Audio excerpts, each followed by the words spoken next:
Hello, everyone, and welcome to another Age of Wonders 4 stream. We're going to be continuing our adventure from last time to steal all of the tuna found in the Forbidden Fifth Realm in the Rise of Godir campaign. Gonna get the game audio turned on now so you can all hear stuff. Bring this up. Majestic soundtrack as always. There we are. So we're going to be continuing our little adventure here. Last time we got pretty far into the campaign. Ooh, you can see some of the new artwork being showcased here. So the newest expansion had just come out, and it's changed around a couple of the rules. I've not gotten the content installed yet because I was worried it would break my save file. Let me just move myself out of the way here a little bit so we can actually see stuff. All right, there we go. I'll just put down this corner for now. As you can see, we won last time a crippling defeat of the enemy. They survived with only one unit, a Sun Priest, which ran away and has not been seen since. As you can see, we lost a single Spellbreaker and overall came out of this incredibly ahead. So we're just going to close out of that victory screen.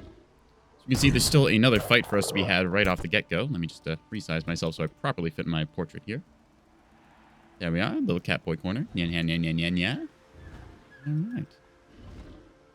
Go ahead and commit some more violence, I suppose. So let's just take a quick look at any of our units if we want to reinforce anything. See, our Phase Beast here is pretty wounded, but we have Summer Fairies that can provide regeneration and some healing for it. Got some spells ready as well. Ooh, here we can see some of the new spell visuals. Very nice seeing the new tome. In this case, we have Prelude of Doom. Violence is always the answer? Yes. In this case, we're going to cast Prelude of Doom, I think, on this stack, which is more powerful. Technically, these are more powerful, but they have less units, so we're just going to hit this army with it, like so. In case we see these units are all now demoralized, meaning they lose a bunch of morale. And we can charge up another one of those, I think. That would be useful. We're going for a very powerful build here with, let's take a look at one of our units here. The Nekos faction. Nope, can't select it from that screen. Have to go through my... Oh, where do I find it at? Oh, also, we've gotten the new item forge. So some of the DLC, or free LC content, rather, is enabled, even if I don't have the DLC turned on. Let's see. I think there's a faction overview somewhere. Is it diplomatic? Ah, here it is, the races.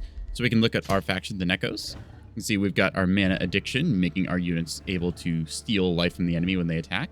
Although we do lose morale if I don't cast a spell. That said, we have a good chunk of mana, so we can cast plenty of spells. Along with that, we've got Astral Blood, giving us additional crit chance and fortune whenever we cast spells. So we're really doubling up on that.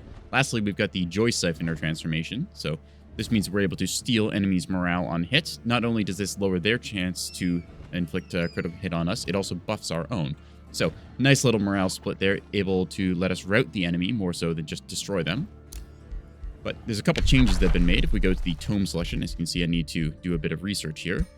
If we go and take a look at my tomes. So now the Tome of Amplification, one we selected before as a Tier 2 tome, is now actually a Tier 3 tome, which I believe has made our Astral Affinity even higher. So nice little bit of jumbling around there. We still haven't taken Amplified Arrows because we don't actually have any archers. But that said, we're going to have to figure out our research in a second. But as it currently stands, I think that we are just going to open up with a big old fight. Let's see, I do have another Phase Beast I could bring into the fold here. Ooh. I am also assaulting this outpost, even though there's not really... Well, there's one army defending it, so I'll have to deal with that in a second. Let's see. I could get some more Spellbreakers into the fold here, or some more fast units. I do have a couple reinforcements on standby, although nothing I think I really need to bring in. Getting another Phase Beast in here wouldn't be bad, since our current one is pretty close to biting the dust. So you, I believe, had a trait that improved stats of certain units, didn't you? Overwhelm Tactics, Watchful, Sentinel. I swore you had a Commander trait or something. Maybe it's Opportunist. Either way, quite good with your nice little crown there doing retaliation. So we're going to go ahead and level you up with something new. Could give you lightning weapons or additional fighting power. I don't remember what I gave you last time. You are fairly high level. Let's take a look at what I've been giving you. Let's see. So seeing defense, fighting, martial expertise, sentinel, sprint, vigor. A lot of good abilities here. I could probably change some of these around, but I don't really feel like resetting you right now. So we're just going to go ahead and improve the offensive power here. Cruel weapons means that you are very good at punching down against the low morale enemies. Physical range attacks, not really making any of those. I think that just going lightning or searing weapons would be the best option here. Fighting does improve your damage by 10, which would give you a lot more physical, but we want something to kind of punch through the enemy's magical. Plus the chance to electrify the enemy and inflict a damage over time is quite powerful. think we'll go with the lightning weapons, give you the old electric halberd. So here we see we lost some damage. I can undo that real quick. So you see 22 physical damage, now turned into 20 and 5 lightning. So a net buff, although a bit of a detriment in terms of physical. So gonna hit confirm and just add on those various benefits here. See if there's any items I need. Nope.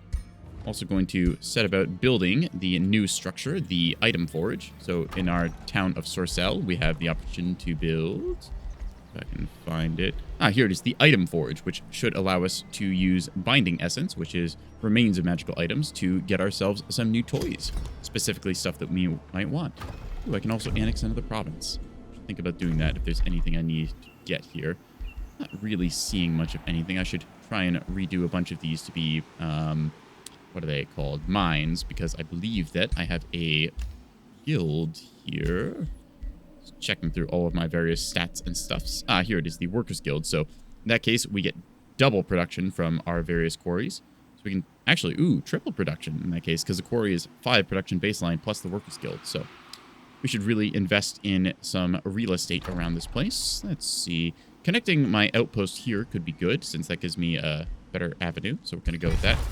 And there is an enemy army encroaching on our outpost. So we will have to do something about that. We could found a city here if we wanted to, but unfortunately our city cap is currently maxed out. And there's not really much room to expand here, so I don't see much point in that. Either way, we can defend the home front with one of our armies. You can see we've got our vassal and their small army that's now building up here. You can see our other vassal here, the towns of Citadel and Arcadia, have been taken into our fold, and we're slowly crusading our way. Are they trying to take Outpost Tuna? They might be. Actually, can I change the name of this outpost? I don't believe that I can. I would love to dub this Outpost Tuna, but fortunately it seems I can only change the names of cities. Yes, they're trying to take our Smoldering Keep here, which is what gets us ogres into our Rally the Lieges, and also provides a nice amount of Imperium research. Well, Imperium and research, being the knowledge resource here. So they've got a nasty stack of a 7th level hero here who has a Arcane Fire Orb, doing a mixture of fire and lightning damage. Nasty stuff. Also, Evoker Robes, dealing extra magical damage. Got some nasty spells as well, so this is very much a mage character. Cloud in a bottle. This is interesting because this can quickly spray the enemies nearby you and then inflict them with a wet condition, which makes them much more vulnerable to lightning. So you combo that with your lightning evocation, you can do a nasty amount of electrical damage. Of course, they've got a couple miscellaneous units. Nothing particularly threatening here. Mostly tier 1 and 2 troops with a scout as well rounding them out. So not the strongest army I've ever seen, but still one that needs to be dealt with. So we're going to have to find someone on the home front who can go over and get that. I believe that our hero Alexi, Alexi the Slayer, our champion from last round, is going towards Tournament Hill to claim this. So we'll deal with that this turn as well. I think that for now, I'm just going to keep focused and win this fight here. Got some spells. So we're going to go ahead and summon a Phase Beast in, I guess, this army. There we are. So we can see the Spellbreakers now are being led by a Phase Beast. I should probably... Well, let's see, what is your speed? No, you're 32 speed, so... In this case, I'm keeping all of these high-speed units here, trying to make it so this whole stack is able to move very quickly, since you are dictated in terms of world map pace by the slowest unit in your army. Can be a little detrimental if you've got something with only 24 speed and you're trying to get around the place quickly. Either way, we're going to initiate a fight here. This should be a fairly easy combat. Because this actually looks really simple, I'm just going to hit auto combat and see how the AI does, just to try and save me a little bit of micro. It is okay. Not the greatest results across the board, but still a nice little victory there that we don't have to fight manually. 72 gold, yoink. Saves us a little bit of time and resources, so we're going to just rotate you back since we want your troops to heal in friendly territory. And since that Spellbreaker is almost dead, we want to rally up a couple reinforcements here, I think. So in this case, we want to keep our siege going here since there's a very small amount of remaining force. Let's take a look. Just trying to see what units I can swap out. In this case, you can see a bunch of my units are out of movement. I believe a Stormscale Serpent to replace this one would be good. So we'll just trade you out. Go into the sun. Oop, don't want to actually go to that sun shrine. Just want to be next to it. Trade you into the stack, and you can then... Oop, we'll just keep that army going there. So as you see here, we've got a nice little collection of units. We've got our friendly sort of cavalry lance here with all of the high mobility troops just kind of hanging out. We'll move this Stormscale Serpent back home, I believe, since I don't really need it on this front. Stormscale Serpents are a nice tier 2 fighter unit. They are single entities, so I can keep them in the brawl before they will lose any models, since you have to flat out kill the thing to actually bring it down. Because we're seeing it regenerates 25 health per turn, so this thing will be ready to go in about 3 turns or so. Got the other sort of supplementary troops here, though I don't really have a need for them. I do have a series of heroes here who I could probably split off. In this case, Nixia the Eagle-Eyed, who has it? I believe one of you has a special tactic. Ah, yes, here it is, Militarist. So this gives all shield, polearm, and shock and fighter units extra defense. So this improves a lot of our troops. So we want her leading a good good volume of various frontline fighter units. So we're going to have our Karina move out of this army when she can. I think that starting a secondary line of support would be excellent. Let's see. Same time, she is quite good at bringing down enemies since she has her Watchful trait, giving her extra retaliations. But that also synergizes with the Punisher Halberd, which gets her already 3 retaliations, which is the max. So we're going to keep her that way. Let's see. So, encouraged. 5 morale per stack. Very nice to see. Interesting that that shows up in red. That's a buff, so that should probably show up in green. Oh well. And I'll have to upgrade her in a second. Either way, we're just going to keep ourselves in the neutral territory here, just telling them to wait around for now. This is more than enough to take on anything that could try and threaten us. And since we look at the ranges of reinforcement here, we can see that our friendly troops are here. Hey, Squinchy, welcome. Yep, come on in, have a seat, lurk, and we are playing some more Age of Wonders 4, just kind of regrouping after a victory. Just taking a look, seeing if there's anything I really want to do with these troops, and there's not really much that comes to mind. I'm just going to keep my stacks here, regenerating. So you got summer fairies and stuff here. I want to split off a stack of sort of more light troops that I've got, so this kind of loose collection of stuffs, which is mostly support units and some fighters. I think that we will want Nixia the Eagle-Eyed with her Militarist trait to go and lead a sort of collection of shield units, shock units, and fighters. So she could have very good phase beasts, making them even tougher up front as well. That is quite tempting. Same time, what does the Mirror Mimic count as? This is a mythic unit, so sadly it doesn't get any buffs there. And we also have Karina the Commander, able to use her various traits. Right, her trait is Watchful. Just looking through a lot of these, I think that I will need one of you to rotate off and go handle the home front since we are being invaded here. So that will be a play to make in a second, but we're just kind of collecting the various troops that we have left over and sending them back to our outpost here. I'm going to issue a Force March command since this only costs a little bit of mana. That's okay. Just try and get them here sooner to defend that outpost. Let's see. So this stack is quite mobile. It might be worth it just to skip on sending a hero and send this very mobile stack back. At the same time, we want a quick response force to stay with us here, so I think we'll just go with that. Because our town is pretty populated right now, we're going to bring the Spellbreaker up since we don't need to produce food from draft. Astral Attune. Ooh, a major race transformation. Very nice. So we can get that going pretty soon. We've got a lot of different researches we can get going here. Whenever you cast a spell, add a stack of cascading power. At the end of turn, random unit takes... Ooh, well, that's kind of cool. Let's learn that, I guess. You can also see the Bind Gold Ancient Wonder, which is a powerful spell. We have a Golden Ancient Wonder in our realm, so we might want to try that. All right. Yeah, let's go with that then, because this way I can bind this Blighted Tree and get 50 more knowledge out of it. Got a Mana Obelisk here that we're going to build up. Let's see. Get some other stuff. Ooh, I can build the Mystic Spire now, improving my gold income and getting some higher tier unlocks. We're going to go ahead and grab that. See, our mana is steady at plus 50 a turn, but that can quickly end up going away, so we're going to keep trying to improve our stats. Astral Trade Relay coming in for that clutch gold. See, is there anything I want to really boost out? An Estate Hall would be nice with some more Foresters. I believe we have only got 1 Forester, so a second couldn't hurt. Also get the Mystic Spire, but unfortunately we lack the gold for that right now. The Masonic Hall would do as well. Or an Academy. I think that for right now...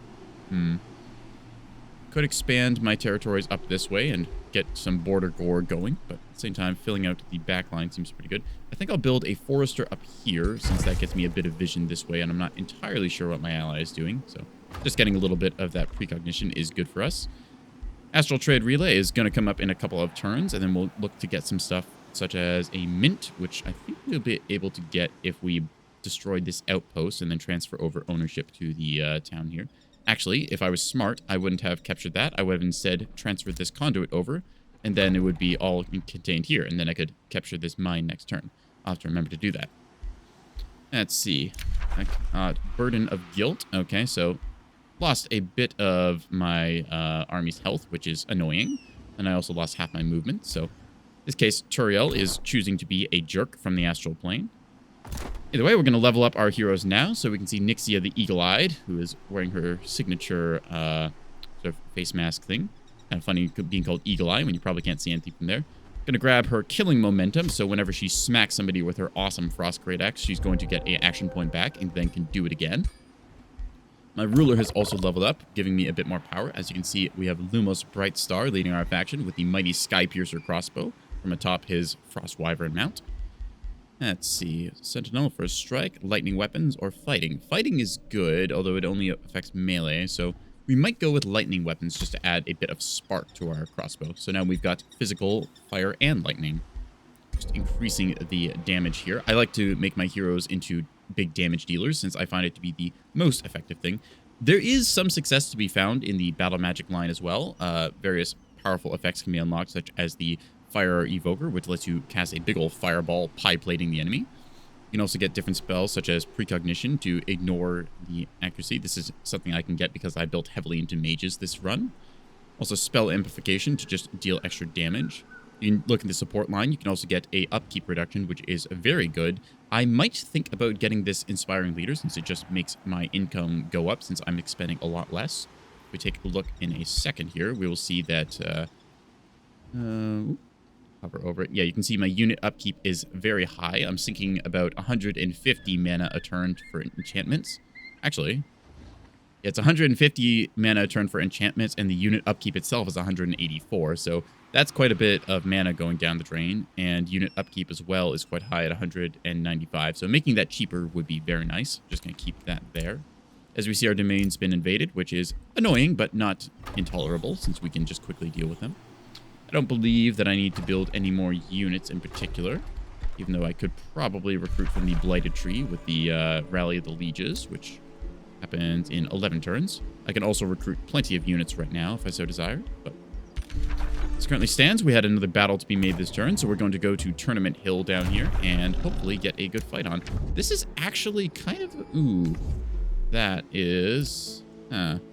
That might be enemy armies on approach. We recently had the green faction down here, who was Fangir, come up with a nasty amount of stuff. So this might be him going for another try on Arculus. Cat doing fancy war crimes instead of space war crimes. Yep, we're going for fantasy instead of sci-fi. All right. I think that we're going to go for the Tournament Hill fight, and then once we've recovered from that, we'll head back this way. I kind of want to set up a outpost around here, because there's a nice little collection of resources. We've got Pastures and Archon Blood, which gets us more mana, plus some gold and mana as well. So very good place to set up shop anyways. It is a little close to our allies' city of Yakopolis here, but where would be the best place to set up? Probably here, and then I could very quickly annex this surrounding territory, grabbing a mine or something, and then go to Tournament Hill. Now, this does limit our expansion pathways, but I think it will be acceptable. Just want to set ourselves up so we can grab the most amount of stuff. Could probably set up on this mana node just for the quick resources. Unfortunately, I wouldn't be able to build a conduit or research post, which is a building I do want to get. Still, we could also set up on the Archon Blood to make sure that this cannot be contested, getting us even more combat casting points. Not to say that we're short on those, but, well, more is better. Anyways, I think that for right now, we're just going to go and explore Tournament Hill. So, while traveling past a hill crowned with the vestiges of a ruined castle, Alexi the Slayer can hear the remote echo of a cheering crowd. Intrigued, he moves closer to investigate. The ruins open out into a makeshift fighting arena. In the gap formed by a broken wall stands a group of deep dwellers. Oh, interesting. So those are a white-born transformed race of the mole people. Led by a ringmaster gesturing at Alexi. Welcome, bloodthirsty onlookers. He smiles with a mouth missing most of its teeth. I run this mobile fighting establishment. The toughest gladiators bring home the gold. He holds up a pouch filled with coins. The ringmaster proclaims, join the carnage, defeat my heroes, and win the gold, or run back home to your mother, like all Nekos do. Oh, we're not taking any of this, chat. Chat. This guy's talking smack. We need to show him some smack. So, we can make a wager saying that we will win in the upcoming fight. Encourage attackers is active, giving me extra morale. But I lose a lot of gold, which I can't really afford. We're going to show you who we're dealing with. Yeah, given that we basically outnumber this guy almost 3-1, I think that this should be a nice little fight. Oh dear, look at this. We have a couple of low-level heroes. Now, heroes are concerning when they're leveled, but as it currently stands, these are just 3 first-level heroes.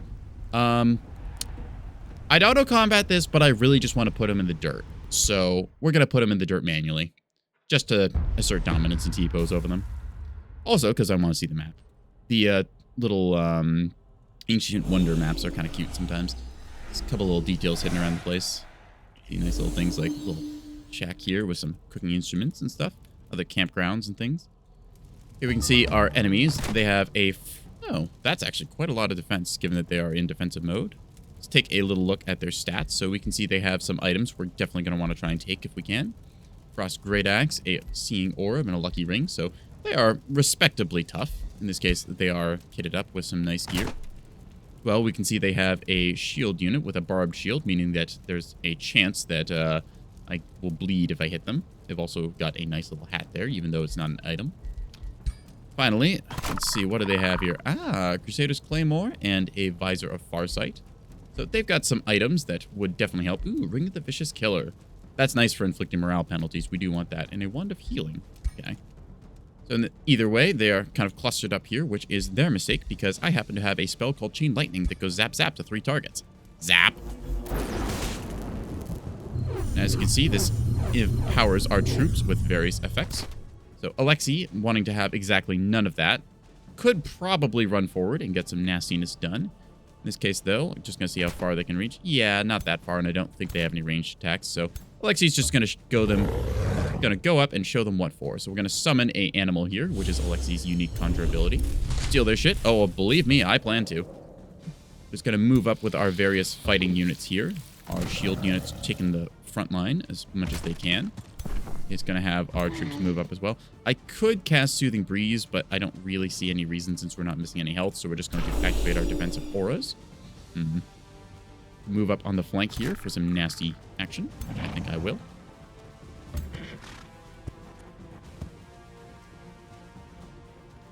Now, in this case, we are looking to get our overwhelm tactics going, so I think instead of going on the flank there, I'm going to position myself, in Lucky Flowers, which means I get extra crit chance. So yeah, we're going to set ourselves up here and just deploy defensively, and I think that's all we're going to do on our first turn. You can see we've already inflicted some good damage as they're going to try and move forwards. Our regional global effect, the Ritual of Pyre, moving up. You can see them trying to attack my summoned unit, which is fine. They're taking damage, attacking a summon that is not going to last very long anyways, so... That said, they have made the foolish mistake of standing there, so we're going to go ahead and inflict another Chain Lightning upon them, because Zap Zap is fun. Zap Zap Zap. Nice damage across everything as we get more powers here. We're going to hit them with our Star Purge, which will remove any positive effects they may have. In this case, we're going to just give them the old blast. Nice little area damage here. Next, I think we're going to follow up with a Psychic Gaze, which should just lock one of them in place. Here you can see we can probably keep this one in... Actually, I think I will hold you in position since you're the furthest away. That way they can't get into the fight. They're also marked now, making them more vulnerable. We've got a pretty good magical blast on this one, so we're going to give them a zap, like so. There we are. Unfortunately grazing, but still able to contest. Now, Alexi can move up and do some nasty, nasty damage here. We're worried about retaliations, so in this case, we're going to go ahead and pop Sprint, which enables us to get to this position here. Gives us a flanking charge shot, or, in this case, I might be able to get a Crypt Blade here. Okay, so we're going to try for a Crypt Blade. This will take a 30% chance to bleed. In this case, it's free action, but we resist. So instead, we're going to pop Whirlwind Strike to hit both of them, like so. Nice little bit of damage across them, like so. And since we're going to take retaliations there, that will hurt a lot. Let's see if there's anything else we can do. Moving up our Storm Scale Serpent is nice. I can get a good electrifying shot, so we're going to do that. Our Serpent moving forward and going for the bite. And chomp. Snake beats Frog. In this case, we see they have a ability to heal, which hopefully they will do instead of anything more useful. I can also go for a Stunning Flash, which I think I'm going to try and do. So, in this case, we can possibly stun them. We're going to see if we get the hit or not. 6. Unfortunately, stun is resisted, and then we're just going to... I'm actually going to move up here. I could make an attack, but that takes a nasty amount of retaliation. You can see 30 damage coming my way. So instead, I'm just going to enter defensive mode. And given the choice of this very tough spell shield or this very weak Grimbeak Crow, I'm going to hope that they try and attack the weak summon. Don't flash them. You don't have anything to show. Very funny, Firewolf. In this case, it's a stunning one. So we can see the enemy moving forward here, trying to attack our spell shields. Unfortunately, we do take a hit from them. And, ooh, another nasty hit. Okay, so only a graze, though, since their morale is so low. We have the option of firing nasty magical bolts, which we are going to do. Our spell breaker is going zap once and twice. There we go. Nasty critical damage dealt. And I believe that this is now Alexi's turn to shine. So, Alexi, live up to your name. Slay. This is what leveled heroes do to unleveled heroes. You can see killing momentum got me another action point, so if I wanted to hit them again, I could. So an easy win there, only minor losses inflicted on the spell shield, which we deem as acceptable. So, Aftermath. Alexi the Slayer was victorious against a band of fierce gladiators. I don't think they were so fierce, chat. The Ringmaster grins and waves his way past expired combatants. Amazing, by the Godir. I haven't seen that sort of fighting in ages. He pats the fat coin purse on his belt. Coins jingle. I suppose you, mighty Astral Lord, expects payments? He looks around and says, Pack it up, boys. The Tournament Hill has a new owner, and his name is Alexi. He grins at Alexi, with his underlings muttering and leaving. Here's your cut of the winnings. Now we'll take our leave, he says, holding out a much smaller bag of coins. I don't know. See, we can demand all the gold, in which case we get a good chunk of cash. We can use our fighters to instruct our troops, which means that we gain more draft, allowing us to build more troops. Or we can have the strongest champion. So in this case, this adds a level 4 hero, Favant the Viper, who is one of the skillful Fae, which is High Elven faction. Interesting. I don't have much use for a hero right now, plus that would put me over my hero cap, which kind of sucks. They do have a nice ability to inflict a lot of damage on the enemy with various effects. Wait. I think it's a choice between more gold, which we're a little short on, or more draft to get another Spellbreaker out. What do we think, chat? We can go with the more gold, or we can go with the more draft. How are we feeling about this? So I am a little worried about whatever is over there, but I can still summon more troops. Either way. Feeling draft? We don't have a way of getting draft otherwise, but at the same time, I do want to keep my gold income up, so it's a really tough toss-up here. Let's see, it's draft per turn. So this is, compared to our 44 per turn, we get a big whack of it, which should... okay, so in this case, this is Arculus, which is not actually producing anything. I hope this won't immediately get turned into food, because I don't really need this to level up. If this was in my capital, I'd definitely go with the draft, but I'm worried this will just get turned into food and not actually do anything for us. So I think in this case, we're going to have to take the gold, since gold can be used in any city. Because, yeah, I'm pretty sure that would just turn it all into food this turn, because we convert 25% of our draft to food, and we're not building anything currently. All right, so let's see. What do we want to build here anyways? Merchants Guild, we need more mines. Farmers Guild. So you could get a workers guild with more quarries. All right, well, to get some more information, let's go down here with another quarry. Hopefully this will scout out the enemy. Then Alexi, you're going to go ahead and make your way back here, like so. Hopefully they will not know that I'm here, but if they do, well, this might be interesting. Oh, and goody, we've got their various remains, so we are able to inspect them in our tomb here. In our case, we're going to sell their remains back to whatever respective lord they had, and this means we also are able to take all of their stuff. And in a turn or two, we will get the Wizard's Tower Item Forge, which should let us break down a bunch of our old materials and make new things with it, since we got a lot of loot from that. All right. I am a little concerned about the range here, but if I can't march to them, then I'm not thinking they can march to me either. Plus, I can always retreat down to Yakopolis and rally up with my ally here, who is not really doing that much. It's got multiple different formations here, but he's just not doing anything. Ooh, first tower, a golden wonder. I'll have to remember that. Either way, I think that we are good for this turn, so we're just going to finish off here. We can see some of our allies moving. Actually, that's our little Inferno Hound doing scouting duties. In this case, checking out the enemy's formations. Waiting for combat. Turiel Thorolin is moving. In this case, I believe the enemy's capital is somewhere up here. If you can banish your enemy back to the Astral Sea and take their capital, they are out of the game, which is what we're trying to go for here. Victorious. This means I need to achieve victory, which I'm guessing is just basically just find some way of kicking the teeth out of somebody. So, in case military, we are currently the #1 military. So we just had to defeat the remaining rulers, and since our allies are already making pretty good progress across the way here, as long as we knock out the big one, then those free cities should turn into actually free cities, and then we can probably clean up the mess. Oop, invest my Imperium. It's reminded me too, because I've got a lot of it. Win a battle, instant chance to produce units. That's kind of nice, but I don't actually want tier 1 or 2 units right now. I'd much rather go for something high value. Gain knowledge and mana upon conquest of a city. That sounds useful, so let's grab that. Let's see, sensing range. Okay. Research outposts and conduits gain us more mana and knowledge. That's nice to have. Ooh, and we can get the magic origin units. Have a very high rank. We're going to go with that. Also get teleporter bonuses. Okay. In this case, investing heavily into the astral tree, as we saw there. Now, our troops are looking pretty good. I think we're just going to roll over this outpost here. Now, we don't have any reason to have this outpost, so we're just going to raze it to the ground, destroying it, denying our enemy their position. Let's see, we've got some more troops here, so since this is... it's not friendly territory, unfortunately.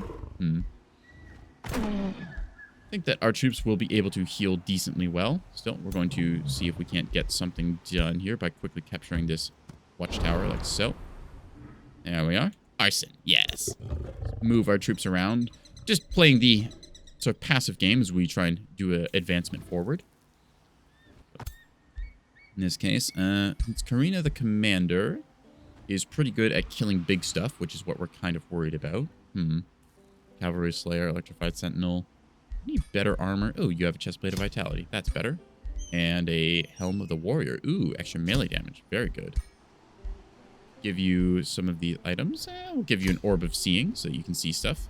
There you are. Any boots I want to give you? Nope. All right.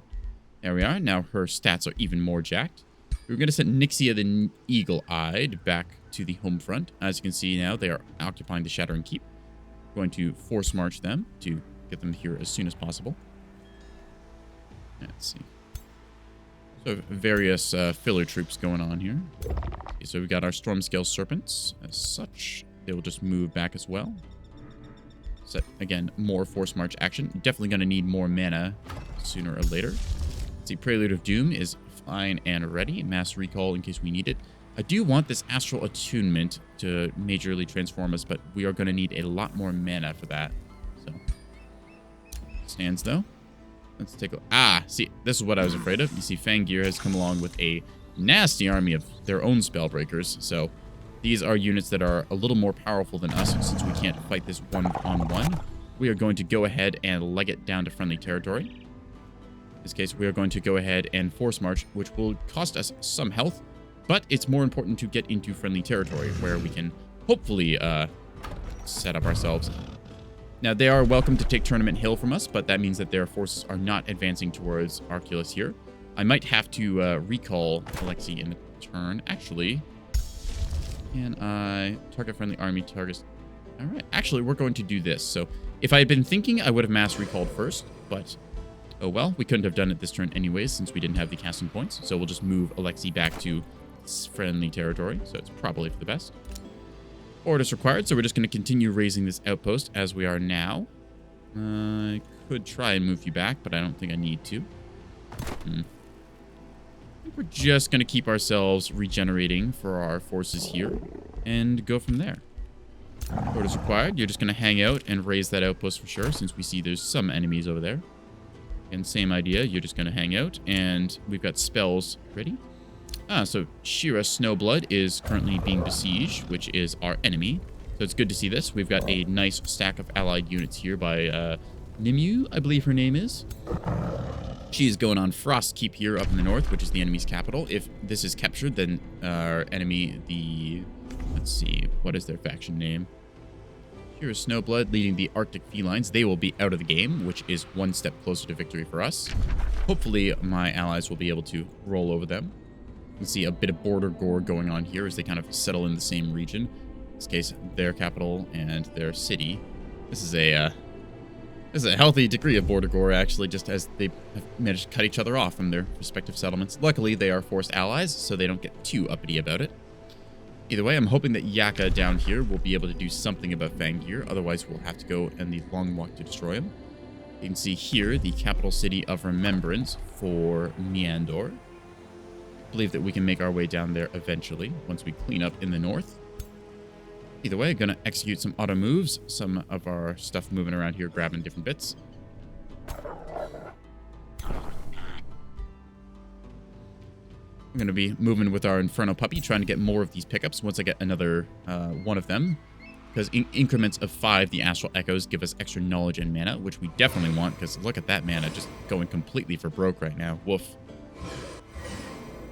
Fangir moving around down here. Let's take a look where he went.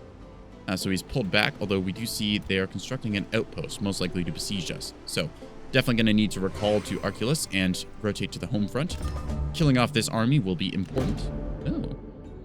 Meeting Deluded Morn. Magistrate. Another Free City Morn looks you disgusted. How can you be so evil? How can you sleep whilst those before you cower in fear? I may not have a chance of defeating you, but I have responsibility to all people on this realm to stand up to you.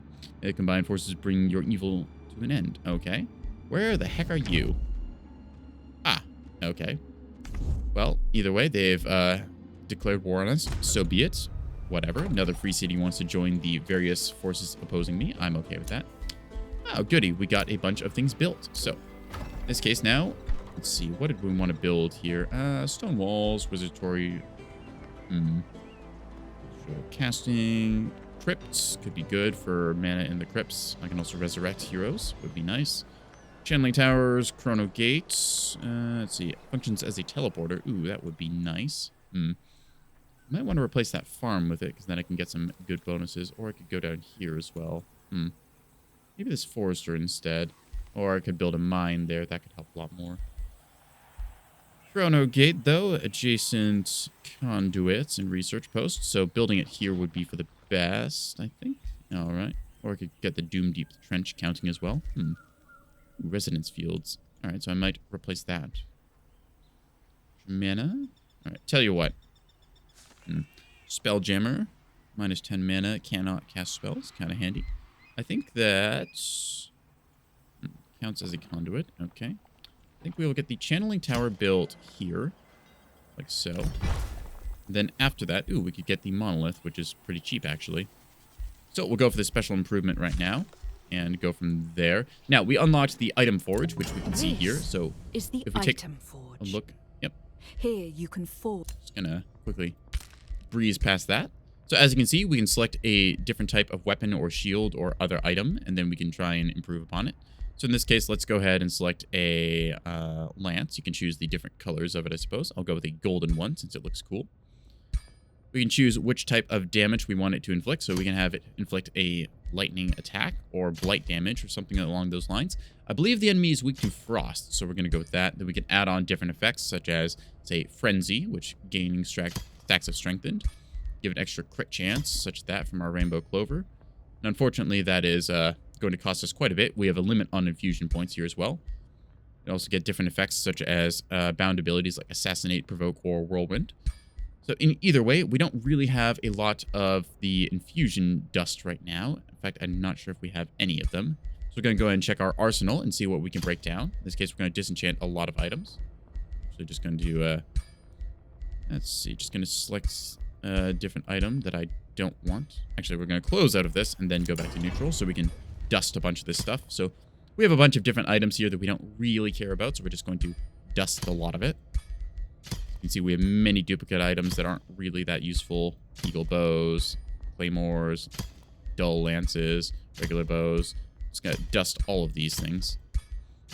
wonder if I can do multiple. Unfortunately, I can't. Helmets, don't need those. Basically anything that's really cheap that we don't want. Yeah, leather armor, get out of here. We have a lot of stuff, actually. Generic mounts that we don't use, we can just get rid of. I don't know exactly how you turn a mount into dust of this arcane essence stuff, but, well, who am I going to question a wizard? Get rid of the shields as well, because we don't really use them. A wand of healing could be nice. Bunch of chest plates of vitality, staff of lightning. Get out of here. Got a lot of claymores and battle axes. So, as you can see here, we got a ton of binding essence from just getting rid of all of our old crap. This should be enough right now. There we go. Let's go ahead and take a look down. Where was Alexi? Here you are. Alexi has a need for a Visor of Farsight, which we're going to give him now. So I'd like to give you... I'd like to give you a Seeing Orb as well, which we had on reserve somewhere else.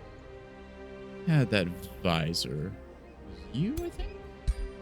Sometimes it's a little hard to keep track of all of your hero's items.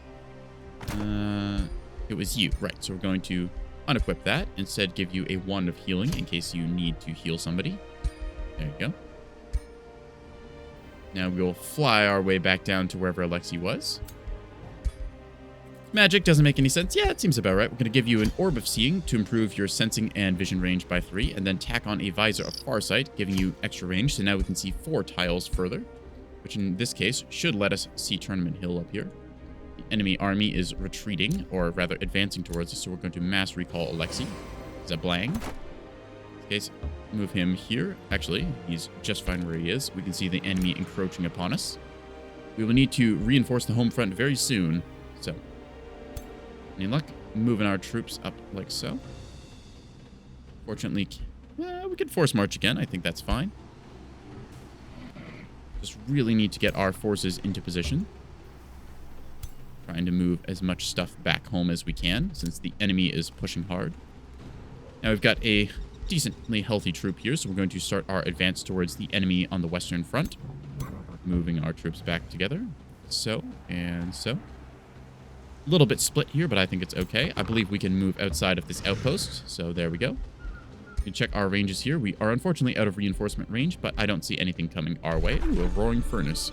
We can take that wonder for our own. Gonna have to make some improvements here, I think, so we'll have to hold the line better. Arcane amplifiers adds arcane battlements, magic attacks, inflict thunder resistance, and have extra range. That is quite helpful. So we're gonna go ahead and grab those, and I think that stone walls would be quite helpful as well. At the same time, I'm not expecting them to really breach our walls, so we're just going to keep going with what we got here as it stands.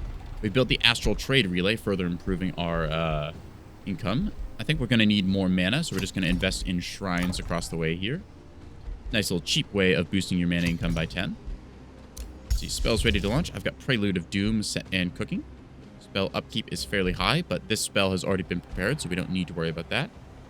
You can see we have our active spells list here showing all of the various buffs that we've got, along with our list of combat spells we can inflict the enemy with. Yeah. Item forge. Yep, we've got that thing unlocked. We could forge some really good items, actually, so let's take a look at what we can do. We've got a bunch of different materials here that we can make use of. As you see, we have a lot of plant substances versus the liquids and, I believe it's just called materiums or ores. Either way, let's see if we can't get ourselves something really good. I think that Alexi needs a big old whacking stick, so let's see what we can make. Actually, let's go back to our selection list. What is locked here? I think some stuff is locked behind a premium wall that we can't quite build yet, but either way. No, actually, it looks like everything's unlocked, so let's go ahead and choose what we want to have on here. See, bonus retaliations. Frenzy would be very nice. Hitting grants you damage. Bunch of different effects here. Vulnerability. Base attacks have a chance to inflict vulnerable, which is quite good. Makes them more susceptible to our status effects. Or we can do taunted. Marked distracted. Distracted's quite good since it makes most attacks flanking. I do just kind of want to build the most power into him possible. Giant Slayer sounds pretty darn good, making it so I'm much better against big targets. Let's see, what kind of damage do I want here? I think frost damage as well might be good, but we could just stick with the basic physical. Let's go with a mixture of physical and frost. Secondaries could try and provoke. This is the added on effects. Anything locked here? Ah, okay. So in this case, I need some Fireforge stone here. More powerful cleave. Fix units into cone. That would be very nice. Although, unfortunately, I lack the Arcanium ore to do that. Let's take a look. What else could we get? Celestial Slayers. I need more Tranquility pools for that. Wondering what unlocks what exactly here. Ooh, Lifesteal. Needing Archon Blood. Let's see if there's any particularly large thing. 2 Haste Berries. Hero Slayer is unlocked by Silver Tongue Fruit, so making Alexi very good at slaying heroes could help us out a bunch, since heroes are powerful units. Afflicting Condemned. Despair. Ooh. Despair. Unit loses morale. That is quite good. Distracted as well. Trying to see what I can get because I have 2 Silver Tongue Fruits and Haste Berries. Hopefully, I will be able to get something with a double dip here. Taunted. Okay, 30% chance. Uncontrollable will attack the unit that taunted it. Ah, so Alexi can pull the old 1v1 me card. That could be quite powerful, and it's only 1 point as well. So, go with the 1v1 me bro. And we could tack on something else. What do we want to put on here? Distracted as well, I quite like, because Distracted inflicting flanking attacks is very nice. Bleeding Undead Slayers, Magic Origin Slayers. Decisions. Damage against large targets is quite helpful in this case because Alexi tends to fight a lot of very big creatures. Extra retaliations, making it so he can hit twice. I do like that. Alright, I think that is a pretty good weapon here. So, the Retaliating Frostbringer. Ice Sword, Giant Slayer, chance to taunt. Although, it's only a 30% chance to taunt. That's a pretty low percent chance, chat. I think I might go for something a little more reliable than that. So we got to take it off the list. And see what else we can tack on here then. Hopefully something that is quite powerful. Going to remove the locked ones so I can only see what I need. Or what I can get, rather. Status vulnerability, poison, marked. Marked improves the chance for our archers to hit. Distracted. I do like distracted since we can possibly get a massive amount of flanking attacks into the enemy. At the same time, I would really like to be able to get Hero Slayer. Retaliations? Okay, extra damage on that is very nice. Ooh, making him hit back extremely well is quite good. Extra crit chance, never bad, although I think I might max out my crit chance pretty well. Let's go for the retaliation here. So we got extra damage to big targets, which are the big enemies we'll have to face. Retaliator, so when he's attacked, he hits back extra hard and gets an extra retaliation. So if somebody tries to gang up on him, Alexi can just come in swinging. This will take 4 turns to make, but I think the Retributive Greatsword is a good name. Let's go ahead and forge this arcane artifact. There we go. Nice little tier 4 sword for our friend here, Alexi, the Slayer. As you see, he's currently got the Whirlwind Blade, which is a good item in its own right. He's got the flaming effects applied to it. We'll just need Alexi to hold for now. In any case, we've moved our troops in the north, and I don't believe that our armies have anything more to do. Where is our armies list? Here we are. Oh, we can see our stack here. Yep, he's just holding the ground. Gonna check on our puppy here. Gonna go ahead and grab that last little one there. As you see, with 20 Astral Echoes, we are able to get more resources out of our building. The... Oh, where is it? Wizard's Tower. It's in here somewhere. So many buildings. Ah, the Altar of All-Seers. This is unique to the Mystic faction. So in this case, we are getting a additional knowledge and mana per 5 Astral Echoes. So this thing is pumping out 80 knowledge and 80 mana a turn. Plus we get the All-Seers Blessing, which gives us True Sight and Vision Range, which means that our Spellbreakers that we produce here, as this one's almost done, are going to be extra good at seeing the enemy from afar. Yeah. Now that we've moved you here, we don't want you to get attacked by this Steel Shaper, since there's a good chance there might be enemies nearby. We're just going to find some nice safe place to run off to. And probably head our way over to get this other Echo. We could force march, but I don't see the need to right now. See, the city of Morn is hostile towards us, and Aster, although most of their troops are now pouring over the... Actually, wait, hang on a second. Is Aster being occupied? I believe that Aster is being occupied by our ally. That's... Yeah, those are friendly troops. Awesome. So they will probably go away in a turn or so. This might actually be their last unit. Is he the leader of them? No. Onmar. Diplomacy. Okay. Interesting. Well, that might just be a little rogue army left over then that we can quickly deal with, since this is all seemingly friendly units. Can become a Farseer with one simple trick, binoculars. Yep, very nice to have with the Farseer visor. I think that's got built-in binos. All right, I don't see anything else to do this turn, so we're just going to keep an eye down here on what Fangir does. Annoying little dwarf that he is, he's probably going to try and come up and occupy a bunch of our terrain. Luckily, we built our little daisy chain of our province improvements here so we can see the enemy as they approach. Yaka's got a bunch of troops moving this way towards the outpost, so that's quite good. Let's see, Fangir rallying his forces. Yep, we can see the advanced force coming in here. Now, that's a lot of gargoyles. Heart of Iron mission failed. So unfortunately, I wasn't able to capture the magical water fountain, the tranquility pool here, so unfortunately. Right, can manufacture golems. So unfortunately, we don't get a set of golems, but we probably weren't going to use them too much anyways, so I think it's all right. Can annex another province now. Let's go ahead and see what we want. I think just more production will do us the best, so never wrong to have more quarries. In this case, this is a lot of gargoyles, which are not the toughest units, although they are kind of annoying. They've got star blades as well, and defense mode turns them to stone, healing them. We can probably cleave through this, although my concern is that if I go ahead and make this attack, then his forces will be able to move up and engage me. Actually, it doesn't have anything in range, so I think it's time for a preemptive strike, chat.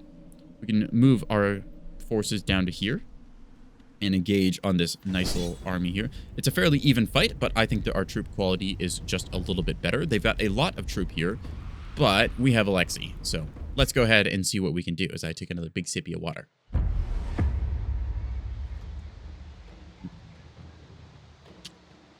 Okay. See various effects here going off as they are casting regeneration. Victory is assured. I would certainly hope so. Gonna fast forward through all of their actions since the animation for gargoyles takes a little bit. See, one's already wounded. Now, unfortunately, gargoyles, I believe, have... Oh, they don't actually have lightning resistance. They've got spirit vulnerability because they are a... I forget what it is exactly they are. Isn't it a elemental? I think that's it. Flying, magic origin, rock camo. I believe one of those things applies the spirit weakness to them, but I don't remember which. So either way, we're going to move up with our sort of lightning-y themed forces.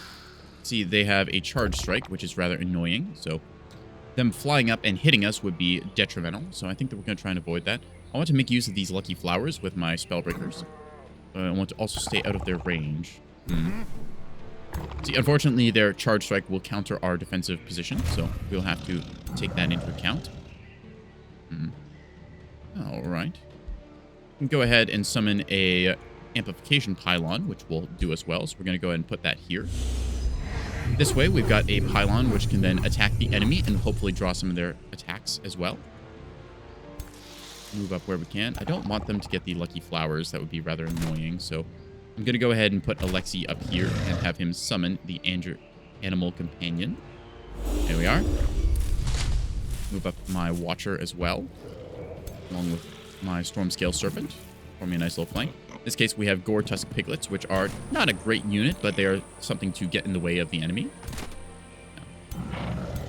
I can move here and then provide defensive buffs.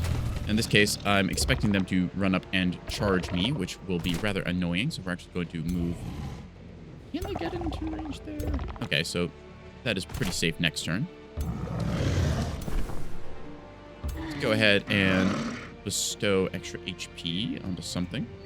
I had... yes, we're going to heal up our spell shields here. There we go. And the secondary effect goes onto our Watcher. Very nice to see. In this case, I think that you are probably good to stay where you are. I want to hit them with a big old spell blast next turn, so moving you into the back here is probably for the best. There we are. We'll enter you into defensive mode as well. That should be all we can do on our turn, or all we need to do, rather. Yeah. See, unfortunately, a bunch of them resisted. Ooh, unfortunately, Ritual of the Pyre hitting our friendly troops there. Oh, you can see the spell breaking going off there. They hit us with a nasty little area of effect attack. Luckily, we didn't have too many buffs triggered at the early stage. Oh, our Stormscale Serpent, unfortunately, being attacked there. 2 enemy attacks wasted on our Goretusk Piglet, so that's good for us. As you see, the enemy is flying, so that's rather annoying. Taking shots on Alexi here. Given that they have ranged units, we want to get stuck in as best we can. Alexi taking a bit of a nasty hit there, actually. So, let's go ahead and see what we can do about that, shall we? The enemy has clustered up here nicely, which means that they are... well, they're probably going to eat something rather painful. I want Alexi to do his job, which would be compromising enemy ranged aspects. So, in that case, we are going to have him teleport, like so. Blink or Reckless Rage? Go ahead and have him blink over to here, like so. See, he is now extra evasive, and we're able to get a nasty charge strike into the enemy here. Or we could go ahead and remove their Mystic Projection. This is only a scout unit, so I'm not too worried about it. These Spellbreakers are bad news, though, but they have a very low chance to hit me. In any case, we could go ahead and inflict Whirlwind, or we can go for a Crypt Blade kill. There's a good chance that this will deal a nasty amount of damage to them. Oop. I was hoping they might get a chance to kill, but instead we're just going to hit their hero as hard as I can. Unfortunately, I'm a fool. I should have cast a spell first so he would have lifesteal. Dang. It's actually a big L on my part, because Alexi might take a nasty amount of retaliation here instead. Okay, either way, we're just going to roll with the punches, as it were. I can cast Fulmination here to do a good chunk of damage to all of these, actually. That looks quite strong. We're going to zap them with that. Bam. There we go. Yeah. Unfortunately, I forgot to do the buff on Alexi I wanted. Then we're going to go with a Star Purge as well, dealing extra stupid high damage. Go Bluey. That's how you do it. That's 200 damage. Holy crap. See, our Watcher here, we're going to try and inflict a Psychic Gaze on you, I think, to stun you, since stunning the heroes is good. There we go.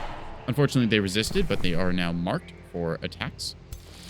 See, our Stormscale Serpent here, going to take a retaliation, but also deal some really good damage. So I think that first and foremost, we're going to inflict a Magical Blast. We're able to move around like so. Which is good.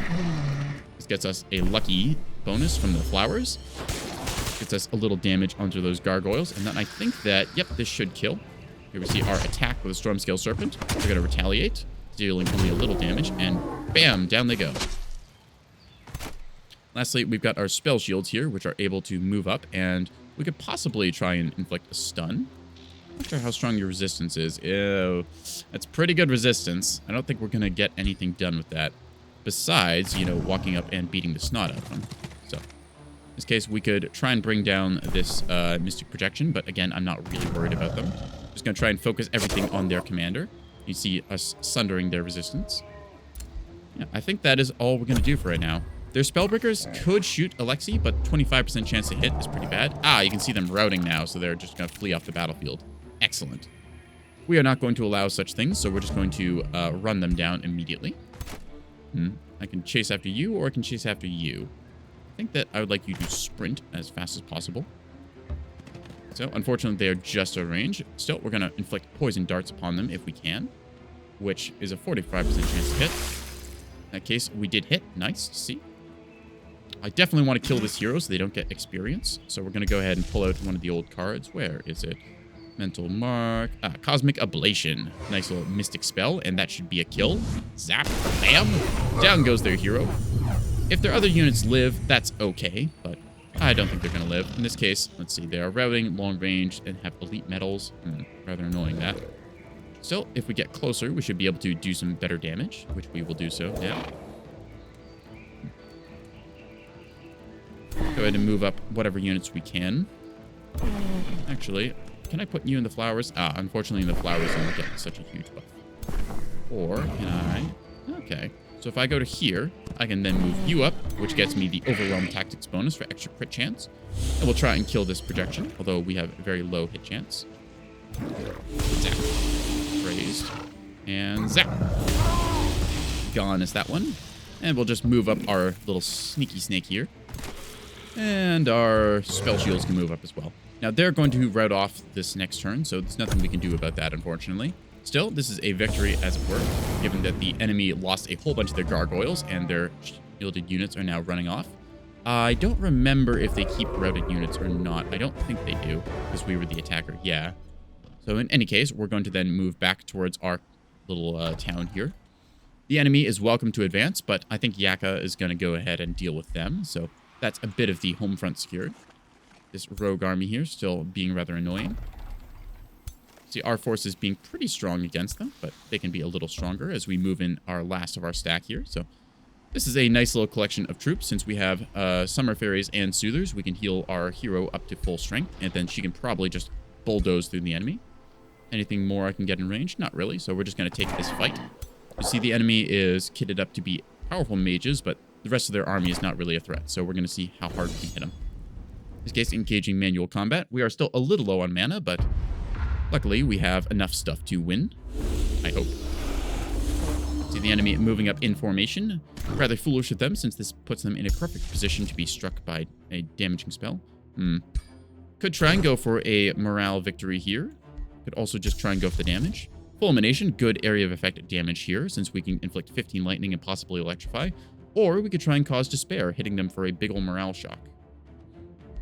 Could also sudden their resistance and give them mark. A lot of options. I feel like going for a morale victory might be the way here, since we are Joy Siphoners and can definitely inflict nastiness upon the enemy. Plus, they have some Sun Priests that would be able to heal, I believe. Yes, rather annoying that. Alright, tell you what, let's go for that big old cause despair, shall we? This will inflict a nasty morale debuff upon them. Yep, we can see them almost into the low morale range, so another one of those next turn will be quite powerful. Moving up our shielded troops here. So Summer Bloom of Life, we're going to cast on all of our friendly troops in a second. So you will want to move up to here. You will want to move up to here.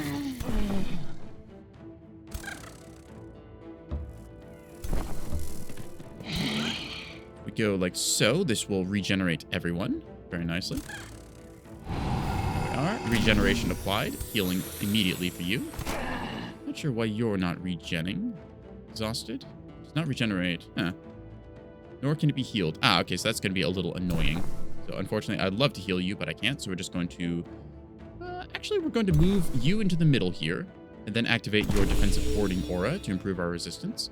So in this case, Nixia is unfortunately exhausted, which kind of sucks, but oh well. We're just going to make do with what we got and deploy ourselves in defensive formation, since they don't have anything in range, I think, to hit me. Actually, they might have a fire evocation. We're going to see. Yep, there's the lightning evocation as they try and bounce between my shots.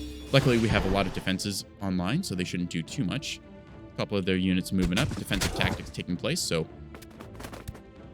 luckily our regeneration should make this a breeze. We see them hitting our shield unit, which is exactly what we want to have happen. They're all moving up into this little pie plate position. So, okay. Given we want to... only this one is low morale. That's rather annoying. I think that we might just go for a conjuring of amplification pylons here. This will inconvenience them at the very least, and hopefully draw some fire. Also gives us lifesteal. In this case, we're going to go ahead and provide some soothing breezes to our 2 fighter units here that can heal. Zap, zap. Our Summer Fairies are going to, I think, move... Actually, you're pretty good where you are, so we're just going to fire some magical blasts at their shield units, I think. A little worried about these spears getting at my unit here, but it should be fine. Let's see. Go ahead and fire magical blasts on you. I want you to go up and smack stuff so I can get a good assassinate and then probably charge strike into you, although your charge is blocked, unfortunately. Might have to go around. They're in defensive position, so that's really annoying. The defensive formation here, because they have charge resistance, is going to counter our charge attack, which is the signature move of our Nixia hero with her nasty, nasty charge strike. Still, I could move up and absolutely crater these ones, which is very tempting to do, although that does lead me to getting flanked. Let's see, nasty retaliations there. Tell you what, might be able to move up into here, going through that position, like so. Might be able to get a good old stunning blow. What do I want to do? I kind of want to use poison darts, since that's good damage, but at the same time, hitting for a nasty charge strike is desirable. We see a single Light Seeker. Not exactly a huge threat, since it does only do a little damage, but these pole arms are nasty units. They've got a lot of defenses. I do want to engage them with shields, since I am pretty tough that way. Let's hope for a lucky crit here and see how it goes. Trading a little bit of damage. All right. I'd like to move up and engage on you. To do so, okay, here's what we're going to do. We're going to use poison darts to kill you. Blam. That gets you killing momentum, giving you one more action point if I want you to move. We're going to move you up to here. What is your resistance? Not very high resistance. Okay. We're going to try for a stunning flash, I think. I wish it would show me the stats. Actually, they have 6 resistance, so, In this case, yeah. That's damage resistance, not status resistance, I don't think. And I believe that this puts us in defensive mode. No, sadly not. Okay. I want you to be the frontline tanks, and taking those retaliations is going to hurt a lot. I also don't want you to be able to move up and hit our troops there. So we're going to try for the stunning flash and see if it works. In this case, they unfortunately resist our stun, so just going to position ourselves here. I don't need you to sprint up yet, and I'd rather you just stay defensive. So we're going to let them trade a couple attacks in here, but I think that our spell shields can take it. Yeah, that'll be our turn. Hopefully they go after the amplification pylon, because if they don't, I'm going to inflict some nasty magical damage. Oop. Ooh, that hurts. Ouch. So unfortunately, a big old fireball coming out of him. Some magical bolts flying our way at our serpent, along with the archers. Oof. Yep, you see our troops, the pole arms, moving up here to try and take out our storm scale serpent. So, unfortunately, we do lose the storm scale here, but still, acceptable losses regardless. As long as we don't lose our hero, it should be good. Is our little arcane pillar here firing on their light seeker. Not the target of choice, but still pretty good. We can get some nasty chain lightning damage now. See if I can't hit the 3 that I want. Zap, zap, zap. Probably should have just gone for the lightning to start with and inflicted the maximum losses, since their morale is not shattered as much as I would want it to be. You get a flanking bonus here. Let's see if we can't just magically blast our way through this. There's some nice fire, and there is some nice magic bolts. Bam. Down they go. Could move you up, although that means standing in fire, which is rather annoying. Or I can go for... Ooh. We might be able to go for an assassinate here. So, I'm going to try for that. Hopefully an assassinate will... Chance of death. Okay. We're going to hope that this kills like so. Wham. It does. Then we're going to use killing momentum and sprint in order to advance further, like so.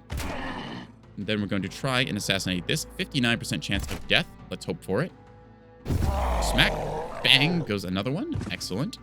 You see their hero is now a little bit on his own, which is good for us. Going to move up our spell shields and just go ahead and hit these units some more. Whack. And whack. See them now on low morale, meaning that they have a better chance of fumbling their attacks. Unfortunately, that might be a... I can brace this, and yeah, I'll be able to tank that hit at least, so that's good. Yeah, let's see if they choose to rout or to continue firing. So, see them trying for some shots here. Luckily, all of their attacks grazed because they are low on morale. So we're able to get some nasty retaliation damage going. A little bit of damage there. I believe that I can get a good kill here. I don't want to use too much more mana because I am a little bit on the low side. Just going to move up whatever troops we can, like so. Want to go ahead and use our magical attacks first. Weaken them as much as we can. In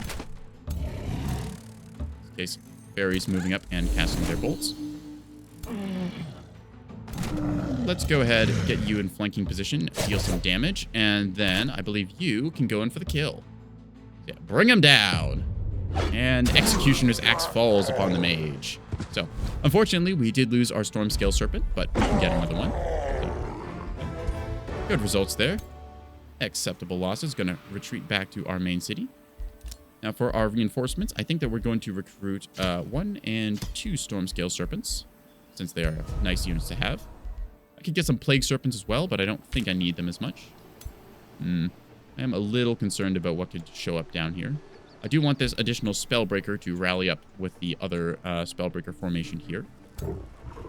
Okay, so let's take a look at what we're facing. So going to move up our troops in a group.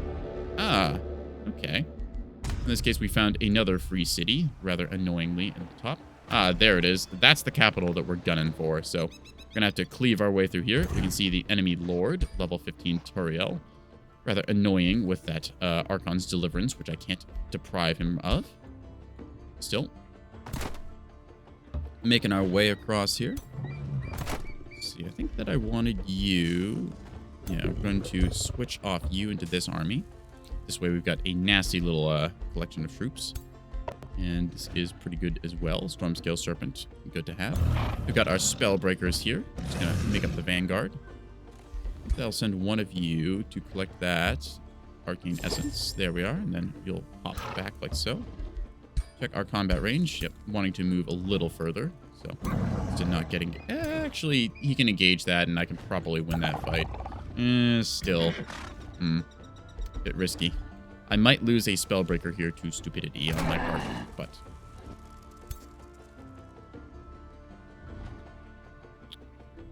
I want you to be one further, and I was a little greedy there, so... We're going to see if I get punished for this or not. Either way. Spellbreakers reinforcing on the way. Let's get some more mana production going, so we have lots of it. I could get the Academy, which is very cheap, but I really need mana right now, so we're going to just triple up investing on that. Like so. Get you a Monolith. And we can annex another province here. Let's see, I wanted to build a Masonic Hall, which needs a farm. So we need to get more of those. I think we have 2 farms, so we'll go for a 3rd one here. There we are. That means that later on we can get the Masonic Hall going. Actually, that increases production, which means this goes faster, so we'll do that first. Heroes level up, so we see Alexei the Slayer truly is, and is going to get even stronger. Might want to buff his defenses, or maybe improve his army a bit. Inspiring Leader is quite good. Vigor, extra health is never bad. Right, tell you what, for right now, we'll get you Cruel Weapons, just so you deal even more damage. We've basically maxed out your physical stats. Just have you head back.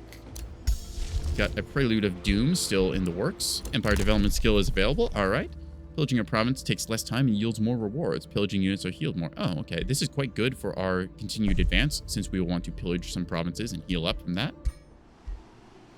Now, we've got a enemy character here, so we're going to take a look at their stuff.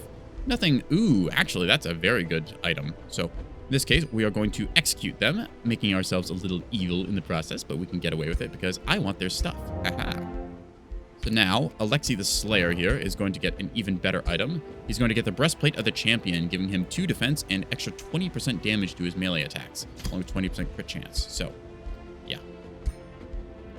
Let's see, anything else I want? Spider Hatchling Ball, Wand of Blizzards, nothing really helping here.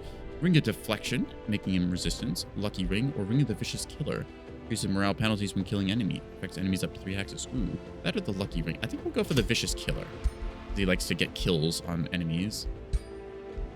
Nothing we need here. Remains have been collected, so we're going to just take a look at these. Yep, so we can get more stuff out of this, including that Cloud in a Bottle and a Lucky Ring as well. Ooh, a crown. How nice. We're going to just sell off the remains here. Yep.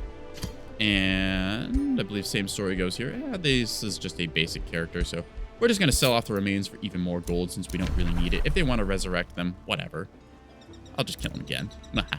Oh, I've been complimented. How nice. Thank you, Nimue. You can see she's got a transformation going on here with the various plant parts coming out of her. I believe that her Chosen's children have... yes, Gaia's transformation. So this is one of the major racial transformations. She gets a lot more HP and status resist along with the plant type. So, there you go. Alright. I can coordinate some effects here, which I think I will try and do. So, diplomacy. See if I can't negotiate. It's not what I wanted, actually. There's the option to coordinate with you. Why did that not appear before?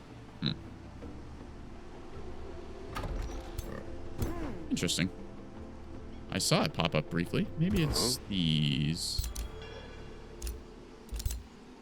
Yeah, let me select your stack. Oh, okay. Interesting. See, maybe it's just something that I missed in this menu. How odd. Any items I want? No. Okay. Haste berries, I've already got a bunch of. Tell you what, I'd love to work out a trade deal with my underground compatriot here, since I think that he has no arcanium ore. Yes, that would be quite good. 11 gold per turn. Hell yeah, thank you. All right, so in this case, I've now got the arcanium ore, which is improving our magical material list here. Now I just am looking for Fireforged stone, so I'm going to quickly check through my allies and see who might have that. Nope. I'm going to go ahead and check you. Nope. How about you, Yaka? You got just a haste berries. Dang. So, rather unfortunate that, but still, we got arcanium ore, which if we look here, it allows infusions, and hurrying units is cheaper. So if I need to quickly buy some units to defend the home front, I am able to. Anyways, item forage reminder. Yep, you're in the works. So I believe that's all we've got on this turn. We might get punished here, but we're going to see if they have too many armies or not. Oop. Any case, we're just going to set up shop here. Yeah. Actually, I tell you what, we're going to select the few units that we can that can move further. This way we have the maximum number of troops in combat range here, projected by this little red dotted line hexagon, even though these ones are a little slower to catch up.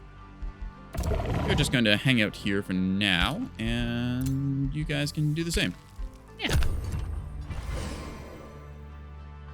All right. Allies are going to move. Yep. See them advancing over towards whatever's down this way. This lone army will be easy for us to wipe out with our 3 stacks here. See, Fangir is also moving. Let's see what he ends up doing down here. So we're going to see a nice AI battle against these various stacks here. So a lot of troops on both sides of varying quality. A couple Phantom Warriors here, just kind of adding up. You can see Fangir just got his ass handed to him by Yaka, though he took some losses in return. So, still, good to see. Yaka coming after the last of Fangir's troops here.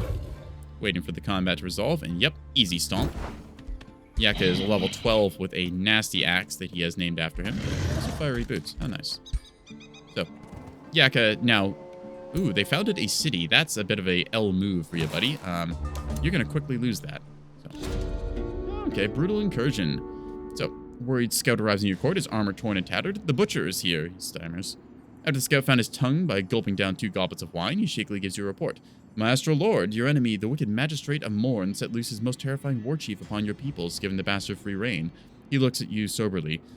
Gondelion, the butcher of Morn, kills, pillages, and desecrates like a wild beast. The dissenting war chief and his warriors will ravage your lands. What will he do to stop him? I'm going to seek him out and kick his ass. I could rally the guards, which just means I block all my draft, but I gain stability. Or I can take my chances and do nothing. It gets me more evil alignment, but I'm not really going for full evil. It's just kind of worked out that way. We're going to go kick the teeth in of whoever this clown is. Let's see. Who is he? Where is he? There's a quest over here. This dude. Okay, so NPC army. He's got some units here. So a Tyrant Knight, which is a tier 4 cavalry unit. He's got some Glade Runners, which are nasty archers, and then a couple of Houndmasters. So not the strongest army I've ever seen, but still one that's a little inconvenient. Maybe my allies will deal with it. We will see. Either way, rogue army going around here that we're just going to quickly jump on if we can. I could fly over and engage you, which is probably what we're going to do. So we'll move like so.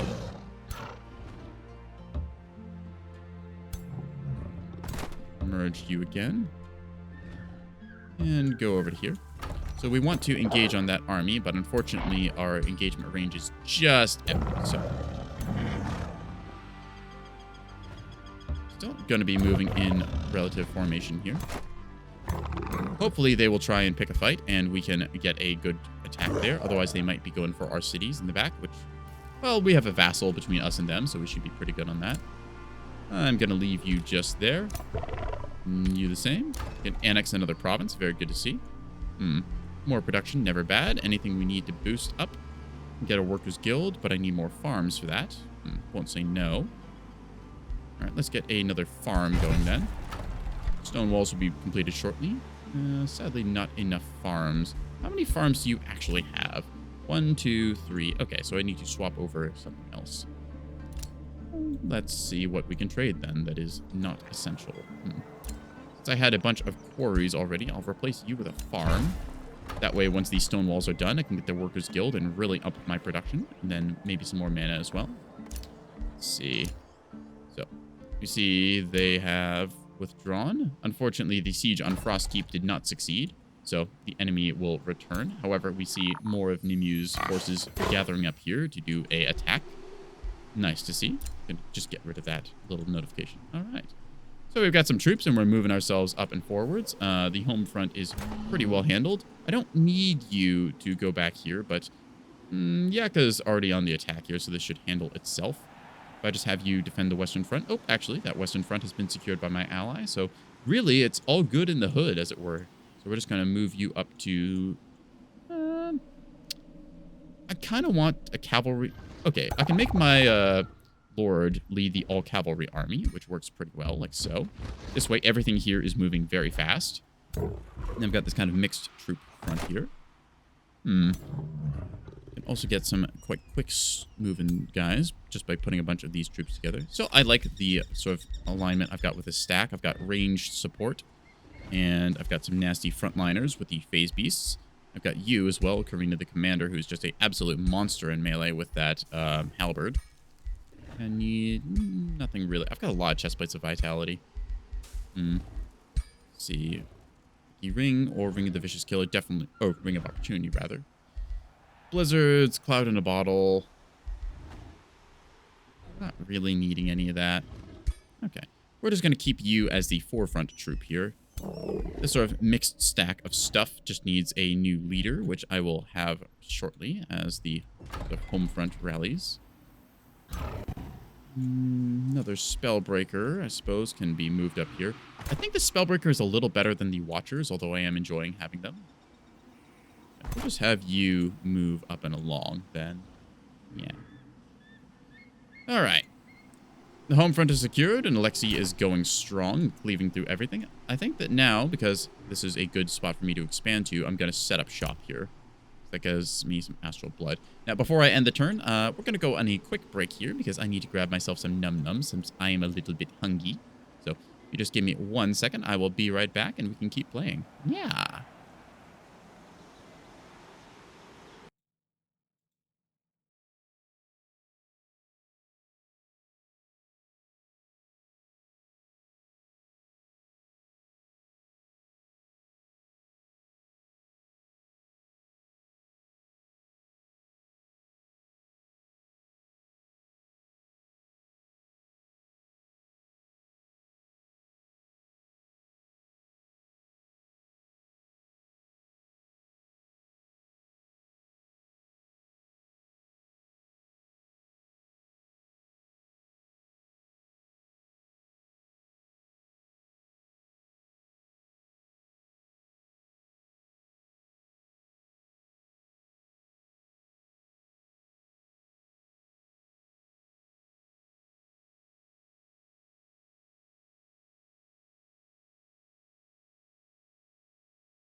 Okay, chat. I am back, and I've got myself the pasta that I had left upstairs and forgotten about. So, just gonna keep going as it were. And then, where were we? Ah, yes, right. We were finishing our turn. So, we've gotten ourselves some more loot. We're being attacked here, and I don't know if there's much to really do besides be annoying about it. So we're just gonna move out of their range. Then I'll set you to auto-explore. Yeah. And eat myself some pasta. Oh, yeah.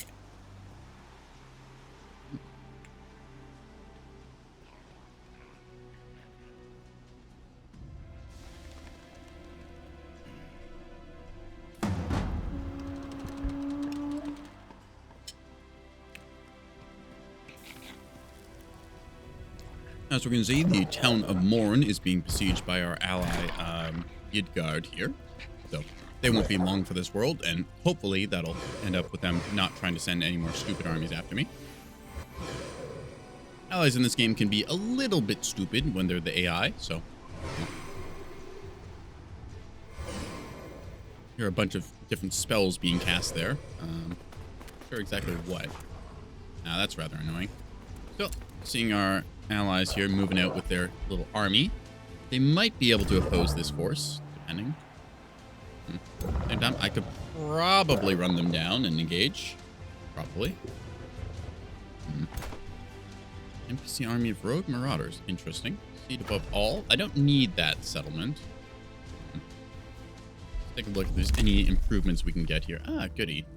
Extra casting points on kill. All right. Instantly gain knowledge. Well, I won't say no to just a little bit of forbidden knowledge. Yoink.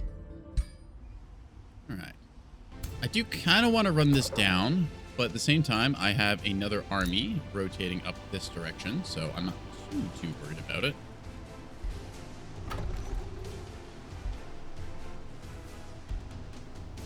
I do want you to annex more provinces here, so I'll have to trade that over in like 4 turns. Anyways, we've learned how to bind golden wonders. Tower of True Sight. I've got a couple different things here. Ooh, I can make my battle mages phase. That's kind of cool.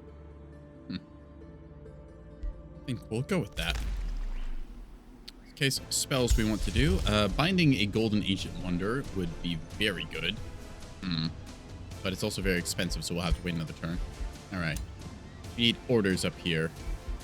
We can also build some stuff, so let's build that first before I forget. We'll build a Masonic Hall to get that production going. Development skills, which we already looked at. Right. Spells ready to launch. We are aware. Thank you. Alexi is on his way down here. Orders required. Do need another hero leading that army. I think that we're just going to move into enemy territory and start pillaging stuff. So we're going to capture this, like so. And see what we can do. Can I win this with just Spellbreakers? I do outnumber them by a lot, and those are not the greatest troops. So, tell you what, we're going to go for a quick little fight here. I'm going to use my Flying Lord, because he moves just a little bit faster to engage in this battle. We should try and resolve this in manual combat. Another bite of pasta.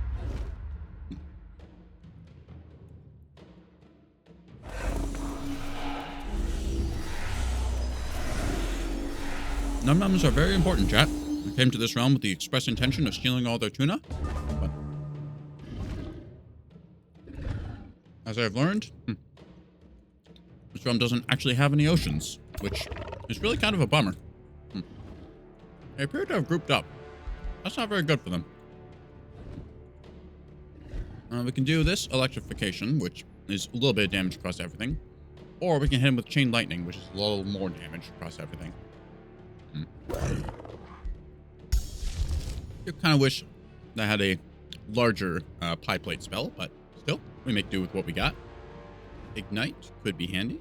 So was Immolate. None of them are burning currently, so maybe I'll just go with the Amplification Pylon to add on that little extra spell damage in a turn. Still, I want to hit them as much as I can right now. So we're going to see if I can't get a nice chunk of damage across everything here, since it's 15 across all. Probably the best value. We got 1 Electrify. Nice to see. Alrighty. So in this case, because we have the range advantage over them, we're just going to try and make use of that. Actually, I could just wait for them to come to me. They will have to advance, and that will stagger their formations, which I am pretty happy about, so I'm gonna put myself up in line like so, I think. I'm actually gonna have you be in the rear guard, because I don't want you to be hit by too much stuff. I don't think that they have any big nasty area of effect spells. They have 1 Awakener, which can do Exposing Light, but at the same time, I am in a better spot than they are, so I think we're just going to end our turn here. Yeah.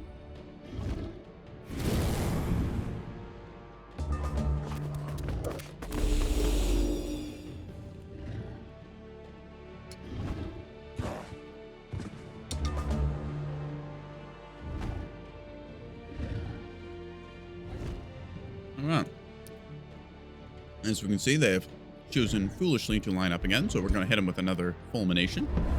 Nice spell, just area of effect lightning damage. Quickly gives us all a nice little buff here. In any case, we're going to go ahead and hit them with the Star Purge. Yeah. Star Purge here, just to zap them. Bam. And another Star Purge here, just to zap them. Bam. This is why you don't group up against a whole bunch of casters like this.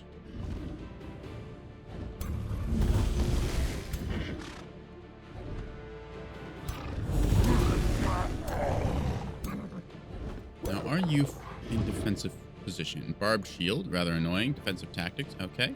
I believe you chose shield wall defense, which is a little annoying, if you know I couldn't fly.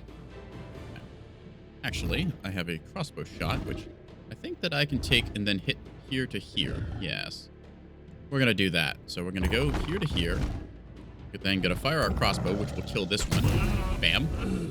And then we will fire again. Bam.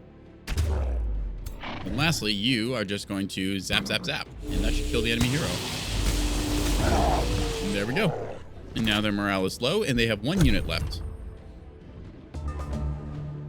And they're just going to foolishly advance and try and fire a shot. Rather rude of them. Now we're just going to fire whatever magical bolts we can. Zap, zap with critical damage. Woof. This is the power of having a lot of mages with ranged gun line. So, in case we see the enemy is brought down, let's go ahead and take a look at their corpse, shall we?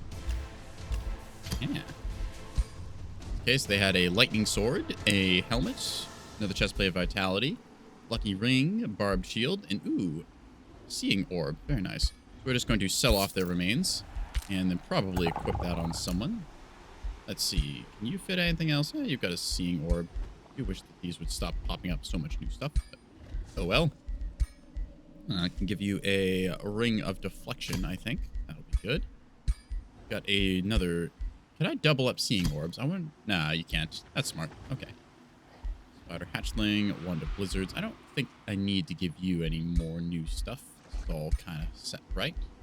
Got you with the mask of precision. Yeah. Let's see if we can't improve you a little bit, shall we? Give you the orb of seeing. Nice to have. Spider hatching ball could be useful as well, but I don't think you really need that. I do need to get my heroes some boots, though. Can't have them running around barefoot. Move up like so, and have you split off and pillage this province. Improvement. There we go. That'll get us some more benefits. Yeah. Orders required for our storm scale serpents, which have just recruited themselves.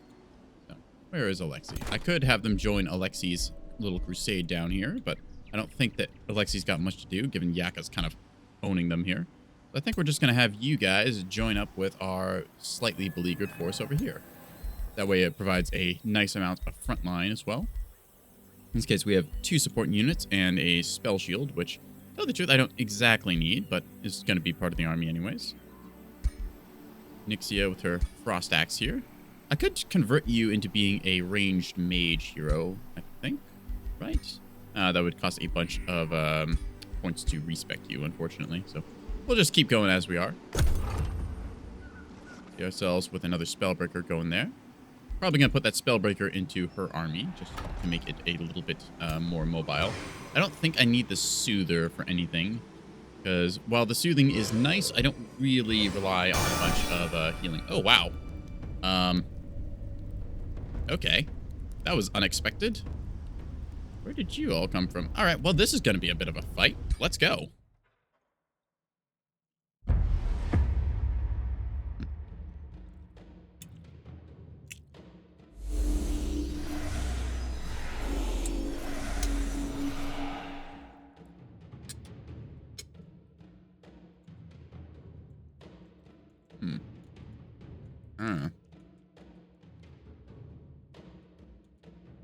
Alright, so unfortunately, it's going to cost us a lot to cast spells.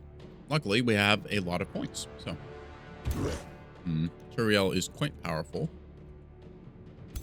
Lightbringer's rather annoying. I think that we want to bring down their various forces as best we can. Gonna look at what deals the most damage here. Ooh, that's actually pretty good damage.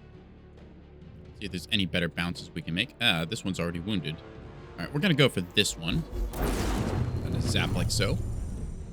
Now, we do have the high ground for what amount that it matters, given they are trying to attack into us. We're going to need to try and contest this sort of midsection and bottleneck them as best we can. Turiel is an absolute beast, so we might not be able to even kill him. That said, if we get enough kills across the army, we can trigger a mass rout, which would be quite good for us. We have a Mimic here that is going to probably take on... ooh, these Tyrant Knights would be a good unit to mirror Mimic, so we're going to try and get them if you deploy defensively. A lot of our heavy troops here needing to move up and get healed. We're going to do so. Okay, it's just going to group up everything I kind of can into one big old blob, like so. And we're going to use our Summer Fairies to apply regeneration across everyone. This way we get a bunch of health going. And we'll split our formation slightly to avoid enemy retaliations. There we are. To make use of the mobility we got. If these units take damage, they will teleport away, which is sometimes handy, sometimes a bit of a pain in the butt. Don't need anything else really on you. Ooh. Heal target unit 30 temp HP. Alright, well, we'll just...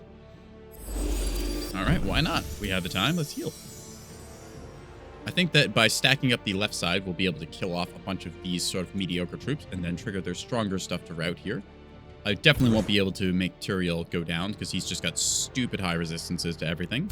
And this Daylight Spear and these Lightbringers are killable, but the Daylight Spears are a little annoying.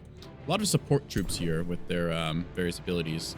Chaplains can awaken, they can bless, they can provide prayers of healing and mending. So, very strong support, but we have a bunch of fairies which have area of effect regen, so with any luck we'll have better sustainability through mass healing spam. Just got a sort of mixture of various units here that I'm going to keep trying to, well, I'm going to try and keep these units alive because they are useful, but I've also got reinforcements coming, so if I end up losing a troop or two, I'm not heartbroken about it. I think that for right now, this will be good enough. We can always apply more regeneration. I'm expecting them to deal some damage to us with the spell here.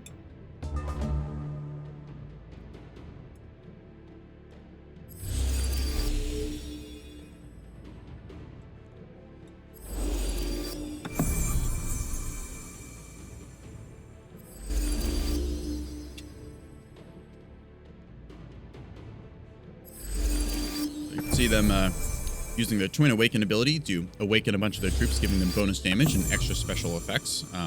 The high factions they're playing, they have bonuses to the different troops that they awaken. Awaken itself just applies a +3 spirit damage to units' attacks, but the high factions, different units like their archers, they'll get extra range when they're awakened, as we see here with their Inquisitor units moving up and shooting at us. Gonna keep spamming their awaken abilities, just buffing up and healing everything, which is good because it means that they're spending their turns to heal instead of actually dealing damage. See, unfortunately, their Tyrant Knights came up and poked our troops here, but they should heal shortly. Though they are taking quite a bit of damage here. Concerning amount of damage, actually. A lot of damage. Woof. Please don't get a kill here.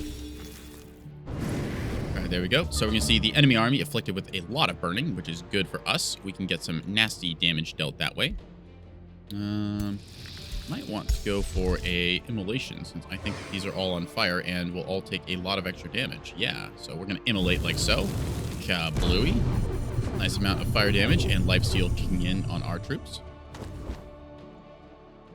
Like to mirror you, like so. There we are.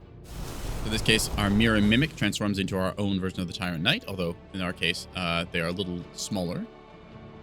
Able to get a demoralizing charge into them. Ooh, that's a very good charge into this unit of Dusk Hunters. We might want to take that. I think we will. So, move up and give them the old smackdown. Wham.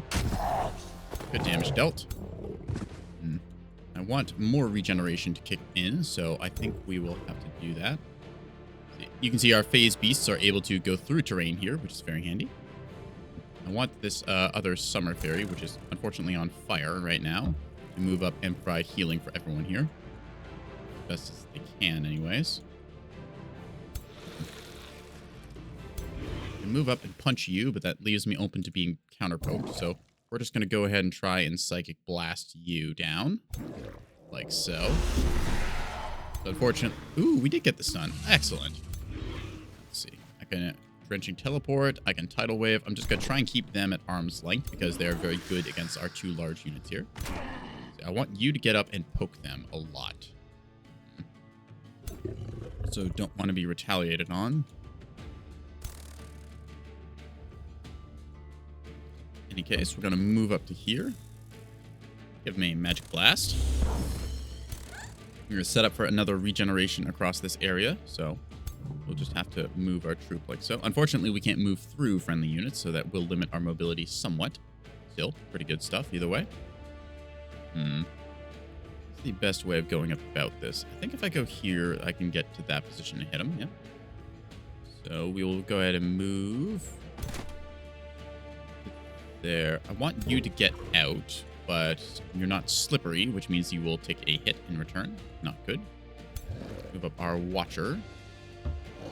Actually, let's see if I can hit you from here. I can. Okay. Psychic Gaze you, hoping for a stun. Unfortunately, no stun. I like the idea of you going forwards and getting a devastating charge onto them. Seems quite good, actually, so... Gonna go ahead and do that. Hit him from the flanks here. Bam. Nasty 37 damage dealt. You're going to get regeneration in a second, but I want you to move up and hit somebody as well. Probably from here to there, but I also wanted my hero to get in that way, so you'll have to be there. Okay. How to go about best doing this? I want you to... Okay, if you move there, you can hit him in the back, which is nice. You can also get contesting there. Go ahead and do... Nope. Not like that, rather. So if I move this smartly, I think I can do this, and then this. Then I can trigger regeneration across everyone, like so. Boing. You will be able to move into position here. I can have you come up and cancel that retaliation strike, like so. Wham. You should be able to get a kill here. Wham. Halberd powers. Oh, just barely out of it. Dang. That is 1 HP in a dream. Holy crap. Do they have a ability that gives them that? No, wow. They just are 1 HP away from dying. That's rather unfortunate. Rounding errors. Oh well. We've got a Storm Scale Serpent, which I think that, given the ranges afforded here, is just going to go this way to try and contest the midfield. And then our Tidal Spirit is going to go up and do about the same. Let's see, I can teleport. Looks wet. Okay. Kind of like the idea of teleporting to here and then getting some shots in, but that's also puts you very close to the enemy lord. It's not best. We'll just teleport to here, which makes you susceptible to getting punched in the face. There we go. Gets us a good brawl. All right. So you're not exactly a threat, given if you do anything, you're gonna die. You're actually gonna die from burning anyways, so I'm not too worried. Let's see, where do I want you to be? I could teleport you to the backfield and get on those Awakeners, which sounds pretty good, actually. We are going to do that. Yeah. Blink back here using our abilities, and then hit them with a charge strike. This way, they are contested, so they can't use their Awaken Exposed Light power. And hopefully, we will get ourselves a little bit further next turn. Currently stands, just going to order everything into defensive stance and then go for some kills. I'm rather annoyed that I didn't manage to get that kill. Ah, okay, so they've summoned a pillar here. Rather, not the best spell, but also not the worst.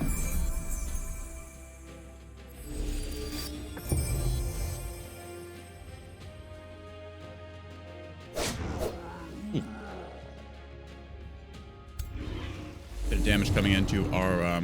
Oh, unfortunately, they have taken control of our Tide Elemental. So, and they healed it. We're just going to have to kill their Lightbringer, and then we get our Tide Elemental back. Shouldn't be too hard. And you see their hero has kind of stupidly retreated, leaving us free reign to just kind of do whatever over here. So, in any case, they're just moving around, being a little annoying. Oh, another domination, so we're going to have to kill that one as well. A little bit of close quarters combat here. A bit of distracting bolts flying off, but shouldn't be anything we can't handle. See, they're flying zealots getting on our fairies here, but our fairies have already done their job of providing regen, so we don't really need them. See, their awakeners trying to move up and fire some magical bolts, but we're going to hit them in a nasty flank pincer maneuver. Wham. Those will die as soon as our phase beasts get a chance. See, a little bit of healing going on. We should be able to kill that one with a nasty blow. Now, let's see. So we need to take out some of the enemy units. To do so, we're going to need to use some more spells, which we're a little bit lacking on, actually, because enemy Spelljammer is really taking its toll. Cosmic Ablation couldn't hurt. Just trying to ping down a unit that is susceptible enough. Sometimes, do they have anything in close proximity? I could hit them pretty well around here. Looking for something that I can easily pie plate. I think that this is probably going to be our best attack here. Yeah, that'll do damage. Zap, zap. Bam. Lifesteal kicks in. Now, do you have killer momentum? Is the question. Overwhelm, lightning opportune. No. All right, so if you get a kill, it's going to be quite good, but I need you to just destroy something. I think that destroying these guys would be helpful, but I can also free up a lot of troop here. So, well, let's see what we can get on first. I can get a charge strike kill on you, so we're going to do that. And bite. Count goes one. Get some nasty charge strikes into you lot here. We're going to do that. Wham. Chomp. Slowly chipping away at the enemy. Getting ourselves some better odds. Fortunately, they are contested, so we need to deal with that. You have 65% chance to hit here, which is the only thing you can actually hit. So we're just going to try and get a kill on them. Zap 1, zap 2, and zap 3. Good kill. What? Ah, 1 HP. I'm wondering, is there some special... Unit has steadfast. Ah, okay, that's what that is. The Keeper's Mark. It does mean that they don't die this turn. How annoying. So, it will make... actually dropping certain units a little bit more difficult. We need to bring you down this turn, which I think I can do. Yes. Need to get up front and smack about you. They flank attack. And chomp. 1 and 2. Now we get our Tide Spirit back, who is more than happy to blast away some of the enemies. See, that'll hit a lot of friendlies. Not ideal. I think that just having you beat the snot out of some stuff is the best course of action. So you're going to hit these chaff ones here, I believe it is. You can see the negative morale effects kicking across the enemy army as they are starting to think about routing. I'd like you to just get out of here and smack some stuff. Let's see. So in that case, then, you'll deal good damage here. You steadfast as well. You are steadfast. How annoying. All right. We're just going to hit you. Bam. You are going to rotate over to a flanking position, I believe. Yes. You get a nasty flank on him like so. And then bite him in the butt for 64 damage. Ka-chomp. Let's see. So you are still contested here, annoyingly enough. But this unit cannot attack. So we're going to retreat back and have you blast him with magic. Now, again, unfortunately, the steadfast trigger's there. So... have to do what we can. Let's see. Friendly troops around the place. Had a good old magic blast on some of these things. I don't think I need to really kill this tower. Because, let's see. Divine Grace heals a little bit of health, but I'm not that worried about it. Everything here is more or less one tap away from death, so we're just going to take advantage of that. This is steadfast as well, so we're just going to move to this one's flank and give it a good old stab, stab. 1 and 2. All right. So unfortunately, not quite enough to rout them yet, but they are right on the breaking point, so we're going to keep at them.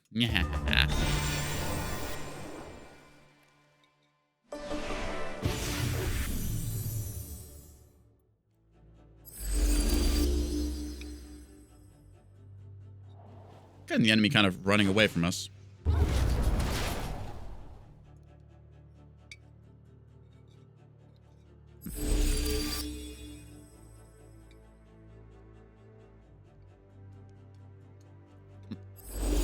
Conclusion echo eating num nums. Yay. Oh, you see them awakening our unit and foolishly moving closer, allowing us to kill them and bring our Watcher back into our fold. This pikeman, rather annoying, flying up and that's a good hit into our elemental. That's not ideal for us.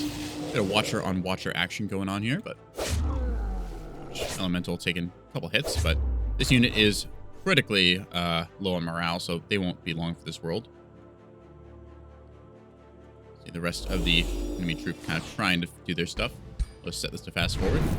All right. Ooh. Oof. Ouch. That's why we didn't want to tangle with the enemy lord, since he is quite powerful in melee, as we see him just basically one-shot one of our serpents.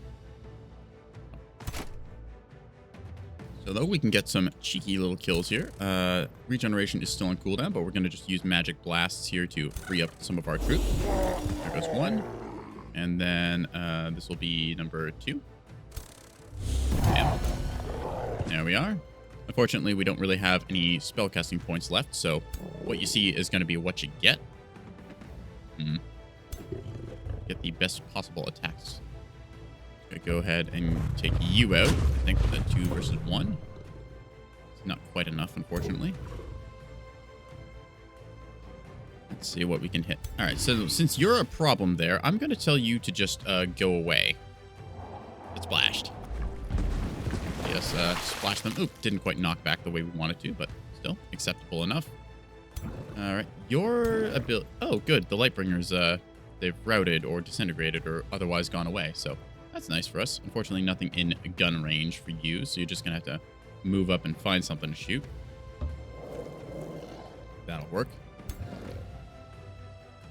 I'll try and use my ranged units to kill off the little things that I can. Let's see, so you're friendly here. Zap on you. Zap. And then I think I could go for a charge. Yeah, this will charge kill you. Whack. Go. Enemy should be approaching the breaking point. Yep, just a little more. Get a good zap into you, like so. Right. I want you to ideally deal with the enemies over there. Can't. Ooh, I could charge you, but that's going to be rather damaging. Still, that is a kill, even if they do get a first strike on us. We might have to risk it here. I get a retaliation, but I think it's going to be worth it. So they'll poke me once. That does not lower my damage any. And charge attack. Wham! Down they go. Well, almost down they go. All right. What did I have left? See, I've got charge you, which won't actually kill you. Or I can charge you, which will.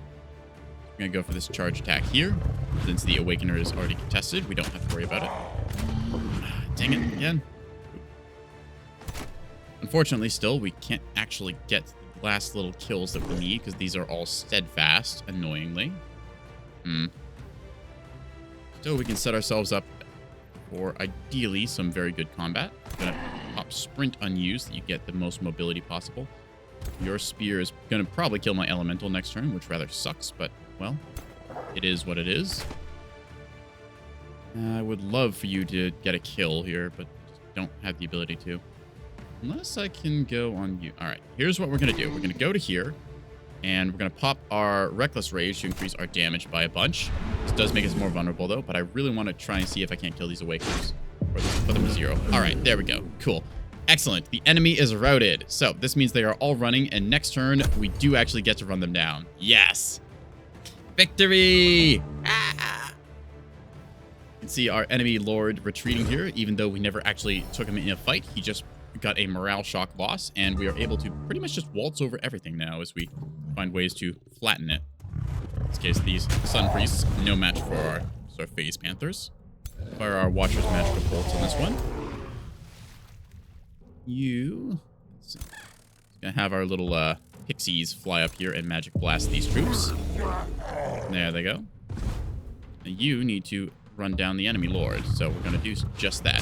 As you can see, we barely do any damage to him compared to the rest of our troops, so we're just gonna send whatever we got after him.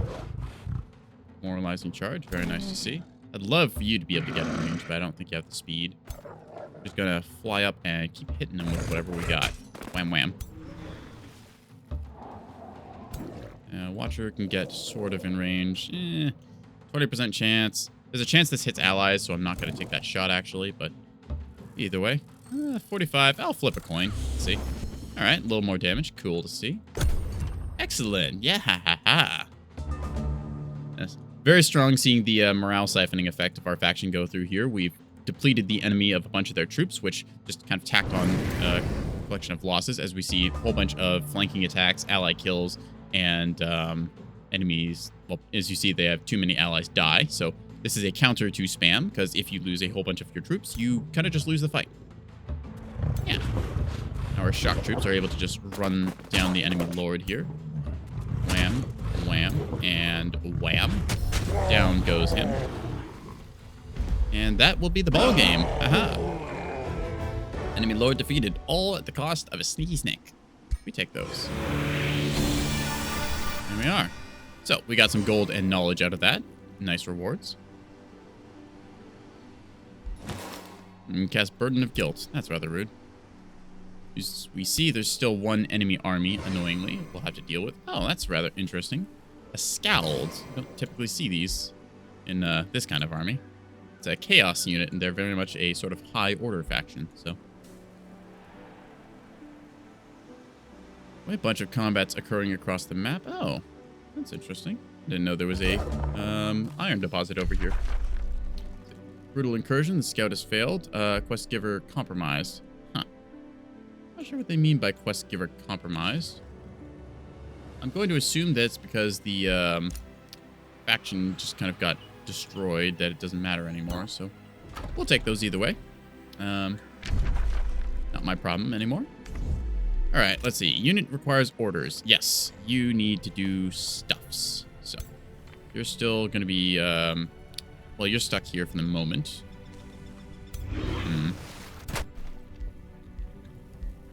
I think that if I just have you as the additional shock troops, that works pretty well. Put you in there.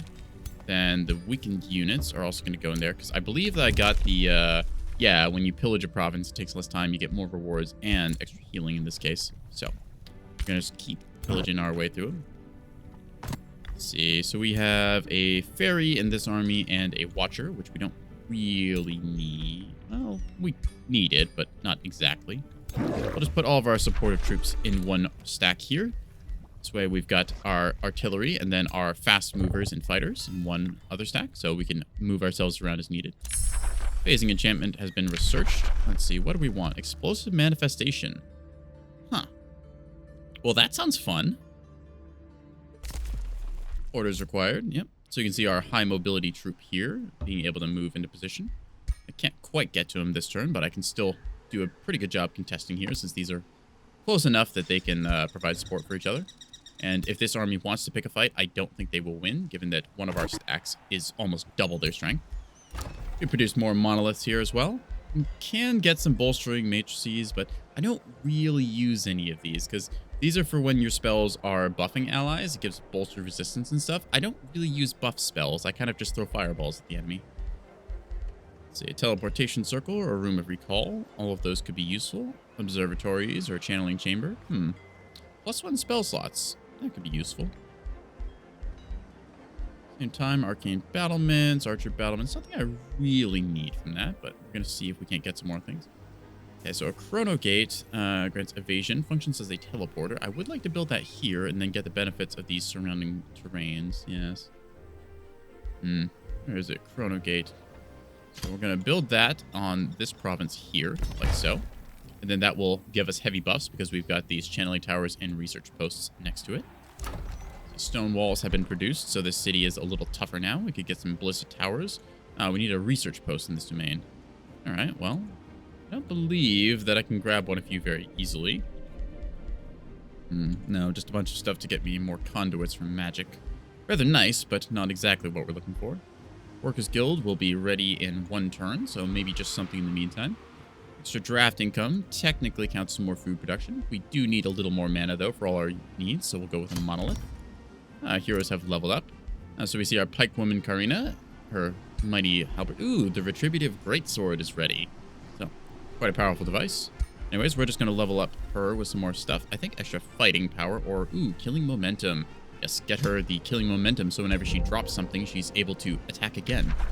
We get a signature skill, so in this case, Reckless Rage is quite powerful. Demon Step allows her to teleport, and so does Blink. So in this case, Blink teleporting 6 hexes, making her harder to hit, versus Demon Step, which teleports her into a... Well, it's a shorter range teleport, but 10 fire damage. Personally, I think that Blink is going to be the choice here, because Blink is very good at getting around the place. There we are. More items as well, stuff that we can't exactly use, and we have a lot of Binding Essence we'll have to build into stuff. We were going to build our troops some leggings, so we're going to look for that. Let's see. How about some winged boots? Can't add anything onto the basic effects, but we can do sneaky stuff like this. All right, fast movement. Very fast movement. Quite good for getting around the place. Juggernaut, crushing non-fortified. Extra hit points, never bad to see. More toughness is good. Let's see what is locked that we can't get. I need Arcanium Ore for that. Some Tranquility Pools. Status, Fire Resistance. All right. Light Resistance. So ideally you want to collect 3 of every magic material to get the full unlock for all of this stuff. Just Spirit Resist couldn't hurt given our enemies. Fortune would be nice. Starblades. Do I not have? I don't have a Tranquility Pool. You know, I think I need to resolve this. Let's see if somebody has a Tranquility Pool for trade. I do have a Tranquility Pool. What will you ask in return? 20 gold. Let's see if we can find a better deal. 24 gold. Ugh, not quite as good. Tranquility Pool for 17 gold. This is why we check things. And Yaka, do you have one? No, you just have haste berries. Okay, we're going to secure ourselves a Tranquility Pool like so. Ka-ching. 17 gold, a small price to pay, but in exchange, we now have all 3 liquids, giving us the Cosmo Flux Elixir, meaning that our province improvements in province with mana research nodes grants extra knowledge and mana. Well, there you go. I believe it is these nodes. Yes, a mana node. So this should be providing us some extra resources, which I believe it is. Nice to see. All right, let's take a look. Oh, I want to check my magical materials and see if I can draw anything else into the fold. I really need some Fireforged stone, although I believe it is only found in the underground, which has barely been touched this game. You can see our ally has a city starting down here, but that's really about it. So we'll have to look for a way to get that in order to get our Rings of Binding for our extra benefits. See, Rainbow Clover. Gonna just see if I can't trade for some more resources either way.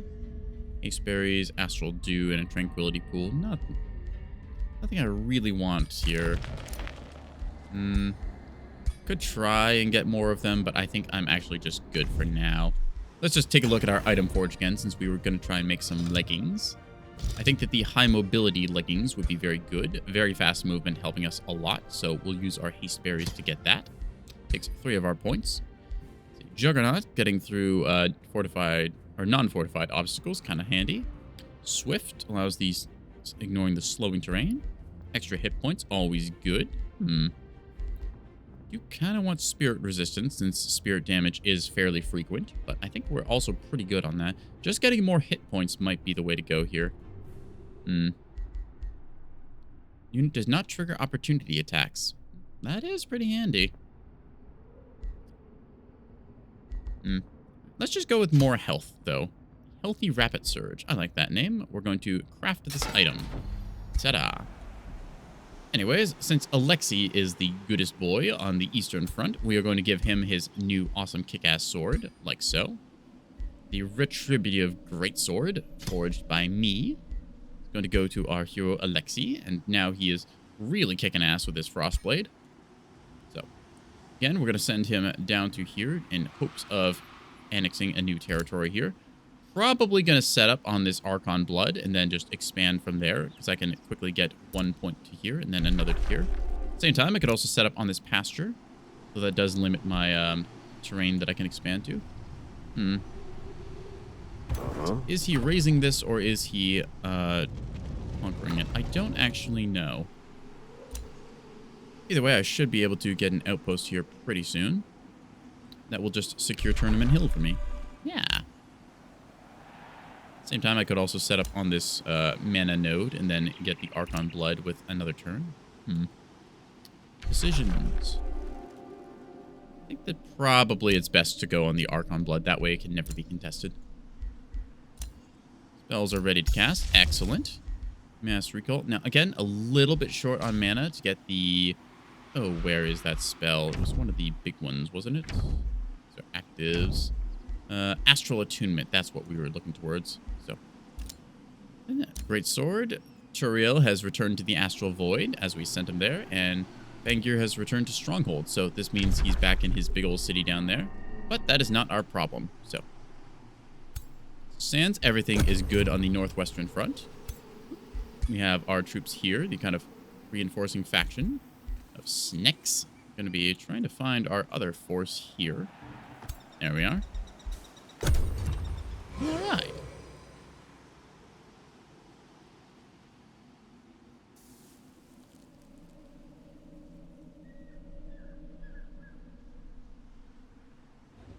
See, our enemy is moving back towards one of their cities, trying to reinforce. We could besiege this city, although I'm not too worried about it, since I'm just going to go straight for his capital and hopefully take over that. The free city of Sirona is nearby, which could provide reinforcements, which may lead to this being an interesting fight. Given that I just sent this fool back to the astral plane, though, I'm not too worried about things. We're just going to continue our sort of advance here, making sure we stay in reinforcement range. Just set up there. Now we see ourselves pillaging this mine and the furnace in a second. Oh, goody. Sorcel can annex into the province. Where do we want to be? I can get more foresters and stuff. I think that if I build a quarry here, then I'll be able to build another conduit-style building on top of it. Let's go down and look at our things here. Resonance fields. Yep, counts as a conduit. Or I can build a spelljammer. Mystic Abbey as well. Ooh, get extra mana and knowledge. Oh, I think that we will build the Mystic Abbey next on this tile. There we are. Spells ready for launch again. Shira Snowblood has withdrawn, so she probably got something handed to her up here. Anyways, bit of a short turn. Let's see if there's anything in the astral trees that I want. Not really anything up in here. I could summon a bandit army if I desperately need it, but I'm not too pressured right now. Gonna keep our troops flowing forwards. Ah, goody. Alexei is down here. So I think that our decision was to set up on the conduit, which seems like a good idea. So we're going to do that. Pitching. This secures it for us, and we'll be able to annex Tournament Hill, which will again get us more Imperium and extra research. As you can see, our Imperium income is extremely high, but we're going to be spending that sooner or later on the various techs we've unlocked in the Astral Empire development tree. Anyways, our allies are moving up with us, clearing a couple of the bits around here. Probably going to try and clean out this way, if I had to guess, given that they have expanded far. Oh, goody, another big fight. Well, this should be interesting. Ooh, Toriel's already come back, and he's got a couple of heroes with him as well. Woof. These are fairly leveled. Luckily, still a bunch of weak units that we can probably take in a fight. Kind of curious why. Oh, wait, hang on a second. Ah, I see what he's doing. Okay, so he's attacked my ally here. So instead of going into a fight like this, I'm just going to opt to not engage this fight because I want to keep my troops all together. He's welcome to attack there. And now, instead, I am able to take him in a fight that I prefer. Oh, and he's left his Tyrant Knights out. How foolish of him. So in this case, I now have my troops that I'm able to reinforce with and hopefully get a good fight. In this case, you can see the mine ruins as I've finished pillaging these and freeing this ancient wonder. I believe that now would be the best time to engage. Ooh, this is a nasty unit, the Shrine of Smiting.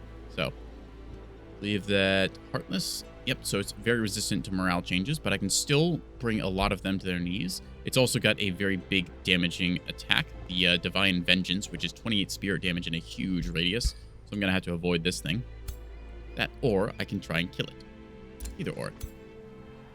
Let's see. So I do want some more forces to join me in this battle. So in this case, I'm going to move up with you into this position here. Then I'm going to cast, I believe, Prelude of Doom on your main stack. Should work. There we are. Definitely want to demoralize their lord as best I can. Finally, one more unit would be very helpful. So could get another Watcher, but I think a Phase Beast, that will take too long to summon.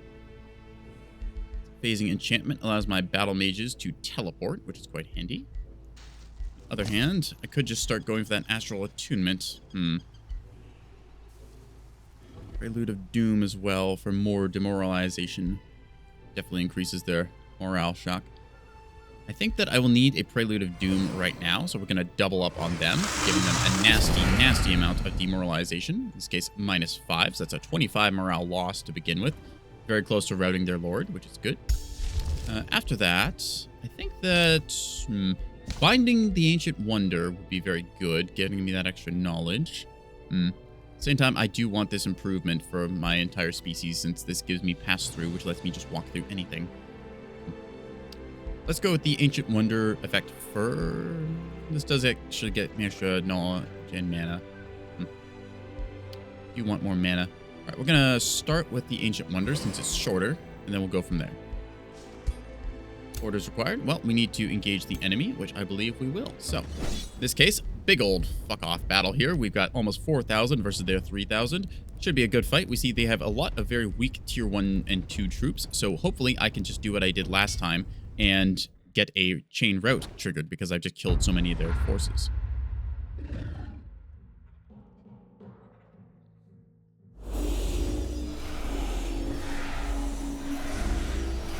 The various effects going off here because my troops, my mages will give me +5 battle casting points.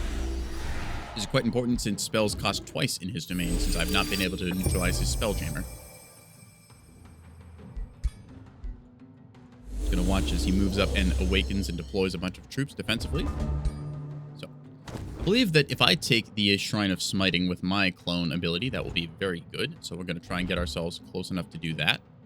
In this case, advancing and entering defensive stances. We want to heal up some of our units that are a little bit wounded, so we will try and do so.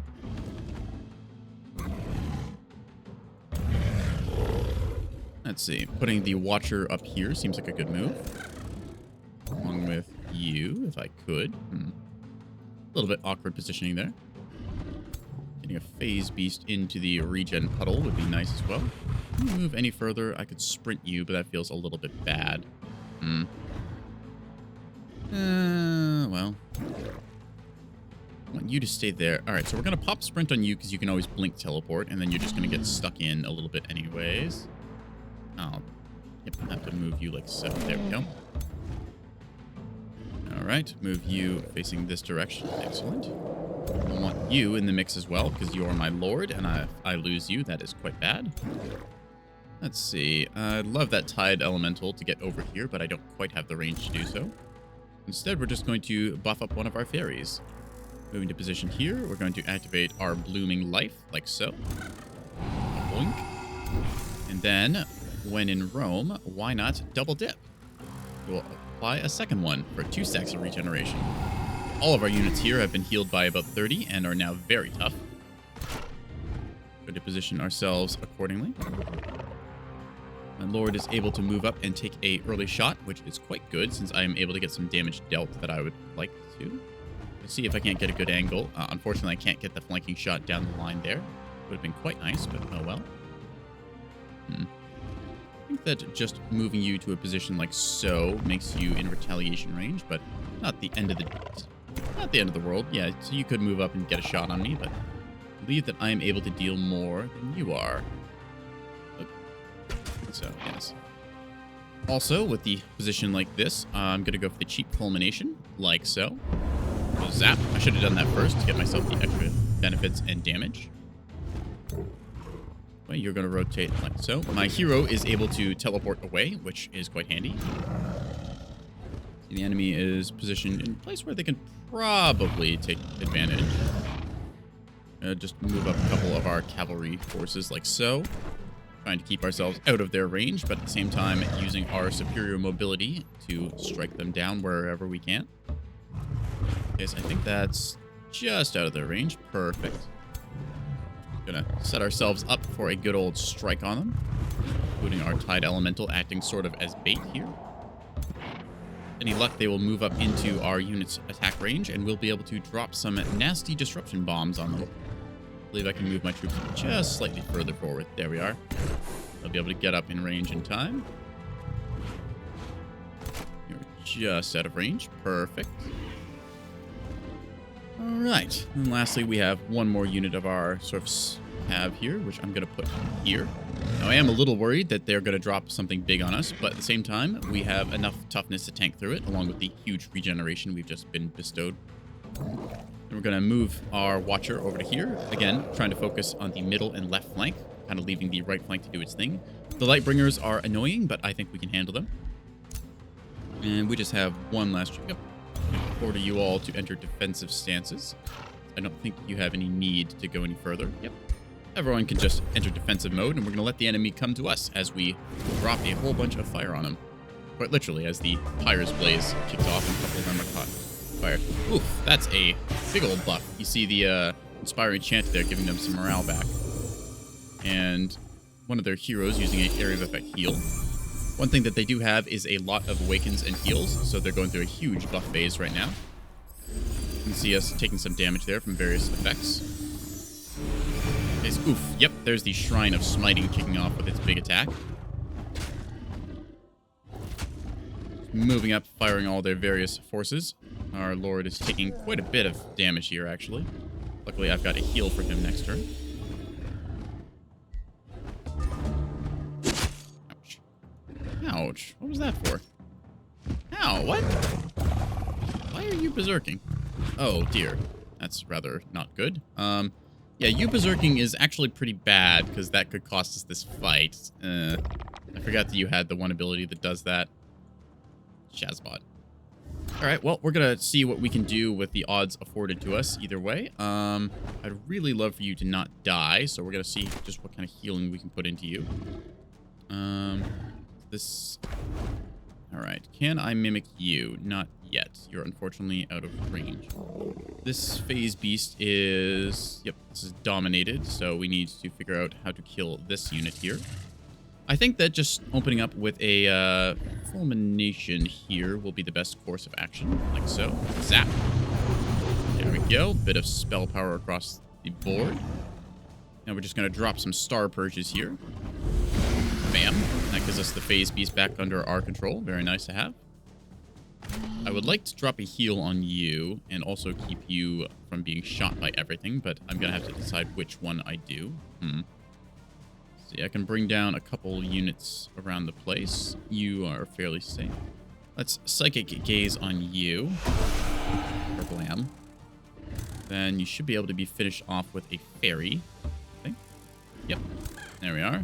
The Summer Fairy's getting a nice shot. Unfortunately... Oh, nope. That was just enough.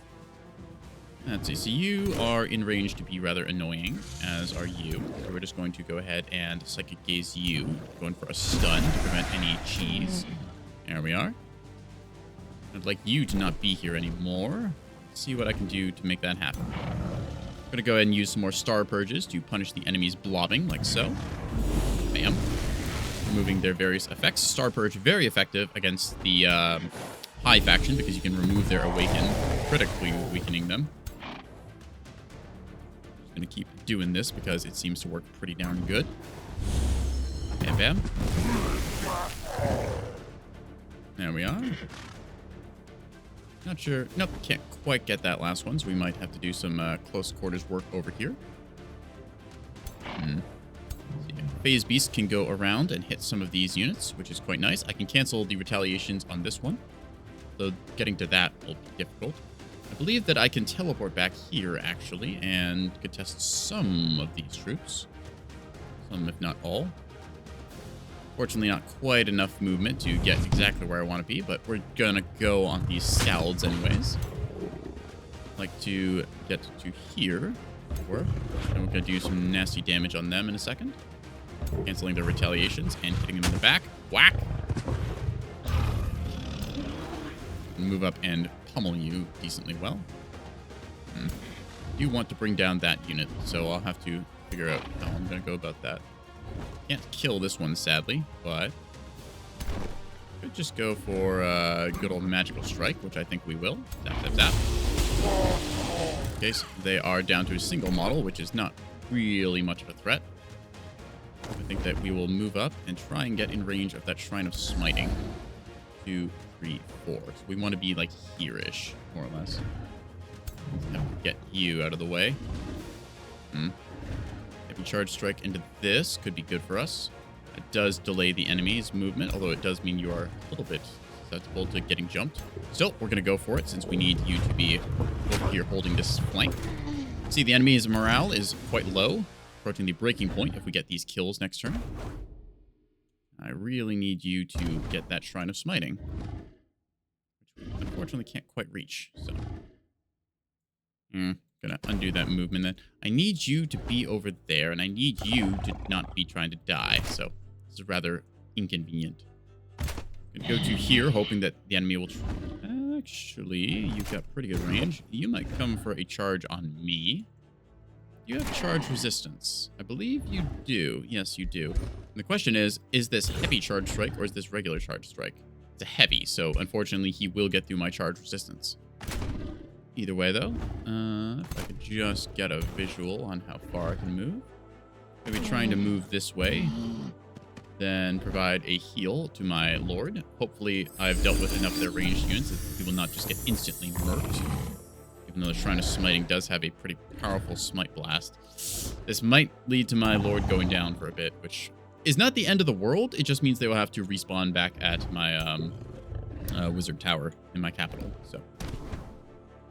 an inconvenience, at the least. Move to here. I really want to mirror that unit, although I can't, so I'm just going to enter defensive stance, like so. And lastly, we have our Summer Fairies over here, who are just going to split off a little bit, I think, and try and attack these. I have a great shot on them. It does mean that our Summer Fairies are a little exposed, but, ooh, that's a pretty good chance to hit there, actually. Can't get a better shot, so we're just going to hit him with what we got. Unfortunately, missed. Alright, let's see what damage we can do. So I could probably bring you down, which I quite like. I could also reduce a lot of your stats, which is powerful. So we're going to do that. Bluey. Removing all of your various benefits and enchantments.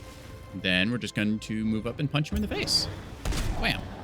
Again, the steadfast keeping them in the fight, annoyingly, but before the next turn is over, we should see a bunch of these go down to various dot effects or other benefits. You can see my hero getting some regeneration there, up to 43 hit points. So hopefully we can tank through the incoming barrage.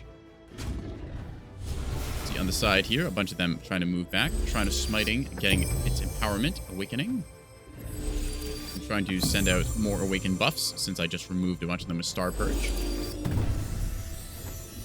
All the various debuffs getting removed. If their heroes just want to remove debuffs, that is fine by me.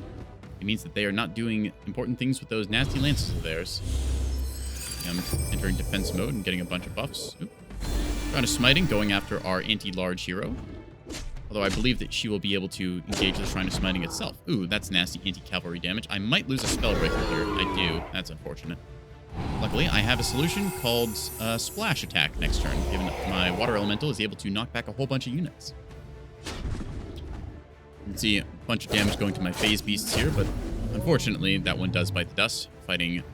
We knew we were going to take some losses in this. Phase Beasts are just summons, so we can bring them back relatively quickly, as opposed to other units we have to build. Alright, they're going for just a little damage here. Distracting and annoying, but still, not the worst. Luckily, our hero is back in the fight. So, let's go ahead and clean up shop, shall we? So first things first, let's see. Do any of you have spells that you can punish these guys with? Yes, you do. We're going to quickly do that. Bit of magical bolt here. Zap, zap, zap. Like so. And then you are going to do zap, zap, zap on you. Go, that's a kill. Next, we are going to use our Water Elemental for its push attack like so. Yeah, I want to push a bunch of you guys, but not allies. Really? This will push back the pikeman that is threatening us, but we'll also hit our Phase Beast, so we're just going to hold off on doing that. Instead, we're going to run back to here and attack these scalds. Getting our cheeky little kills here with our units supported. We're going to do the Water Blast like I mentioned. Splash attack. So in this case, it disrupts a bunch of them and knocks them around. Very good for us. What the heck angle is that? So they are facing the entire wrong direction, which means they can be shot in the back. Good. Zap, zap. steadfast, meaning they are alive with 1 HP in a dream, but that's not a big problem for us. Chase after these ones, go for another hit. Wham! Here we are. Quickly take out our units with our fairies here. So, there we are. Morale is high. I've not even cast a spell this turn yet. I should really do that. I want this thing to go down. So I'm going to need to find a way to do that. Question is, what is the best tool? Cosmic Ablation or Mental Mark? Sundering the resistance means it's more vulnerable to damage. I think just a Chain Lightning actually sounds pretty good. Getting some damage across everyone here. Zap, zap. There we go. Power the entire troop, which I really should have done to begin with. Could have got more damage dealt. Oh well. I want you to be able to waltz over and get that. Although you are now back in the fight, which is excellent. Let's see, how much damage can I deal? I'm looking to get a setup shot where I can kill something and then move on. In this case, we're just going to go like this. We're going to get the kill shot on you. Actually, we're going to overchannel because you're our lord. Wizard King power time. Gonna get that, and then we're gonna cast another Chain Lightning, like so, to weaken these units here. Bam, bam, bam. Next, we're going to move you to here, which should be in range to copy... Yep, we can copy the Shrine of Smiting, getting our very own version of it, which is excellent. Now we can bring a Smiting Prayer Blast onto a target opportunity. In this case, I think that we're going to go for you, since you are nearest, and just a good target in general. Now we're going to get our kill shot onto this little zealot over here, which then will heal us and should give us killing momentum to get another kill shot over here. Blam. Unfortunately, in this case, it does not kill the target, given that they are steadfast, but still good damage. We're able to get up here, but that will leave us very weak and kind of in a bad position. So, in the case, we have the opportunity to fire on the enemy with pretty good odds to hit, so I think we're going to take that. Watchers, I don't believe, get our... Nope, sadly they do not get Overwhelm Tactics, as they are not technically from our race. Still, we're able to make use of the troops we have. Could blink over here and get some good hits. I very much want to bring down the Shrine of Smiting, since it's Divine Vengeance coming off cooldown. Again, this battle would be very bad. Let's see what else I can throw at the enemy. Alright. Get some troops up to here, getting a good shot on a bunch of those, which I like. Want to bring down what I can. These archers are troublesome, and these pikemen aren't really a threat. They're just needing to be knocked on by like 1 or 2 hits. Let's see if I can't get the fairies to do that. Should be able to get a kill here. Bam. Yep, you can see the enemy is very low on morale. Many of them are routing, in fact, so we'll be able to achieve victory shortly. Very good hits here. Can even move you further up if I wanted, or I can try... it's steadfast, not going to get a kill. These units are all routed by the looks, so, yep, they are not a threat to us anymore, so we can refocus our efforts on the other front. In this case, I'm going to move up to here and try and get a bit of damage into... Actually, I kind of like you being there as a blocker. You are routing, so you're not a problem. You just heal, which isn't the worst, but it's also not the best. You can fly past, so it's not actually blocking. I do need to bring down the Shrine of Smiting, since I've not got a way of killing that otherwise.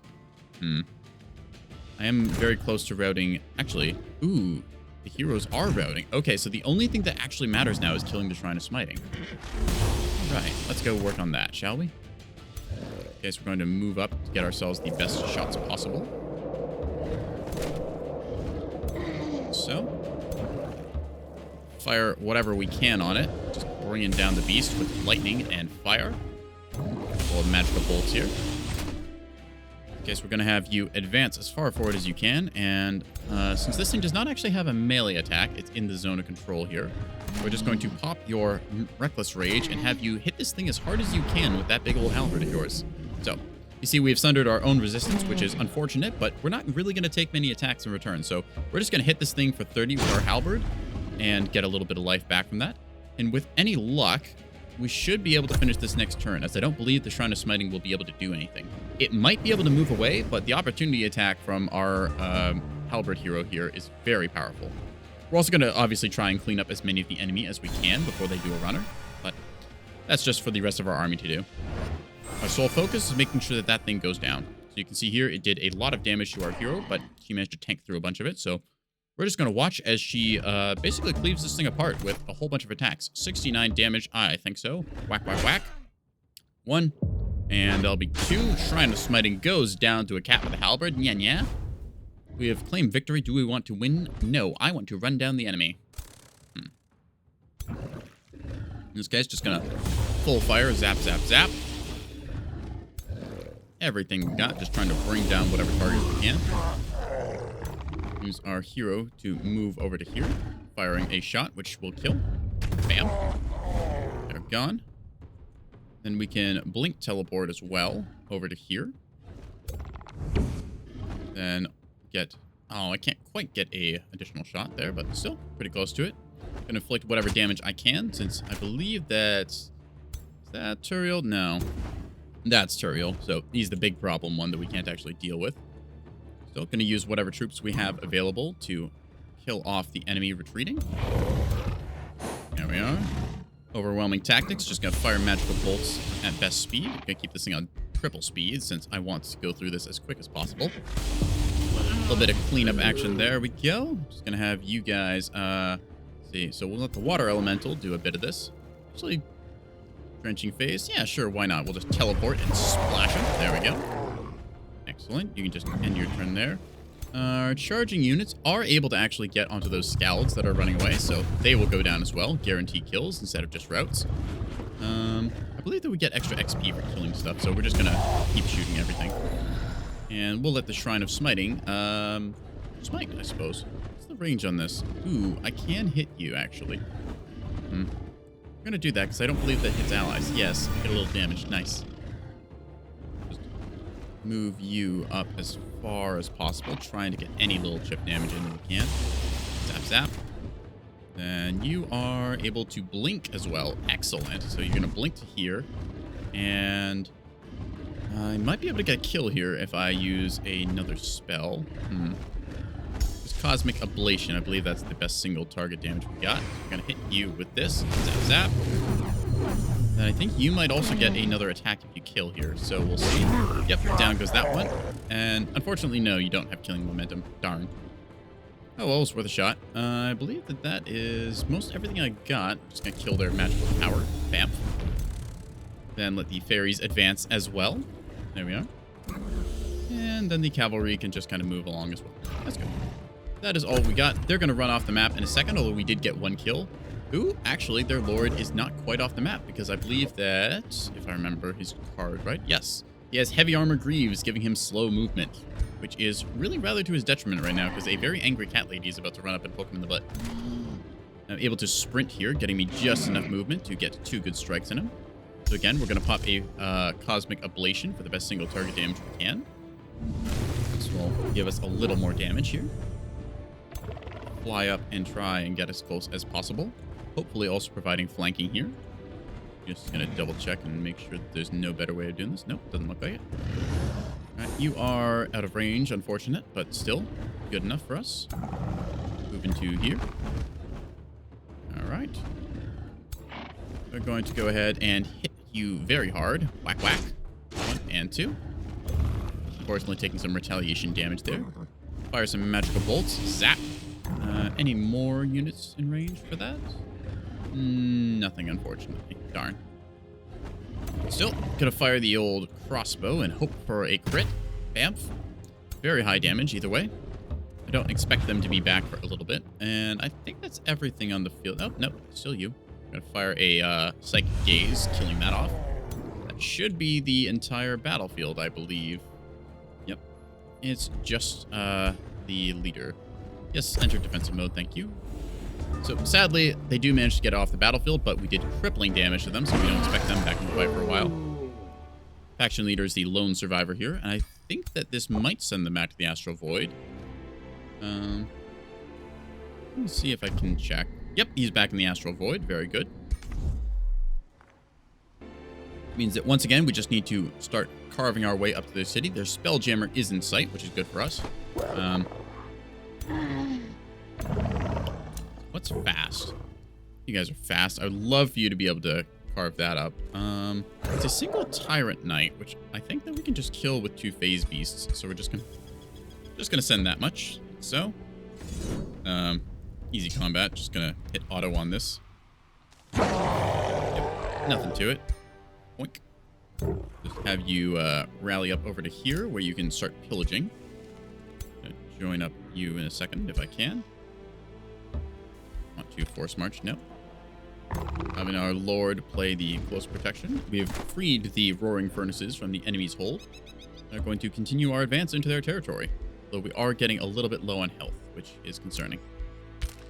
Luckily, though, if we pillage Ruler's statue. How arrogant. Luckily, though, if we pillage this improvement, we will get a bunch of health back, so I might transfer my hero into that stack to get that healing.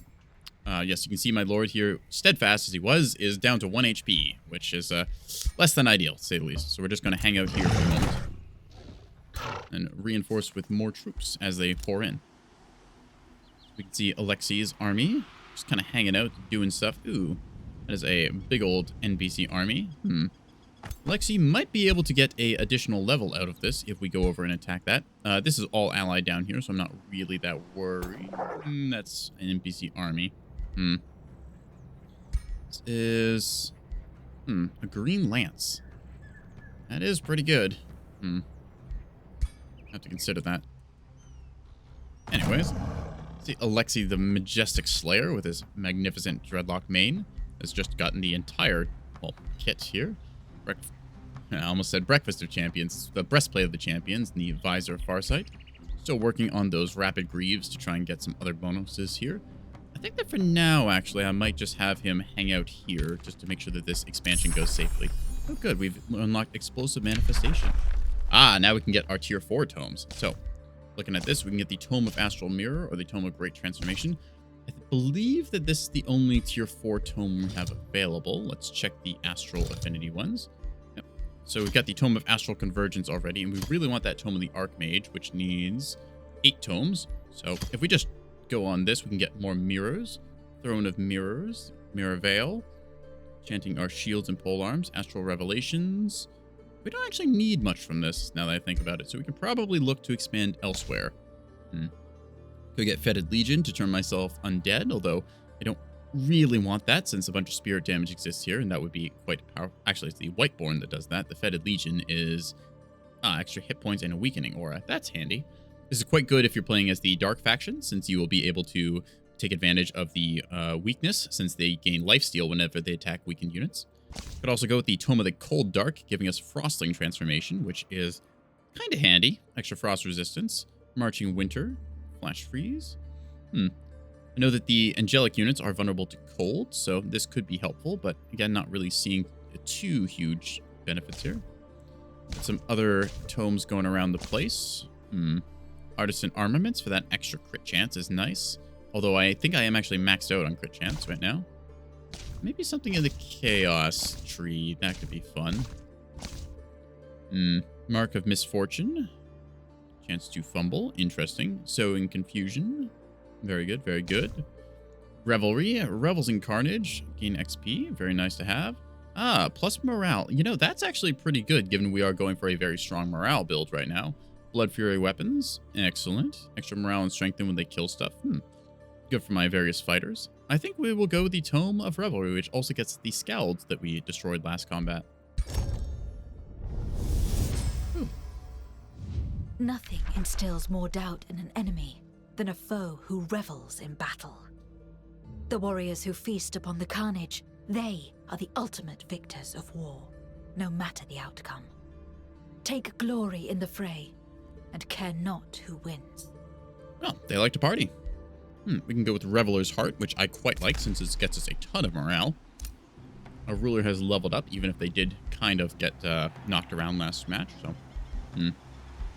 Inspiring Leader to make my army cheaper is always nice. Extra Vigor to keep myself alive, since last fight was a little bit hairy in the end. So I can get extra defense. I believe there's some support abilities I might want. Reckless Triumph. Alright. Strength Training. Very nice to have. Bunch of different improvements. I've currently just... I'm thinking about maybe getting rid of this Berserker's Rage, since the Berserk factor was annoying, but that costs a lot of Imperium to respec. So, I think I'll just get them extra health for right now. Seems like a pretty good improvement. That way I've got more health to just deal with. Hero leveled up as well. Karina the Commander, our excellent slayer of the Shrine of Smiting. See, she's going to get some new powers. I wanted to get her killing momentum, although I don't think she's high enough level. Is she? Let's double check. She could technically get it, although I've invested... Oh, no, actually she does have killing momentum. That's weird. I wonder why she didn't get an action point for killing one unit last time. That's strange. Oh, well. Searing weapons for some extra fire damage, or fighting 2. Let's take a look at her attack and see which one's more effective. We're at 21 and 6 now. Fighting 2 just gives us extra 2 damage, which isn't ideal. Searing weapons, on the other hand, we lose 2 physical, but gain 6 fire. I think we have a winner, chat. Go ahead and improve upon her. Just the ultimate halberd woman with those big old eyes. You need to start making some more boots for my characters since they are lacking. Turiel has returned, and yep, there we go. So he came back just to get sent back to the Astral Void. As soon as we are able to take on that capital city, we should be able to bring his empire to his knees. He's got the seat above all, which I think is his only other city here. He used to have something up along here, but I think it got taken out. Ooh, Archon Blood. Have to remember that. These free cities are vassals of him, so once I've dealt with him, that should be the main foe on the map dealt with. We will have to eventually get down here to take out Meandor, since he's currently, well, just kind of hidden in the corner of the map that's far from anyone.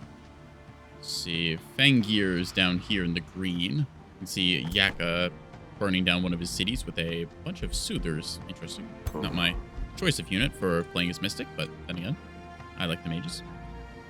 You can see the northern, or the northeastern front rather, Frostkeep being held by the Arctic felines of, what is her name? Shira Snowblood, continuing to do her stuff up here, holding up resiliently against, I believe it's Nimue, yeah. Although you can see a bunch of her stuff here, kind of being besieged. Thankfully, we've got our lady, Liliath Nightweaver, the girl on the cover of the game, too. She gave me chin scritches the other day. Anyways, seeing a bunch of armies going across here. The free city of Starspire, or... Yep, it's subject of. So, nice to see various forces coming to bear. And I think that that is all we've really got this turn. Got another army moving up here with my reinforcing troops, or just rather whatever was left over. Got a kind of loose menagerie of units that I'm trickling in now. Still, it's enough to win us most of these fights. I think that that is all of my armies. Let's check the army list. Yep, just got you chilling here, so that's fine. Oh yes, and of course our little Inferno pup. How could I forget them? I have to figure out where I want them to go. It's just looking up here for whatever's this way. Couldn't hurt. There's a watchtower there we can go capture. And that'll be the turn. Hear a bunch of different spells going down here as they're casting various effects. Fairly late in the game at turn 77, although my Catboy face covers the turn counter, so you can't see that.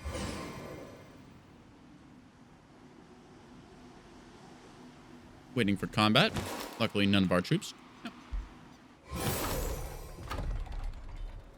You can see the enemy has a couple of heroes and some units. Ah, call for aid. Desperate call. Okay. From Arcadia. This is one of the free cities that we freed. So, let's see. Desperate plea. Vanya.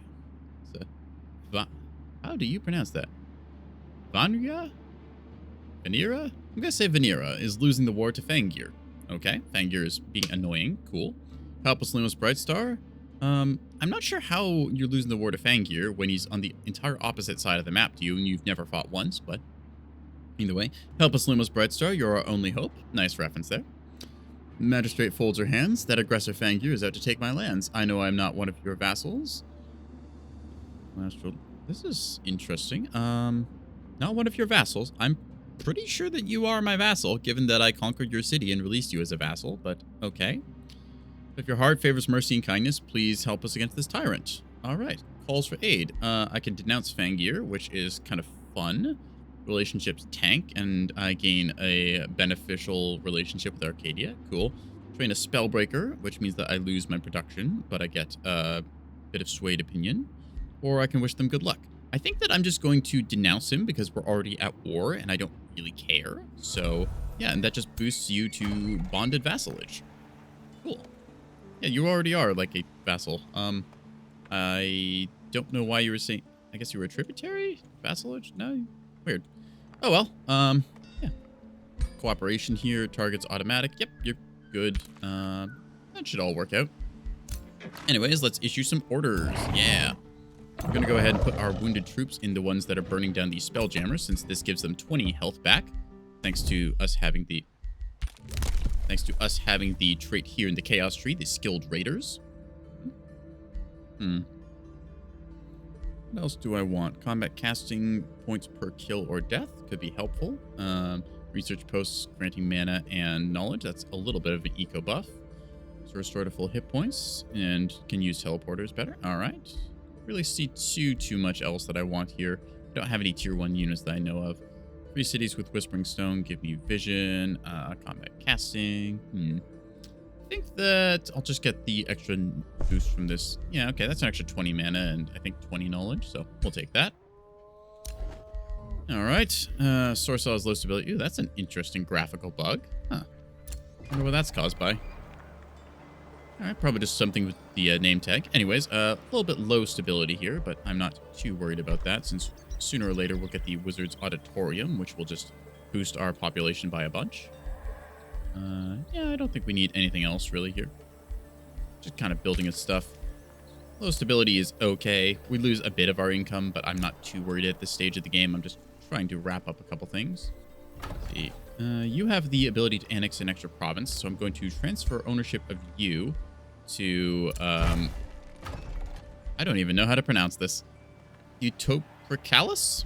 We're going to go with Utopercalis, and then I'll probably demolish this outpost in a bit, and then add on a gold mine here so that I can add a mint to the city. Mason Hall is almost done. We're going to pay the 2 gold for that. Yoink. Then get you a Mystic Spire, I think. Gets you the ability to build tier 3 units. Alternatively, go for an academy. Just getting a bit more research is also good. We'll go for the academy instead first, since it's just faster. The Scholars Guild as well could happen. And need the reinforcing troops to go here. So, because we want to stay in relatively tight formation so that we don't lose anything. I'm just going to check your battle range. Yep, so can't quite get over there yet. Still, going to have our various forces keep themselves together. I'm not too worried about another army, so I think that we might actually just go ahead and burn down some of their stuff. Yoink and yoink. They shouldn't have too much nearby, so we're just going to pillage all this stuff. Burning down the Spelljammer is very important. Actually, I'm going to cancel that, I think. Yeah. My plan is that if I can quickly pillage a bunch of these, then... Right? I should be able to move you over into here. And then I'll move you out of there. Actually, are you wounded? You're wounded. Dang it. Either way, we're going to move you into here, and then you're going to pillage that improvement. And I'm just going to pillage multiple ones of these to get about 60 health back, I think. So I can pillage you, and then I can join you to pillage, and then it'll work out well from there. I'll just have this sit as occupied for now. Actually, you all need a little bit of healing. I'll do that next turn. That'll be fine. Although I will move you all together just for argument's sake. Orders required. Yep, all is good on the southern front. I do want to found another city, but for right now, we're just going to build a work camp here, since we want to annex Tournament Hill and get ourselves more Imperium and knowledge and whatnot. Meantime, you are relatively secured here, since there's not really much they can do. City ruins are not a big threat. That said, that is another army of Fangir coming our way, so I think that you're just going to have to hold out here. Outpost founded. Yep, I'm aware. I've produced a monolith. Excellent. More mana. Mana for the mana gods. We can get a workers guild, giving us a nice little extra bit of production here, given we have a lot of mines, or not mines, a bunch of quarries in the domain. Yep. 1, 2, 3, and Lob's Hollow, which is our little bronze wonder, counting as a 4th. Gonna build ourselves a workers guild here, just get that maximum production going. Then, mana font here. I'm going to need, I believe a Mystic Spire would be in your best interest. Let's get you another Forester while we're at it.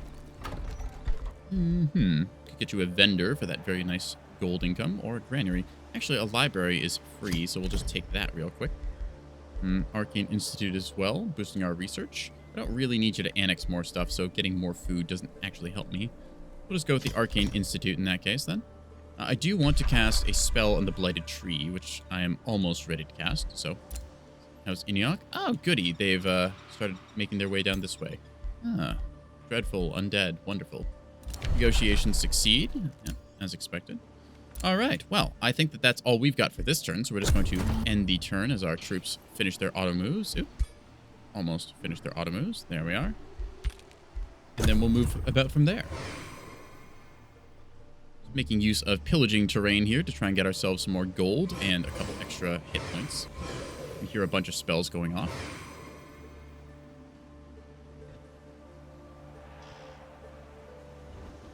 With any luck, Sacrosanct will be a pretty easy fight, given that we've fought and won against our enemy multiple times over.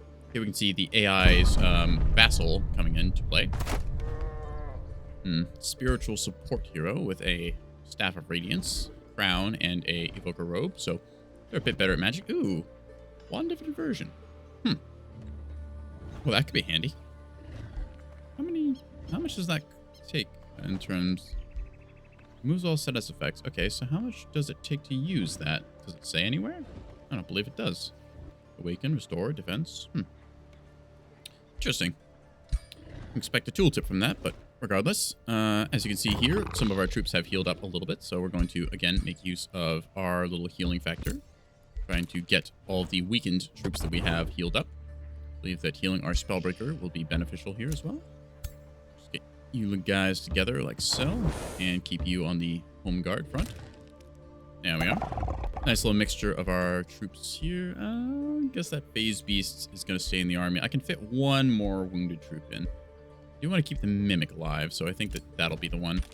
We'll trade a Phase Beast out, like so, and trade in the Mimic. So, there we are. Everything here is wounded except for the Phase Beast that I cannot move. Well, I can force march them, but they do lose a bunch of hit points, and that's not really worth it. So we're just going to keep ourselves at arm's length here. And move you to there. Perfect. If they want to come in and pick a fight, they are more than welcome to, because they will lose. Back on the home front, yep, we see Yaka is moving out again, colonizing these ruins, I think. Interesting. He razed it to the ground and didn't occupy it, but then is going about colonizing it. Truly a mystery of the ages. We're just going to move out this way and try and fight for that iron node, I think, since we want the XP. Just going to order you to stay there. Manafont has finished its production, so we want to build some more stuff here. Could go for the vendor, but I am swimming in gold right now, so I'm all right for the moment. Get the academy for some more research. Scholars Guild can't unfortunately get that, but I can get the Mystic Spire, which is nice to have. Yeah. Now, Cosmoflux Elixir was lost, but gained. Interesting. I don't know why I lost that for a second. Spell is ready to bind an Ancient Wonder, which we will do now. I bound a Gold Ancient Wonder, which is taking me ever so slightly closer to my victory. And so we're going to build ourselves some more magic boots. Go ahead and select some of these. Choose the basic form that I want. Extra hit points, never bad to have. Especially for our heroes who we don't want to die. Nothing really offensive we can do, but we can get very fast movement on a couple different units, which is pretty helpful. Not triggering opportunity attacks would also be nice. I'm going to go for one for my lord. Actually, I'm going to check what he has. Wherever he may be. There we are. What boots do you wear? You do not wear any boots. Okay, well. Already got very fast movements. That's not really a big concern. I think I'm just going to go for something that gives... Because he's got a flying mount, right? Gives him the best defensive buffs that I can. I can make mounts? Huh, that's interesting. So I can't actually make mounts, but it does give me the option to build them. Wonder if that's something that I've not turned on in the DLCs. Oh well. In our legs section, we're going to go ahead and get ourselves some more boots with the old wings on them here. Don't need the very fast movement speed for these. Instead, just going to go with the extra hit points, I think. And Slip Away is useful. Works once per battle. It's a nice way to prevent death, but I think just going with Slippery is best, since I don't want opportunity attacks when I move away. Looks like I could get some resistances, or just some extra defense. These are very handy. Fast movement, I already have. I think just some more defense would be for the best, reducing all that physical damage incoming. There we go. Making me incredibly tough. Call them the Hardy Shoes of Illusion. I like the name of that. Let's go with it. There we go. In 4 turns, those tier 4 items will be ready. Oh, I was complimented. How nice of them. She's back. All right. And that's that. Let's see if we can't get some more spells going. I want that Astral Attunement, but I don't have the mana for it right now, so we'll just have to wait. And the rest of our forces continue their advance. Oh. As G. Yoink and yoink. Nice to see this is all fairly open over here. Is required. Oh, yes, yes. Just continue your movement. Thank you. Same goes with you. End turn. We'll have 3 heroes up here, even though we don't really need 3 heroes.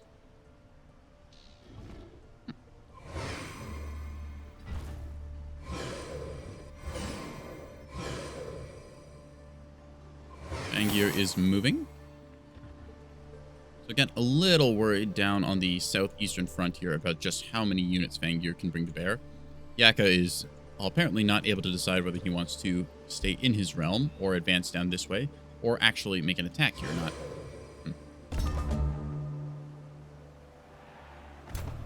I'm going to assume that this is set up to attack the city ruin, so my plan of moving over here might actually be a bit silly. Not sure if I want to follow through on that after all then. Let's go take a look at our northern front while we try and think about that in the back of our mind. Continuing our advance here, we have our little supportive troops. Got another grazing done here, so we're going to move over to this one, like so, and pillage the province. There we are. Move you out of that stack, like so, and move in a unit that is wounded. Fairies I don't really care about, since they're single entities. Spellbreakers would be nice to heal up. They are very important. There we go. Everything in this stack will get some healing, which is what we want. Alright, let's move you into here, shall we? There we are. Then our sneaky snacks will be along shortly.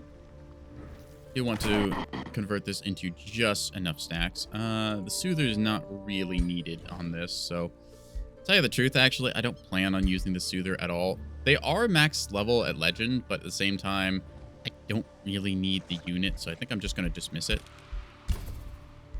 Spell Shield is a fighting unit, which is okay for right now. You want to disperse these fairly evenly, but for right now, we're just going to merge those units together. It's a bit of a messy army, but it's good enough for our purposes. You are regenerating from the Summer Fairies in battle, so I'm not too worried. Also, the Watchers are just summons, so they can die if they need to. Alright, bit of stuff here. Monolith for more mana. Nice to see. Mystic Spire as well, expanding my horizons. Don't say no to that. Could also get some of these special improvements, such as the Carnival of Flesh or a Channeling Tower. Both of which are quite handy. Consider changing over some of these locations.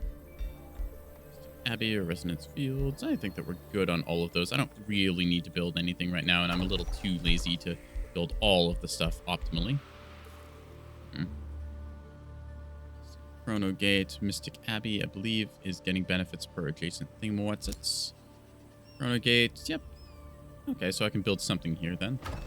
We will build a thing over the farm, a Resonance Field, yes. Maybe a Spelljammer. Spelljammer, Resonance Fields, enemy cannot target world maps.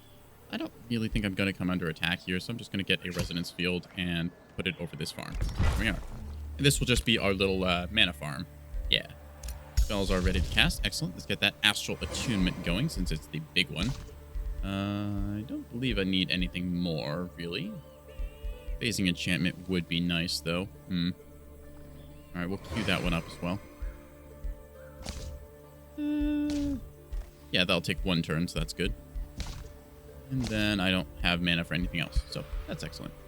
Turiel returned. Okay, new rally has started. Oh, goody. We can rally some units if we wanted. Ooh, we can get some powerful plant troops.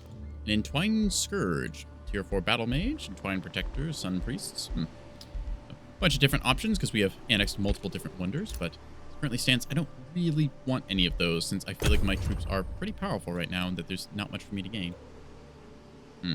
All right, Alexei. We're just going to order you to stop there, since if this troop is going to move up, we'll be able to quickly march backwards.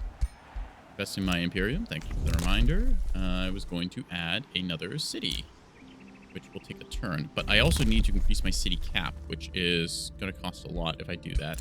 All right, so that'll be an 800 Imperium investment. Either way, I can get Tournament Hill, so I'm pretty happy about it.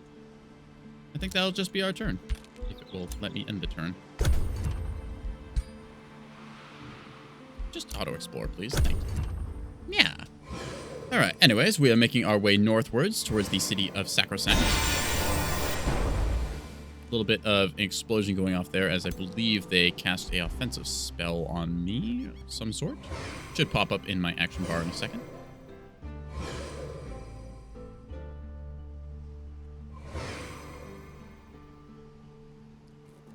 Ah, interesting. They must have rallied a fire giant from somewhere. I believe the roaring furnace, yeah, that allows you to rally that. So they must have recruited that earlier, even though I did liberate the roaring furnaces, and then it eventually came into their fold. So something worth noting. Either way, our troops are pretty healthy now, even though we can continue to pillage some more terrain. Just improving our health. They're getting another series of full stacks, but I'm not too worried, given that my troops are more than a match for anything they can field right now. A couple of them are a little bit slowed.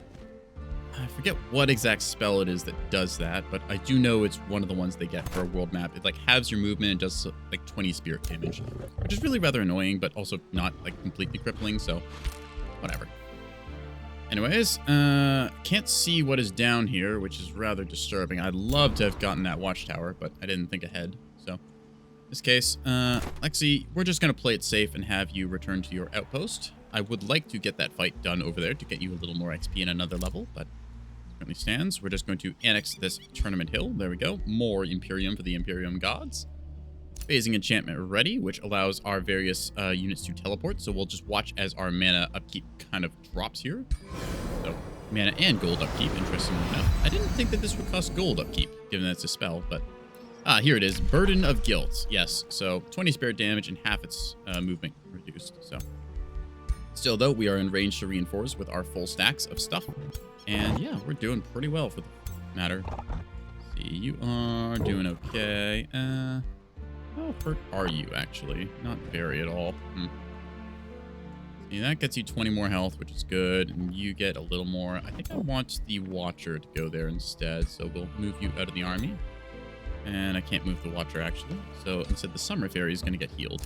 There we go. Move you into there. Perfect. And that should be that, as we have some serpents just roaming up here to be additional reinforcements. Probably going to replace our spell shield, since we won't need that unit either. And that's our allies here. I believe I was... I haven't given you a Whispering Stone. Okay. I have Whispering Stones in one of these cities. I... could not tell you which one. Nope. Nope. Nope. Maybe it's this one over here. I could have sworn that I had... Ah, there it is. We're just going to start working on getting a vassal up here as well.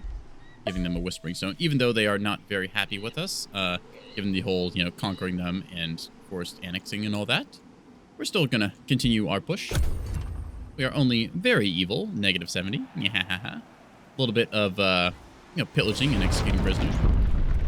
Ooh, that looked damaging. I don't know what that was, but it was a big old sploosh on them, so they are running away. Oh, haha. How silly. They have located my hound here, which is, I'm just going to have it move on to that watchtower as soon as I can. And then that gives me vision around here. What the? Oh, that's interesting. They chose to, instead of having a vassal, they chose to properly annex that city and bring it into their fold, which I think actually lowers their overall military power, because it makes the AI army that was previously there no longer, well, in existence. Gotta keep scouting around here for little goody bits. Yeah, you're gonna force march. Yes, because you're not gonna live past this turn anyways. So we'll just keep you running around, being annoying. Anyways, moving ourselves forward, as is tradition, we will continue to march onto their capital and begin the siege, which we will do so. It will take us 12 turns by default. We're going to add on a bunch of siege projects to increase the rate. Headlong Assault is bad. We don't want to do that. Undermine the walls gets us some of the best rate. So does Constructing Onagers, which we do like. Let's see how quickly this goes, getting us a +3 on both. So that will give us 8 turns until the breach. See if we can go with something shorter. 8 turns as well. All right, so we have the option of getting 15 to divide their 120 by. Sabotaging supports means that a bunch of their supports will not have effect here. Support structures, it means they don't get caltrops. I'd also like to deal with those catapult towers, ideally. Half the unit's towers are destroyed. It'll take us 9 turns, which I don't like. I do like constructing my own onagers, since it gives me a bit of extra power. Extra siege slot wouldn't help. It'd actually be bad now that I think about it. Let's get another siege slot, shall we? I believe it's down here somewhere. Yes, siege specialization. Ka-ching. And I don't think there's another one anywhere that will help me here. Nope, doesn't look like it. All right. Either way, though, we're going to add on more siege projects. Damaging the battlements. They have archer battlements. Okay. Damage their supports. Let's do that. And then go for tower bombardment as well, I think. Maybe something with a 17 will be able to blow through. Yes, excellent. So we can blow open their walls, we can sabotage their supports, and we can construct onagers to bring down their own towers. It'll take us 7 turns, which is the fastest we possibly can get this done. I think that sounds pretty good. So you're still stuck there. All right. You're going to move up and pillage this mine, I think. Perfect. Oh, goody. We've unlocked Reveler's Heart as well, so we can increase our morale gain. Emergency teleport. Makes closest ally. Okay. That is a good way of getting out of the sort of nasty situations we found ourselves in, so we're going to research that.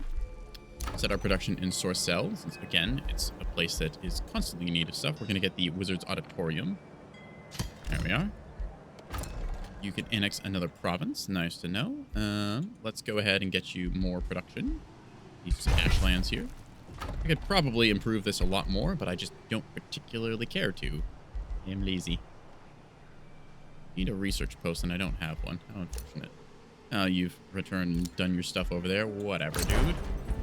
Let's go ahead and... Astral Attunement is taking a moment. The Reveler's Heart would take some time, but I think we can get our Astral Attunement and then that. I would very much like to get that extra mana and knowledge. And the pass-through benefit would help a lot, too. We'll just go with it for now, as our sneaky snacks move their way up. See the city ruins here being built. Probably going to see, what's his name? Fango. Ooh, yep. Saw this one coming. Just going to auto-combat since there's no shot at winning that. Here we are. Here we see them retreating back to their capital city, attempting to reinforce with their full army. This should be the final battle in about 7 turns or so. Hopefully they won't produce too much over here to then give it a second wave. It would be rather annoying to do 2 final battles. We need more chocolate chips. I've got a little food bowl full of chocolate chips. Fun fact, Catboys can have a little chocolate chips as a treat. I don't want to tell you this, chat, but there's nothing stopping you from just filling up a bowl of chocolate chips and eating it yourself. You can do this right now. Just go into your pantry or your cupboard or whatever, get yourself a little bowl, fill it with chocolate chips, snack on them. There's nothing stopping you. Okay. Battle upgrades. You have a quest to obtain Silver Tongue Fruit. So. Send out brave warriors to fight wars. But will their numbers suffice? Chocolate chips. Millstones of War continue to grow Master Lord. We could benefit from augmenting our recruiting efforts. The more troops we send into battle against Fangir, the sooner we claim victory. So we caught wind of an enchanted substance that quickens your warrior's training. We should claim the Silver Tongue Fruit. Well, good news, lady. I've got Silver Tongue Fruit for you. I have to obtain it. I guess... There goes that bug again. That's got to be a new one with this patch, or maybe it's just the new NVIDIA graphics cards. I'm not sure. Either way, I have to get myself some Silver Tongue Fruit, which is a bit annoying. Does this want me to annex a new one, or am I just able to use the old stuff? I don't know. I already have Silver Tongue Fruit in my domain. I'm just going to give it a turn and then maybe try diplomacy trading for some more and see if that triggers the check update. Either way. Set you up, so you are good there. Actually, I can not annex, I can raid some more stuff. Yes. Yes. Gonna move you to here. You're full health. Could be fuller health, so we're gonna move you like that. Alright. And then we're gonna move you like that. Join you into here. Any wounded units that want to join that, or that can join that? Nothing really. Okay, you two can step out for a second, and come on. You're also full health, so you'll step out. Anyone wounded? You're a little wounded, so you can't move you, sadly. Not enough movement. Oh well. So you three could do with some healing, so you'll go into there. There we are, and then you will move into here, forming 3 full stacks. So if I need to fight a combat, I have my full 18 units involved. So you are, yep, just as I suspected. You've got a bunch of troops moving in this way. Don't really want to tango with that, so we're just going to defend our outpost here. Emergency teleport is researched. Excellent. Let's see. Cascading power. Whenever I cast a tactical spell, add a stack of cascading power. Ooh, well, that sounds nice. Gotta keep that one going. Yoink. Built a workers guild. Excellent. Now our, what are they called? Our quarries are even more effective. A blacksmith couldn't hurt. Academy as well. Caltrop stash or a wizard's tower auditorium. You know, even though this isn't boosted, I think we will go for this, since it just seems to be effective. Probably do the same for you. Wizard's tower auditorium. Yep, I have the gold. So we can make that happen, or an estate hall. I don't really need you to grow much more. You'll grow in 5 turns, then I can clear that outpost and add on the mint and whatnot, and that should be good. Let's get you the auditorium for that extra casting power. And lastly, you. Vendor can't hurt, I suppose. Not really much else to build here. Guess I could do something like a Carnival of Flesh or a Ritual Pyre or Resonance Fields or something else along those lines. Resonance Fields couldn't hurt later. Maybe I'll replace a Forester with that.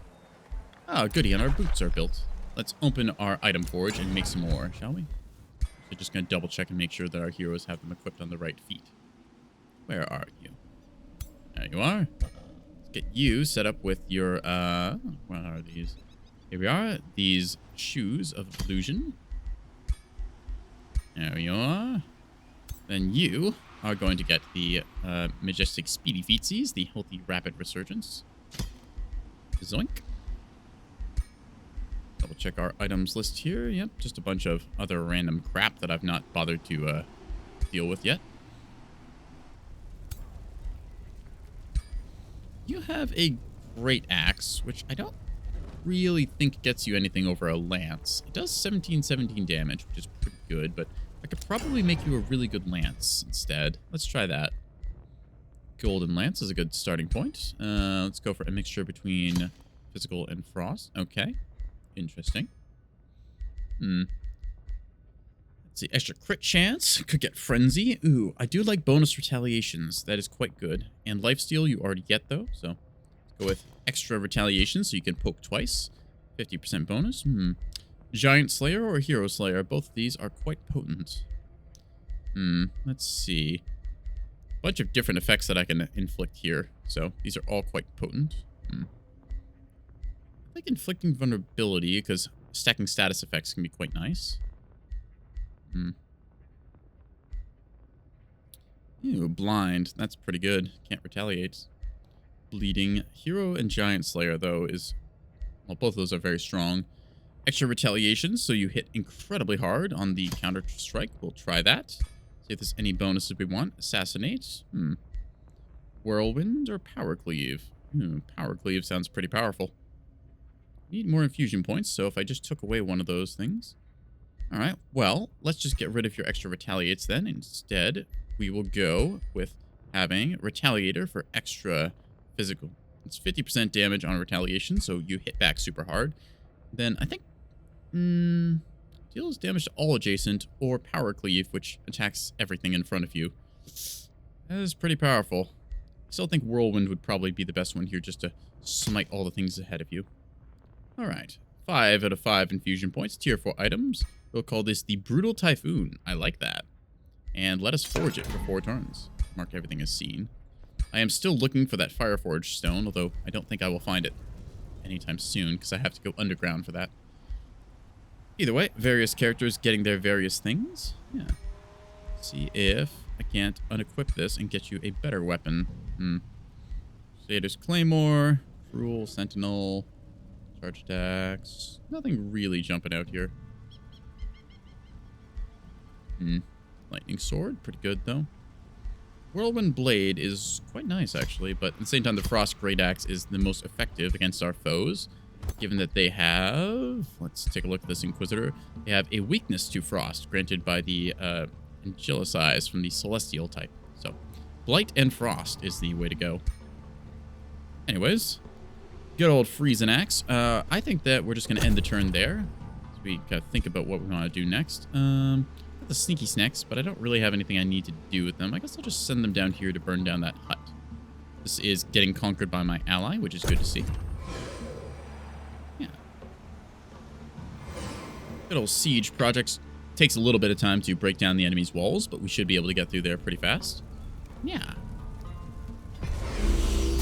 See the enemy splitting off some of their forces, trying to go after our snakes here, I think. Actually, I'm not really sure what they're doing. Why are you all running? Oh, you're trying to save your city down here. That's what's happening. Okay, well, it's a little bit strange, but okay. They moved any of their forces out. It does take them time to break down the walls to actually fight, so they're going to try and take this fight. It would mean we'd have to leave this city to engage on that. Is a little annoying. I'd much rather just besiege their settlements and burn them down. Yeah. If I was smart, maybe I would have gone with Chosen Destroyers this run and just chosen to ransack and pillage everything in my path. Of course, I didn't know what I was doing going into this mission, as I had never played it before. Low stability, eh? That's okay. We'll fix that in a second with this Wizard's Auditorium. Orders are required. Okay, well, you're pretty much good to just stay here and keep doing your thing, I think. To move anything that's wounded onto the next to pillage. Not really much else to do. That's besieged, as is to be expected. Yeah, you're all pretty much just full health, so... Okay, pillage the improvement, I guess.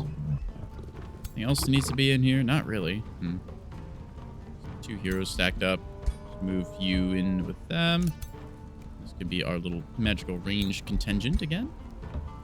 Nice to see. Got ourselves a fairy, which will go into this stack, and that'll work out for that. Yeah. Yeah. Again, see them occupying this settlement right here. That is a lot of troop coming our way. So, given that this outpost doesn't really have much going for us, I think we're going to pull back to our home city here. We might have to raise another army to face this, as we can take a lot of them, but with just 6 units, even though Alexei is an absolute beast in his own right, that might be a little more than we can chew, especially given our current status.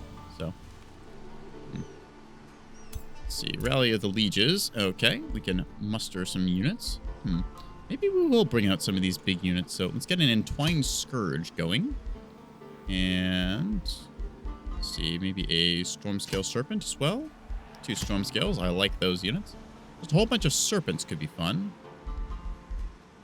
Maybe an Entwined Protector. They are pretty good with their healing sap ability, able to help out friendlies. So we'll go with that. I think that's all we really need right now. We could get some more serpents and stuff, but I don't want to spend too much money on this. We'll just go with that. It's all the money we could spend anyways. All right. We are doing our thing up here, just being a general nuisance, and I think that's all we got to do for right now. Next turn, we're going to get the Astral Attunement, and that should be good. You are done. You produced your vendor, and I don't quite have enough to actually build anything else, so you're just going to make gold for a turn. Excellent. Oh, and our Empire development has progressed. Yay. Armies regenerate more hit points per turn in hostile domain. Yes, Dark Vigor. Excellent. Now we can heal in the enemy's terrain. Wahahaha. And once again, the enemies are just kind of losing their stuff. All right, you should not stop next to them there. That would be rather bad. I don't really have anything for you to do, though. So just, I don't know, go over here, I guess. Probably going to lose these snakes because I didn't expect them to just all, like, rally out here and then stand halfway between their two cities under siege. Bit of a strange move, if you ask me. Still, what do I know? My intelligence is artificial, but not to this degree. We see them all marching down to the seat above all. Rather pretentious name if I ever heard one. Trying to hold it against the incoming siege of my ally. Though I should be able to crack their walls sooner or later. Oh, they've recruited a eagle rider. That's kind of cool. A little bit glitchy there with the clipping going on, but still. Yeah. Alright, should be my turn after Fangir is done doing whatever he does down here. Oh, that's it. Holy crap, that's a lot of unit. Okay. So with any luck, he'll see my outpost, go after that, and then get dragged into fighting Yaka. Should be great. Otherwise, that's going to be a massive amount of rocky dwarf headed my way, and I am not looking forward to fighting that. Woof. Alright, that's going underway. Cool. Okay, you're just going to... So, yeah. Gotta cast Astral Attunement on all of our units. Getting that extra knowledge and mana income. Kablam. There we go. Next, we're going to look to cast... I could mass recall you, but I don't think I need to right now. Reveler's Heart would be quite good. Extra morale from all sources. Yoink. Then you, because the enemy is right on our doorstep and has almost got enough to move on us, we're just going to make your way back to Arculus. I'm going to hope that none of you have very far movement ranges. You might be able to catch up to me. Tell you what, we're going to invest the mana to very quickly run back home, since we want to stay out of the enemy's range. And we will regen a little bit of health once we get to friendly territory, so that'll be okay. Right, everything here is looking pretty good. We just need to make our stacks a little less silly right now. So in that case then, let's see. So we have a hero leading this army. We'll have a Spellbreaker in that stack. One of you can go into here. Then one of you can go into here. So make us a full stack of you lot. There we are. And we have our astral selves. A little bit of phase etherealness going on there. Fast unit, some fighters. See, so you are a ranged fighter. Fighter and fighter. So that's a good mix. Excellent. You need someone who is fast. Now, you are fast, which means that you could probably lead that contingent. Plus, I believe that you have... no, you've got Watchful. Okay, so given that you are fast enough to lead the fast attack army, you are going to instead take up arms in this one. So we've got 2 support units there. That should be all right. 2 support units here. This one just set to be all of our fast movers that can handle a flank decently. Yeah. A couple of summer fairies as our support troop. It's a little bit spaghetti, but, you know, we're going to just keep on it for now. Don't see too much else to do besides, you know, move to the new provinces to pillage. Let's pillage that, as we see here. Still in the friendly range. Yeah. Now our sneaky snacks are still in the region, so we're going to move them up to our friendly powers there. Cascading power has been unlocked, so we can get that. See, whenever you cast a tactical spell, sustained world power. Well, we'll have to try that. Astral Shattering. Enemy province is raised. Well, marauding army of astral sea creatures. That sounds like a fun unit to throw at our enemies. All right, let's get a market for Menafont. You can annex another province. Not that there's really anything for you to annex. Huh, okay. Well, you could probably annex something, so we'll just go ahead and transfer this forester over to Menafont then. There we are. Oh, goody, more chaos. Raising cities grants population for every 3 pops raised. Or we gain a whole bunch of draft. Huh. Different options. Extra combat casting powers is never bad, so we'll go and invest in that. I was thinking about trying to get that outpost down here built up, but really I'm just going to tap the tournament hill for its Imperium and then not worry about it from there. Since otherwise we'd be having to deal with literally this enormous pile of I don't even know what. Just look at all of this crap. There's so many units here. Where did he get all these from? See, a mixture of iron golems in here. He's got soothers, a bunch of phantom warriors. He's got stone spirits. A lot of golem, actually. I don't actually see any heroes in here, unless I'm blind. Huh. He's just got a lot of troop, but not a lot of hero. So, funnily enough, I don't think he can actually capture the city of Obscurum as it glitches out its text again. Interesting bug. Anyway, see that Yidgard Worldbender has withdrawn, so in this case, that was my ally.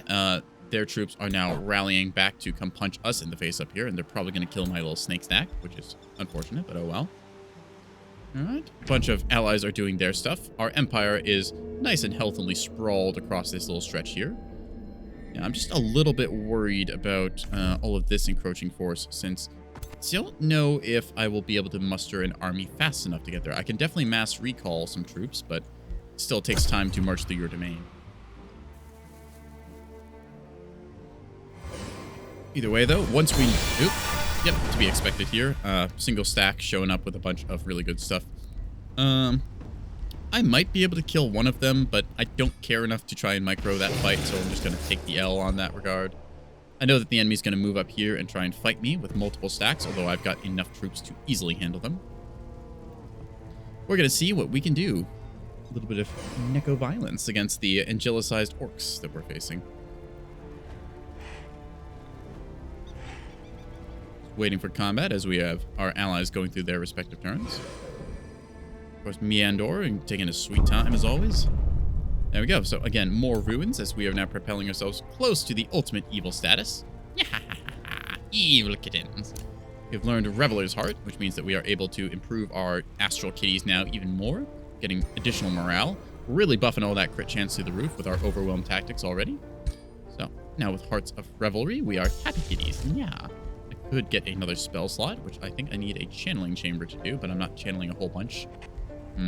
Mass recall, preparing this ahead of time is a good idea since I might need to get the hell out of dodge. At the same time, cascading power, that's pretty good. Let's see if we can't get that going.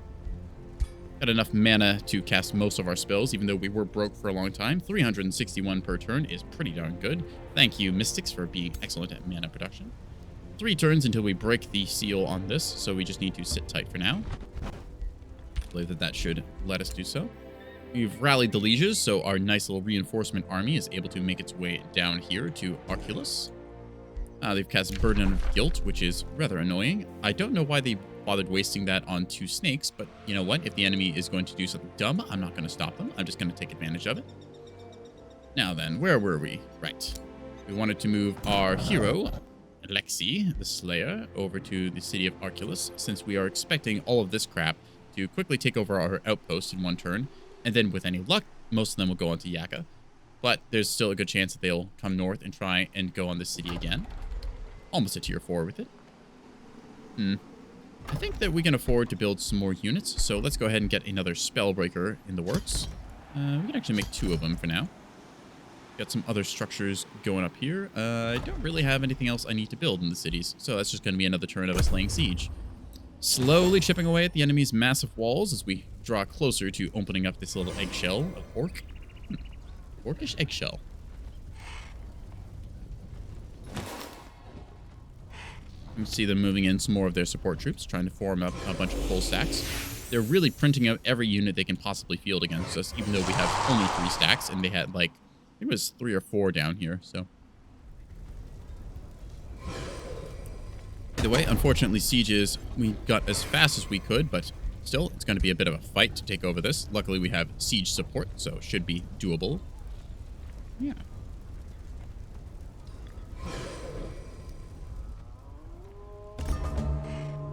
All right.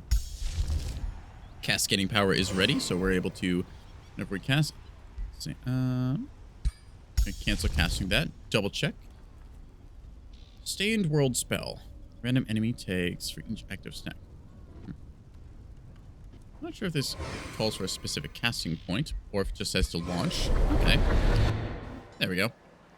Now I can do extra damage with that since if we take a look at our actives, where did I just put that? Amplify Mines, Phasing Enchantments, Scroll of Attunement, Searing Blades. No. That's odd. Ah, there it is. Cascading Power. So yeah, as we see here, now activated, whenever I cast a tactical spell, it adds a cascading power. And then at the end of my turn, a random enemy takes lightning damage. So, This means that if I just keep casting spells in combat, the enemy keeps getting zapped, which I'm pretty happy about. We've learned Astral Shattering, which means that we can destroy stuff and summon some marauding things. Ooh, Tome of the Archmage. Now we've got our powerful final tome, so we can get ourselves some devastating powers with this. If we take a look, we've got Time Stop, which stuns the enemy and distracts them, along with marking them, making them very susceptible to being shot. We have Astral Travel, which means my leader teleports to the target world hex. Very good for this kind of late game get around situation where I want to quickly teleport to locations and besiege. We got Cosmic Overdrive, which means that all my magic origin units are very fast movement, making them fly at a 48 move speed on the world map, and they deal 30% more damage, which is awesome. And lastly, we have Disruption Wave, which disables enemy unit enchantments. This is incredibly powerful, just managing to neutralize all of the buffs that the enemy has built onto themselves. Additionally, all the positives are dispelled, and all negatives are dispelled for allies and enemies in their respective regards.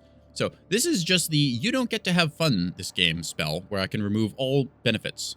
Additionally, I get Maximize Magic if I have built any of my characters as mages. Note, it is a master skill, so I'll need to take some time. But magic attacks have 40% plus crit chance, so that's almost a guaranteed crit, since crit chance maxes out at plus 50%, and I've already built a lot of crit. We're just going to take this to try and get ourselves some nasty spells.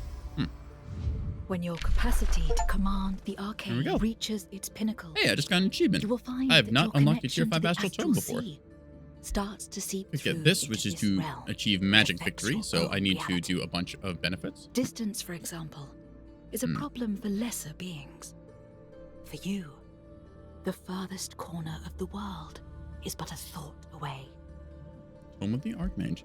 So I could get Time Stop, which is probably one of the best things for me to get, just because I can mass destroy enemies.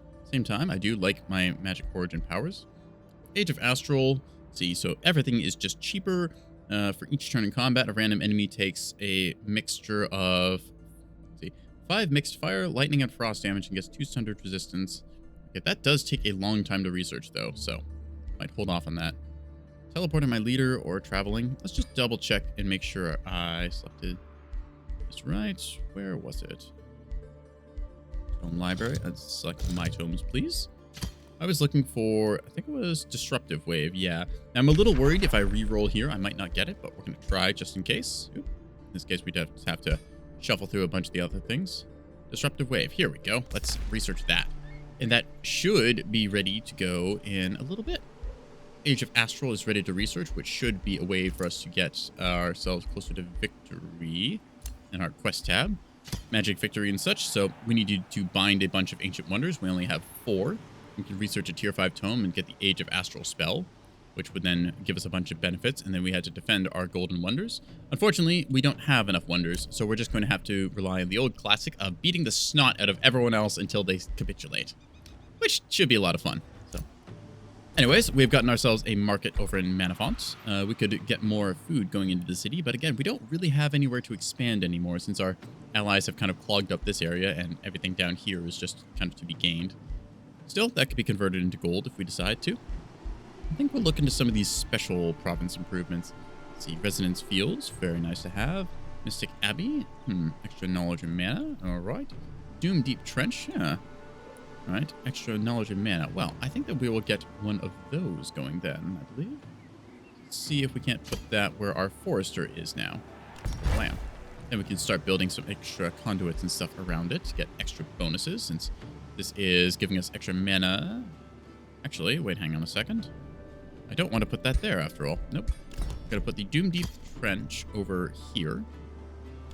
Then next to it, we're going to install, I think, a channeling tower. No, we have enough mana. Mystic Abbey, yeah, that could work decently well.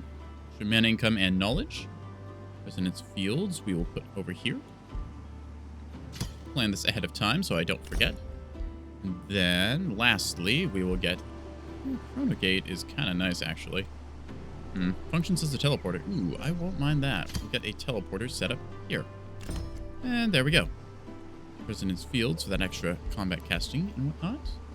Don't really need a channeling tower or a spell jammer since I'm never actually going to get it assaulted over here. Oh, and the Brutal Typhoon has unlocked. So now we can get ourselves some more equipment. Where did our army go? Here we are. Let's see. So you You are going to equip your new weapon, the Brutal Typhoon, which should deal more damage. Yes, it does. Additionally, we're going to get you a mount. A Dread Spider sounds like a pretty good mount for right now. So we'll just put you on that. And I think maybe a helmet, since we have just the ability to do so. How about a ring, too? A lucky ring. Yes, all the little things that I've got kind of kicking around. I could give you a spider summon, but you're just here to charge people and hit them hard. So, there we are. Nice little astral kitty. Good old Nixia the Eagle-Eyed. Heavy charge strike. Oh, no, just regular charge strike. Huh. I'll have to look into the system. What do I need to get heavy charge strike on my lances and such? Just regular charge strike. Is there any upgrade I can get here for that? Let me check the locked. Retaliator, Celestial Slayer, no. Chat, do you know if there's a way to get heavy charge strike on your lances? I would think there would be, but I'm not seeing it right here. Try and stun them. Ooh, that's nice. Inflicting insanity. Interesting. Disease. Bunch of different benefits I could put on here. On this for the moment, I think that that's pretty good. We did need to make some new boots for our heroes, though, because we, for whatever reason in this campaign, have just never rolled any boots. So, go with some more of these winged boots, because I think they look cute. Very fast movement would be good for our foot soldiers, so we'll get that. And then, Star Blades. Well, I've already got that. I don't really need it. Fortune. Fast movement. All right. Just disable the locked ones. Now, what do we want? Extra hit points is never bad to have, especially for keeping your heroes alive. So I think we'll just go with a simple part of this. Fast movement speed. Hardy Rapid Surge. That sounds like a good enough name. I'm going to go ahead and select that. Boom. In 4 turns, we will have some new boots for our troops. Yeah. Let's see. Got our sort of mixed bag of units here as we are continuing the siege. Let's see. One of our allies has returned. All right. And my domain has been invaded. By what? By one of the enemy roaming stacks. Yes, this is what I was worried about. These troops here. They could either be going from my outpost and then onto my ally, or that entire stack of crap could be trying to besiege my settlement here, which would be rather annoying. So, we're going to assume the worst and just rally up whatever troops we can. It's going to take out some of the weaker units and instead bring in some of the strongest things we can into our main stack. Here we see Alexi is joined now by an Entwined Scourge, a powerful tier 4, a little bit sad-looking fellow. It's like if Treebeard had a depressed cousin. You can see he's got Poison Bolts and the ability to phase teleport thanks to our various enchantments. You can entwine the enemy, which is quite good because this makes them immobilize and they take extra damage. So, also the ability to sap strength, weakening them. A lot of benefits that we've added onto our mages here applying to this tier 4 battle mage. It's costing us a little Imperium, but luckily we have plenty. So, let's see. We've got a Soother as well, which I don't think we really need. Getting a fairy into your stack wouldn't be bad, although I don't have a way of getting a fairy down here. Unless I can... No, I can't recruit you, sadly. I'd love to be able to recruit fairies, but unfortunately I can only add the Entwined Thralls and Protectors and Scourges. Arr. Oh well. We'll work with what we got. So, Watcher, that's good. I don't know if I need a Spellbreaker in the army right now. Scale Serpent is a good enough unit. Soothers, well, Well, we'll just keep the mixed collection of troops that we have, and that should work out. Magical Menagerie. There we are. A little collection of strange oddities. You can just wait here for now. Love to push my alignment all the way into the red and go for that full evil Catboy, but unfortunately there's just not quite enough stuff left here. So. Yeah. We will end our turn here. Yeah.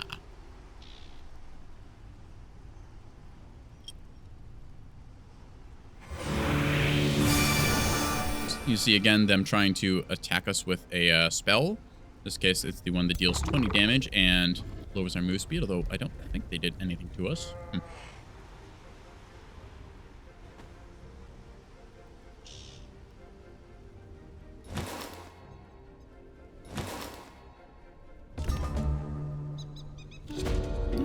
Sorcerer's Apprentice. In keeping with traditions, any self-respecting master of Astral takes on a pupil. You invite every 7th child of a 7th child to your court.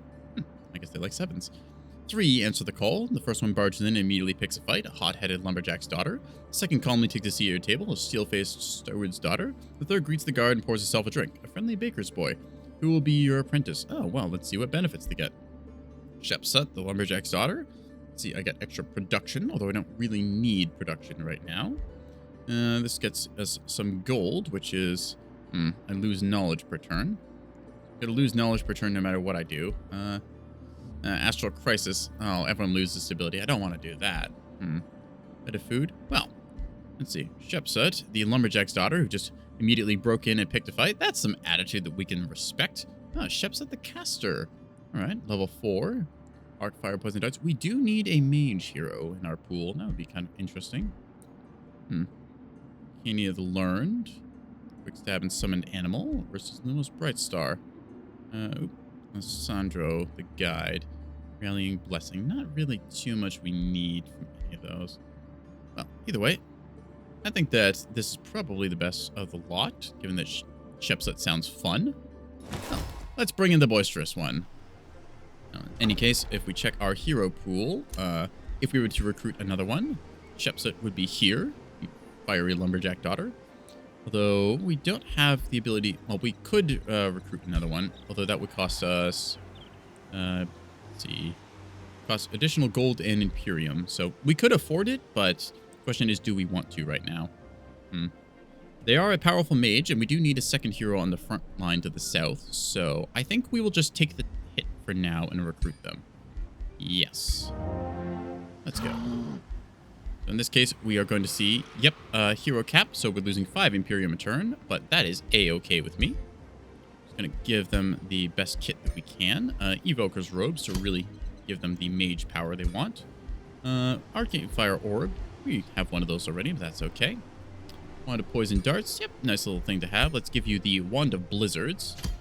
So that is quite good. Oh, and we'll also give you the Cloud in a Bottle. So the Cloud in a Bottle synergizes very well with your casters because it can push back enemies that have gotten too close for free, and you can still use your 3 action points. Plus, they're inflicted with Wet, which means that Lightning and Frost does more damage to them. Quite handy in this regard. Nothing else really to give them. I think we'll just confirm their equipment upgrades. And then...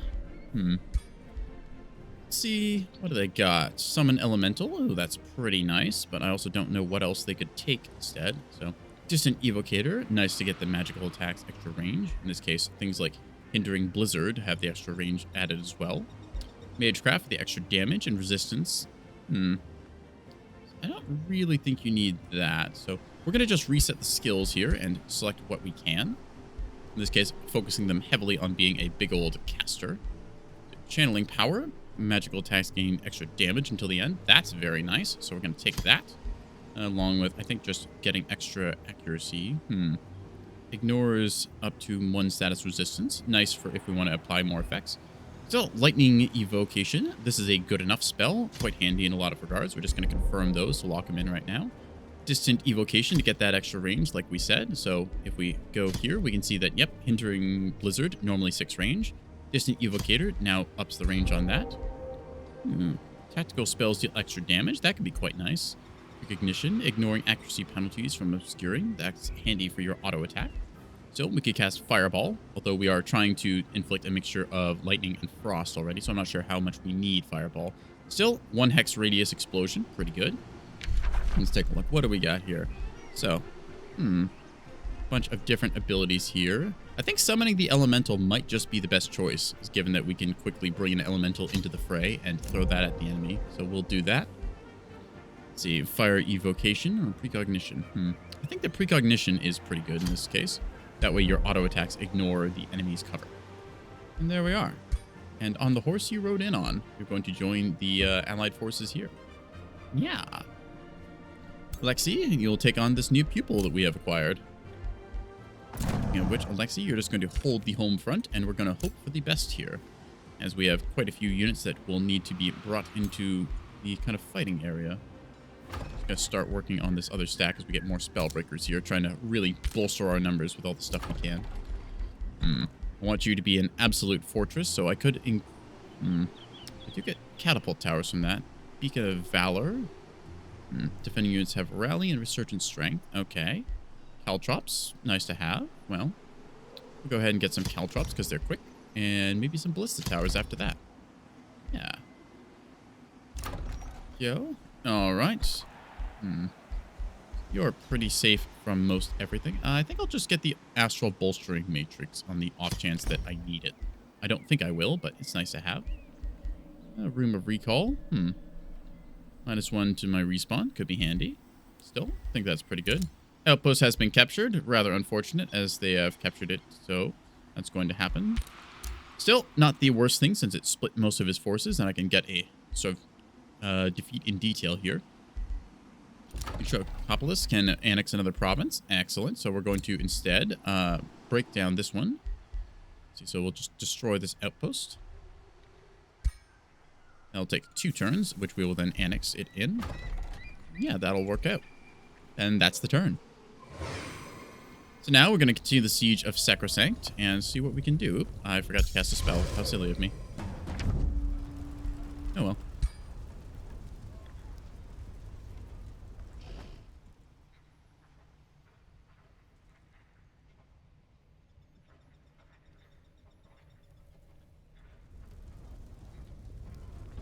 So again, more of the enemy rallying to their cause. As many troops as they can really field. They probably took some losses, securing seed above all, and they are also defending it with half their stack. Our allies are moving in to ransack the quarry, and our allies on the other side of the maps are kind of going around doing their thing. Yeah. Right. The city is broken. Soon. Let's see if there's anything that I want to do on the map here. Recast a spell. I already have this going, though. I'm not sure why I can cast it again. Strange. Oh, well. This should be a pretty easy stomp, so we're just going to go in and crush them. Let's get to it. Actually, I could probably auto-combat this. See how well the auto does, and then if we have to manual, we will. Yeah. Taking a sweet time, though, calculating all these units in combat.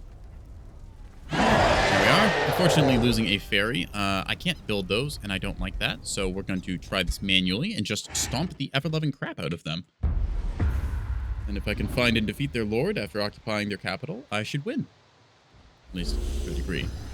See, additional breaches formed on their stone walls. All these spell effects going off as I gain maximum mana. There we are.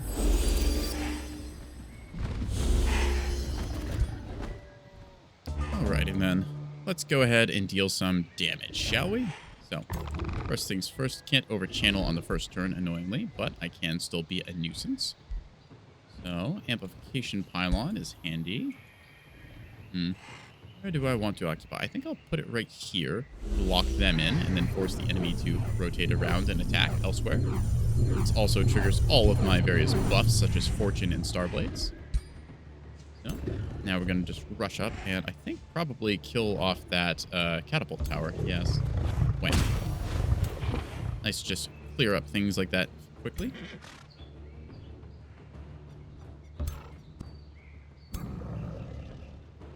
In range. Not quite in range, annoyingly. Oh well. We could make them in range. Be a rather quick defeat for them. Zap, zap. Zap, zap. Zap, zap. More cavalry units to use. And instead charge up and hit them, I believe. Let's see, I do want to break down this catapult before it gets a chance to fire, but I think I have different ways of doing that. 65% chance to hit. Rather annoying that, but still.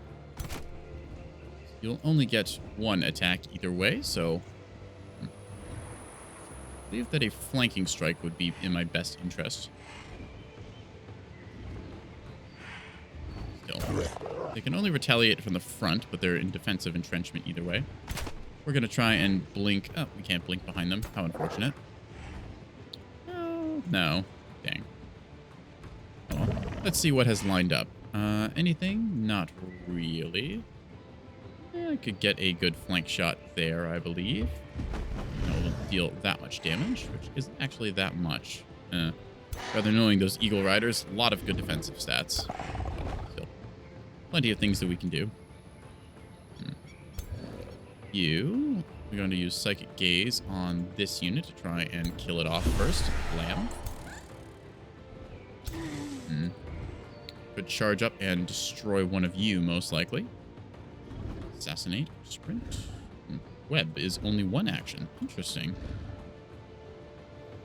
Could actually sprint you there and commit to a whirlwind strike. I think I will. Spider climbing over the walls and then inflicting a whirlwind strike across these various targets. Smack goes that. And with killing momentum, you are able to kill off that tower. There you go. See, now you, I would want to attack other targets. Get you onto this side here. Bring down this tower. Smack. See, I would like you to be able to splash a lot of them. You're just out of range, so you're going to move forward and then entrench yourself. You are going to Psychic Blast these ones here, hopefully stunning them. Yep, there's a stun. Excellent. You can splash those, although that'll be a bad fight, given that they are spears, and respectable ones at that. We want to bring that down somewhere.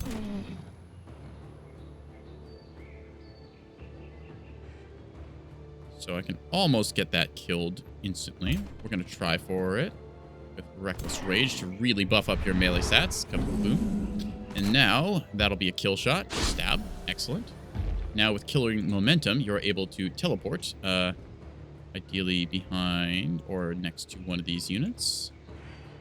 Okay, maybe not. We're going to trigger sprint in this case then, which will let you move to here. And then you can teleport behind them, like so. And now you can hit them in the back. Stab. There we are. Excellent. Then this will be a killing shot. Perfect. Oh, they are unfortunately kind of immune. That sucks. Whatever, you can just hang it over here. Now for our fairies, I wanted you to do stuff, but I don't really have a good thing for you to do right now, so I guess I could fire a flank shot into some of you, but maybe I will teleport you to... So you two are in line, which is not ideal.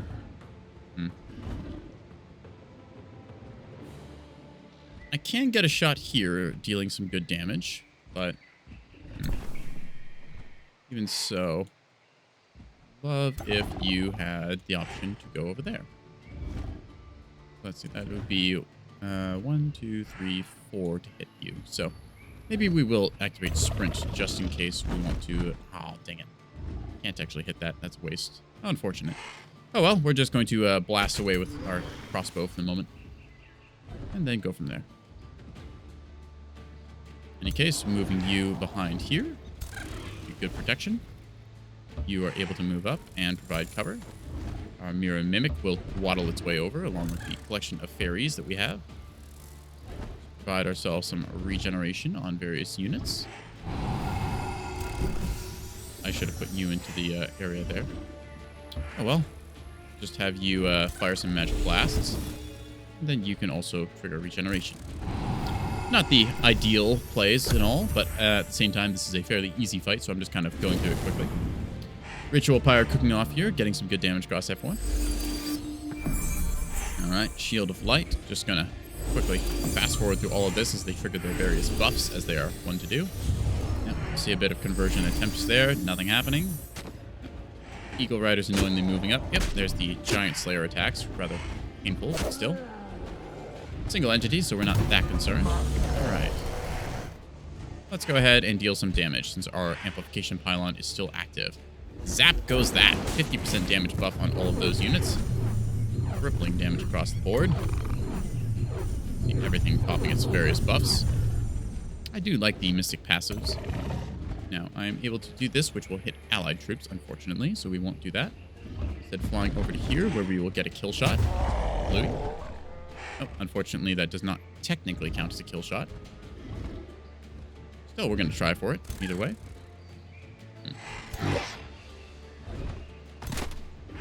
We get a retaliation, which I think we can avoid here if we are smart. move to here and mimic the enemy units, like so. There we are. Now we have a flying unit that can attack very well. Stab them in the back once, and then get a magical blast to kill, which does not trigger because, of course, they have their Keeper's Mark giving them steadfast, which is rather annoying, but still. Oh, yes, and we have catapults. How could I forget? Let's just fire on the enemy. What? I wonder why it didn't give me a prompt for those earlier. In any case, we can just move up and charge with you. So, stab, stab. Then you can get into base-to-base contact here. Go stab, stab. And since you have killing momentum, we're going to go ahead and apply... Oh, we can't actually heal anything. Oh, well. We'll just move you guys over to do stuff. Yeah, let's go for a Star Purge. Ooh, that removes the steadfast. How nice. See if we can't get a good kill on you. Bam. There we go. I have to remember that trick, because steadfast is technically a buff. Huh. The more you know. Bam, close you. Then, let's see if we get one more in range. Sadly, not quite. Oh, well. We'll just ride forth and do whatever damage we can with our cavalry. Okay, so generally quite a lot. Magical bolts getting the hits. Bam and bam. There you go. Alright, so you are still technically alive, which is rather rude, but still. No retaliations to be had here. Nothing really to do, so you're just going to defend. And, well, you can just go up here. As can you. Getting base to base, giving them a nice little whack to the face. There we are. You can just, ooh, you can actually teleport. Excellent. So you're going to teleport behind them, inflicting them with wet, and then smack them in the back. Smack. And that should be the lot of them routing, I believe. You're steadfast now.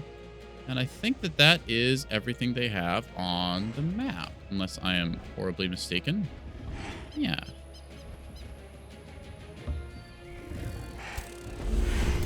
There we are. So in this case now, they are steadfast as well. Can't technically die, but are still going to try. And yeah, just fire because we can. Tap, tap, tap. And that'll be everything. Good enough. They should rout any second now. If they do make an attack, they should die instantly, so... Burning effect goes off. There we are. And there is the game. Ta-da! Nothing to it. He has lost his throne city. We are going to choose to vassalize this, since we can't quite afford a new city. And I don't particularly care about running it myself. And now, I just need to figure out where this guy is. Because he is still technically in the game, since his lord is somewhere. There you are, Turiel. So we're just going to go down and beat the crap out of him, I think. Yeah. Really much else to do here. I think I have the range to maybe besiege you. Yes, I do. Okay, so we're going to go over here, and we're going to start a siege on this city. Adding some projects here just to make this faster. Let's see, undermining the walls. Very nice to do. And we're going to sabotage these supports as well, so we don't have to deal with caltrops. Then we'll just waltz our way in. Yeah. Single stack should be able to handle all of that. And for now, that's all we really got to do.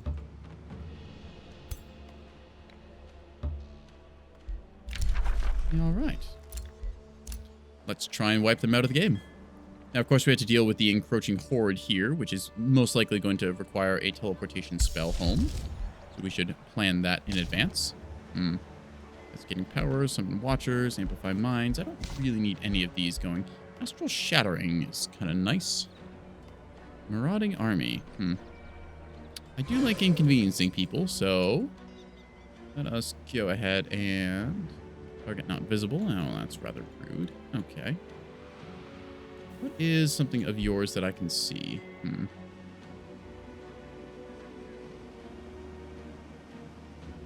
It is actually rather annoying. I can't do anything particularly there. I'm just going to inconvenience somebody else then. So be it.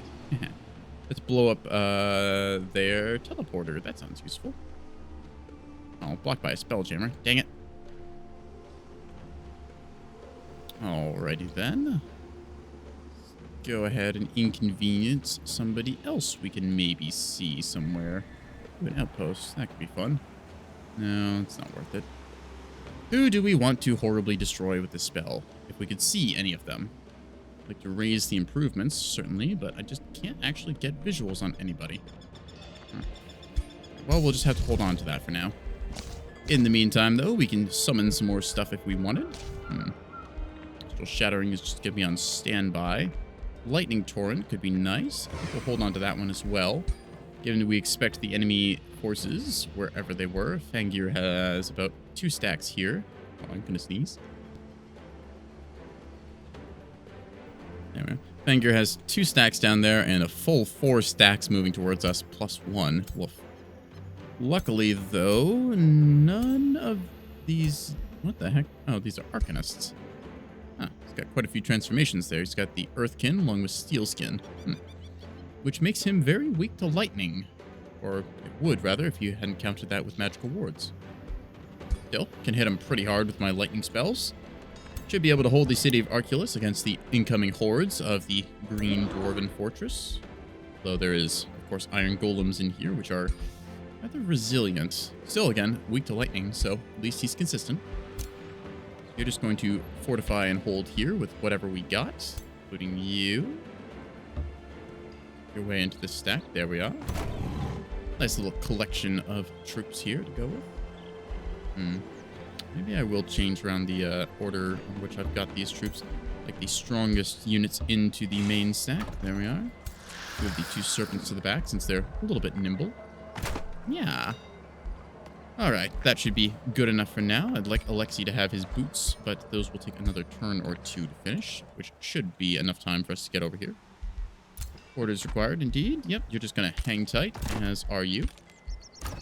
Alright, Astral Bonding Matrix completed.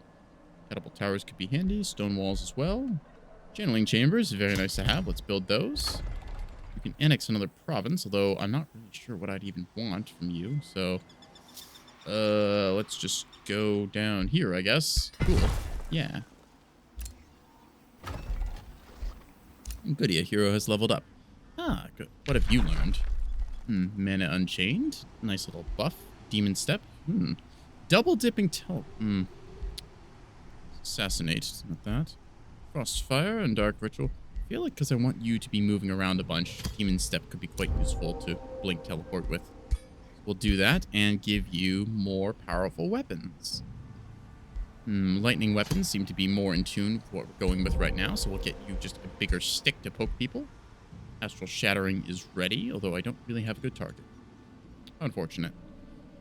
Either way, our main enemy should be out of the game in a few moments, so we'll just have to move on them with that.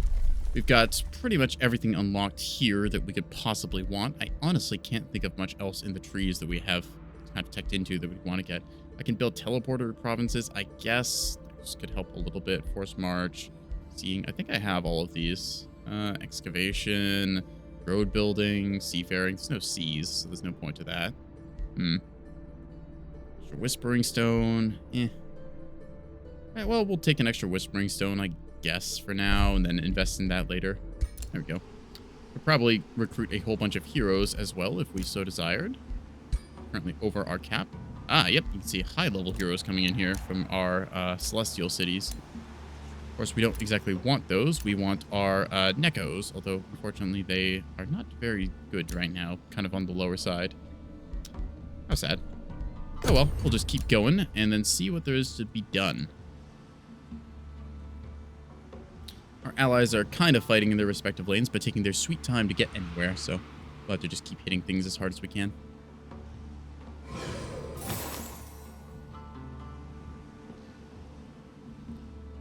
Alrighty, Fangir, what have you got? Here we see them moving up a bunch of their various troops. Kind of just, well, in whatever order they want to range them in. Awakeners do concern me because Star Purge is very powerful. So, hang on. Sustained damage. Double damage to Magic Gorge. Oh, that's interesting. I didn't know it did double damage against magical units. Good to know. Either way, we're going to continue the siege here since they don't really have anything to defend. Just a desperate last stand. And move our way down through the pillaged improvements here, looking for the enemy formation. I believe is in seat above all. Oh, no, they've moved over here to form an outpost. How foolish. All right. Again, choosing to meet the enemy at our walls since it gives us the best advantage. Just going to continue our positioning here. Not our okay there since you're very mobile. Ballista towers, nice to see. Just going to fully tech out this thing's defenses. There we go. Lost Tournament Hill, as to be expected, but we got a Lightning Torrent, so we're able to attack the enemy army here. Zap, zap. Just gonna start doing any chip damage we can while we can, because they are encroaching on our territory, and I don't like that, so I'm gonna hit them with Lightning Storms. This will deal a lot of damage, resulting in them not being very effective in the coming battle. And we're just gonna keep doing that, because they have not bothered to do anything else. As soon as my ally is able to get me vision on the enemy provinces, I intend to blow them up. I've been complimented. Nice to see, although I don't particularly need anything from my allies right now. Just trying to wrap up this game. Oof. I feel like I'll have to teleport around quite a bit to actually finish it off, but still I can blink to anywhere on the map now, which is handy. Yeah.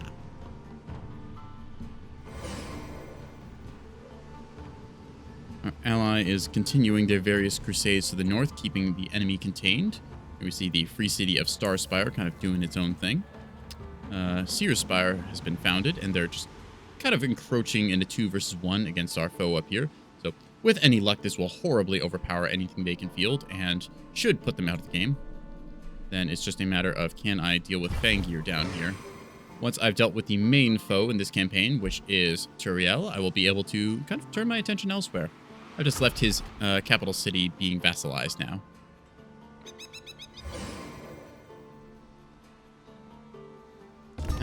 So, new day dawns as they are held up here in their outpost. Shouldn't be that long to get over there.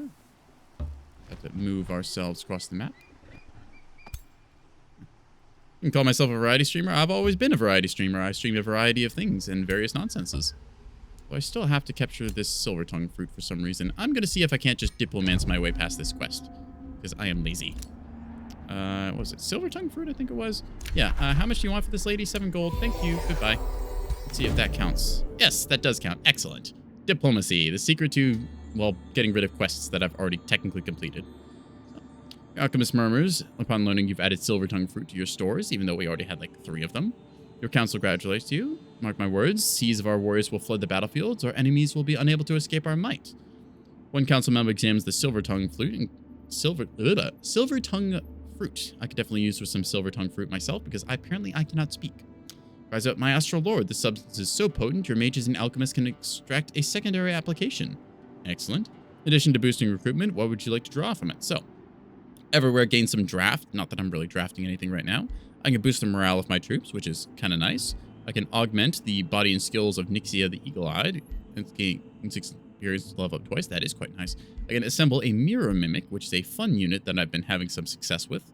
Or I can extract mana, which I don't really need, but that is a lot of mana. I think that while the Mirror Mimic is a good tier 4 unit, I might want to go ahead and grab some experience from my hero. There we are.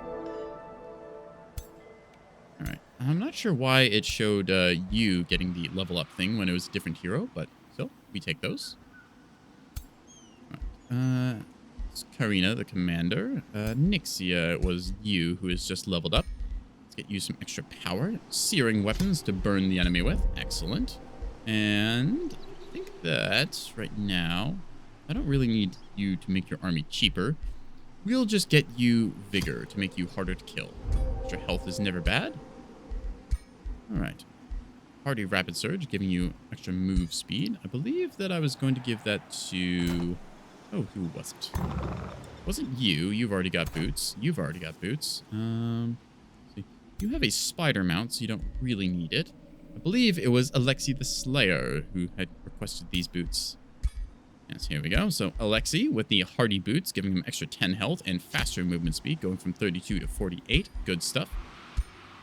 Gonna change that over as we see there. And then I guess just we're gonna keep crafting things.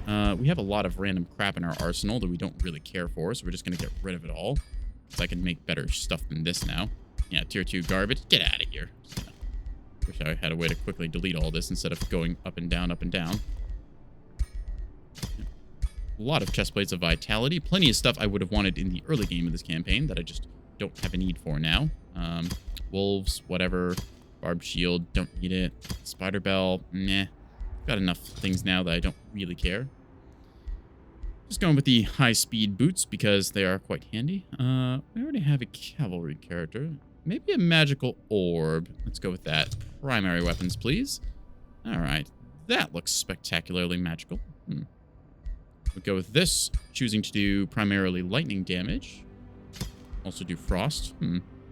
Let's go with lightning. I'll mark everything as seen since I don't really need to check it. Let's see. +1 range. Very nice to see. I'm gonna take that. Let's see. Anything particularly potent here that I could do? Status vulnerability is nice. Sundered resistance, making you more vulnerable. Excellent. Go with that. Any secondaries? Nope. Inflicting slowed. That's nice to keep you in place. Status vulnerability. Or marked. Yeah, marked units are easier to shoot, which is nice to see. We'll go with marked in that case.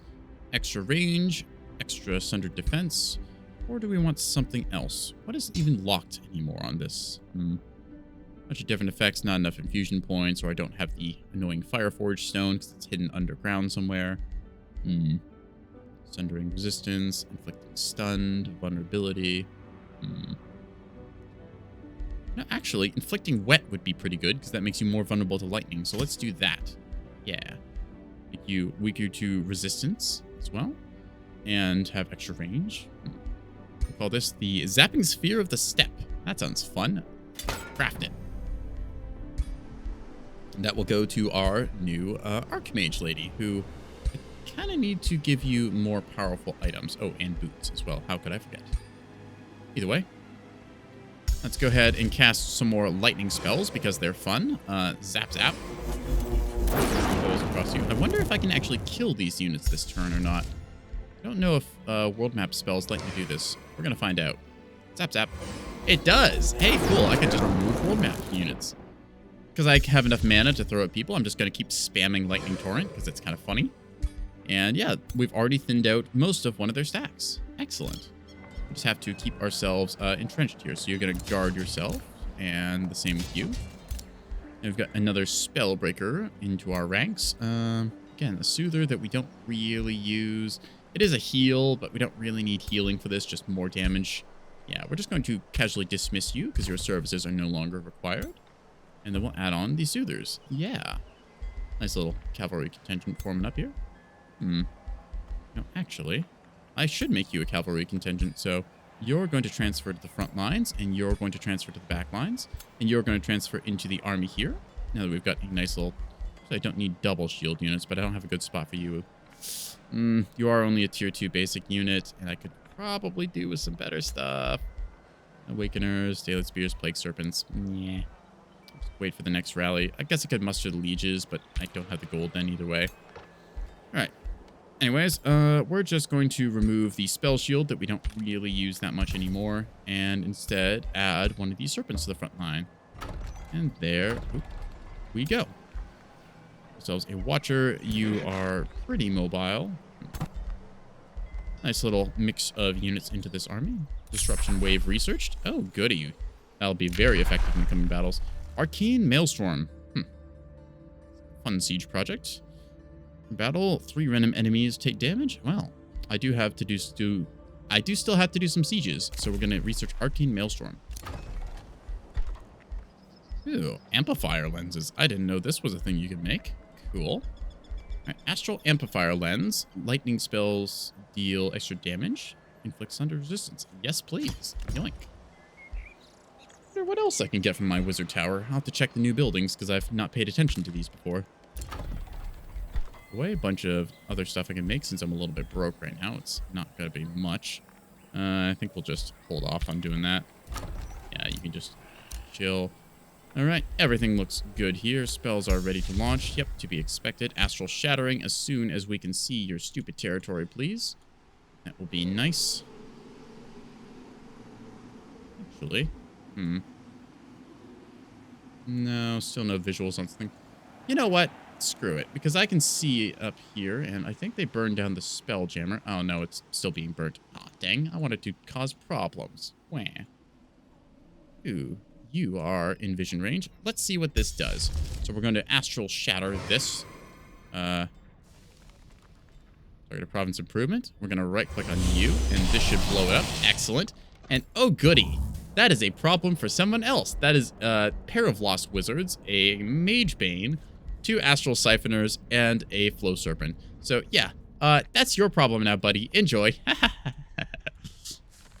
That is rather annoying for them to deal with because they'll have to rotate over and hit this stuff.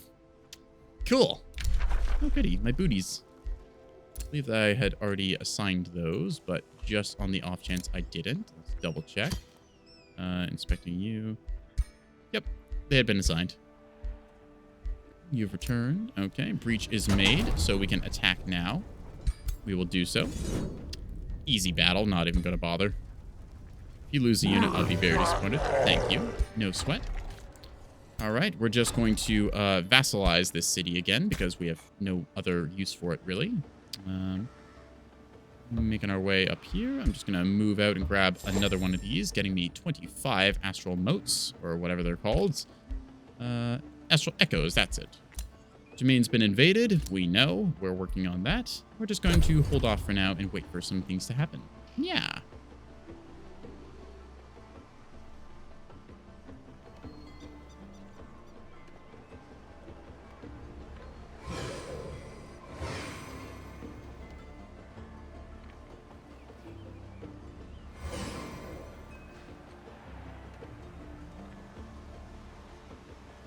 We see a bunch of the enemy forces continuing to rally up here, so we're just going to keep hitting them with lightning bolts because they are fools, and running away for some reason. Okay, if they just want to stand on the border of my territory, I am a-okay with that because I will just keep throwing spells at them.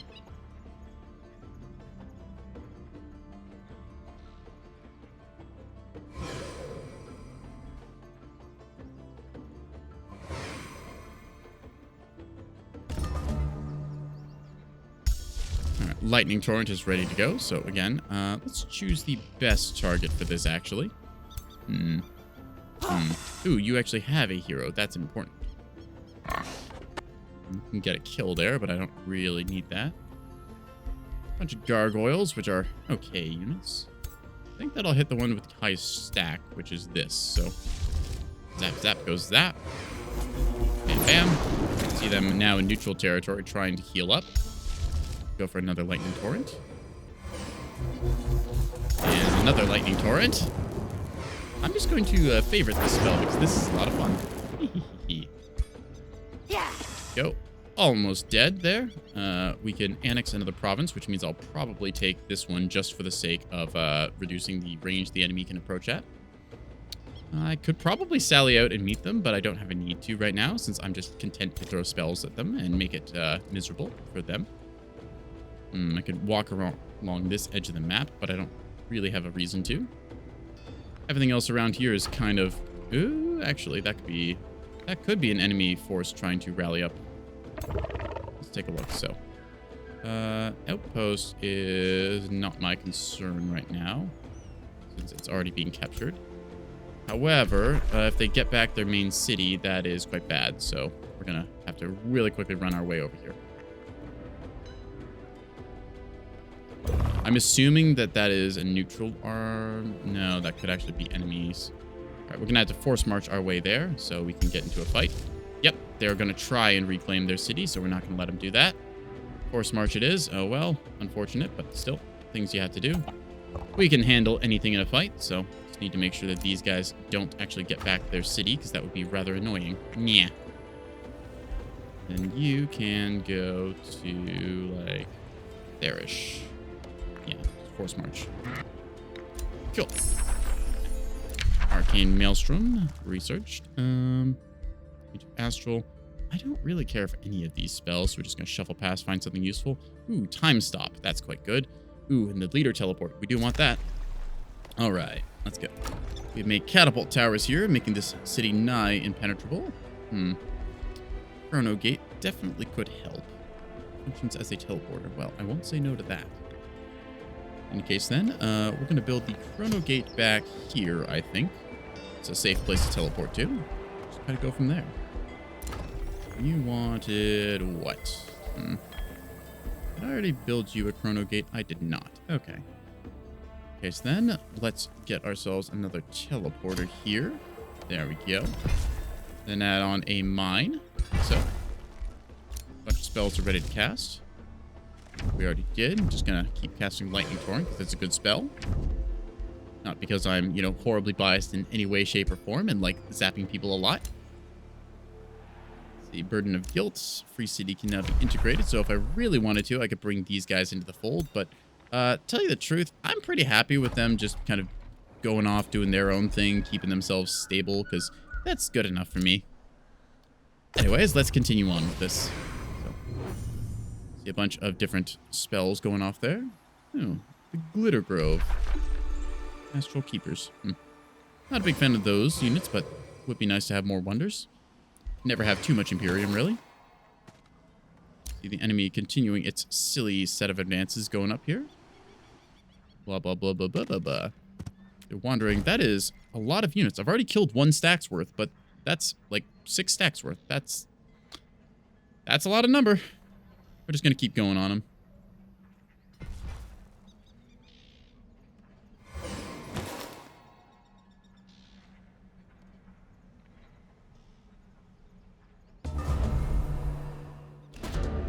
Goody. Sympathetic support. Consult your advisors and your war strategy with House Iniok, which we've never really fought before. I'm just going to kind of keep going past this. Strength check. Okay. Falls through the scene. I gain a bunch of things. Look disgusted. I lose 1 shadow affinity. And whatever.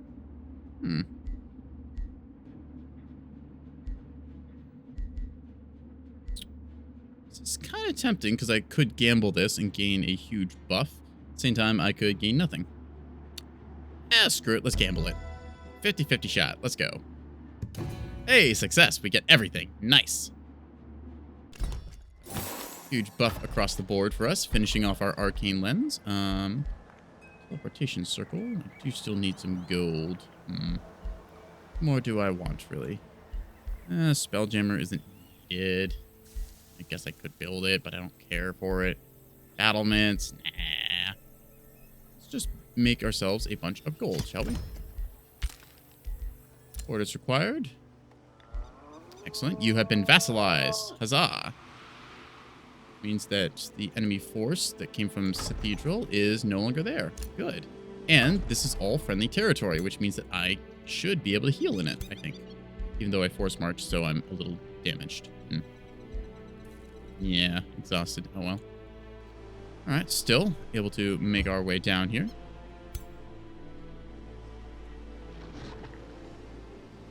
Gonna continue our advance. I want to find their final seat of power and kill their lord, because that gets them out of the game, finally.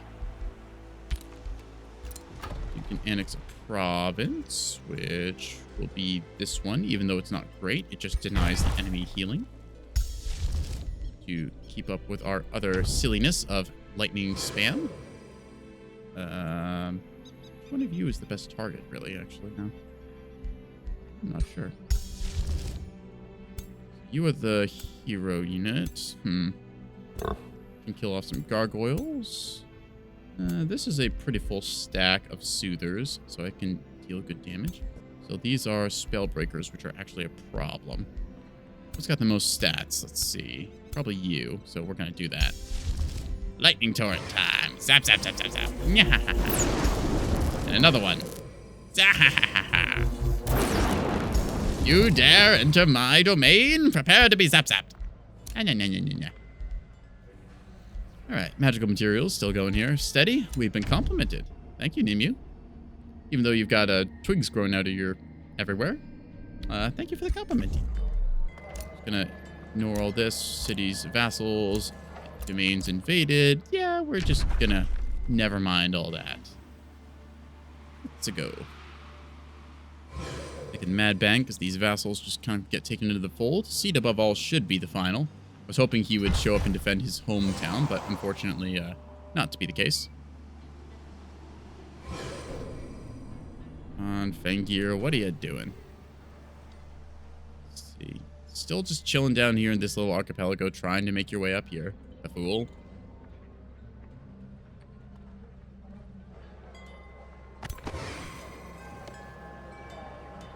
We have our astral troops at the ready. Annex another province, although I don't really have one for you, so we're just going to transfer this farm over, I guess, and then add on to here. Production, okay. Beacons of Valor, blacksmith. Sure, a blacksmith, why not, in case you need that. Orders are required here. All right, continue the advance into the enemy territory. Since we can heal in enemy territory, it's quite nice. See a bunch of structures getting rebuilt from our new vassal.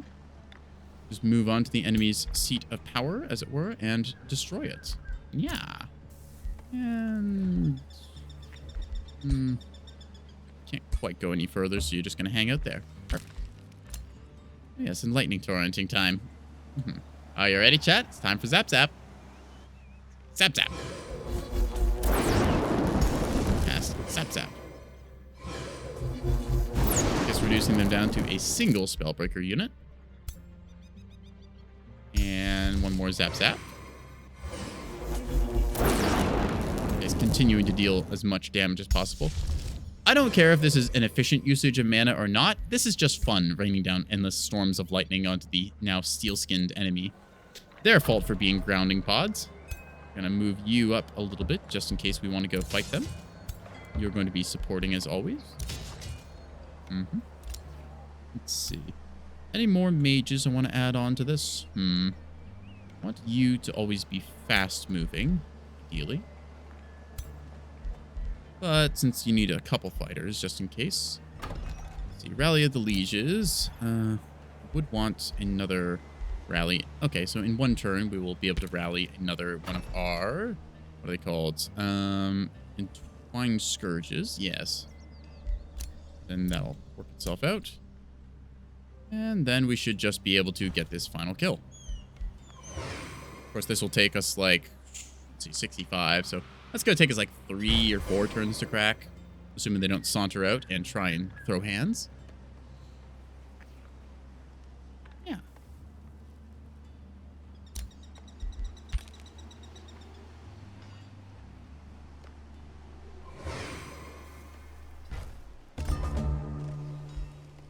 Alrighty, it's sieging time. Yes, I do want to start a siege. We are going to throw money at the enemy. Ooh, an Arcade Maelstrom. That sounds fun. Go ahead and do that. And then we'll add Undermining the Walls, since it gets us going pretty quick. Then we can sabotage their supports as well. Or break their battlements. Sabotaging supports, breaking their battlements. Let's break their battlements, since that makes it easier for us to get in. There we are. Perfect. Then you can go over here and pillage that, which gets us a little bit more evil. Evil. You can move over to here, keeping everyone in formation. You should be able to, if I'm reading this right, yep, you can all reinforce one another. Excellent. We can pillage a quarry and get some more resources. And we've unlocked astral travel, so I can teleport my wizard hero around the place. Enemies in the target army provide you with vision. Kind of cool. Revels in Carnage. Target friendly army gain XP bonus. I don't really care for that. Age of Astral could be a good spell. Astral spells cost less. Each turn, random enemy takes damage. All right, let's get the Age of Astral spell going and sink like our 3,000 mana that we've accumulated. Yeah. Ritual Pyre, Resonance Fields, Mystic Abbey. I don't particularly need any of these things. We'll just get the Beacon of Valor because it's a good way to reinforce ourselves. Oh, I need more foresters? Darn. I don't really have any forests. That's unfortunate. I'll have to add some. There we are, another forest. Perfect. Lightning Torrent time. He's retreating. We're just going to zap as many units as possible. Keep doing it.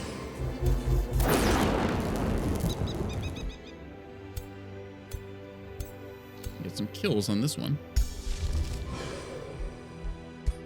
There we go. Empire development skills unlocked. All right.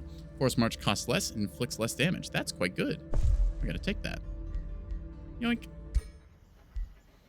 Zapping sphere. Excellent. You are going to equip your new magical mystical orb with the zapping sphere of the step. Confirm.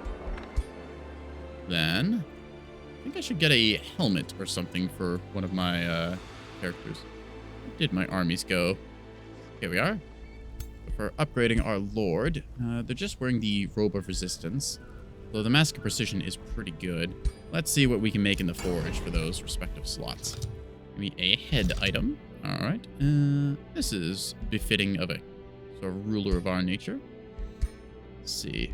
Extra accuracy. Starbladed attunement, which I already have. Just a bunch of resistances. Anything I've blocked? I need focus crystals. Darn. Archon blood. Ore is quite good for this. Nothing I particularly want here, so we'll take a look at instead the chest section. Right, what looks mystical? That looks rather mystical. Let's see what we get from this. Starblade's attunement, bolstering, ignore status, resistance. Just a bunch of various resistances. Anything special? Not really. It's mostly the same stuff that we saw on the head slot, so.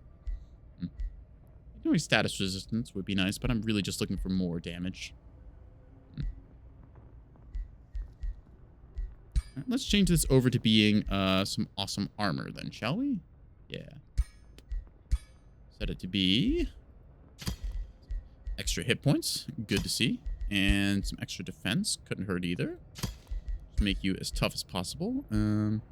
Ignore status resist. I don't really use status resist on you.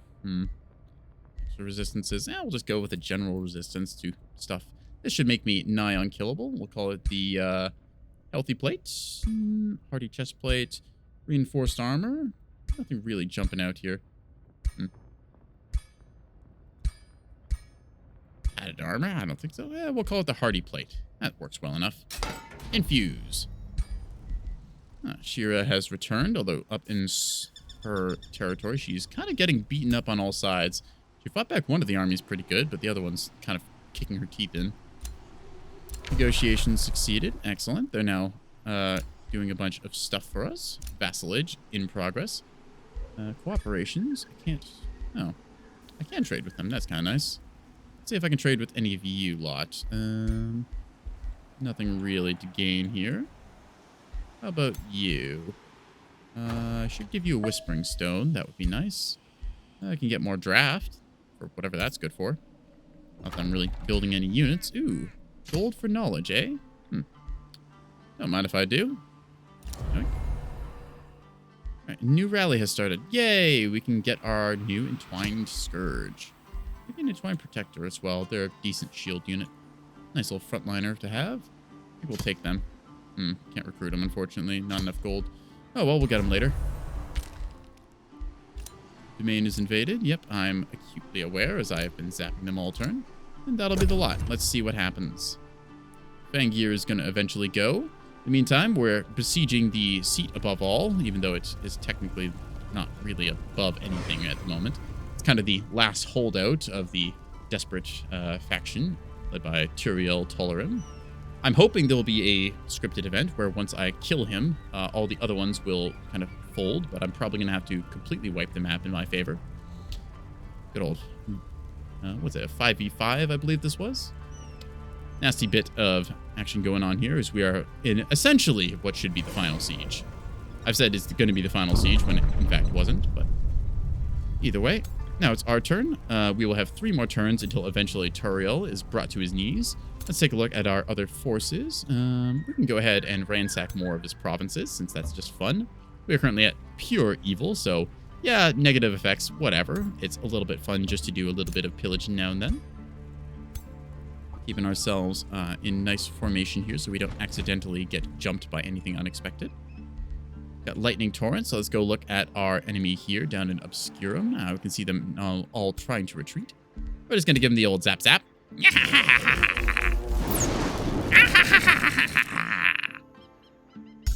Evil! Zap, zap, zap, zap, zap, zap, zap. Unfortunately, not quite enough mana to do it again this turn, but we're going to queue it up so we have just a little bit more casting points done. And domains invaded, and they are slowly going away. They saw what we had in store, and they wanted none of it. So, with that said, we are going to go ahead and give chase, because we have some pretty powerful stacks here. Now, granted, each of their stacks is respective in its own right, given that they just have a lot of units, even if they're not very high quality. Quantity is a quality of its own, but still, in our own native terrain, we're going to be chasing after them with our forces. And we'll hopefully get a good pin in on. I wanted to... let's see, where was it? Getting another Atwined Protector would be good. We'll recruit that to the Throne City. Yoink. Then, hopefully, that will be enough. Let's take another look around. Nothing really else to do this turn. Got a bunch of our actions queued up, and we're just making our way onto turn 96 now. Woof.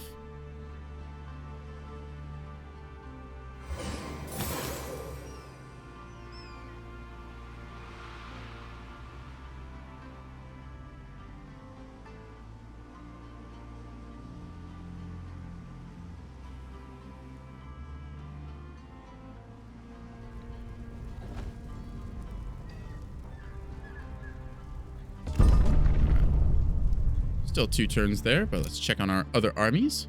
The enemy has foolishly chosen to oppose us again. See if we can get a nice little kill there. But I'm going to actually try and weaken a bunch of them and then go for the kill instead.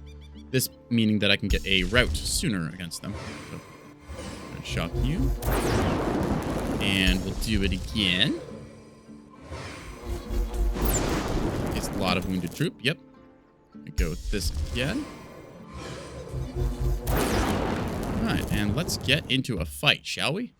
So in this case, a lot of their troops are wounded, meaning that we can very quickly kill them in battle, which will give us a whole bunch of morale bonuses and cause them to rout, which is, well, basically a free win. Nasty marshy terrain we're having to fight on, though. Luckily, I believe our Entwined Protectors are able to walk through this without issue. Double check. Let's see, Forest Walk, plants, shields. Nah, okay, so they can walk through forests. It's not swamps that they can walk through. You see the enemy has restored a bunch of their stuff with various buffs. So, I'm trying to give all their respective bonuses.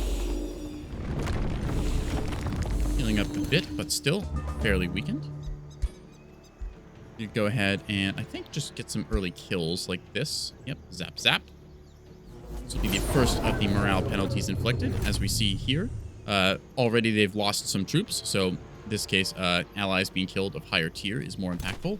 We're going to go on the spell shields as well in a bit. For right now, we're just going to move ourselves up to the respective areas that are most beneficial for our fire. Luckily, our watchers are hover units, so they don't particularly care about the marshy lands that we're in right now. See our Scale Serpent getting wet. I think that getting you up front and then drawing out the enemy would be for the best. We will do so. You up here and then summon a animal. There we are. Scale Serpents moving forward. Spellbreakers, being the powerful units they are just going to set up here. Scale Serps, again, moving up. Got our ranged core ready and willing to do a whole bunch of nastiness. Ooh, okay. Magic attacks. And use that to deal some powerful damage in you. Probably actually have you wipe out a unit here if I'm good. Worried about you hitting a neutralize there. You're not quite strong enough. Okay.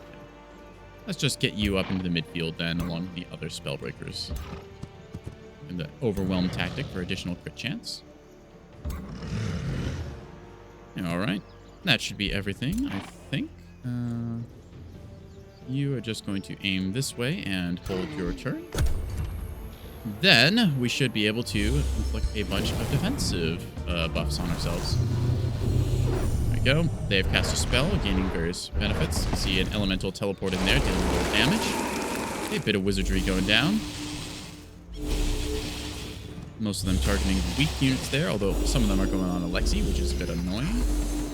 still, they've made the mistake of grouping up in range of my various casters, which is going to be not to their benefit. Ooh, that's a good target to fulminate if I ever saw one. So we're going to go ahead and do this to get a double kill. Zap, zap. Now, because they are wet, they take extra damage and are just absolutely cratered by that as we gain a whole bunch of buffs.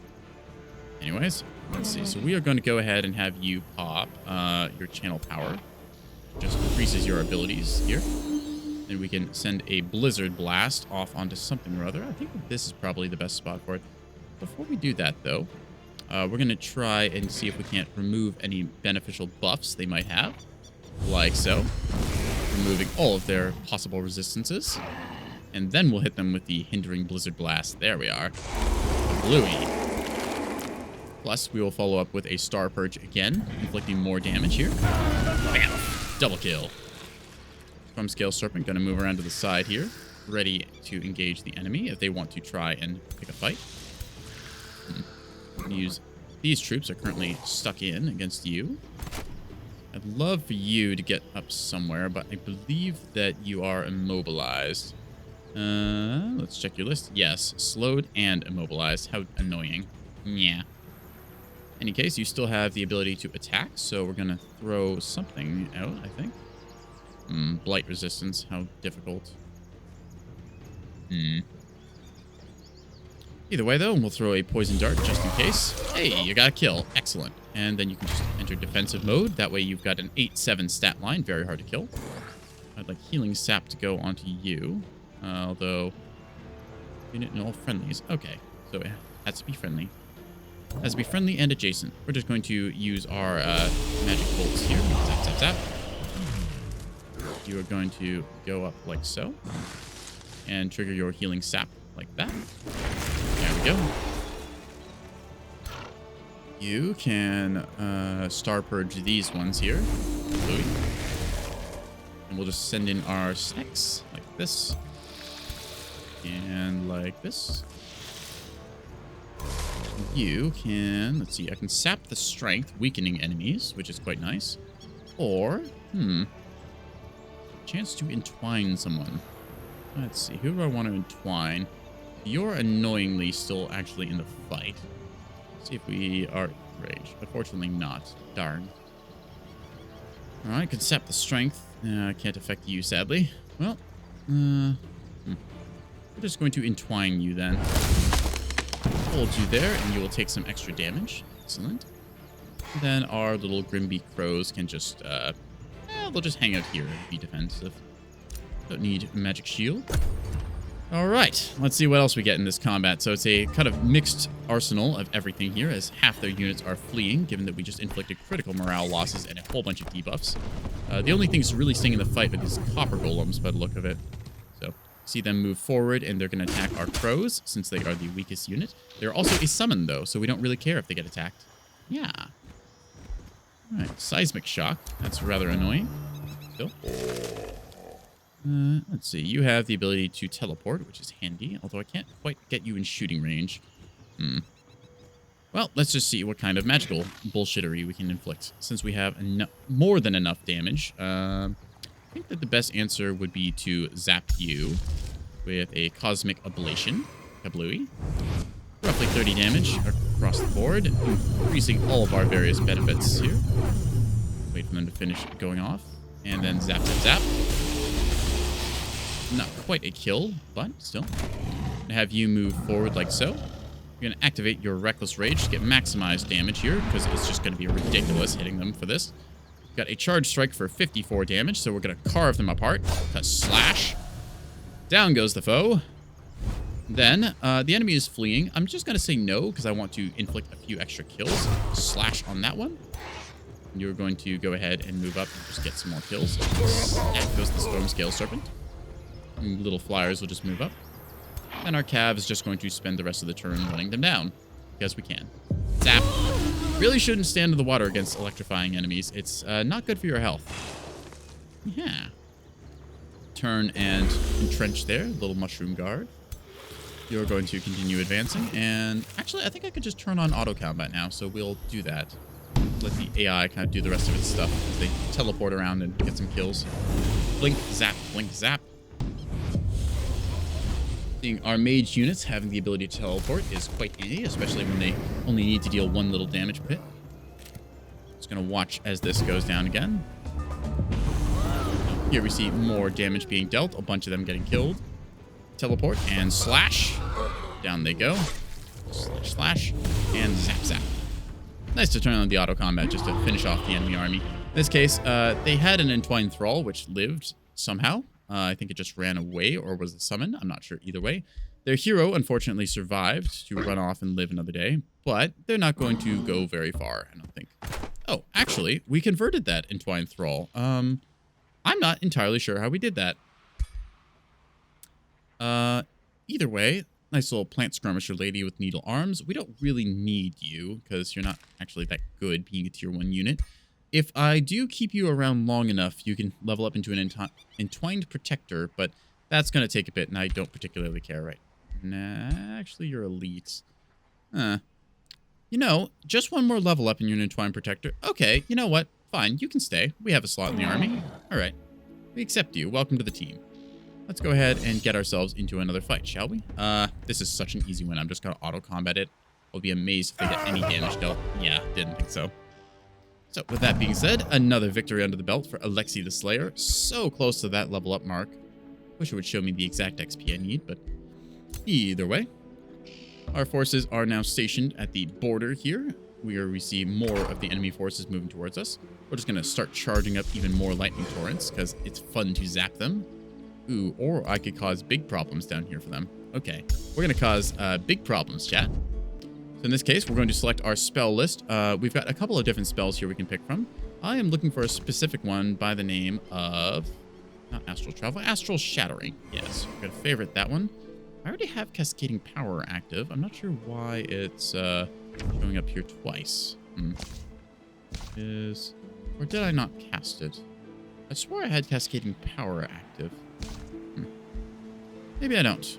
Whenever you cast a spell in tactical combat, yeah, it's sustained, so it should be under my actives list. Am I just blind, chat? Phasing Enchantment, Amplify Minds, Lightning Focus, Searing Blades. Maybe I am just blind and didn't remember to cast it. All right, well, we will go ahead and get that spell going again then. Cascading Power. Just add that to our casting list, and Lightning Torrent can wait. Astral Shattering was what we were going to inflict on their quarry down here to unleash a big old army of nastiness. Again, the weird graphical bug going on there. I don't know why it does that. I think it's only when it's over the Astral Void terrain. No, maybe not. Interesting. Oh well. Recent patch, so there's always going to be 1 or 2 bugs. All right, let's see. So 2 turns until we get the final battle against Turiel Tolarim here. Just going to order our troops into guard mode then. You can just hang out here for the moment as well. Ah, good. We finished off our Entwined Scourge. So that can go ahead and rally forwards to our front here. Nice little tier 4 mage unit with poisonous bolts and the ability to sap the strength of the enemy, as well as entwining them, preventing them moving. Let's see. We can get a mint here for more gold, since, you know, more gold is more good. I don't see a reason not to, honestly. Let's go ahead and do that. Mana font, a bit of production to be had here. Let's get you a Wizard's Auditorium. Hero leveled up. Excellent. Our mage is continuing to do mage things. Spell amplification. Makes tactical spells deal extra damage. Does not stack, but still quite good. We can get arcane strength. Extra damage and accuracy. I think we want to amplify our spells, since that's very handy in combat. There we go. We can combo that with an amplification pylon for 70% extra damage, which is pretty darn good. Anyways, that's going to be the turn here, as there's nothing more for us to do against this enemy. I need to take another big sippy of water. Hang on.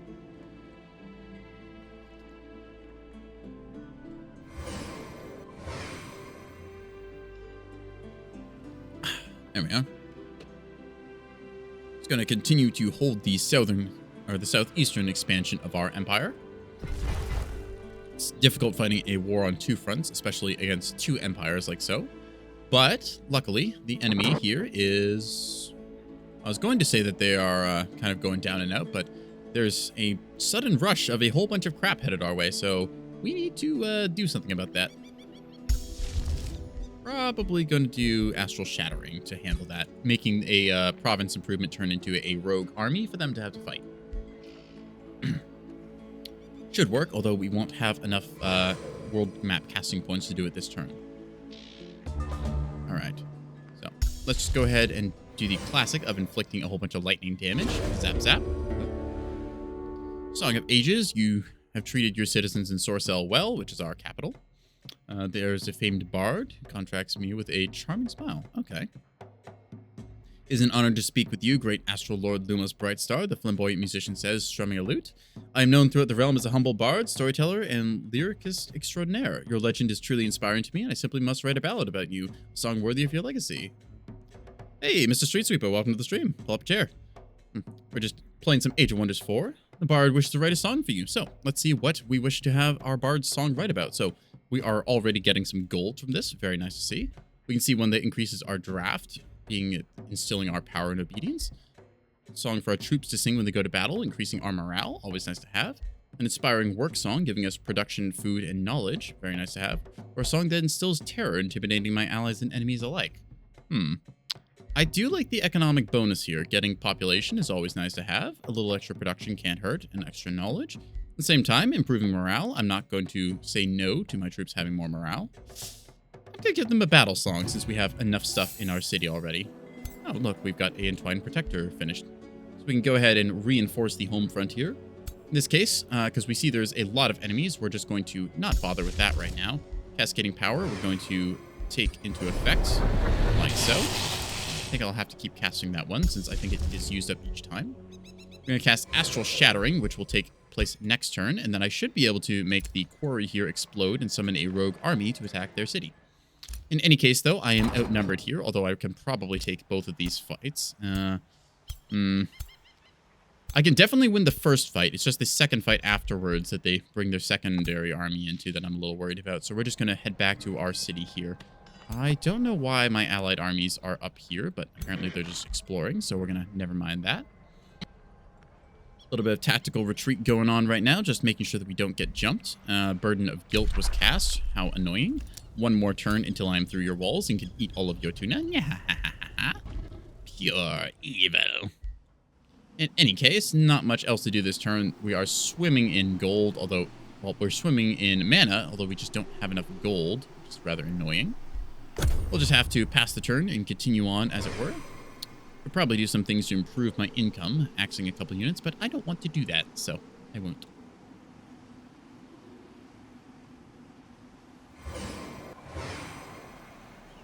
Alright. Let's wait for Fangil, or Fangir, however you pronounce his name. Fangir down here to do his stuff. Probably going to encroach on my lands again, or maybe not. Maybe he's going to go home. Okay. See, so he's going to move over here, trying to defend the outpost, which was technically our outpost. He took it from us. I stole that fair and square. Thank you very much. Though Yaka is apparently just hanging out down here chilling. Not very helpful, Yaka. Some ally you are. Yeah.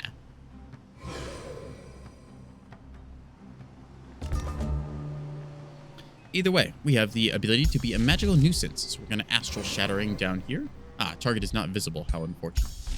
All right, we need to gain visibility on that. So to do so, we're going to select one of our fast-moving cavalry units and go like so. Fortunately, not quite far enough. Dang. All right. I believe it is you. Yes, Alexi, you have a Vision Orb and Visor of Farsight. Oh, our hardy chestplate is done. How nice. You are going to go down here to scout out the enemy forces as best we can, since now we should be able to see that quarry. We will be able to destroy it with a spell. Dang it. Just one hex out of range. So close. All right. In any case, since the enemy has retreated and will not be in striking range, we're going to double back around like so and hope that they come at us. I'm going to keep using my spells here. Let's see if I can't get something else ready. Another lightning torrent never hurts, so, well, never hurts me. Are we through the walls over in the north yet? Let's take a look. Seat above all. We are. All right. The final battle of ages to be fought here against our enemy Turiel. We heavily outnumber them, but we're going to go manual combat just to rub it in their face and absolutely put this guy in the dirt since he has been a pain in our butt for almost 100 turns now. You can see that they have some powerful units, a tier 4 fire giant, and a hero here with a little mushroom staff. Not sure what she's got in her kit, but a lot of support abilities. Let's Go to action. Ooh, that's rather powerful. You can see all of the various spell effects coming in here, giving us a lot of combat casting points to work with. It's going to accelerate past the first turns as they cast all of their various awakens. Each side kind of bringing out its buffs.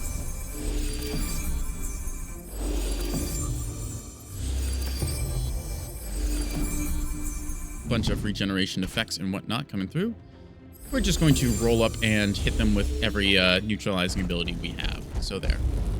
The nice thing about Spellbreaker is that I can remove a bunch of their buffs. So as soon as we finish casting our first spell, which is summons a random unit, all adjacent units take damage. That's kind of fun. Ooh, Disruption Wave. Okay, we're going to try this new spell because I've not actually used this before. So we're going to cast Disruption Wave, which will dispel all positive effects for them and any negatives on us. And yeah, say goodbye to your buffs, bro. So all that buffs that he just put onto his army is now gone, and he's been heavily sundered. Oh yeah. Oh yeah. Look at all those effects triggering. Anyways, now with our Spellbreakers, we're going to use our Star Purge ability to just layer on the damage. Smack. Good damage on those Lightbringers. Just gonna keep doing that because we can. Yep. Yes, kill. Yeah. Now I could go and hit him with an area of effect spell, but that's a bit of a waste. So I'm going to try and find another area to pie plate. I could hit the Fire Giant, or I could hit some of these ground troops. I think I'll hit some of these ground troops here. Kill, yes. All right. Just throwing some big area of effect damage blobs on them while I can. I believe that is all of my Spellbreakers. Nope, actually I've got a couple more. I can hit the two of you, which I will. So, the Spellbreaker or Starburge effect is very strong. It's area of effect damage of all 3 elemental types, the 3 primary at least. Plus, it removes any positive effects, and it does double damage against magical origin units, which are most of the late game units. Very powerful stuff. I'm gonna fly up here and probably hit those guys in a second. Unless I can do it with you. Ooh, I can do it with you. Okay. In that case, because you should have killing momentum, you're going to get up here and smack this one. Whack, like so. I'm then going to demonstrate some incredibly fair and balanced abilities. Such as, we're going to pop Sprint to allow you to move 1 hex further. We're then going to Demon Step behind the enemy, teleporting. Note, we just moved all the way across this far. We're then going to use our Assassinate ability to try and instantly kill them. 71% chance of death. Resisted. Very impressive. Next, we are going to hit him with a Whirlwind Strike to hit all of them. Ooh, actually, we could go for a Charge Strike on either of them. Sure. Tough call. I can probably get this one with something else. At the same time, yeah, we're going to cancel defense mode on you. Stab from behind. Because that's just a little priest unit that we can kill some other way. I think we have ranged forces over here somewhere. Yeah, we'll be able to get somewhere with you. We will phase teleport over to here. Since it is faster than walking. Sadly, nothing in range, so we'll just have to put you in defensive mode. Move up our fairies, since they are rather fast. We'll apply regeneration to this group here, even though they don't need it yet. Gonna move up with our Mimic as well. Able to get to here. Not really much for it to do this turn, since we have nothing in range to Mimic. I would like for you to get hit. I think I can phase teleport. Not quite far enough. Unfortunate. I think I can just barely not get a shot there. That's rather annoying. All right, well, either way, we should be able to get up front and do something. I could probably get a killing blow here. Yeah, I think I can do that. So here's what's going to happen. Can't attack through that, sadly. But, could hit you, although that would mean going through these caltrops, which is annoying. All right, here's what we are going to do. So, because we can blink stupid far. So slowing, okay, rather annoying. We'll use up what movement we have here. Because they are a halberd unit, we want to poke. Going to go ahead and blink into the enemy's flank here, like so. Blink blonk. Hit them with a devastating melee strike. We'll pop our Reckless Rage to do even more damage. Kill! Reckless Rage powers activate. This will get us a kill on the enemy. There we are. This will then hopefully proc your killing momentum, meaning that you have 1 more movement point. And I will use Swift to get an extra move. Then move you forwards and poke this enemy in behind. Take a little bit of damage in return because they have Holy Retribution. Then move you up like so, just kind of getting into position. Yeah. Gonna move you to here, and then I can't quite regenerate them. I'm just gonna hold off on that, actually, because I might need that regeneration in a second. All right, and we have a Tide Elemental who can go up and do stuff. I could probably attack that wall if I wanted to. I still haven't done anything on this side. Oof. That's silly. All right, let's take a look. I could blast off all of this stuff, although there's not really a reason to. Stone walls are tough, but not that tough. All right, let's see if I can't line up a shot on some of this thing. They have a crossbow, which is a bit annoying. Quick stab. Actually, wait, what? Why can they not shoot? Are they stunned? Warding bond. Quick stab. Move. They are somehow contested there. Interesting. I don't know how they're considered in melee, but they are. We're going to charge strike this one to remove its defensive status, getting extra damage dealt. And ka-chomp with a big old slash from our sort of Shadow Panther units. Are you in range? Oh, just barely out of range. Okay. Well, we're going to move you up then, just a tad to, let's say, here. That gives you no shot, unfortunately. All right, we'll move you to here and get you a zap. Zap. Excellent. Could probably move up and get a crossbow kill. Not quite, so we're just going to hold off on... That's odd. It should give me the option to undo that move. That's because I'm on caltrops. Oh, well. Okay. Let's see. Draining Blade versus the crossbow shot. Try a quick stab. I want to get a kill with you, so I'm going to have to do a little bit more chip damage. Either way. I'm going to move up to you and just get in one good smack. Smack. Unfortunately, stepping on caltrops sucks. So, I'm going to get our kill here. Kerblam.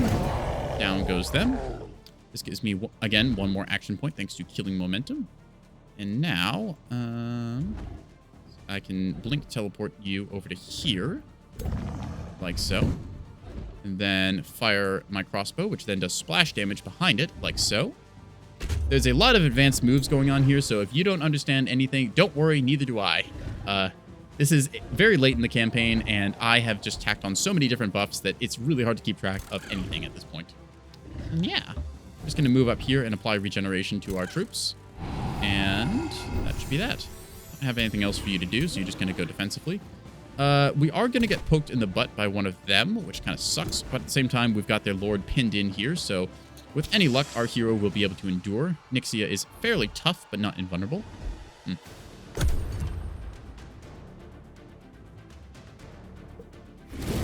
Second chat, need to take a big sip of your water.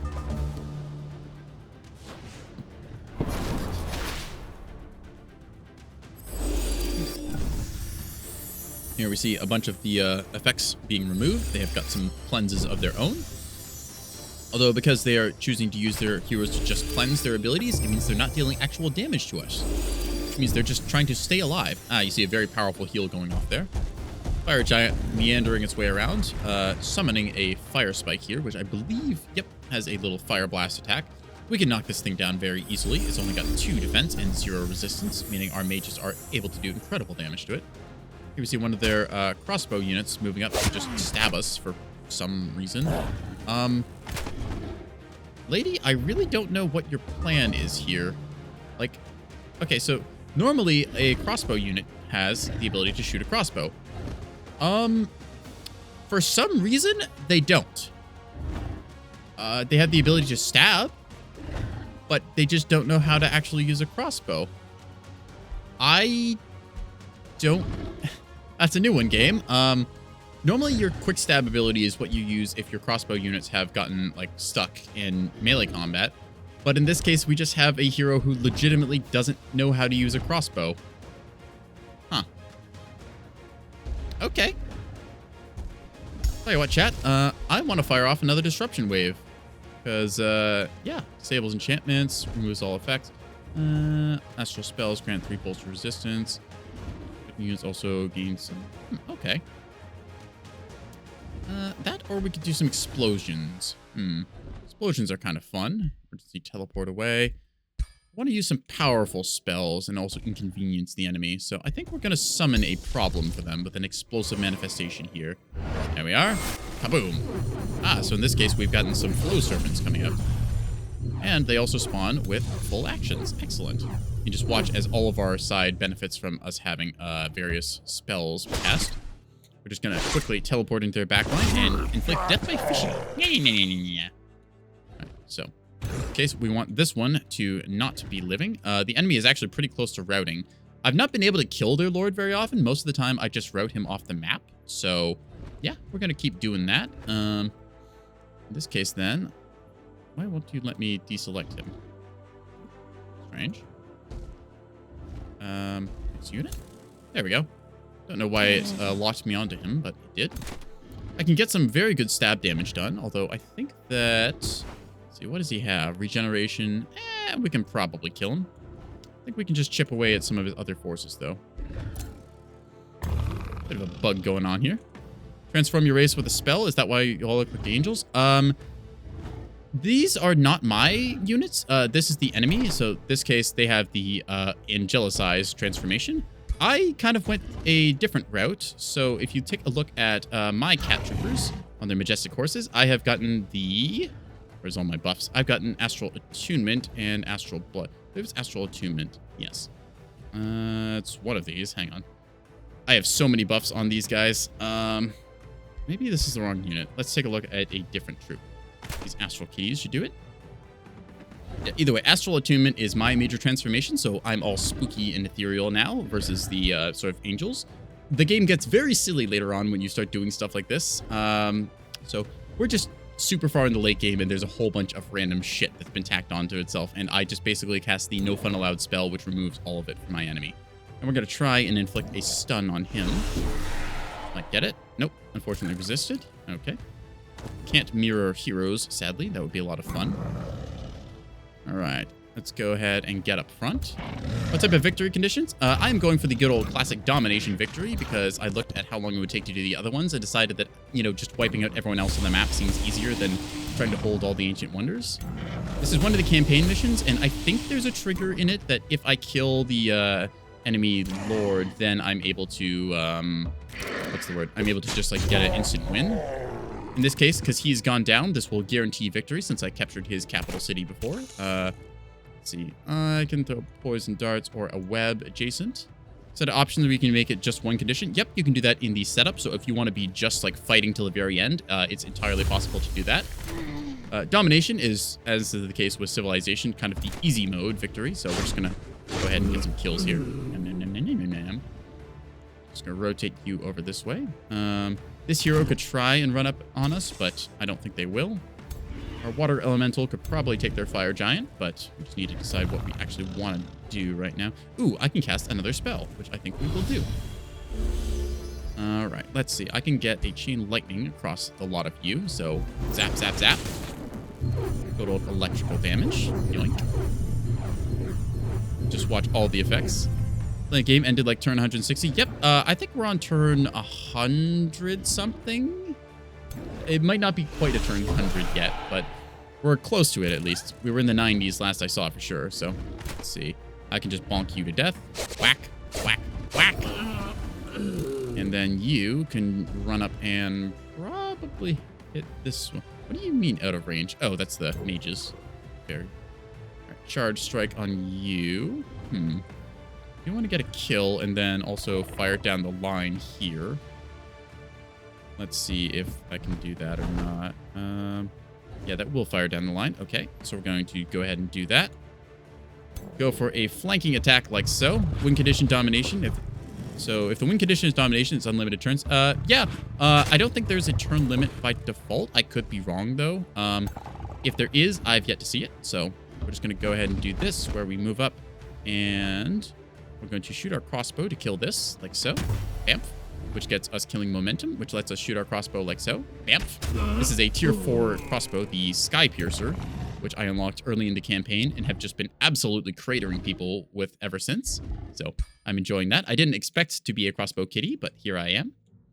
Now then, let's see. What else can we do? So this fire giant is about ready to run since everything is going wrong for him. Let's try and move up some of our cavalry with our good old phase teleport. So, blink to the front. Now that you're adjacent, you get Overwhelm Tactics for extra magical bolt damage. Zap. Critical hit. Gotta do the same with you, where we phase up to the front like so. Blink. And, oh, unfortunately can't get in range for any of those. Now that I think about it, I'm pretty sure there is a turn limit set in the game, but I couldn't tell you what it is, so... yeah. Just gonna go ahead and move to here. Our mages are still able to do magey stuff, and yeah. Move you to there. Let's see. I could probably turn on auto combat at this point and just be lazy, but just a couple last things I want to do. I guess I should probably use your heal on something. Not much really left for anyone in this fight to do. I guess I could teleport you over and, you know, we'll inflict some good old puddle damage. You have been wetted and smacked. There we are. And I might be able to get a kill here if I'm smart. So we will try. Move you up and cast a magic blast. Most of it's fire damage, though, so not really good against giants. Or at least not the fiery variety. Moving you over to here. Throw a regen on you lot, because why not? Water Elemental might take a hit from the Giant's Club, but that's a thing I'm willing to live with. And then you can just defend there. That's good enough. Alright, so their Fire Giant, yep, has taken damage over time. They get one last poke on my Water Elemental, I think. Or are they routing? They appear to be routing, actually. No, we are not going to let them run. We are going to run them down. Alright, I think that, Nixia, I'm going to give you this one. Give him the old little poke in the butt. Stab. 76 damage. And that should be the end of this enemy as we exit combat here. Yep, that is a total wipe for minimal casualties. I think we took a little damage from a caltrop or something. Either way, we'll now kick them over. The fall of Turiel Tolarim. Even in his darkest hour, Turiel stands tall, a mountain within a raging storm. I have failed, he says, his eyes staring beyond the Shadrai towards the astral void. I long for Amnora, yet it cannot be. Perhaps it is time for the last journey of Turiel Tolarim. The Archons will know. You will not journey anywhere, old man. Lilith comes forth, one of our allies, conjuring a shadow prison in which Turiel is forced to enter. Only a fool dismissed the secrets lingering within your ancient mind. The glory of vanquishing the first Godir is ours. We get a bunch of Imperium. Huzzah! Shadrai magic. A monumentous achievement asks the monumentous magic to follow. Empowered by their victory and the mana stored in the wizard's tower of the fallen enemy, the Shadrai are ready to perform another ritual. So, we get our second ritual, finally. I'm guessing every time that you kill an enemy in this campaign mission, you get one of these. Which spell or your Shadrai allies you wish to break the remaining opposition. So we just need to wipe them all out. So in this case, we can get a army of drowned races, kind of nice. We can get the Ritual Shattered Earth every 3 turns. A random province owned by the enemy is hit by the Pyroclastic Eruption. Ooh, that's kind of nice. Enemies take fire damage. There's Ritual Mirror. Okay, as active effect, whenever a non-ethereal unit dies on the map, at least one Shadrai army is within 5 hex. Additional chance for astral creature of comparable strength to spawn. Okay. Now, it could be useful. I kind of like the idea of just a whole bunch of shit blowing up on their doorstep, but I think this will help our allies the most. So we're going to get the Mirror Curse. That way, a bunch of them will appear. Oh. That's interesting. Huh. He's just kind of stuck in the astral void here. Interesting. It's a toned down version of him. I guess it's just a little map dressing piece because he can't actually do anything. He's just kind of stuck there for the moment because she put him in a box. Get jarred, idiot. Anyways, we have orders to issue, so we're going to quickly rally our troops down here with our various new forces. I would like to level up that our Entwined Thrall just one more time to get another Protector. So either way, we have orders to issue. Since they've all kind of zogged off down there, we're just going to hold out for the moment. So. Alright. Seat above all is going to be vassalized. Technically, all of his terrain now is considered rogue army. So that's a nice way of cleaning it up. Alright. Anyways, that's that dealt with. So now we just have to figure out how to get down and beat the snot out of this guy. He's not that tough because he's kind of been stuck in the corner of the map all game. And we have an ally moving towards him. Maybe I should just rotate back to defend the home front. I think that's what I'll do. So, let me check if there's a turn timer on this. Where's my quests? Here it is. So, in any case, Unite the Pantheon quest. Yep. Military victory. 3 rules remaining. I don't believe there is a turn limit on this. So, yeah. expansion victory, we could also do the expansion victory, just occupying everything, building beacons of unity. This is just painting the map our color. Or we could go for magic victory, in which case I've technically bound one ancient wonder in my domain, although I didn't really feel like doing the rest. So yeah, like I said, we're just going for beating the snot out of anyone and everyone who gets in our way. So yeah. Let's see, because we have spells to cast. I think that getting, where was it? Mass recall, astral travel, teleport your leader to the target hex. That would be very nice. I would like one more world casting point, if you could please, game. I need to figure out how to get one more of those. I think it's one of these. Channeling Tower, Doom Depth Trench, Mystic Abbey, Resonance Field? Resonance Field, yeah. All right, so I think the Chrono Gate gives us adjacency buffs. So we're going to go for Resonance Fields here. And we'll build that before the mint, since we don't need that. All right, everything here is taken care of, so we're just going to waltz on home. Yep, force march, because we can. Production here. This place is pretty much built up, so we don't really need anything. Whatever, we'll get a Resonance Field. Why not? Build it here. Go. Astral Shattering. We are able to blow up this thing, although we can't quite see it yet, so we'll just have to wait.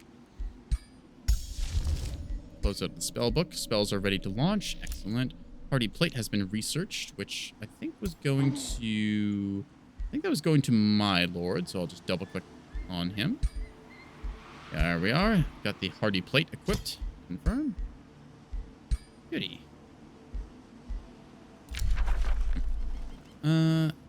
Handle war with Turiel's remaining city. Defeated, now independent city. We're going to make peace because I don't really care about them.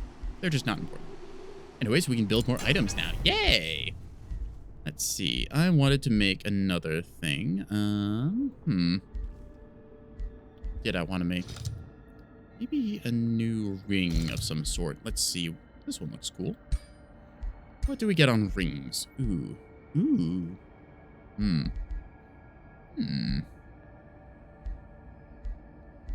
Bunch of different benefits. Ooh, killing momentum just on a passive ring. That's very handy.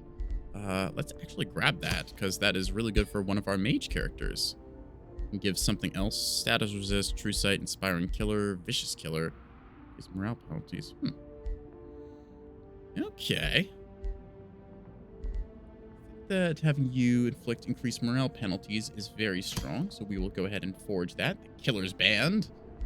Sounds awesome. Let's see if there's something more metal looking. Ooh. Go with the sword ring. Yeah, let's go with that. Ruthless Band. Killer's Band. Forge. That'll take 4 turns. And yeah, that is Turiel out of the game, thankfully. I've just vassalized or like otherwise dealt with all of his crap. Now we just need to figure out how to get home. So it's probably going to be taking out Green down here, who has been a problem for most of the time that I've known him. See our allies moving down here as well. And up top, yep. Still under siege, still being annoying, but outnumbered here. So with any luck, that'll deal with itself. Yeah, all right. Oof. Bit of a slog. Yep, we're on turn 99. So there we are. Should be a bit of a snowball now, since our main foe, who owned most of the resistance in this game, is now out of it. We'll just have to figure out how to put the others in a jar in the astral void here. Free city declared war. What? I just made peace with y'all. How are you already declaring war? Rude.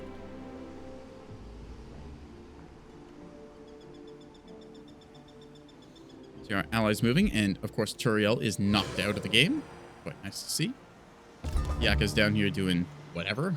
I couldn't tell you what he's done all game. He's just kind of sat here, and well, he's got a neighbor right here who I thought he would take on. Ooh, I can see him, which means I can cause problems.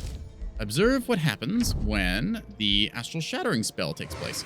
This is the enemy's quarry, which now suddenly has a rogue army in it. It has an army of 2 Lost Wizards, which are very powerful units.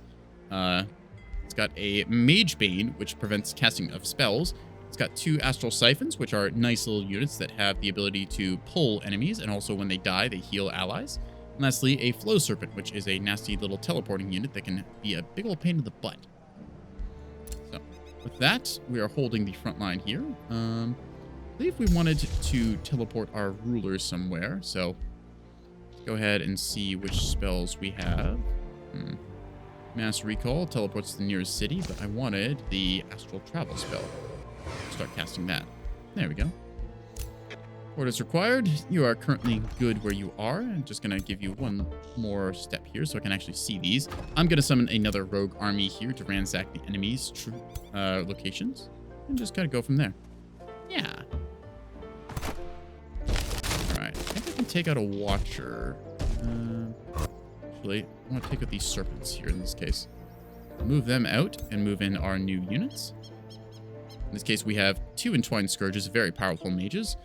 2 Entwined Protectors, very strong frontline shield units with the ability to heal those around them with their healing sap. We've got a Watcher as our 3rd mage unit, making a nice 3-3 split between melee and ranged. We've got these Stormscale Serpents, which are just kind of chilling, doing their thing. They're decent units. Got a couple of them. I'd like a 3rd Entwined Protector, although I still need to level you up a little bit more. Difficult. For now, we're just going to send the Sneaky Snacks home, since I don't really need them right now. They're a good unit, but a bit outclassed in this tier, given that we have a bunch of tier 3 and 4 units. Still no tier 5s, unfortunately. I'd like to get some tier 5 units. I just don't have the stuff for them. Let's actually take a look in the information category here for various units. I believe it's here. All tomes. We'll sort by the tiers. So top tier units, stuff like the Shrine of Smiting, which is very good for inflicting area damage. The Baelor, which is a mighty demon. You can get one of these by finishing the Chaos Tech tree, although I'm not quite there yet. Got the Earth Titan, which we had to best with Alexi the Slayer earlier on in this campaign. Big old mean thing. Horned Gods, 2 more of the big units that have a nasty amount of power with their Wild Eruption and Reclaiming Bolts, along with their ability to animate plants against you. Alexi the Slayer, the majestic lad he is, managed to take down 2 of these. And there's the mighty Golden Golem, a unit which is notorious for being kind of broken because, well, it has the ability to gild enemies, which is a stun. Yeah, 60% chance to stun the enemy whenever they're attacked, because they actually have a Golden Retaliation, which means that it can just bounce back as many times as you want, and if you hit this thing, there's a chance that you get stun locked. Golden Golems are really good. Lastly, we see the Majestic Reaper. Big old unit that has a chance to instantly kill you, if I remember right. Yes, the Finger of Death. 60% chance of killing. Takes us a lot of damage. It can also consume corpses, which is lovely. In this case, the highest tier magical unit we have is the Mirror Mimic, which has the unique ability to, mirror anything else that is a non-hero, so pretty good. Still, kind of wish we'd get a tier 5 magical unit for the Mystic faction. As it currently stands, kind of got, this is the Materium one. I guess between the Golden Golem and the Earth Titan, you've kind of got 2 in the Materium side, but oh well. We're just going to end up chilling here for the moment. And our armies kind of going about. Yeah, I've had a Mirror Mimic in one of these armies somewhere. Yeah, I've had this thing since the start of the game, and it has done a lot of work for me, so no complaints there. Let's see if we can't just force march y'all back. The ability to mirror your enemy's most powerful unit is quite good, although you are still at a bit of a disadvantage, since typically when they've built to get that unit, they'll have a bunch of supporting buffs for it, versus yours, which is just a clone. And the clone is ever so slightly weaker. I think that's everything we got. We got some production to set. Could do a channeling tower, a bunch of other improvements. To tell you the truth, the city is basically fully built up. I don't know what else I could really put in here. Let's just throw an armory in, because, why not? Get an academy if I ever had a research post, but I don't see one that I can really put in here. Maybe if I transfer over one of those. Nah, even then. Well, unfortunate. Actually, this here, I could do some border jank, and then maybe turn the U into a research post. Actually, I should probably just do that now anyways.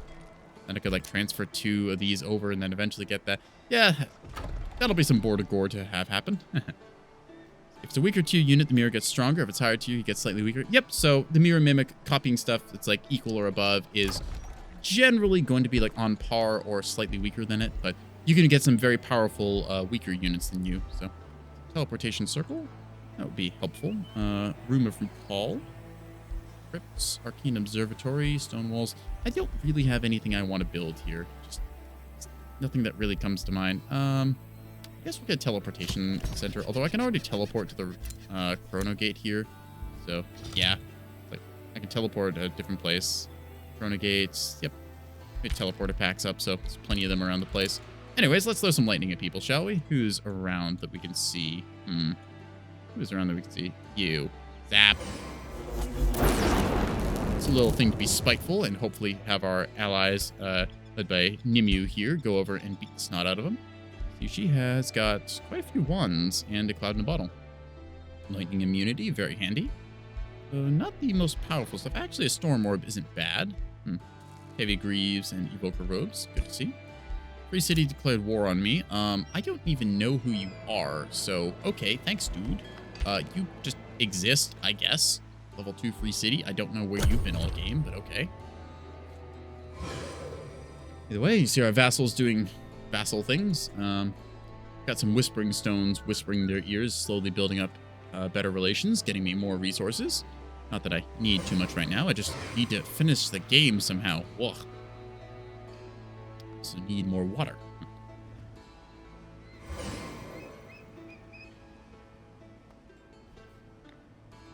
Oh, I might have forgotten to cast a spell. That would be bad.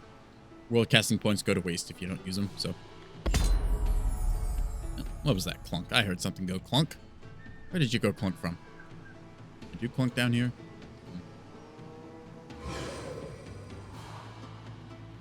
See, they walked off down here, probably to defend their homeland, since wandering armies are very annoying. I like inflicting the enemy with problems that I don't have to deal with. Happen to look at, say, one of their mines or their quarries and be like, hey, buddy, you're a problem now. All right. I wonder, what traits? Ooh, goody. She is, here. So, she has gotten knocked out by my allies. With her armies vanquished in the field, Shira is being cornered by the Shadrai Godir. Come, fight me if you dare. Shira roars, shakes the earth underneath while she raises her true shot. Oh, so she did have a tier 4 bow. Nice. Challenge her enemies to direct combat. If I die, my spirit will join with Kantara and bolster its strength before darkness falls. I don't know who Kantara is, but I believe that's a character in the Age of Wonders lore. Might be one of the older Godir. Anyways, the fight is over. As Lilia's Nightweaver responds to the authority, we owe no proof of personal strength. So we're going to send her to the cage. Ta-da! So with that, we get another one. We are able to choose between the Shattering Ritual, which destroys random provinces, or getting some random drowned armies. I think we'll go with the Shattering, because that sounds more inconvenient. Okay, now we can see them added onto the list of the caged here. That's kind of cool. All right, so she is out. So that is 2 of them down in basically 2 turns. Nice. And now we just have to figure out how to beeline our way to their capital here, which I think that's their capital anyways. They're down here. The capital should have an icon on it. Why can't I see it? Oh, their throne city is not discovered. Are they underground by any chance? Great builders, runesmiths, underground adaptation. Okay, they did start in the underground, so we're gonna have to go deep and figure out where the hell they are. Cool. Dwarves. Anyways, you require orders, so you're just gonna sit tight for now, as are you. You can annex another province. Very cool. Let's go expand up this way for more farm. We'll just fill out the borders like so. That's good enough. Resonance fields coming up. Just hurry the production there. Get ourselves a little bit more casting power. I think that astral travel is good to go. Let's take a look. Anything else I really want to do here? Mass recall could be helpful. Cascading power. Yeah, we'll keep that going. Oh, already under effect. Okay, we'll just hold off on that. Yep, just sitting around on those. We'll get a lightning torrent charging. All right. And then where is our lord? Here they are.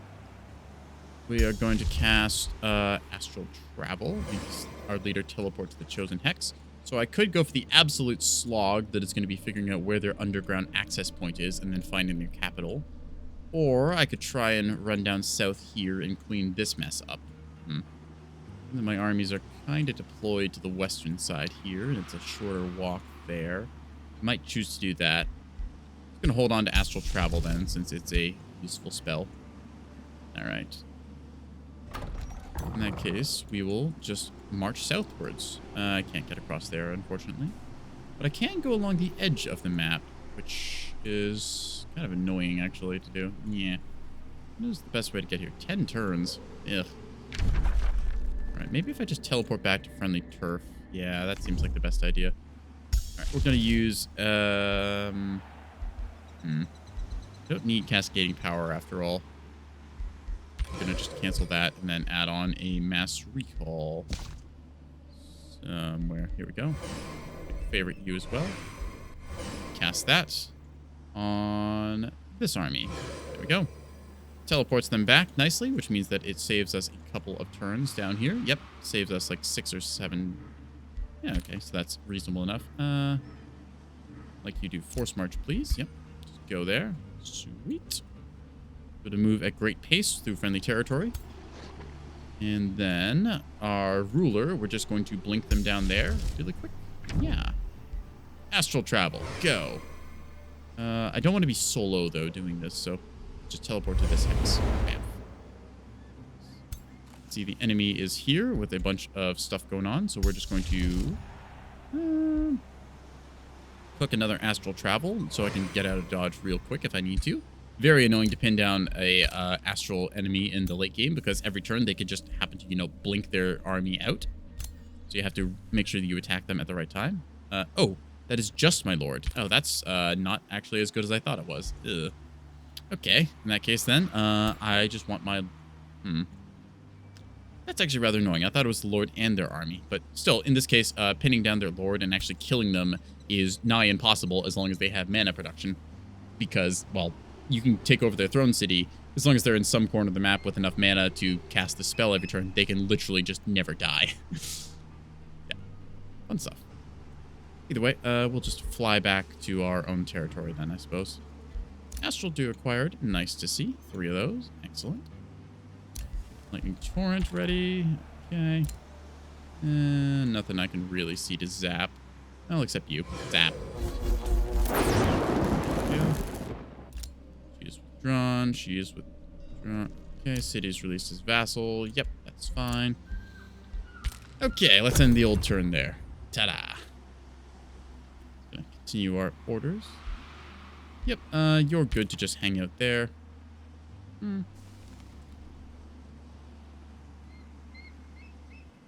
Keep our forces moving as we can. Astral travel researching. Good to go. I was hoping that that would teleport the rest of the army, but I suppose I should have read my spell more closely. First time user error. I've only seen this spell used in other cases. I've never actually gone this far in the astral tree myself. Speeding up enemy or allied movement. Well, what is an ally but an enemy you haven't made yet, right?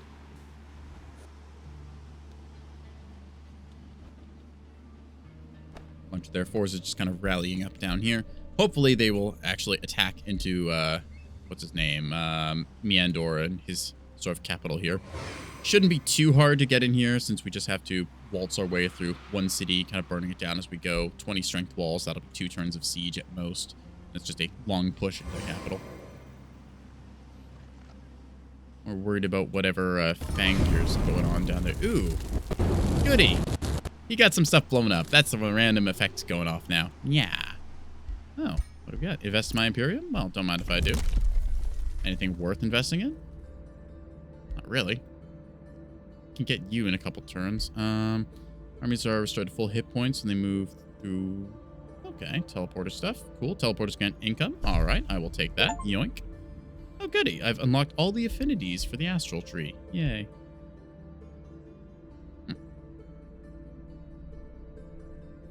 We'll get the knowledge from this. Extra little bit there. Cool.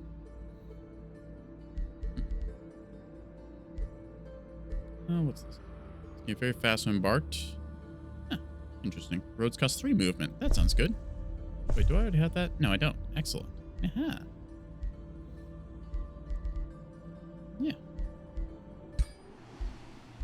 All right. Faster logistics. Let us go. Still just need to hold up over here since there's nothing to really gain at the moment. Let's see. Teleporting the leader again. I think a mass recall would be our best move right now.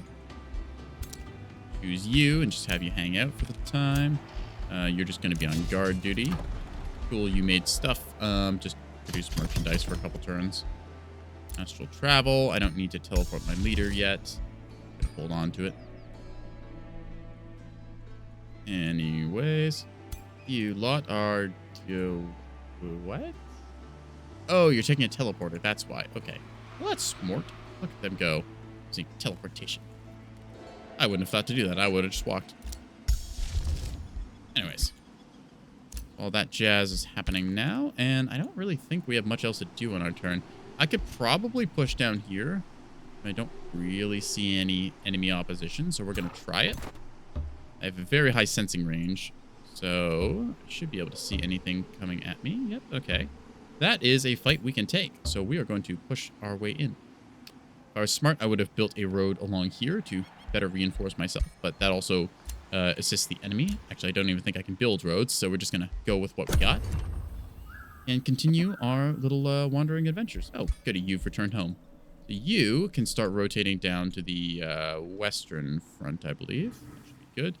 Yep, you can force march as well, getting yourself more movement. Excellent. And you'll meet up with my leader there, and everything should be good. Yeah.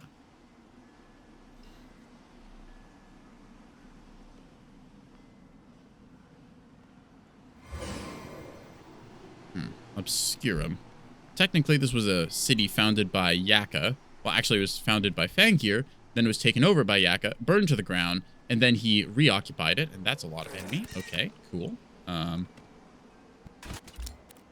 Annoying that. I think that we need something to inconvenience them with, because they are just entirely focused on me and apparently ignoring the encroaching horde that is conquering their outposts, along with this random army that I summoned that they're not respecting. Yeah. Maybe if I just put a rogue army there. That sounds like a good idea. Remember, chat, when you can, make your problem somebody else's. Magic. Let's see. Wizard's Tower, return army. Ooh, I can recall. That's actually quite useful. I think we will do that, actually. Where is our other army? You. There we go. Ooh, heated debate. During diplomatic negotiations, Magistrate Veneri Salayan, or however you say it, of Arcadia invites you and Magistrate Raniel Sileria of Sirona. These names, who chose this shit? To an evening of friendly chatter. As the evening progresses, Van and Rani start to argue. The Astral Sea is a flat plane, you dolt, Fanny yells, gesturing wildly. No, it behaves like a sphere, stretching in every direction. Raniel slams his hand on the table. They both turn to you, expecting an Astral Lord to settle their quarrel. What will you say to end the escalating argument between the two? They're right, the sea is flat, in which case I gain allegiance and lose it with the other. They make a compelling argument, it looks like a sphere, in which case it's the opposite. Appeal to their friendship and quell the debate, in which case I gain a little bit with both. Or I can cast a projection of the astral sea that is flat and spherical, because as it turns out, I am just that good at astral magic. There is literally no chance for me to fail this because I am such a fucking awesome wizard. Let's go. Gain allegiance with everyone. Welcome to the paradox of magic, chat. It is both a flat sphere and not at the same time. I love this game. So, I would love to cause an eruption spell here, although I don't really have one. So with that said, I guess we'll go for the next best thing. Got mass recall ready, but I don't need that right now. Where did astral shattering? Here we go. We'll just charge up one of those and go from there. I don't really want to pick that fight, so we're just going to pull back for the moment again. Just kind of juking our opponent and drawing them out of where they should be defending, which is over here since there's more army coming. Anyways, you lot are ready to rally up. And so you will. I could probably send the snakes over to replace that spell shield because I don't really need it anymore. Not that it's a bad unit, I just don't have a good use for it exactly. Yeah, we're just going to dismiss you since it's only a tier 2 sword unit and tier 2 single entities are a little bit better. Yeah. Move you and move you. Tide Spirit and a Watcher. Okay. Built that. Alright, you built a mint. Cool. State Hall for extra food or a monolith for additional whatevers. Tell the truth, I don't need more mana. Doom Deep Trench, I guess. Not really sure what else to do with this. Mana knowledge. All right. And yeah. Guess we can slap one of those things down. We'll build another trench, shall we? Ta-da! And we can set production in source cell to be the room of recall, I guess. Yeah, we might as well just buy all the wizard tower stuff. Build me a wizard tower. Spell's ready to launch. Ah, the killer's band is finished. Excellent. Let's open our hero screen and see what it do. In this case, it inflicts a whole bunch of morale penalties and gets us killing momentum on a character that wouldn't otherwise have this yet. So this is very good for putting on our mage because she does not have killing momentum, which is in the warfare tree of her skill set. She would need to heavily invest under warfare when instead I'm trying to go into the battle magic tree. So in this case, she gets killing momentum, meaning that if she kills something, she gets another action point to do stuff with, which is quite good. Let's see, all right, our ally is brought back. Enemy is still just sitting tight in there. We are preparing nasty, nasty surprises for them. And yeah, overall, I think that is a plus for us. Rejoin our various forces here. She's going to keep running down this way. I should probably reinforce that lot. Force march. Yep, let's go this way. You are full stack, so we're just going to move you out of that stack since you are the less experienced serpent. There we are. You can go into here.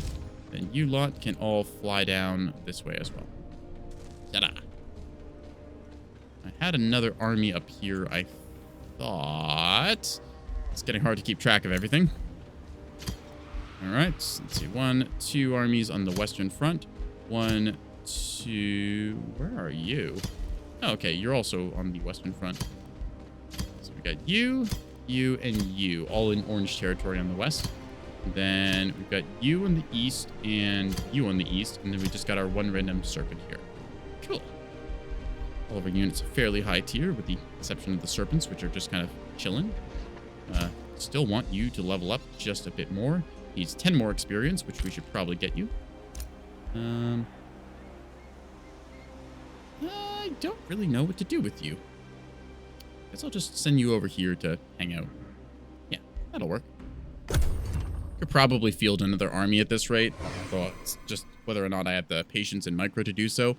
Late game does turn into a bit of a slog, as you have to spend each turn sending hordes of your troops across the map and waiting for everyone to finish their turns respectively. Still, turn 103, we are making good progress, even though you can't see the turn counter behind my majestic Neko head. New woo.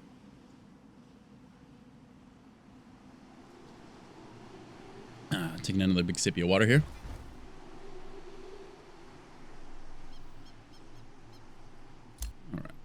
So, yeah, there's their massive stack of troops just kind of chilling and waiting, holding this little...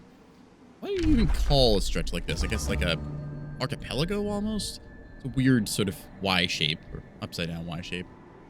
So it makes for a great choke point since they'd have to waltz through all of our stuff here, and we're not going to let them. All right. I think that now is the perfect time to summon a problem for them with a Astral Shattering. In case we're going to plop this right here. So, not only does that ruin the quarry, now they have to deal with a Lost Wizard, 2 Mage Banes, and then the associated problems that come with that. I unfortunately can't do 2 of those in one turn, as funny as that would be, but maybe another time. I'm going to just prepare another one because I like it. Yeah. Anyways, keeping our troops on the home front here, just going to hold out until the enemy decides to push, in which case I can just raggedly string them out, and then they'll have to do a long retreat, and I can hit them again.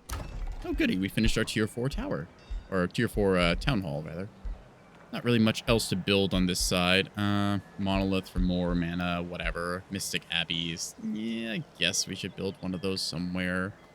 Sort of research and mana and stuff. Yeah. Okay, we'll build one of these where this quarry is. There we go. Perfect.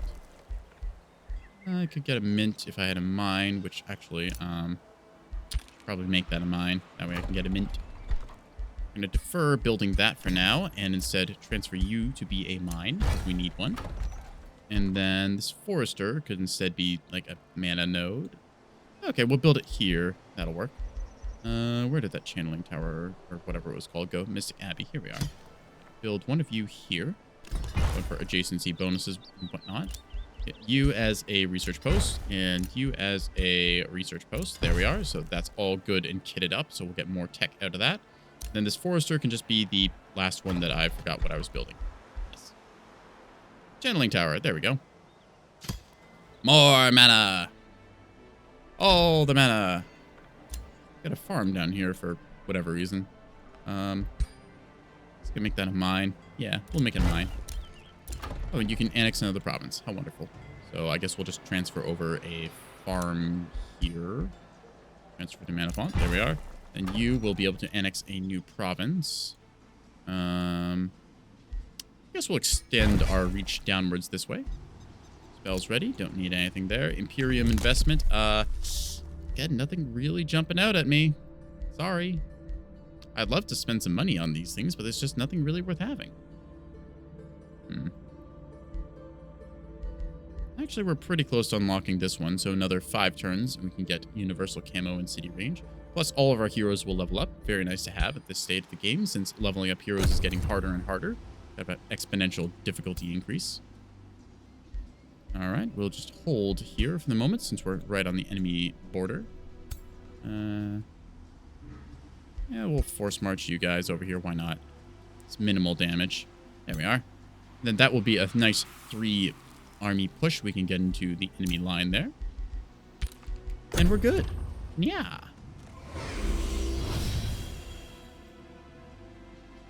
Ooh, a Bazaar of Wonders. It's a good chunk of gold coming in from that thing. Dang.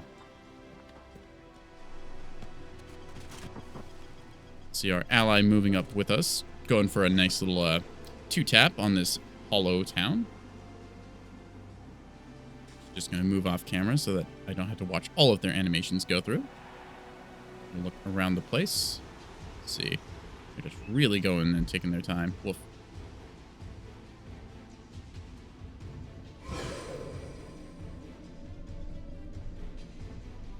I want to see what Fangir does about these, because these are hostile and generally a match for most of his stuff. I'm hoping that he'll take a fight there and get absolutely slapped by the rogue, or what's it called, Lost Wizard, because these are a tier 5 unit for a good reason. They have the ability to cast a single forgotten spell, which is ridiculous, because I'm pretty sure that could be any spell in the game, and that's fair and balanced, right? My model freeze for... Oh, my model froze. Hang on a second, chat. You just recalibrate that.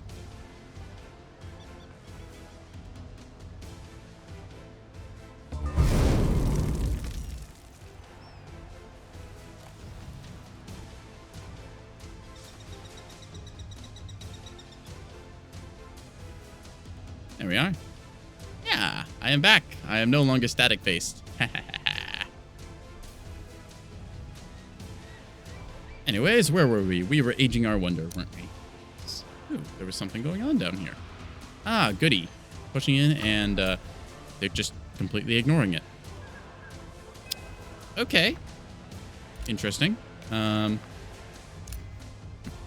know why they're ignoring all that, or why it's just kind of meandering around the place. It'll probably attack me if I had to guess, but anti-player bias and all that. All right, let's take a look. So we're going to just move our forces up like so. Ah, goody. Ooh, they have a living fog. Nice little terror monster there. Going to move ourselves in and, you know, pillage the old goods. Not wanting to get too ahead of the pack here. There we are, all set and ready.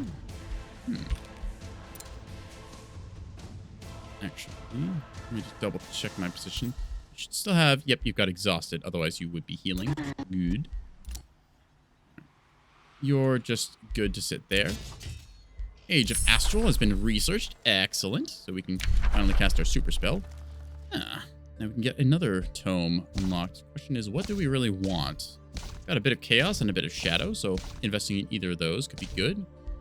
The cold dark, flash freeze. Frostling transformation. This lets me move through frost terrain, which I am heading into, so I might go for that. Veil of Darkness. Winter? Interesting. Could also go for a bit of the old aggressive stuff here. Tome of Pandemonium. Chaos Eaters, Inciting Revolutions. Extra damage for each negative status effect. Interesting. Status. Well, that sounds kind of fun. Ooh. Grants base magic attacks a chance to inflict a random negative. That's kind of fun. Pandemonium, indeed. Or we can go Devastation, trying to burst our way into various nasty things. Ooh, Devastator Spheres. That's kind of fun for a siege project. Unleashing the Hounds. All right, siege. Flame burst weapons, so whenever we kill something, there's a chance for it to explode. Interesting. War breeds are generally a pretty good monstrous shock unit. All right. I think we might want to go with the Tome of Pandemonium. This one, this is the Astral Mirror. So, well, it is kind of nice having the full Astral collection. Should we go for it? I mean, we're already done. Maybe just for the sake of saying we did it. Yeah, we're just going to go for the sake of saying we did it. We got the whole Astral package. There we are. Selected. Yeah. The ability to conjure an exact likeness of one's own body in its Actually, did we get the full Astral package? Oh, we're still missing a bunch of them. Itself. We'll have to go for a couple of the smaller ones then. These likenesses Either way, we'll get Mirror reflection Mimics, magic. which we can summon if we want to. Got ourselves a Room of Recall. Astral Shattering, ready to fire. Let's see what we want to shatter. Let's shatter this, making more problems. Bam. Wizard Circle, Recall Ruler, handy. Return target army with ruler. Ah, that's the spell I was thinking of. It's the get out of jail free card. It's not just the teleport your ruler someplace. Well, that is a quick way to get somewhere. Skating power, amplify minds, a lot of different summons. Travel. What was I wanting to cast? I think the Lightning Torrent is pretty good overall. Or is there some ultimate spell? Some ultimate spell I wanted. It was, I just researched it. Dang it. What was it called? Show me the Astral Affinity Tomes. It was one of the specials for this thing that I can't remember. Darn. Oh.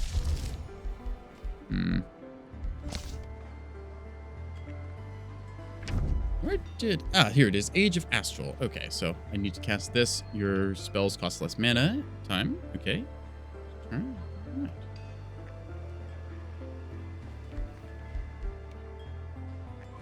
Spell slots available. Okay. Turn off Astral Travel then. Instead, see if we can't go for it. Requires 3 affinity province improvements. Ah. Well, we'll have to build something along those lines then. Darn. I don't think that we have the required stuff to do that. Oh well. Fangir has withdrawn. Free City declared war on me. Treaty expired. I don't particularly care that much. We're just going to kind of go through the motions here. City of Hollow is getting a large force bearing down on it, so we're just going to skip our way past this series of movings. The AI shuffling its armies.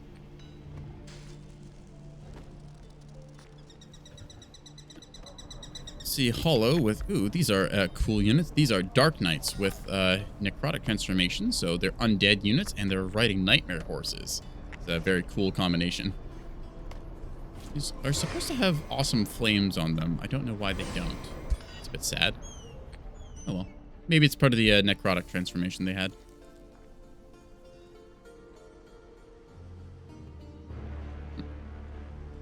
Doesn't matter. Alright, let's take a look and see what happens after this turn. Yaka is the last one, followed by Miandor. Yaka, do your thing. Alright, so they've gone south here and are attacking Yaka stuff. Oh, well. Yeah, tell you what, I'm just going to, decline to engage here. Are they attacking me, though? I am the closest force. Ew, what the hell is that? A Reaper. That is the enemy lord. I'd rather engage with all of my forces. Just gonna decline to engage here. Thank you. You can fight one army if they want. Whatever. Yeah, I don't really care.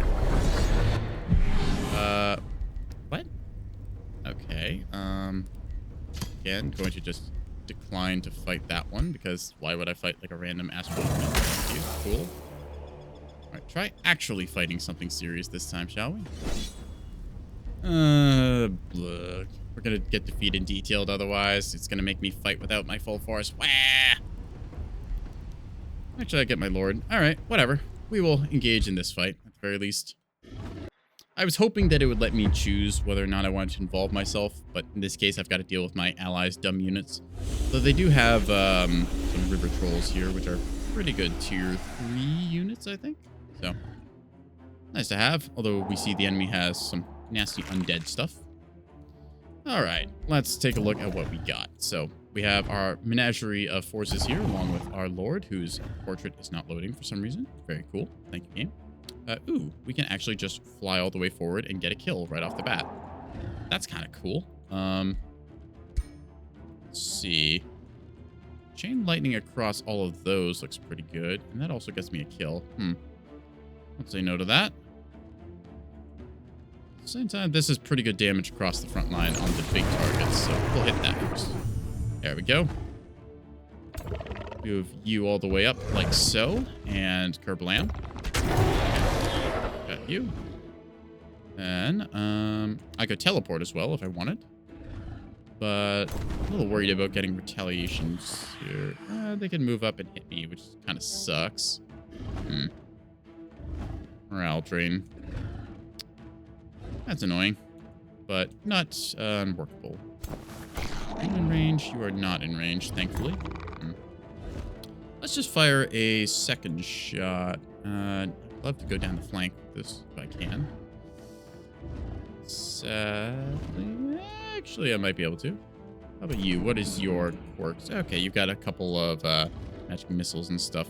Nothing I'm too worried about. If I go down the flank on you, then I'm pretty good, so we'll do that. Link you to here, and then fire the crossbow. Wang. Nice damage dealt. Advance with all forces.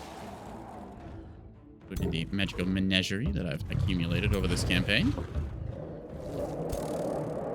Let's set up you for some nice area regen, I think. Just like so.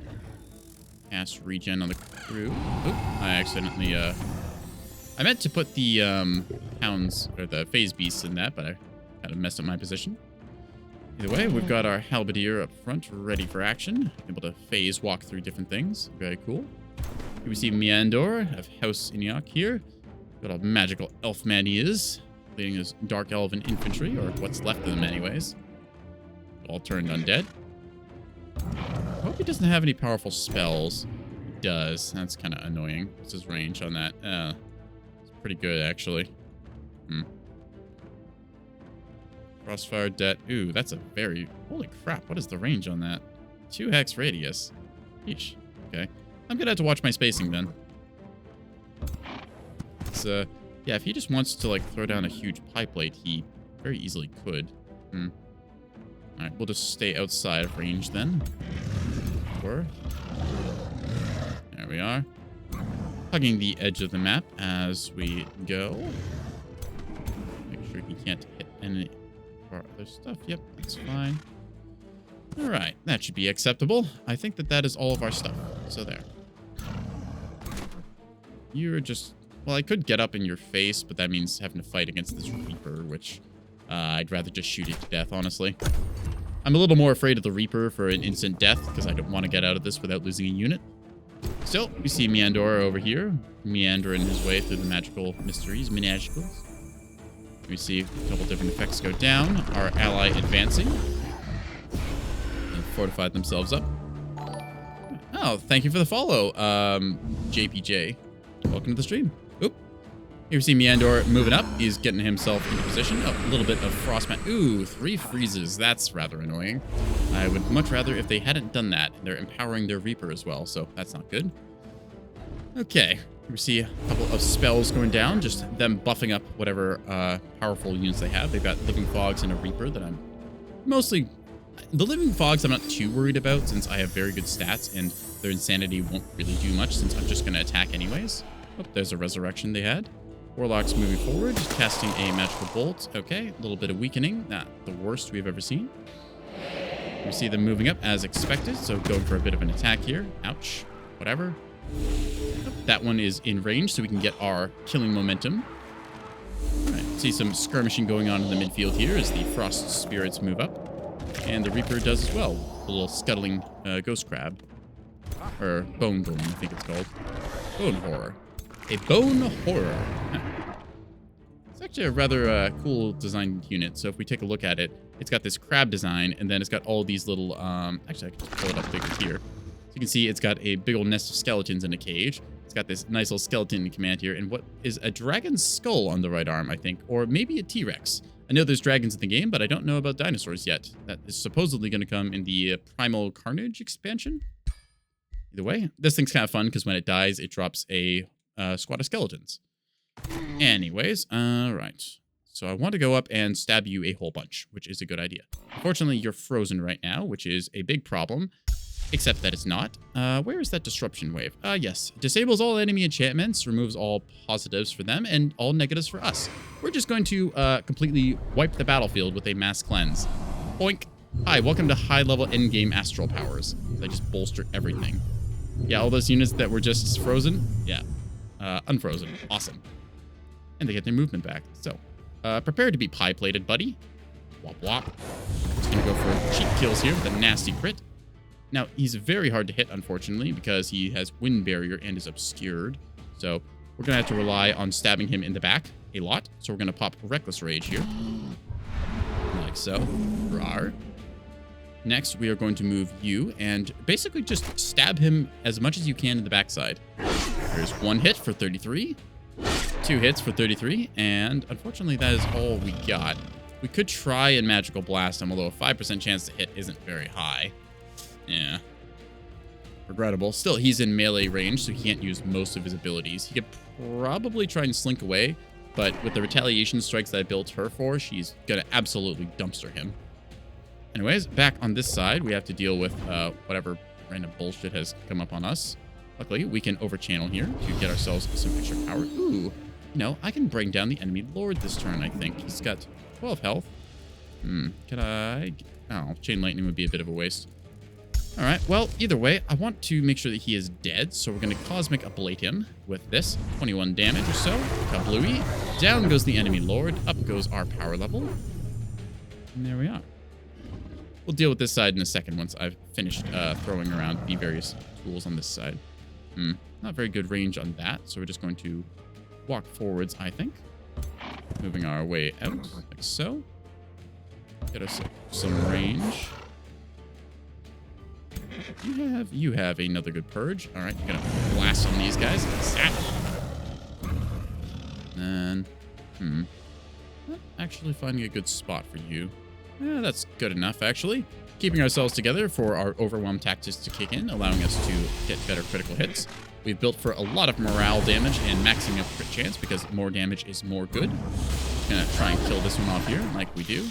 Now, this Bone Horror is technically in range to get up on our stuff, and its Charge Strike will actually kind of hurt. But given that we have 152 health on many of our very veteran Spellbreakers, I'm not worried about them taking a hit, and Karina the Commander is just going to come over and absolutely ruin that thing's day. Now, let's go to the other side of the battlefield where things are a little more spicy. So, in this case, I am able to probably get some kills here or so, but I'd much rather just slink away and fire my crossbow down their lines. I can maybe get a shot over here and then shoot down like so. Ideally, I'm looking to get 3 hits because my crossbow is able to penetrate through multiple targets. So we're going to pop Slippery like this. Then most likely run there and shoot down 1, 2, 3 or so. I might not have the range for that. And I also don't want to stay pinned in here. So instead, we're going to run like so, getting behind the enemy and hit him with a nasty flank shot. Rawr, smack goes 51 damage. Good old Phase Beast Shock Unit troops. I believe I can get you into the midst of the enemy, dealing some nastiness. Let's see. I can splash you here. Works pretty good and probably get a kill. There we are. And then we'll go for a hit on you. Yes. Down goes the Frost Spirit. We're trying to morale tank a bunch of the enemy. Unfortunately, the Living Fog is having none of it because, well, they're Living Fog. They don't really care. I would love if I could get you out, so we're going to do that. Shooting your crossbow would deal good damage here. About like this. Yeah, that is enough to splash through. So let's try and get ourselves the maximum possible range. And we'll just try and paste that in a second. I'd love that to take like one little tick more damage. So we're going to try and get that with our fairies. This is a little risky exposing them like we are, but I think that it's okay. They have 96 health and should be able to magical blow. Oop, that might overkill. Oh, they did overkill. Whoops. So unfortunately, suffering from too much success here. I'm going to just have to try and find a different way to get a kill for you, which means weakening you. Just go up like this. Then inflict a magical bolt. Zap. The reason we're trying to set up like this is so that our hero can ideally get a kill shot on that one, which probably won't. Damn. Trying to proc killing momentum here and having no luck. So let's hope for a crit, and that will get a kill. Bam. Yes. Excellent. Killing momentum procs, giving us another shot, which is awesome. Gonna bring down this living fog as low as possible. Hopefully, when it turns to fight our water elemental, it will fail. Going to set this one up here to get in the way of this other living fog. So when it tries to slink up to our ranged units here, it'll suffer. They have a support hero here with not really anything else they can do. Huh. Yeah, they can stab enemies, and that's basically it. Sucks to be you, my dude. Get disrupted.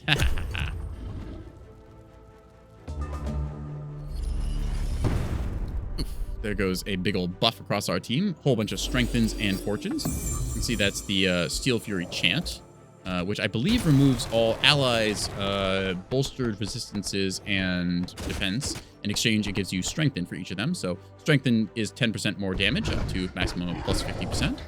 I'm not sure if it's worth removing all the defenses in order to get that, but sometimes when you need a complete turn of tempo from building your defensive side to going on the offense, it can be very powerful. Kind of the bread and butter of the industrious faction trying to do that.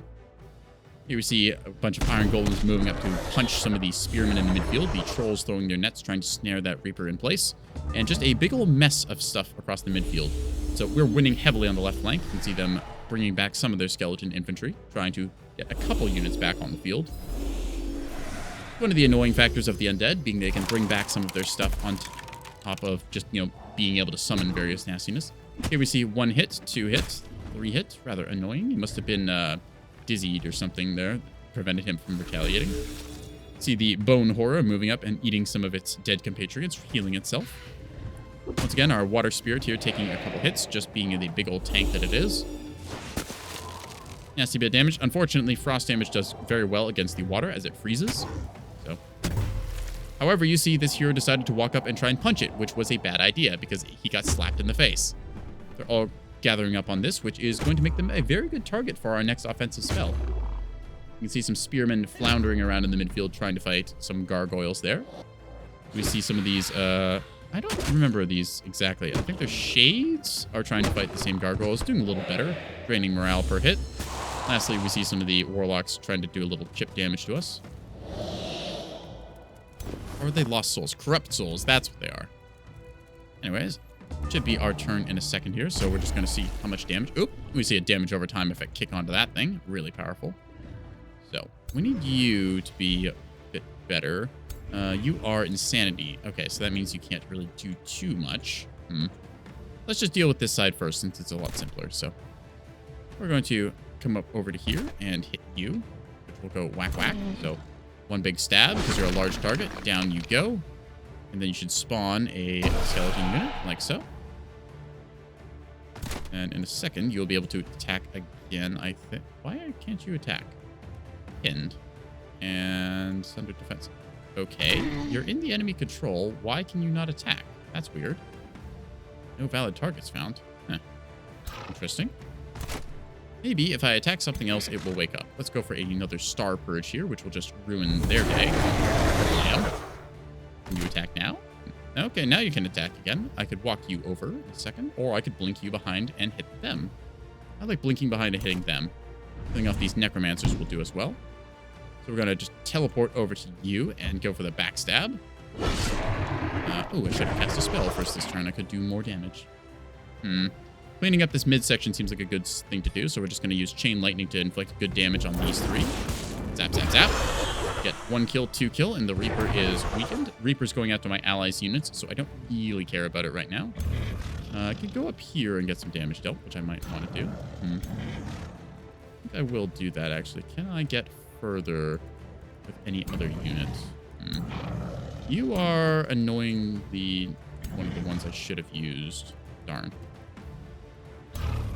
Well, at the very least, you can attack from here, so we're just going to rain down magic bolts, hope for a crit. 1, 2, 3, and they're out of here. All right, let's see if we can't get in range. Unfortunately, not quite, so we're going to just have to walk as far as we can and hope for the best results. Blue. And we will try and teleport you. Oh, same distance, unfortunately. I was hoping to get another crit. Oh, well. Maybe I can... Yes, I can, actually. So I'll walk you to here, and then walk you to here. And then with your ranged critical bonuses, huzzah, zap, zap. And zap, zap. And that'll be the ball game over there. Excellent. So now we can attack various other units here. Since our Tide Spirit is kind of getting its ass beat, we're going to hop into melee here as best we can. I could attack these Necromancers, but I'm not too worried about them. But I'm going to go after their hero here. Then, with our ability... Oh, I already used the regen. Darn. Okay, let's see what we can do with you. So, 5% chance to hit. Not great. Still would be a kill, although I'd hit my Tide Spirit in this case. Shooting a crossbow, 75% chance to kill. That's interesting. Why? Okay. It says 100%, and then... Okay, we'll have to just move a little bit. We will just get that. So, if I go here, I can then get another shot like so. Going to do that. Just shoot our crossbow into the back of their heads. Kerblam. 79 damage. Then turn around for the quick scope on the other one. Kerblam like so. Down goes their hero and into the living fog as well. Nasty amount of resistance on it though. Or rather, 5. Ooh, wow. This thing's about to rout. If we can kill one more unit, we should trigger a mass rout across the enemy force, since most of their morale is at the negative 58 mark. Once you hit negative 60, they're out of here. So let's see if killing this Necromancer does it. Zap. And zap. And zap. That should be... very low. Oh, so close. Just a little tiny bit more. These ones are routing. So as long as I can get one more little chip of damage. I'm just going to inflict damage on the living fog for now, hoping for the best. Oh, I might be able to get this charge. Let's see if we can get this charge on living fog and end it. And whack, whack. Yes. That should be the enemy mass. Oh, dang. We still have to deal with the Reaper. Ah, right. See, I forgot about the little caveat, which is the Reaper. Control loss immunity means it's pretty tough to take out. And there is it Heartless? Yes, status effect immunity morale. So the Reaper does not care that its allies die. It's just going to start throwing hands in this region. But luckily, we have the tools to handle that in a second. So we still have to deal with you being Berserk. So I'm just hoping you're going to hit allies and not my troops, because that would kind of suck. Anyways, they're going to move up and apply a little bit of divine damage to the Reaper. Very good. Spirit damage against the undead. See the gargoyles getting on those necromancers that are routing, trying to run them down before they get off the map. Archers moving up, putting a couple shots in. Not the greatest damage, but still, anything helps. Iron Golems going for a good old bonk against the Reaper, which then attacks again. Nice little unit to try and hold the line against them, since Iron Golems are very tough units to kill. The Trolls might actually win it here with a big old smack. Let's see. Oh, 12 damage. And that's unfortunately all she wrote for them. So, House Iniak. All right. They're moving back their corrupt souls, running them off the map. Excellent. And their Necromancers looking like they'll do the same in this turn. Their Reaper is going to eat some of the destroyed enemy. Remember what those units were. I think those are Necromancers or Skeletons. Either way, they're going to heal up and then inflict some nasty damage to the River Troll here. You see repeatedly striking at him. I think that we need to put this thing down for good. So there. We'll wait for our turn. See, a bunch of enemies became burning because of one of the ongoing effects of the map, which is specific to this campaign. Now, I could run up and get a good strike on them, which I think I will. So, there. Oh. Let's just see if I can't get a range shot on them at all. Phase teleport, maybe. Blink. And 40% chance. We'll take that. Zap. Okay. I would love to get a kill on that, if I have the means. Blink here as well. No range. Oh, wait, hang on. We can just fulminate them. Or Cosmic Ablation, rather. So a little ping on you. And then, ending off the fight will be Karina, the commander here. And her ethereal self. She does not fear death. Instead, she will run up behind this Reaper and give it a good old poke in the back. Stab! Killing death itself in its manifestation. And that is how you win a good old fight against a enemy stack. You see one of their units lived, although routed. It will reappear in a city, which means it's still going to be our problem, but we can handle it shortly. In this case, this is a nothing fight since there's basically nothing left. We're just going to auto-resolve this and hope that it just cleans itself up. Yeah, our ally lost a gargoyle, but that's not a big deal. Those are summoned units, I'm pretty sure, so they'll just bring him back. Anyways, we're going to finish raising the position here and then quickly report over to commit the siege. We're going to do so since this will take us basically no time. I would love to get this done in one turn, although it means headlong assault, which isn't ideal. So instead, we're just going to chill. Anyways, moving our troops forwards like so. Let me click my troops, please. Thank you. And we'll just be moving forwards, looking for things to pillage, I believe. Dark Lair is not political, technically, so a little unfortunate, still. Yes, we get the random astral units to show up, which I really don't want, actually, because they are kind of inconvenient. Just taking up income. Not that we are exactly short on mana. Holy crap, 572 mana. We making bank, boys. Could build a monolith to improve it some more. Not that I need that. There's a certain ridiculous point where I just want to convert mana into gold or something along those lines. I guess we'll get an estate hall because we can. Why not? So you can annex another province, so I guess we'll just keep kind of spaghetti border goring our way down here. Yeah, we'll build a forester, why not? Get us some roads going along. You know, the enemy is somewhere around here. Ah, there they are. So, in any case, we are going to make our way towards their buildings. Do I really want the snake? Yeah, we'll bring the snake along. Why not? Kind of move our way here. Occupy that for the moment. Make sure they can't run back in time to get us. Yep, they're a little out of range. Ideally, we will be able to backstab them or cause them to turn around real quick. Either way, it is good for us. So, just going to head towards their city and make their AI panic. Our ruler leveled up. Oh, goody. We can add a little bit more onto them. So, ooh, level 12. We get our signature skill. Let's see, what else do we want? Mana Unchained for a nice AoE buff. Demon Step for a second teleport.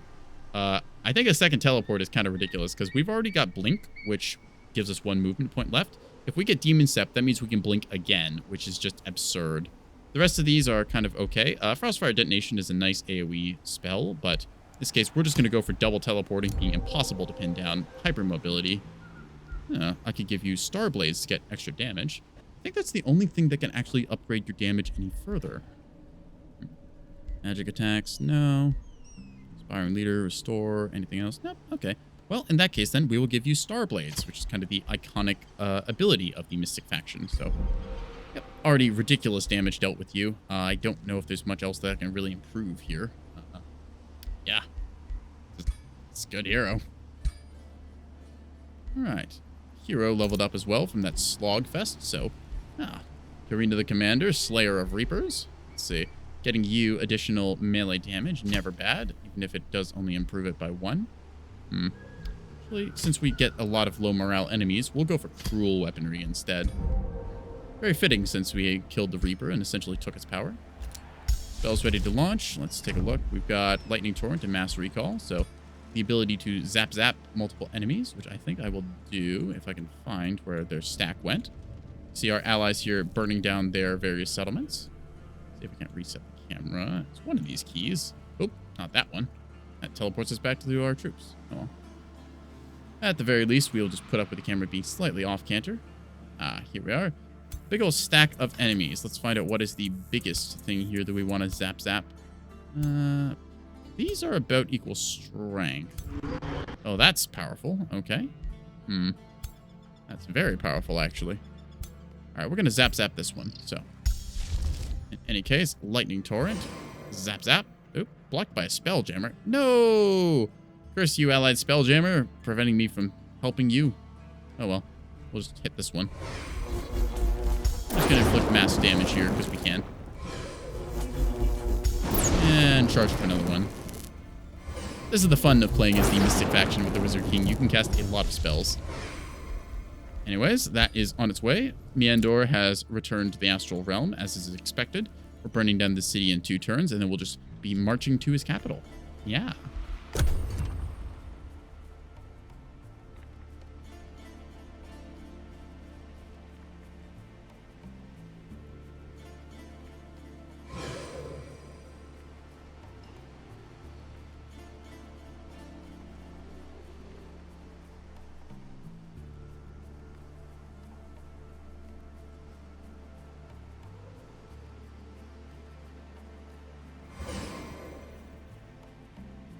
Alright, allies moving. Let's see what Fangir is up to. He's actually marching on Yakka's capital. How clever of him. So, in this case, Fangir, one of the AI that just was largely uncontested the entire game. We're seeing him actually making some decent progress here. Both teams started with one AI that had underground exploration start, but the underground basically just never got touched since everyone just went above ground and went from there. Goody. Primal Bond. The chairwoman of the Neko's Council approaches your throne, a young storm-scale serpent cuddled in her arms. Storm-scale serpents are magnificent creatures, my astral lord, the chairwoman says with a caring smile. Did you know about their mating rituals? There's so much to learn from bonding with the animals of the wild, and we Nekos nurture all of them with great passion. With this bestiary companion, the council wishes for all Nekos to seek out companionship with their kindred animals. So, all life is sacred. All life is sacred. The Nekos must embrace them. So, we get the Mark of the Otter trait, which gets us nature affinity. We gain stability for each friendly animal, and we lose stability if there's no friendly animal. Storm-scale serpent I give to the council, but more I must forbid. So I lose the Storm-scale serpent, but we will gain no new traits. I don't particularly care about it. Must forget the place animals. Let's see, everyone loses stability, but I gain no new traits. I'm just going to give up the Storm-scale serpent, because I don't particularly care about those units right now. Don't even know where that one would be. Oh, I guess that was just a random one that had kicking around. Think. Maybe. Whatever. Storm-scale serpent. We gave it to the council. They have a pet snake. Awesome. I too have a pet snake, chat. Her name is Macy. She is a corn snake, and she is very cute. So there. The more you know. All right, we're going to go besiege this town. We're going to start a siege here and get ourselves some siege projects. Arcane Maelstrom. Very nice. Random enemies take damage. Excellent. Cost mana, so we don't care. Sabotage supports, getting rid of those caltrops, very good to have. And then lastly, I think undermining the walls just to get extra breaches. That'd be handy. We'll do that. We don't really care about the cost anymore because we're so late in the game that economies are kind of a joke. It's just who can throw the most stuff at each other in the shortest span of time. You're fine there. We can summon a mirror mimic somewhere if we so desired. Cosmic Overdrive. Ooh. Yes, please. Very fast move into all magic origin units. Okay. I've got a bunch of those in the army, although I think they're already pretty quick. And extra damage. Not going to say no to that. Cosmic Overdrive it is. Lightning Torrent as well. Nice to see. Let's just keep zip-zapping. Zap plus 1. And then another Lightning Torrent. I'm just going to keep zapping until everything here is dead. Or until I find a better target. I think just knocking out all this stuff is pretty good of an idea, so Lightning Torrent it is. And another one when I get the power to. Cool. Good damage, yes. Close out that. Fangir's return to Stronghold, which is apparently down below here somewhere. So if we take a look, yep, it's hidden away somewhere in this corner that we've not explored. So he probably has a what's the word? Is a way up into the overworld somewhere around here. I think that might be it there, actually. You can, maybe not. You can loosely see stuff in the Fog of War. You can see a bunch of buildings here at the very least, including what appears to be a mana conduit, I think. So we'll have to deal with that either way. But as it stands right now, we are engaging in combat in the southern corner, so, or the southwestern. Yeah, that'll be the way we go about things. Oh, I should be building more items. I keep forgetting to use the new item forge. I've got a lot of binding essence and plenty of dead heroes to pilfer loot off of, so maybe I'll check in my prison or crypt. Yeah, so I'm just gonna sell all this other crap that I have. Nope, won't let me sell when it's not my turn. Yeah, none of these are particularly useful. If the enemy wants to resurrect them, that's okay. I'll just kill them again, and I'll take more of their stuff. Yeah. Plus, this way I can get all their loot. you figured out what you're going to call us yet, Blue? I'm just going to keep calling you Chat, because that's what you seem to be. I'm a chatty catty myself, and I like to talk with the chat boys. Yeah.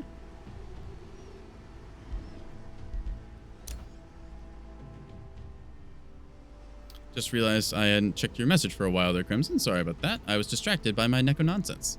Also, I am blind. And I may have accidentally tabbed out of Twitch by accident. Let's not talk about that. Anyways, the walls are breached. Let's attack. Attack!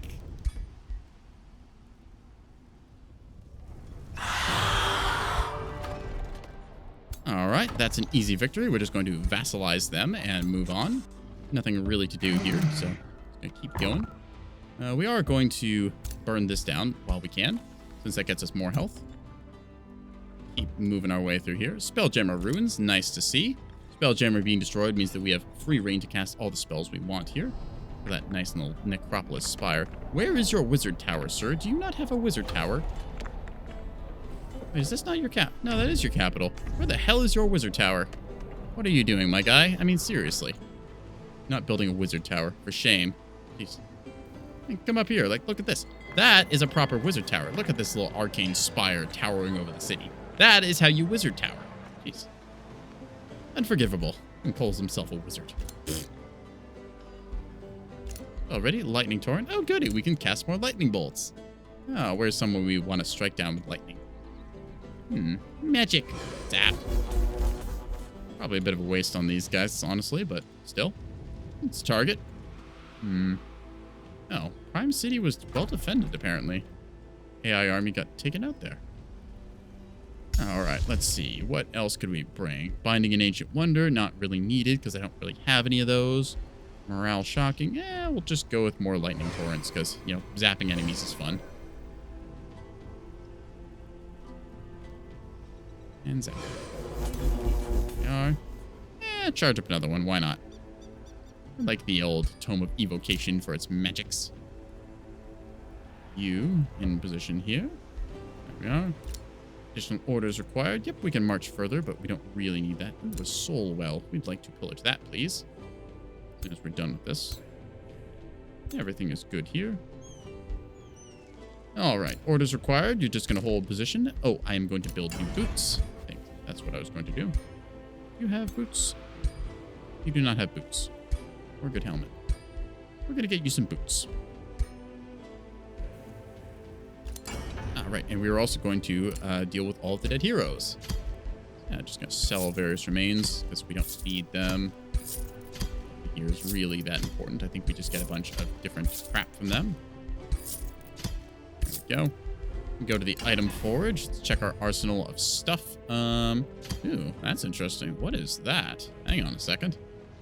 I have acquired a new item that I don't recognize. A Bloody Edge, tier 3 sword. Huh. Heavy charge attack, although I can't use it on horseback. It's a little annoying. Monster Slayer, nice bow. Okay. Battle axe. All right, so there's a couple things here. Dwarven hammer as well. Cool. How about a nice helmet? Helm of the Warrior. Excellent. Extra damage. Visor. Nice to see. Mask of Precision. Visor of Farsight. Nice little bit of stuff here. Helm of the Warrior seems pretty good for us. A couple rings to choose from. I like the Lucky Ring, although I think I'm already maxed out on it, so let's just go with the Ring of Opportunity, if I can get it. Or Wind Barrier. Ooh, Wind Barrier sounds quite good. I could cast Magic Missile. That's always nice to have. A lot of lightning striking. Alright, fires a bolt that cannot miss. Nice to see. And the Assassin's Dagger for a nice little trying strike. Cool. There we are. We've already got the poisoned wand. Actually, we've got wand of poisonous darts, so let's go with the wand of lightning strikes instead. There you go. Any new mounts? Nothing impressive. Okay. Let's see about you, if there's anything I want to give you. Nope, not really. Just kind of the old usual. Ooh, a breastplate of the champion, though. That's very good to have. Give you that. Goes out of this. Actually, I might be able to give you one as well. A lot of chestplates of vitality. It's a good item, but this is just a lot. So there we go. More stuff distributed. We can make her a set of boots now as well. So let's go to the crafting section here. This is a new feature in this latest update.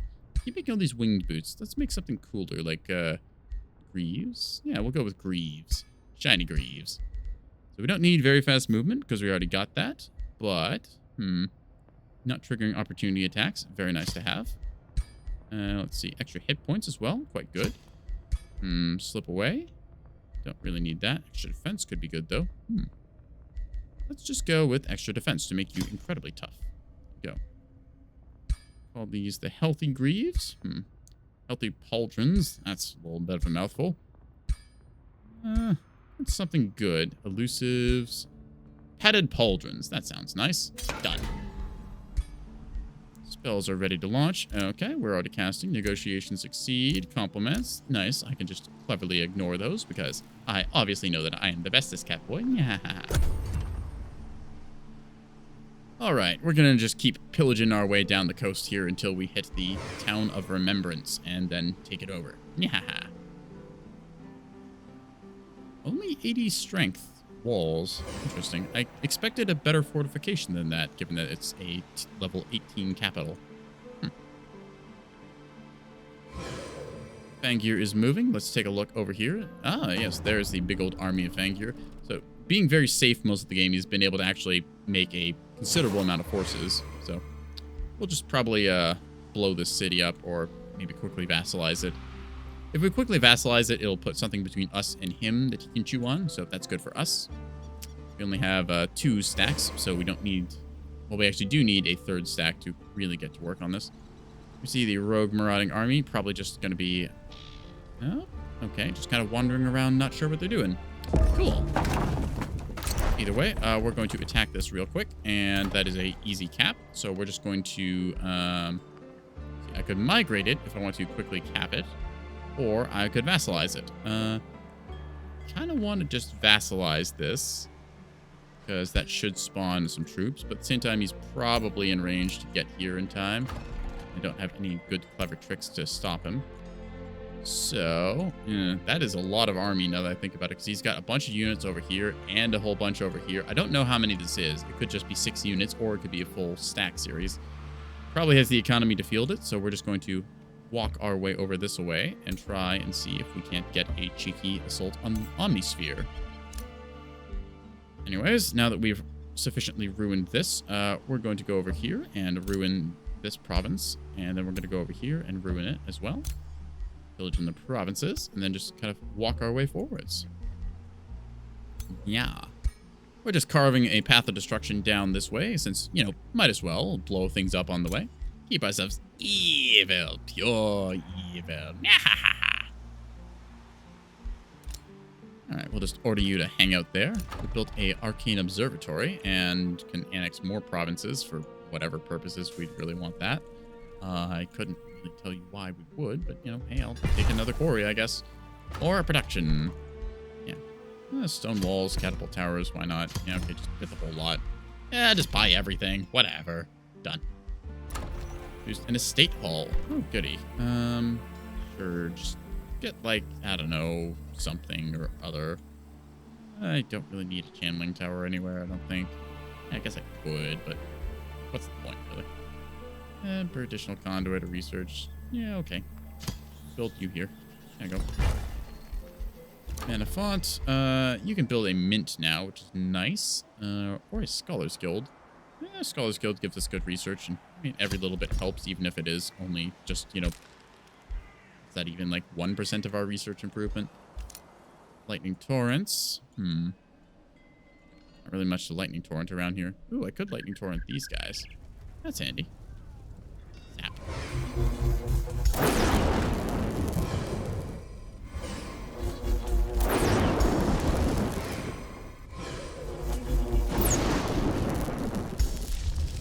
Just charge up another one because we can. Doing good damage across this army, even if it might not have been the strongest one. It was the one that we decided we wanted to zap zap. So Yaka will appreciate that, assuming the guy doesn't get completely destroyed here. It's heavily outnumbered, but there is a limit to how many troops the enemy can actually bring to bear at once. Empire development skills. Oh, goody. We finally unlocked some of these. Your units gain universal camo in my domain and have extra range. All heroes instantly gain a rank. Oh, well, don't mind if I do. Everybody levels up. Yay! Alrighty, let's take a look. So, Sentinel, which is not really that useful. Or I could get some Inspiring Leader, Restore. I'm not really sure what I want to go into. I guess I could just get more defenses, really. Evocation doesn't really help. Spell Amplifiers. I guess Spell Amplification could be good. Don't really have anything else that I want you to do, so I guess just more defense. Making you extra tough. You're already nigh unkillable, but, I mean, hey. When in Rome.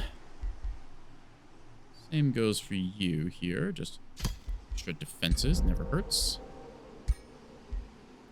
Let's see who else. All right. Our resident wizard lady. Kind of a difference from our usual troops that are just here to destroy things with physical strikes. Arcane Strength gives you extra powers. Magic Deflection. Ooh, reflects a bunch of non-physical. That's handy. Quick Phase allows her to quickly teleport around. That's pretty good, not gonna lie. Being able to quickly move around the place, especially because this doesn't cost her any action points, that means that I can get her places and then let her use things like Lightning Evocation. Love Arcane Surge for things like this. Okay. Weaver, refresh all your cooldowns. That'd be nice. I think we'll go with Quick Phase, since teleporting around is pretty good, and she's lightning themed. That Evoker's Robes. I do wish that I had I believe it's a helmet that gives you extra, what's it called? Extra magic damage, although I don't know which one it is. The Evoker's Robes are already doing the job, though, and she's gotten her Zapping Sphere, so.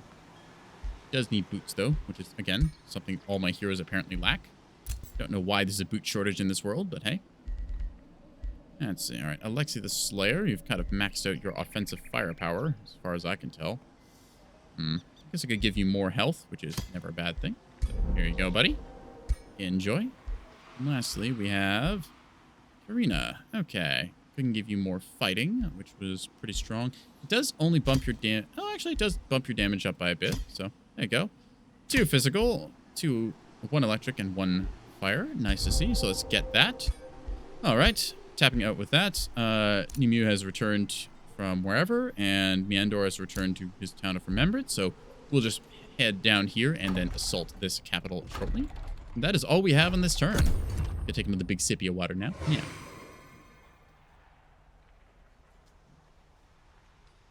Takes us to turn 109. So only 2 enemies left, and this one is very close to dying. We're making our way down through this little archipelago? I think it's the best word, even though it's not really an ocean. It's a astral void that can't really be populated by anyone, and it's also kind of spooky.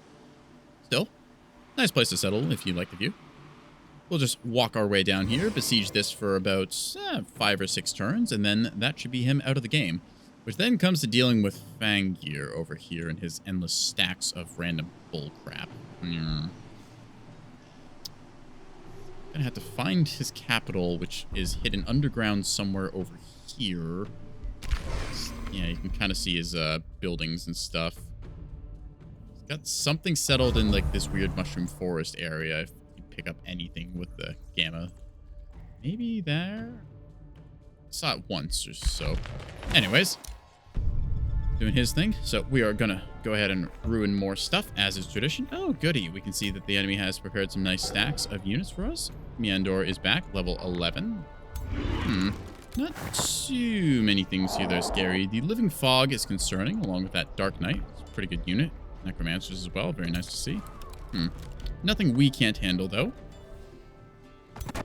Granted, it's not exactly what we're teched to fight against in this run, but it's something that we are going to, so make our way as far forward as we can, keeping our formations in groups.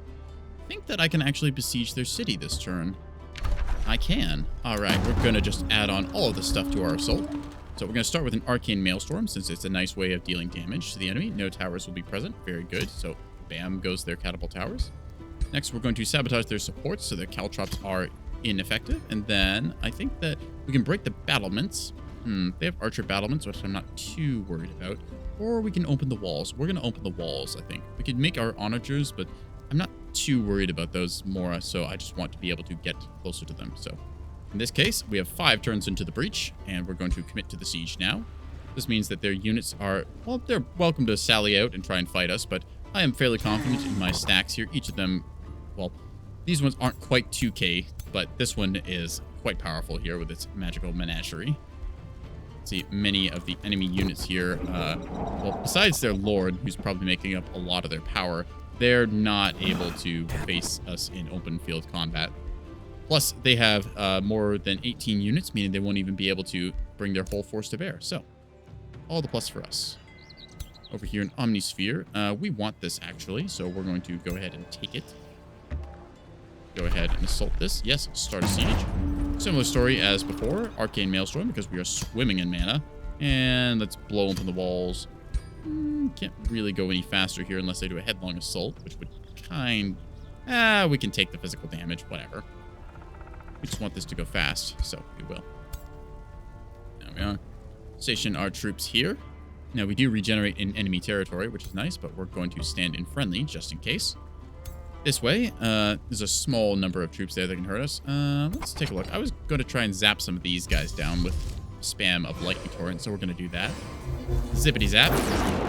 We see a bunch of their units gone. Got to follow it up with another lightning torrent. Zippity, zippity zap. And down goes that stack. Now, let's see. One of you is a little stronger than the other. Where's the hero leading this siege? Because you always need one. There they are. All right, we're going to try and bring this down because ideally the hero will die, which is best for us because that way they don't have the ability to continue sieging stuff. We'll just queue up for another one since we had 5 casting points left. Always good to use up all of your resources. In this case here, we see the enemy is rotating towards us, trying to reclaim this town, which we were vassalizing. They'll probably liberate it, but I don't particularly care since I was just trying to make them get off of this front here, so my ally would hopefully come down, although they seem to have gotten distracted doing other stuff. All right. We'll just keep ourselves going here. Cosmic Overdrive Research. Nice. 30% damage on a bunch of my units. I'm going to cast that spell. Amplified Arrows. I don't have any use for this, really. Throat of Mirrors. Against the Defender. And none of this is particularly interesting. See, summon Astral Reflections. Okay. 2 Astral Reflections of the target friendly unit. Okay. Copy, but it deals less damage. Cannot summon others. Well, I think that's pretty good, so we're going to do that. Yoink. Actually, on that note, let's go ahead and look at our new spell we just unlocked, wherever it is. Cosmic Overdrive. That sounds pretty useful. Improves our magic origin units, which is just kind of the weird whatevers that we've got into our army. Gives them very fast movement, so I'm able to get around stupid quick, and 30% more damage, which is just insane. I have enough mana that I could probably just print out a bunch of summoned hounds and just roll with that, which, come to think of it, I probably should start doing. I might start doing that next turn then, instead of just, mindlessly zapping the enemy. We'll go ahead and prepare. Where are you? Summon Watcher. Don't need that. I am looking for the Phase Beast summon. Where's my Phase Beasts? Thought I had these favorited. Yeah, they are Phase Beasts. Ooh, or we could go with Mirror Mimics. Also fun units, but the Phase Beasts are a little more consistent since I know what I'm going to bring. Anyways, a Whispering Stone has been returned because the city of Arcadia has finished having its whispers done. With that being said, they're now vassalized, so we're going to go over to you and Sirona, and you're going to start whispering as well. Minor Tributary and Infinite Turns because they are really annoyed with me for whatever reason. Apparently, I'm suspicious because I'm evil. And, I kind of vassalized their city, but whatever. Vassalized Conquered City. That'll wear off in a turn, and then they'll start trying to perk up. All right. I could take a bunch of things from them. I get 60% of their income, which is nice. See if there's anything to trade. Nothing particular. Oh, actually, that's more gold, so we'll take that. Trade. Yoink. New Rally of the Lieges has started. Entwined Scourge. Very nice to see. Let's go ahead and grab one of those. I could get another Entwined Protector, I guess. I like those units too, so we're going to get them. We'll probably bring another hero in because I've got so much economy, but I just don't have the patience to keep all kind of babysitting micro. Yeah. Either way, we're going to make our way down to Remembrance, and I really hope that they attack me here because it'll save me having to sit around for like 5 turns. Well, I'll still have to sit around to breach the walls, but...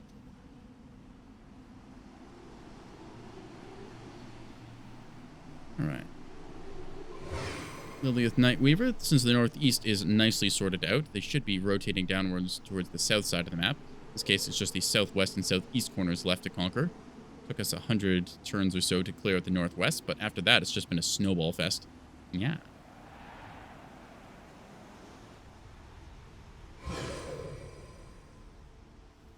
All right, waiting for combat to resolve. You can see Fangir is doing his best to take over Yakopolis here.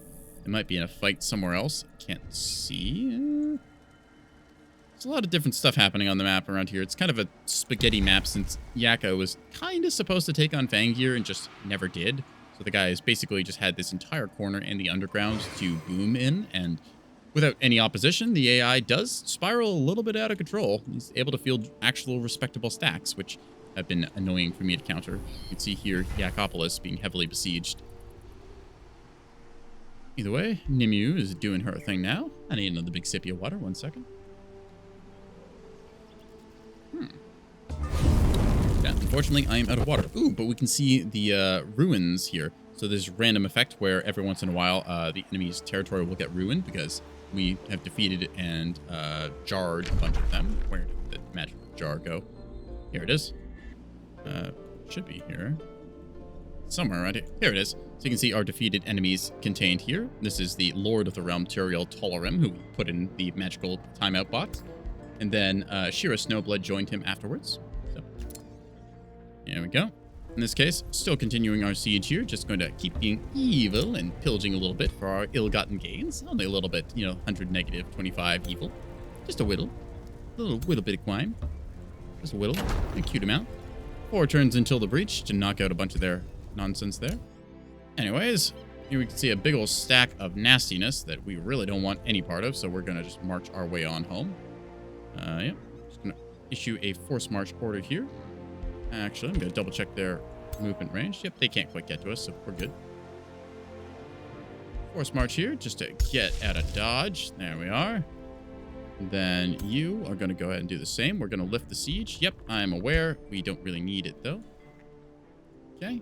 Force march again. Yep, just zoomies. There we are. And now we are near our allied forces. So with this said, we've retreated back because there's just more stuff here than we are immediately ready to handle or want to. Anyways, Town of Sorcel is just kind of building its own stuff. They've recaptured this. So still, we made them delay a little bit. Most of their forces are relegated to here and here. We've researched the Cosmic Overdrive, so we're going to just buff up all of our units with incredible speed and firepower now. We can literally print summons as much as we want, which is what we're going to spend our next summonings on. I don't have a need for Lightning Torrent right now, thank you. We're just going to summon a Phase Beast as soon as we can. In this case, Lightning Torrent is just charging up. We've got a Mass Recall saved in the bank in case we need to pull somebody out of danger. Fangir has withdrawn to the Astral Void. Interesting. So I guess he got bested down here somehow. Huh. I don't know what hit him, but okay. I've been complimented. Ah, thank you. You are doing great. Keep it up.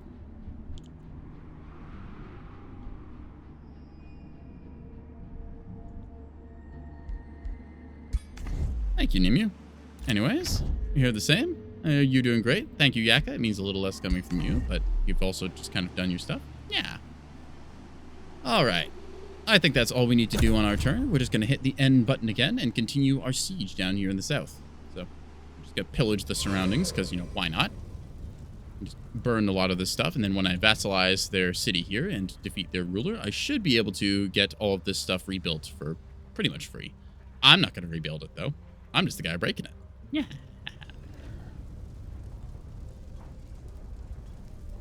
I like my little frost wyvern. He does flappy wing things. He looks at home in the Arctic. He's never really been in the cold on this map until now. It's a nice place for him to live. Let's see. Teleporter here. Good to know. And now that was just turn into a free city once I take the capital. So, not a big deal. Just standard sort of 3 cities they'd taken over and not really pushed out from here. I'm not sure why he played so passively the entire game. Like, he's got a level 18 city, but nothing really to show for it. Like, he could have played more aggressively, kind of going up this way, I guess. It's all kind of ashy land, so not much to really build up. Still, got a good Arctic spawn. Especially for the, I believe their Arctic adaptation? Let's see, where are they? Be the Dark Elves have Frostling Transformation. Maybe they don't have... No, they don't actually have Arctic location. They just took the Frostling Tome and then froze the land. Okay. Ah, goody. False flag strike. Your battles against Meander of House Iniok have barely gotten interesting, and sure enough, you people are already complaining about the war. We're winning! What are you complaining about? You seal the decree for public lashing when a malicious chancellor slinks out of the shadows? Oh, great astral lord, the rabble is growing restless, especially in Oculus. What succor do you think they are owed? I think that's how you say that. The chancellor shuffles forward and wets her lips. Your commoners have developed such confidence that they forget they shouldn't fear Meander of House Iniok. They must fear you. So, put your people back in line, Master Lord. Your chancellor advises. Hurt them dearly, crush their hearts, and then blame Meander. So, in this case, we can launch an attack on our own citizens and blame them. So we lose 2 population, which is kind of bad. We can sabotage things to gain stability, but we also lose production. Not that we're really building anything. Brutally slaughter Shepsta the Caster. That would not be really good. All cities gain stability, or ignore her. We don't care how miserable the population is. We're just going to sabotage production here because we don't actually need anything, and we get stability for it. So, yeah. Given that we weren't actually building anything here anyway, it's like, I mean, look at this. Like, we can build an academy. We don't even have a research post. I've got to border spaghetti my way over there. Okay, speaking of which, we are going to border spaghetti ourselves. Let's do this. We're going to transfer you over, and then eventually we've got a research post connected there, which is then going to completely border gore our way into this thing. So, I think that's possible anyways. I might actually make an island here, which could be bad. Well, we're going to find out. Okay. We can go and pillage a mine. Mine. Just walk you down here as well. Just continuing to be a little bit evil. Not quite in range to do that mine as well, so we'll just get close. Now, don't want to lift the siege. No. Just want to keep you moving around. I think that's good enough there. Anyways, orders required, so we retreated back here as we saw the enemy had a heavy force going there. We're just going to sit tight for the moment. I'll move up to this farm since that puts me in sensing range and I'm able to quickly see them. Love being Mystic since I get really good sensing range buffs, and I've also tacked on like a +4 sensing bonus to this army. You're good to just hang out there, as are you. So now our new Rally of the Lieges units have been recruited, so they're going to wander their way down here. Yeah, you can just make your way in. There we are. All right, let's see. Got a nice little array of stuff. Entwined Scourges with poison bolts. I think that I will put the Watcher in a different army. Move the Entwined Scourge into this one. Yeah, you can force march. It's fine. Come on, wander. There we are. Do a walkie. There we go. So everything is set up now. And I think this Entwined Thrall. I don't really need the Storm Scale Serpent, so we're just going to dismiss you. Thank you very much. Go. Watcher can go in here since you'll be maximum speed in a turn or two. I'll just put this as my extra little plant reinforcements. There we go. Then I could probably add another Watcher or Phase Beast onto that if I so desired. Yeah. Alright, you're just good to hang out here, and you're just good to hang out here. Set productions. Get some walls. There you go. Oh, we can summon a Phase Beast. That's what we were waiting on. Let's go ahead and put it into this army here so we have some melee units in this mess of mages. Just still trying to find a fight to level this thing up. We need just a little bit more XP. So 10 more, and then it evolves into the Entwined Protector, which is the unit we're actually after. And you can just chill. Oh, and we got the Padded Pauldrons. Nice to see. I'm not sure which hero needed these. Wasn't you, Alexi? No, it wasn't you. Was it you? It might have been you. Padded Pauldrons, defense and hit points. Never bad to see. Let's give you those then, I guess. So I actually forget who I made these. Prelude of Dew. That's rather annoying. Let's see. Demoralized. I think all of you have leggings, right? You've got leggings. And you don't have leggings. Ah, okay. Maybe it was for you. Well, I'll just make another set then. Forge an item. We're going to go over to the leg section here. New feature again. We'll get ourselves some magical boots.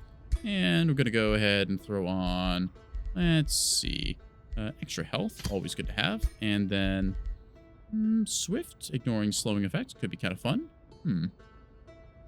Could actually be useful if there's some slow terrain. Still, extra defense, pretty good to have.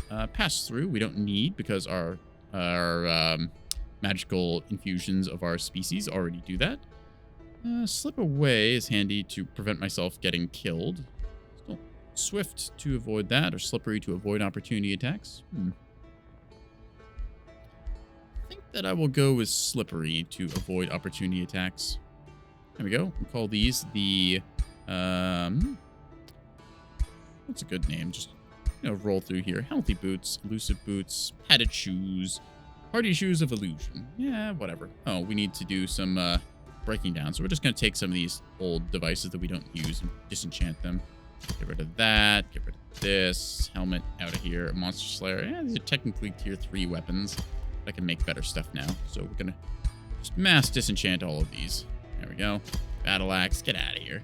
That should be enough. And Forge. I'll take 4 turns to bring up, but shouldn't take too long. Let's see. Siege of Remembrance is Wait, is this not under siege? Did I accidentally lift the siege like a dum-dum? I hope I didn't. That'd be rather stupid of me. It's 46 strength, so I'm assuming it's just a visual bug. I'm hoping it's just a visual bug and that I didn't somehow manage to actually, you know, unsiege myself here. Otherwise, that would be a pain in the butt. I'd have to redo the siege all over again. Anyways, let's take a look. So, what's her name? Lilith Nightweaver, the lady on the cover of the game, is doing her turn. Yaka is probably going to get smacked here in a second. If his capital's occupied, that's bad. Yeah, they're really just... Yeah, all of them just going in, doing a big old fight. Most likely going to see them go down because, yep, there you go. So, fortunately, Yaka, not long for this world. A couple of units left over from Astral sort of leftovers, but yeah, in this case, Yakopolis is currently owned by the enemy. We might have to go for a liberation run. Yeah, I think that's what we're going to have to do, because we don't want our ally to be knocked out of the game, since they are a nice little distraction for the enemy to attack into. Oh, look at you. Spellbreaker on a pig. I've got spellbreakers on horses. Yeah. Either way, opponents are moving, doing their thing. Nimue, I believe, should be coming down here sooner or later. She's accumulated a lot of stuff. So I'm just hoping that she'll end up moving it the right direction. You can see a bunch of it going down southwards. I'm not sure why all of this is collected around her. I think she's just having a little fashion show or something. Gotta get all her frog folk praising her. Part of her lore. The way, there's a nice little channel way leading downwards to where she should be attacking, which she did actually for a bit, and then she just got beaten back for some reason. So, either way, Yaka lost their throne city, as we saw, so that's going to be a problem. We're going to have to take the fight to the enemy, which means bringing a whole bunch of our troops to bear here. Let's see if there's anything I want to rally up. Awakeners, no. Daylight Spears, a bunch of our sort of tribute units, nothing really good in the Liege's rally. I could always just spam out more Spellbreakers, since they are a very good unit. Or I could just keep spamming summons like I intended. I think I'm going to summon more Phase Beasts, since they are pretty darn good. Just going to fill up the forces with those. Okay, so this is a fairly slow army, relatively speaking, to the rest of my stuff, since most of my armies are running at 48 speed now, which is very fast. So, I think that our best move, since this is the weaker target, is we are going to go after that. So we're going to, again, move down this way. Okay, keep adding on to our troops' power levels as best we can. Gonna set up there for a second. Alrighty. I don't want to get too far away, but I think I can move 1 or 2 more tiles. Let's check. Yep. Just there will be good. Anyways, on the other side of the map. Oh, beans. I did do that. I somehow... Alright, well, because I screwed up with that. I'm actually going to load the save from like a turn or 2 ago, because I don't actually know how I managed to do that, and I really don't want to have to redo setting up the siege and waiting longer. So... Yes, chat, I am saves coming. You can sue me. Yeah. Ooh, and we can see the loading screen for the new faction. These are the Reavers that just came out in the new DLC. They look quite cool, although I don't have them installed currently. But in any case, just going to go... What? Dang it. Okay, so it does move around there, even though stupid pathfinding. We'll just reload the save again. Wah. Wah.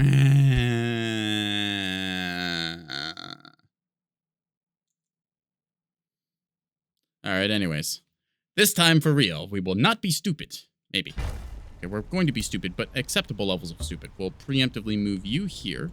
Then we'll move you over to here. Like that. There we are. We're still sieging. Then you'll... Actually, we don't want you to do that. Port. We need you to stay close enough that you won't all get jumped. Right? Right. There we go. Okay, let's do this one actually for real. So, little bit of stupid into bleh. Anyways, Town of Remembrance will eventually go down. We'll just see a bit of a repeat of the last couple turns, because I don't think there's going to really be much change here. The Acropolis will still fall. There will still be these cities we'll have to conquer. This random stack of units will go somewhere. Arcanist, okay. Had to look at what that unit was for a second. We've got our stacks back here, and things are going along. Yeah.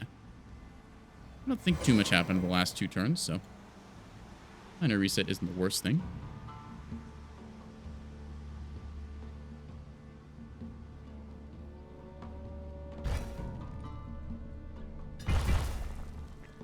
You can hear the various smacking sounds as things are attacked. They're retreating back. Maybe go into the transmutation circle. Huh. I don't know what that does.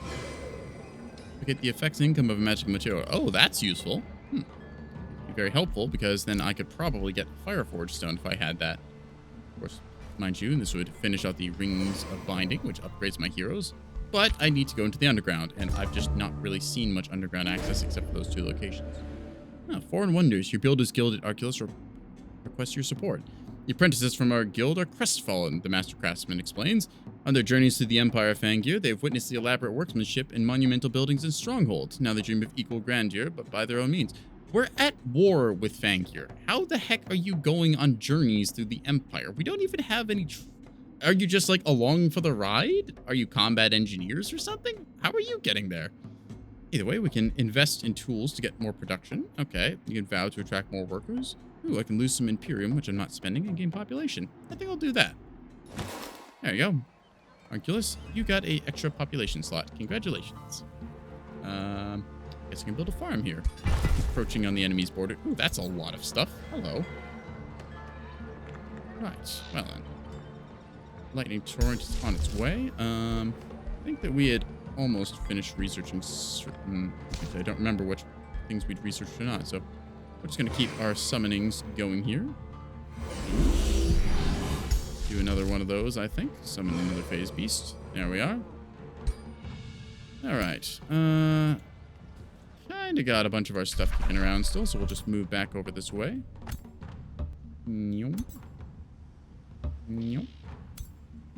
Now, did these guys... Yeah, they are faster already. All right, we don't have to recast that. Cool. So, you are good here, so you're just going to move over and conquest that. Cool. You're just going to hang out and chill over here. And you are good there-ish. Actually, I want to get you 2 out of the army, so you'll move here. Stormscale Serpent we'll keep around just because why not? And you're running all the kind of faster there. Perfect.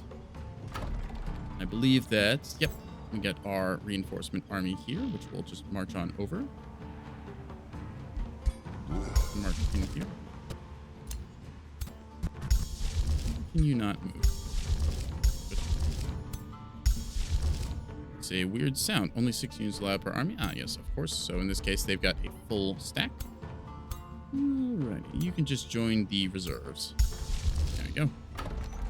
Orders required. You're good here. Just your sort of setup. Might move that Watcher out, actually, and get a second phase beast. I will. And I'll get another phase beast as soon as that's finished. There we go. You're good where you are, and you can build stuff. Stone walls, sure. Padded pauldrons are finished. I believe they were going to go over to somebody down here, which I hadn't, completely forgotten about. Totally. not you. I believe it was you. Yes, you were going to get your padded pulp. There we go. Magical little booties equipped. We're going to make another set of those after we had broken down various random crap we don't use. So a bunch of the items that I would normally love to get in games, because the early game is a lot more interesting, just since all the items kind of matter. You're trying to balance out what little resources you have, instead of just, you know, the throw stuff at the enemy style that I've gravitated towards now in the late game. Let's see. Go ahead and get ourselves some new boots. Where are they? Legs. We'll go with these kind of boots. Good old hardy enchantment. Nice way to get ourselves some extra life. And then I think it was the swift, right? No, that's for slowing terrain. Slippery, so we don't get opportunity attacked when we move around. And then extra defense, because why not? Padded boots of illusion. The shrouded shoes. Those sound nice. Let's make those. All right, and that'll be that. So those are gone. All right, Prelude of Doom cast, to be expected. We're just waiting to blow open the Town of Remembrance now. Game saved. I believe this is the turn that Yakopolis falls.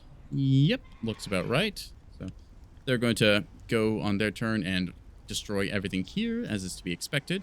But that is just a lot of troop when you look at it. Like, this is mostly Iron Golems, which I believe are summoned units. To check, hang on. No, those are built. Wow. All right, so he's just got an Iron Golem factory somewhere that's just pumping those things out. Kind of interesting because he's a Mystic faction, and I believe the Iron Golems are a Materium divinity. Yeah, so he's playing as Mystics that just went completely into the Materium tree. That's interesting. Yep, we can see the various spells here as Fangir takes over Yakopolis. So, not a big deal. Yaka is down here, so as long as he doesn't get killed, everything should be fine. And I think that Fangir will turn his attention towards me once I start encroaching on his territory. I'll get a full 3 stacks here and then just kind of march down, because while the Iron Golems, they are good, in that they have a bunch of health and defense, they are not invulnerable. They are reinforced, so again, very good against physical attacks, but I'm not going to hit them with physical attacks. I'm just going to blast them with magic. All right, orders are required. Yep, you're just going to hang there for a second.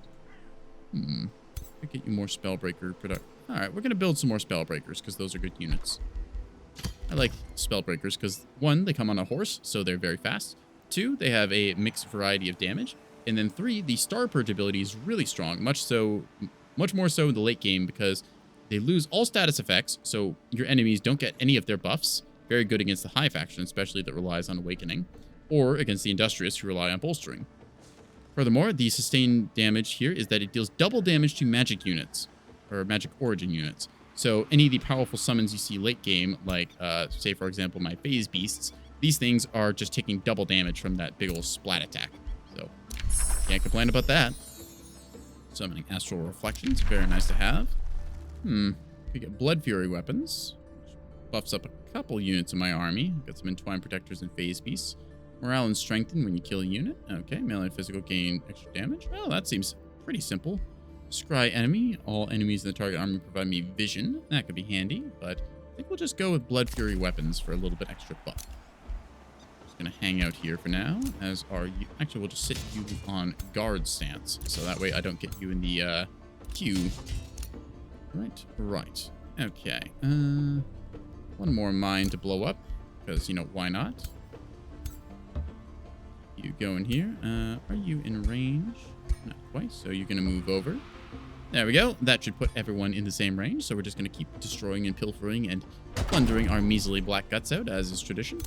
You're just good to sit there. We got Autumn Fairies here, which are now much faster. No, those are Summer Fairies, rather, the support variety, because I needed a little bit of regeneration, and I also got them for free, so. You finish your Arcane Battlements. I really don't know what else to build here. I guess you'll just get Caltrops, because why not? You built a Scholars Guild, which is quite good. I guess you can get a Mint. Sure, why not more gold? Spell ready to summon Phase Beasts, so we're going to select over here and summon a Phase Beast into this army. Looks pretty good to me. Mainly a focus on mages with just enough melee frontline to kind of do the job. I've got a lightning torrent I could unleash on someone. I'm just going to zap you for being bad.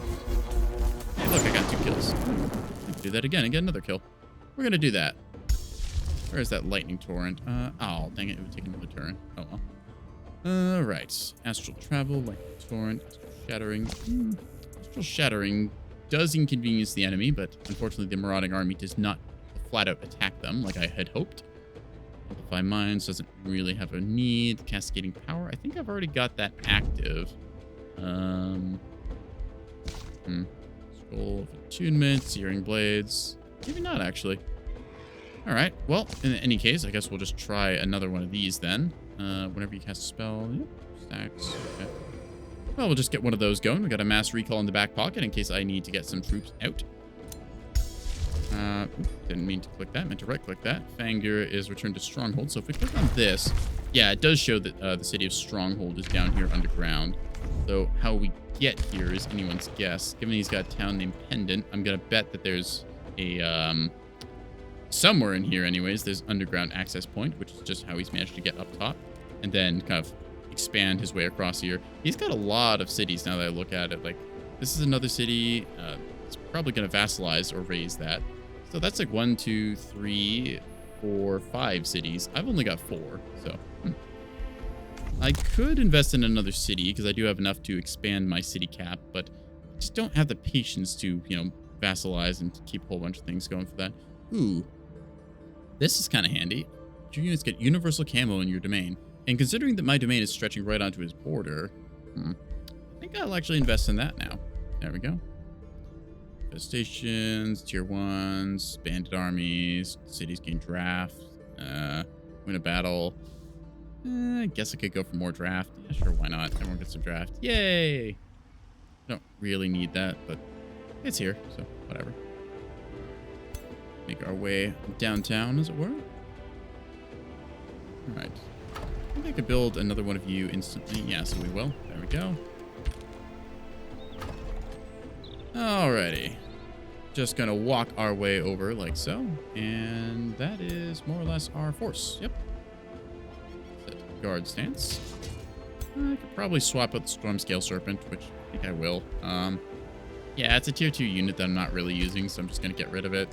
I like them, but they're just not needed right now. And after that, next turn we'll get another summon going. Get a full stack. Yeah. And that'll be our turn here. We are universally camouflaged, which is quite nice. So in our domain, they can't actually see this army. So with any luck, they'll send up a couple troops that we'll be able to beat down very quickly. It is assuming, of course, that the enemy AI is paying attention at all. Which, well, you never know. Maybe they are, maybe they aren't. I don't know if the AI has full vision of the map or not. Here are a bunch of different spells going down over here. Outposts and whatnot. Emu has certainly spread a whole bunch of our influence here. So, yeah, see the game really lag out as I zoom out and it tries to chug, just registering all this stuff.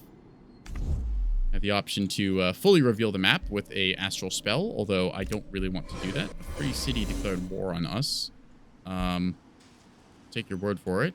I have no idea which one that would be, but something blew up. Ah, good. Quarry blew up. Excellent. Let's go take a look down here. One more turn. So we're just going to go ahead and ransack this farm in the meantime. Move our way around them. Not wanting a repeat of my little L plus bozo maneuver last time. Produced Caltrop stash here in Sorcel. So I guess a Beacon of Valor is the only thing really left. You can get another province. Yeah, I guess I'll get you, I don't know, a farm. Do I really want production? What boosts this? 3 quarries, eh? Okay, I don't even know if I have a quarry anymore, so we're just gonna go ahead and grab one of these. You know, I guess I could maybe spaghetti my way over to here. Be like 1, 2, 3. That might be a bit far. Ooh, Cascading Power is ready. All right, we're gonna launch this effect again. For a zap. Spells are ready to cast, so we're going to go ahead and go to our favorites again and get one of those phase beasts. Still not quite enough this time, so we're just going to wait until next turn for that to take effect. And I believe that that is all really to do. We're just kind of waiting on the siege timers to tick down here so we can take over this last city. And then it should be a pretty smooth sail over to Fangir's army. We'll just probably mass recall the rest of our troops that are over here, and then that'll be a quick walk from our capital to the southeastern area. I think we have about 6 full stacks right now, so shouldn't be too hard to roll over the enemy with those. Each of our stacks is worth probably about 2,000 in terms of power. Yeah, they are no slouches in combat. Wait for the opponents to move. Turn 114, just kind of dragging on. I don't think that there's a time limit set for this game, so we're just going to go until somebody is dead. Hopefully the enemy.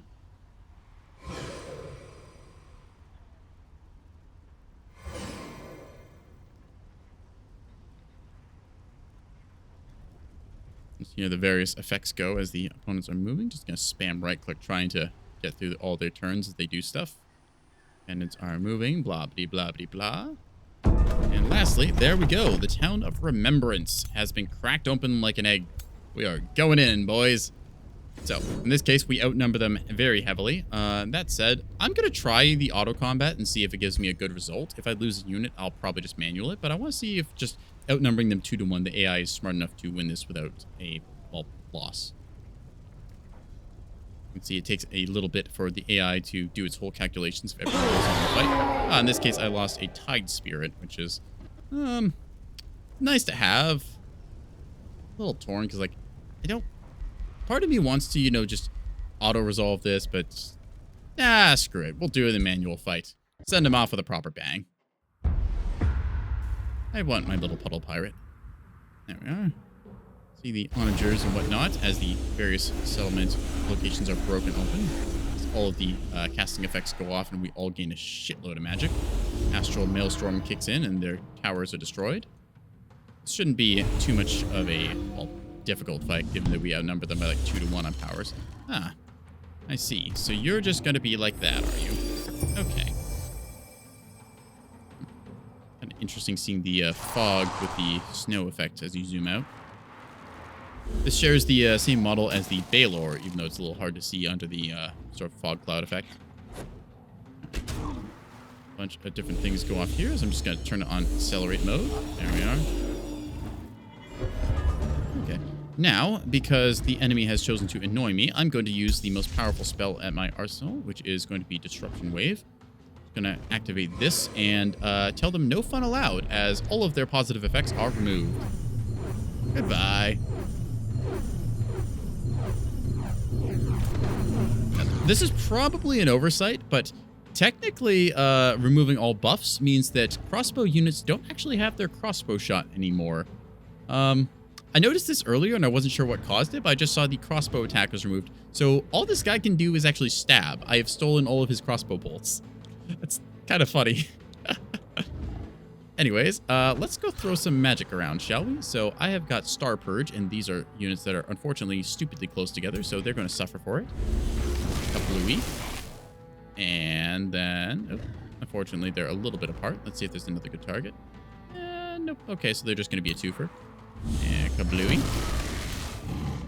And Kablooey. There we are. One down already. Open a Star Purge on you. And another one on you. Some good damage right now. Alright. I do want you to perish this turn. So we're going to go ahead and pop Reckless Rage, like so. I'm going to have you aggressively go after this unit. Ah, just barely not enough. Well, we might be able to get it if we get a crit. Either way, we're going to try for it. So we're going to run this way and then go for the critical hit. Come on, crit. Ah, dang it. Just barely not enough. Unfortunate, but it happens. Let's see.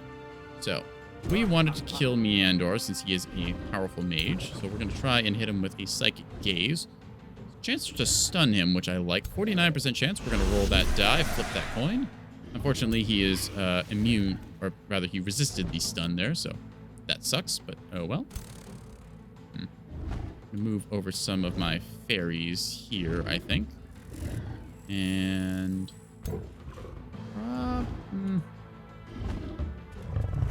lot to here, and then you can go up a point, and you can go to here. Then I can get a good regen across on everyone. There we are. Tide Spirit gets its healing up. I want to get a kill shot with you because that will proc your ability again to refire. I can do some nasty teleporting shenanigans, actually, this turn. So desired. I might be able to hit you. I wouldn't be able to get you in a line, but still. All right, let's try some nasty teleport shenanigans. So first, we're going to kill this one, like so. Bam. Actually, I don't necessarily need to do any nasty shenanigans here. I can just fire this shot like so. Then I can save my teleports for later. Yes. Excellent. I can run up and smack you, which I like. I don't want to expose myself to the flank, so I have to be careful. If I go here or here, either way I can get a good hit. Let's see. You have the ability to cast spells, and you just have a crossbow, so you're not really a threat. We're just going to get you up here and then see if we can't smack you with a big old water punch. Pow. All right. You're going to get up into range of these two. Now I think I will just flat out kill you with Phase Hounds. Chomp. So, down goes their leader, which is going to give us a big morale boost. You can see a Storm Scale Serpent, which isn't the most useful unit right here. All right. There's a Plague Serpent. Nothing particularly impressive over here that I want to clone. Yeah, unfortunate. See anything in range? Yeah, I could Psychic Gaze you. Good chance to stun there. I think I'll take it out on the Warlocks since they're a little bit more annoying. There we are. Might be able to clone that unit instead. Yeah, what the heck? Why not? Can't use ability for one turn. Oh, darn. All right. Well, either way then, we're just going to move up to here with our Mimic and sort of pop defenses. And I could probably get you with a good strike. I have a lot of different abilities that I can have you use. I'd like to get you a kill, which I can. All right, so this is where we're going to do teleport shenanigans. We're going to charge forward, just going to spider to climb the walls, kill that one off. And then we are going to use our Demon Step ability to... that should be far enough, I think. Demon Step behind these ones, dealing damage to them. Lamb. Then a good charge strike will take them out. Can I get an assassinate? The chance... unfortunately, not high enough chance. Whirlwind strike? Let's just go with a charge strike then and hit them. Smack.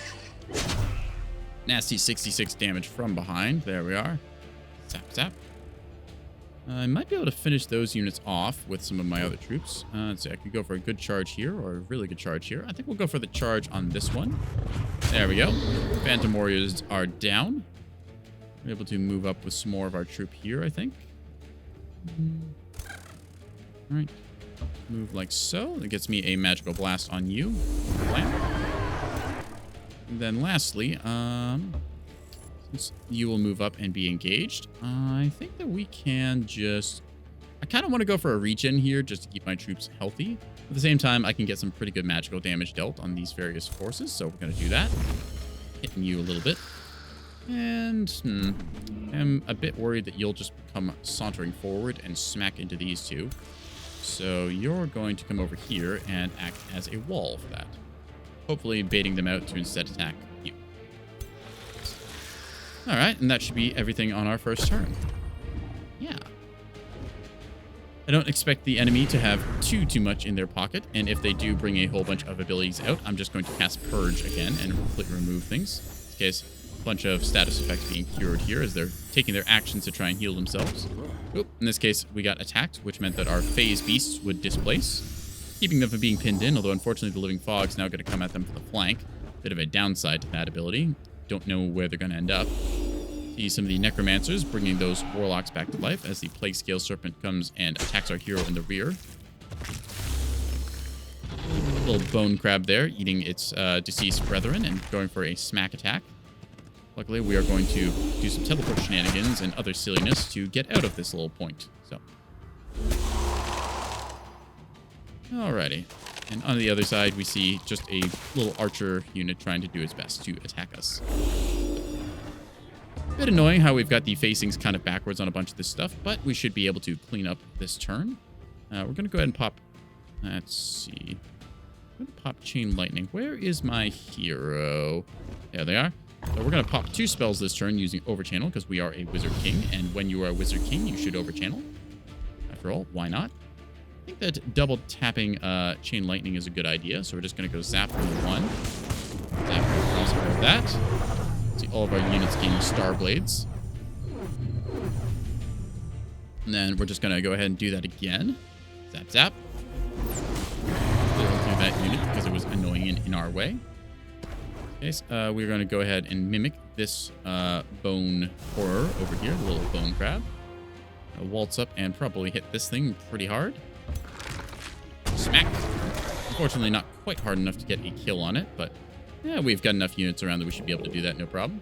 I do like killing you off, so I think I will. Maybe I should have gone with the... Yeah, this is fine. Oh. I did not mean to do that, so we're just going to undo that move. I would like to attack you, but I'd also like to attack you. I think that if I can weaken that unit a little bit here, like so, I'll be able to get a kill. Do this. You are going to move to, say, here. Like that. Get a kill shot, which almost you can do. 65, eh? Alright, this should probably hit. We'll try just in case. Good hit. Anyways, to my point, we are going to do an attack here with a charge strike, which gets you lifesteal, like so, and also killing momentum, allowing you to turn around and then hit this one in the back, like so. Smack. Good old flanking damage. All right, let's look at what's going on over here. So I want you to go down so I get a double tap. Actually, I can just shoot you first and foremost. Nothing's really in a line like I would want, but that could be arranged. All right. So anyway, here's what we're going to do. We're going to go here. We're going to shoot you. Weaken everything in this line, like so. For blam. Then does damage across there. You can see the enemy is heavily tanking on the morale side. We're going to fire again, like this. For blam. 2 heroes with 1 turn. A lot of huge damage here from our Sky Piercer crossbow. Now, let's see. We have our phase beasts here, which could do a charge strike or 2. I think that we're just going to fire a couple shots into these. Long range, it's acceptable. Gonna go zip, zap, zap. Bam, bam, bam. Easy kills. Our phase beast is able to counterattack or slip away and do some heavy charge. So we're going to go ahead and do... do you have slip away, actually? I want to double check and make sure. Pass through, displacement, tireless marchers. Okay. Either way, I think we can probably just move the skirmish core over and engage. Want to teleport you. You're just kind of... Holy crap, how much damage was that? 138. Wow, that's overkill. We'll just move up one of these cavalry and deal with it that way. How about that? I'm just going to teleport onto the high ground here because we can, and it's funny. Oop, actually, we can't attack because we're engaged in the enemy's zone of control. We'll just teleport a little less forward. To, say, here. There we are. Blink forward and get a magic bolt into it. Zap. Down they go. Our horses have the high ground. So how they're going to get down from there, I'm not exactly sure. So we're going to run forwards like this. And because Karina is our expert giant killing device, we're going to have her blink over here behind the foolish living fog, who's then going to deliver a devastating blow to his backside, like so. Smack. 56 and Giant Slayer kicking in there. Next, we're going to hit it with a big old charge strike like this. Whack, whack. And then I think our Serpent will be able to finish it off like this. There we go. Stormscale Serpent getting it in the last bite. Excellent. Now, our fairies are unfortunately on cooldown for their Bloom of Life, but they can still move up and do some stuff. So we're going to have the Magical Blast here. See 51 damage on a support unit. Pretty damn good if I do say so myself. Let's see. I can get some good shots in here. Zap, zap. Follow it up with... can I teleport you at all further? No, unfortunately. Well, you're just going to run up then. Like so. Music kicking in as we are winning this by a mile. teleport forwards and give him a good old knockout punch. For blam. Pow! With a left hook. Down goes their pony and their mole lord. Now this is a easy kill there, so we're just gonna go up front and give it a zap. So, in this case, the enemy is retreating, and yeah, we're just going to claim victory because, well, all their stuff is going to die since they won't have a city to rally to. So there. Victory.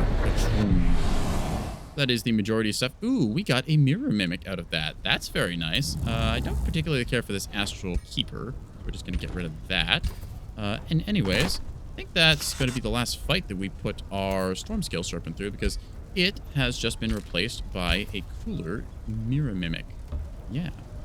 Then we're able to advance forwards and just take the last remnant here. Should be this army here. In this case, there's basically nothing here, so we're just going to auto this.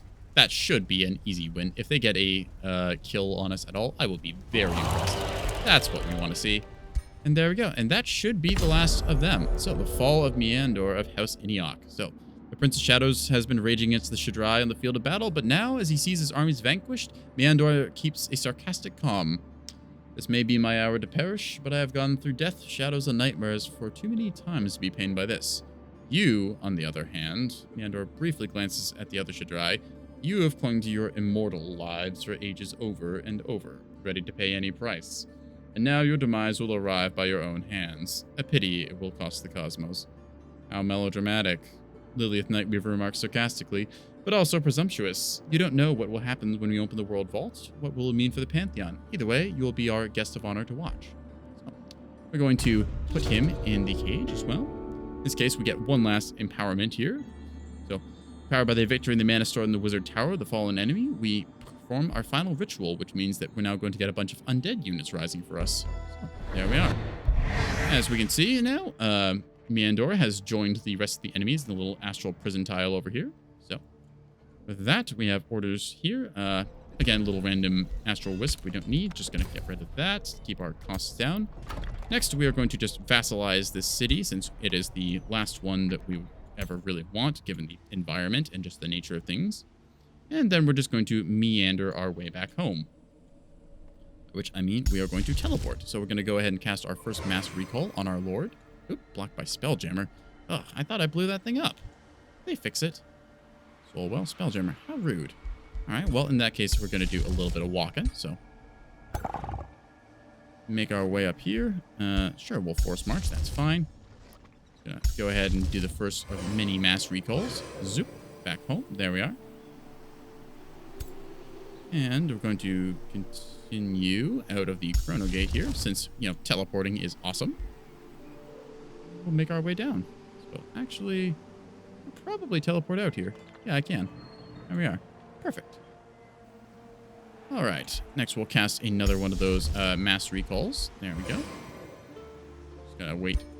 We need to quickly do the same jank strat of just running ourselves out of the Spelljammer territory. Yep. We can move to here. There we are. Now we will cast the spell, Mass Recall. And zoom goes you. We want you over to here as well. Did I not select them? Okay. Either way, you're going to be routing yourself down to here. There we go. Then we're going to queue up one last Mass Recall, which we will activate next turn since, well, we don't really have any other things to do right now. Meandor was defeated and his town is being seized. So we'll just have you walk over here the normal time. There you go. Blood Fury weapons have been researched so we can get extra morale. Not that we had a short amount of that, but hey, more is good. Tome of Pandemonium, getting ourselves a little bit of extra bonuses for every negative status effect we apply, and we can put a couple of those on. Havoc Magic, ooh, chance to inflict negative status effects. I like that. Let's go with a little bit of Pandemonium and Chaos. Yeah. There is a subtle artistry to true chaos. There is nothing as delightful as watching the seeds of discord grow into mass hysteria, spreading panic and disorder throughout entire populations. To me, it is simply bliss. We thank Carissa the Red, who is a little bit of a crazy cannibal lady for that. But, you know, we can go Vessels of Chaos, or we can go with Havoc Magic. I like Havoc magic because this means that our units have a chance to inflict random negative crap on the enemy, so we're going to do that. You know, Sorcel can get another province. Not that I need anything. I'm just going to box off the enemy here and kind of fill in this space, I guess. So you summon another phase beast. Well, don't mind if I do. Let's go ahead and put one down here, and then make this the last army to put together. Just a random assortment of troop. Orders required. You just got your orders. You can hang out there. Meandor is withdrawn. Yemri the Philosopher. Huh. We're just going to execute you. Actually, what stuff do you have? Nothing. Yeah, we're just going to execute you. We don't need you. Goodbye. We've got the remains. Oh, yes, we were going to sell a whole bunch of this stuff, so we're just going to do all of that. Goodbye, goodbye, goodbye. Should get us a bunch of random magical gear, but handle war with Meander's remaining city. We're going to make peace because we don't really care. That's somebody else's problem to deal with. My domain is invaded. Oh dear, they are gunning for us. All right, well, this is going to be a bit of a fight, so let's see what we got. I could force march you forward, but I don't like the odds of that. Okay, so we're going to pick a fight with what forces we can. All right, Alexi, you know what to do. In this case, we outnumber the enemy heavily, but we're going to have to win twice here. So let's make sure that the first round is a good one. A lot of combat's happening this turn. Either way, we are in the swamplands, so this means that the enemy will be wet, which is good for us because it means they take extra lightning damage. We have a lot of lightning damage. You hear all the various effects going off as I turn the combat speed all the way up. All right. Empowering their stuff. There we go. My turn. Okay, so I can cast spells on the first turn. I am kind of eager just to give a good old lightning blast. They're on fire. That's nice to see. That is also a really good section to just hit them with. At the same time, though, I think Disruption Wave is the best choice here. So in this case, this is a buff for all of us since we get bolstered resistance. And we also are going to remove all their benefits. So we'll go ahead and do this. Blam. No fun allowed for any of them. All of their various attunements and other benefits are removed. And I get to proc all of my various on-spell effects. Yeah. So they've got Iron Golems here, which are... Oh, these are spell shields. Holy crap, that is a lot of shield defense. Look at these guys just layering up against each other. 14 defense. You don't see that very often. Alrighty. I want to cast spells on them, but I also don't want to get too close, since it would be a little bit silly if, you know, I just were to run up and get stuck in. So they have a limit on how far they can go. They have Frostfire Detonation, which is a little bit of damage, but I've got pretty good resistance either way. Arcanists. Alright, let's start working on the left side first, shall we? So, we go over here. These Spellbreakers, technically they are in range, which is kind of annoying. I want them to be in range to charge there, but I also don't want to get countercharged by anything. Not that they have the reach to really countercharge us, but they can still do some nastiness with their own Star Purge, which can hit my units. So I'll want to space myself out accordingly. So, defensive stances here.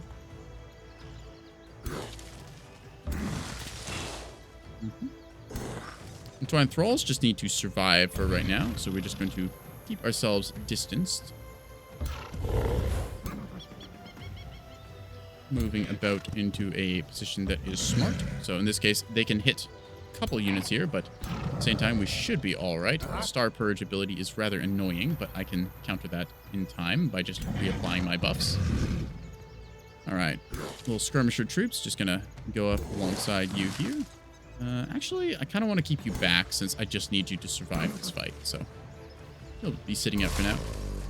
Big old Entwined Scourge is going to be moving up. So they can get up and charge you, which is a little bit more than I want. Oh, you've unfortunately stuck yourself there because I can't undo that move. That sucks. Oh, well, we're just going to hold the line, I suppose, then.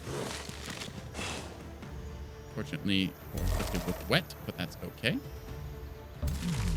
Make you wander your way up as well. In this case, Alexi the Slayer, the majestic lad he is going to head forwards like so. And he's going to conjure an animal here to hopefully bait out some of the enemy's attack. I should have rotated. No, if I rotated you, it still wouldn't matter. Okay. We'll rotate you, worms, at the very least. And move forth with our defensive line, like so. A big old area of effect puddle, which they're definitely going to Spellbreaker, so... maybe I will move you back a little ways. There we are. Put you in the water, which is A-okay with me. You're a bit wet, but that's fine. In this case, the wet condition, if we look at it exactly, you're more vulnerable to lightning and frost, but you are more resistant against fire, and you cannot burn, so... It has its ups and downs. And your defensive stance is there. Our Spellbreakers on the right flank here. I think we're going to move our hounds up to here in the low foliage, giving themselves a bit of cover. Even push up the high foliage, but I think that, yes, the Spell Shield would be able to run up and hit us that way, but I'm okay with that. I think I will counter them better. Okay, so we're going to do the same thing with another Phase Beast, like so. Have to quickly traverse the terrain. Our resident Mage Expert is going to go forth like so. Then we're going to follow it up with our other Spellbreakers, advancing in similar nature. We have a lot of them, so we're just going to layer ourselves up here. We're probably going to eat a Frostfire detonation, but I'm not too worried. We're in friendly territory anyways, so we can quickly heal through any damage we take. Alright, let's see. I could try and do a Poison Dart on you, but that'd be a little far. You're just going to defend this turn, as are the rest of you, and that will be our turn. So, moved up a little bit on the left and middle. We're going to see ourselves just fortifying here as best as possible. Probably going to take some damage. You see them all popping Star Blades as they cast a spell. Yep, there's our various bolsterings removed as they cast their Star Purges on us. Still, they hit a couple of the ones in the front. Alright, ooh, yep, there's the Frostfire detonation as expected. Ooh, that's a nasty little bit of damage. The double kicking on for the magic origin units there. Still, we can give it better than we take. Just gonna wait for our turn and go from there. Okay, so, fortunately, the gargoyles had enough range to get onto our Spellbreakers. I didn't completely account for them being flying over there. Alright, yep, here we see the attack. Oop, in this case, they turn around annoyingly instead of teleporting to a better spot. Still. Things looking pretty good for us. Let's double check and see what enchantments they might have. So they've got Sunder Resistance, but Star Blades as well. I'm very tempted to just remove all of my debuffs, but at the same time, throwing some lightning bolts around this turn couldn't hurt either. So, because they hit us with their mage, we're going to go ahead and use our mage. So we're going to activate Channeling Power to improve our magical powers. Oh, I forgot that you could summon a elemental. We have quite a lot of units. Quite a lot of abilities, rather. We can do a Cloud in a Bottle, which could push back some of them, although I'm not entirely certain that I want to do that, since that would also hit our allies here. They can phase displace and get into their back line very well, which they will. That will put them on fire, but I think they can be on fire a little as a treat. So phase beasts are going to displace like so. Bamf.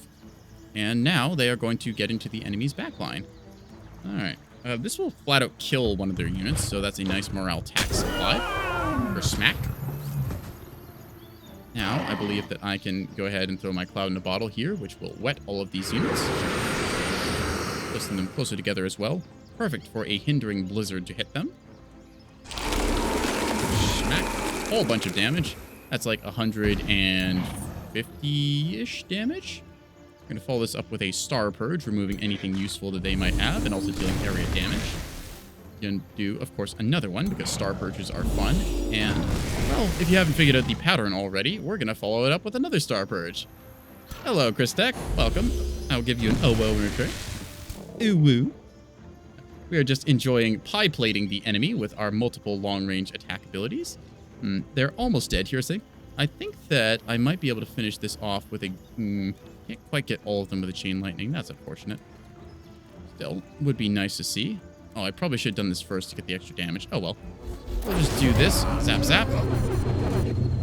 There we go. Fortune across everything. Should have opened with that, but oh, well. And yeah, we're just going to go for a big old charge so I can hope for a crit against their Herbalist. Verga is going to get a smack to the face.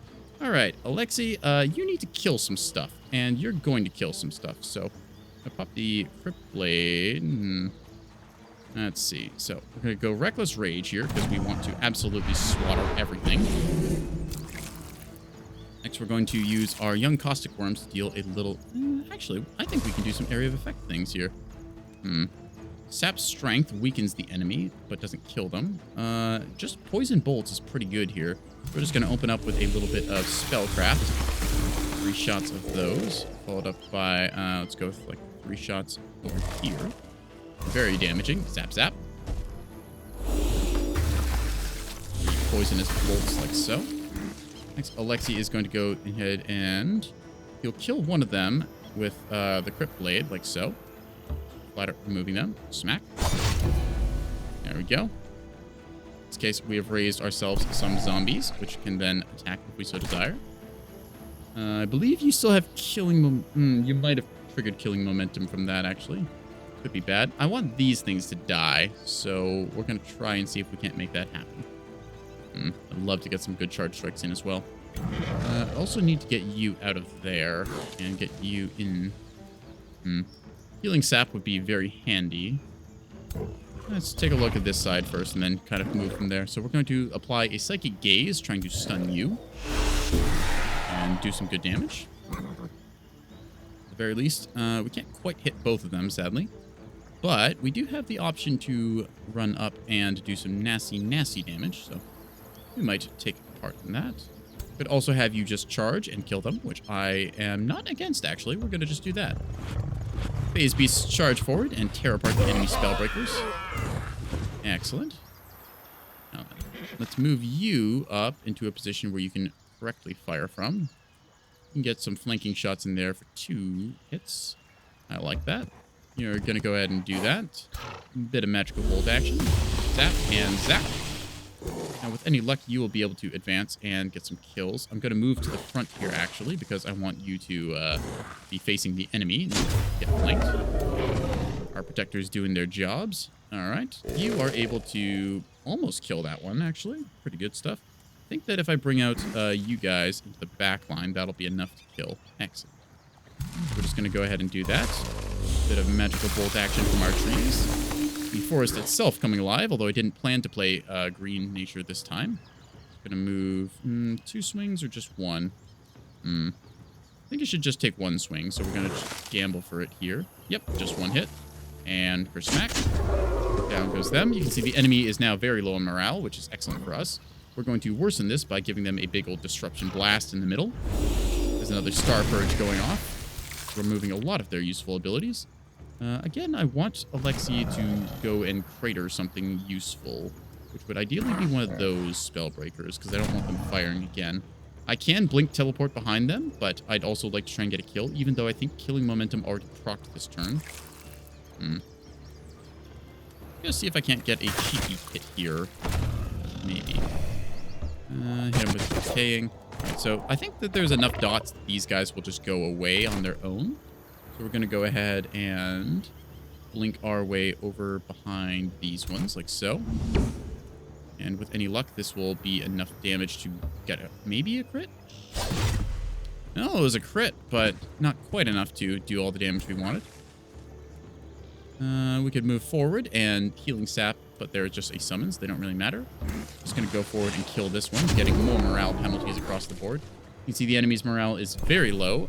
When they hit -60, like they are now, they are routing. So we've basically just routed most of their army. The only ones that are actually staying in combat are the Iron Golems. Yes, because they take less morale penalties. But instead, we're just going to have to find a couple units to engage them with. Let's see, what is still in the battle? Ah, yes, the Entwined Thralls. We'll just move them up to here and have them stand around. And that's all we got. They use Seismic Shock, which is a little annoying, but most, if not all of their army is now going to rout off the field and then die. See, all of them just kind of running off that way. In this case, our summons trading with the Iron Golems, which is fine. We're just going to blast them with all the magic in the world, since they are a nice little conduit for it. All right. I think that the best move for us would be a Lightning Bolt. That looks pretty good. Let's get 3 kills. Bam, bam, bam. Ooh. Huh. That's interesting. Chain Lightning's only supposed to bounce 3 times, but it just bounced a 4th time over there. The enemy's fleeing. We're just going to run them down first. Lightning Bolt's not supposed to do that. Like, if you look at Chain Lightning here, it says it passes on to another enemy within 3 hexes and passes up to 2 times. But for some reason, it just went 1, 2, 3, 4. That's kind of cool. I'm not going to complain about a good thing. Thank you. All right, we can then charge over here and get a charge strike into their flank, dealing nasty critical damage from behind. Oh, not quite enough. In this case, though, we are going to go ahead and slash them down. Alexi the Slayer, living up to his name, was 79 damage on a single strike. So now I would love to put him somewhere else, although unfortunately I don't have enough movement. Oh well. Let's go ahead and move up our various units to engage this. We're just going to blast them with all the magic we have. Where are they? Less chance because they're routing, but we're still going to just throw whatever magical bolts we have. Our trees, just throwing all the things in the woods at them. Fortunately, they are apparently out of range. Rather short range, this ability. Wait, really? 1, 2, 3, 4, 5. Huh. All right, we're going to try and entwine them to hold them in position, because this will also inflict a damage over time effect.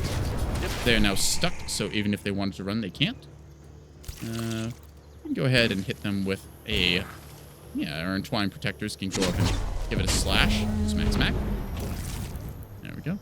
Let's work our way over here and try and see what we want to hit. Spellbreaker is very far off in the distance. Unfortunately, we can't get to him in time.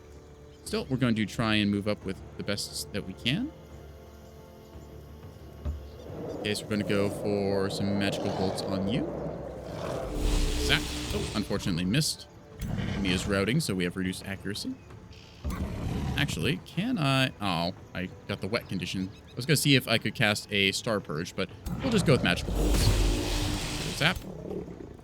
And you lot, you're going to actually teleport over to here. So I want you to close enough so you can hurt them. Zap. You should maybe be able to get a crit here. Let me see. Yep, there's a crit kill. And you'll just move up as well. I don't know if I have anything else I really need to move on this turn. This stuff over here is all going to do its own thing. And you can just move over here, and then we'll just turn on auto combat for a bit. There we go. Auto combat can engage, and all the various units will just do their stuff. And kind of filling out the rest. They're just going to run down the enemy in their own shape or form. In case you see the enemy all running off. In this case, 1 unit is left, so it's probably going to bite it. Or zap. And down it goes, and that's the wrap. Yeah. We got an Entwined Protector out of that, or an Entwined Thrall, rather. Might be an Entwined Protector for me. You can see a bunch of our various astral units showing up because we killed Magic Origin stuff. Unfortunately, none of these are really any good, so we're just going to get rid of them because we don't actually need them. What rank are you? You are an elite, which makes you not bad, because when you turn into a champion, you become an Entwined Protector. Speaking of which, let's check that Entwined Thrall that we had before. I think that it should be a... Oh. It's almost leveled up. Okay, so we'll just take these two and put them into another reserve group. Have them go after something weak like this, and then we'll just magic them all down so that they level up. And again, similar case here, where we just get Astral Wisps and a Astral Keeper that we don't want. Getting rid of those, doing a little housekeeping. All right, gonna move our way over to here, and in case we'll be joined by a couple of them, so we're going to engage manual combat again. Since it was so much fun destroying them last time, why not do it again? Yeah. Hopefully we change sides of the map. Oh, looks like the same map again, so similar terrain to be expected. Let's see. Pretty much the same strat as last time, although our units are shuffled around a little bit more. Once again, Alexi the Slayer going to go forth and do his awesome stuff. We'll have him bring out his animal companion here. And we'll have an Entwined Protector run up, and in a second is going to provide some healing. I have this one pop healing sap here. Entwined Protectors make for very good front lines because their healing sap puts them in defensive mode, and they're able to heal up units. So if you have to do 2-phase battles like this, it is quite tough to bring them down. Bring up our Scourge. There we are. Big nasty magical men. Alright, I could probably get some damage dealt early on, but I like the idea of just getting rid of all their shit to begin with, so let's just do that. They haven't had a turn to buff anything yet, but I'd rather just, you know, strip all of that various nonsense off of them. And if I want to, I can do that again because it's stupid, kind of... It's really stupid, actually, how much different points I have. Like, just look at all these different sources of mana. Like, woof. And if you're wondering why the Catboy says woof, it is a term I have borrowed from the dogs when I am expressing disgust in things, because it's a good association in my book. Move you over to here-ish. Okay, let's give you lot position here, and then here. Alright. Let's give some healing sap applied like so. There we go. Just kind of moving our way into the midfield. Not a care in the world. They've got protectors, nothing really threatening, so... Low foliage there. Alright, we'll be able to hit these units next turn. They can get up to here, which means their threat range is about there, so we can safely stand in these trees. Like so. There we are.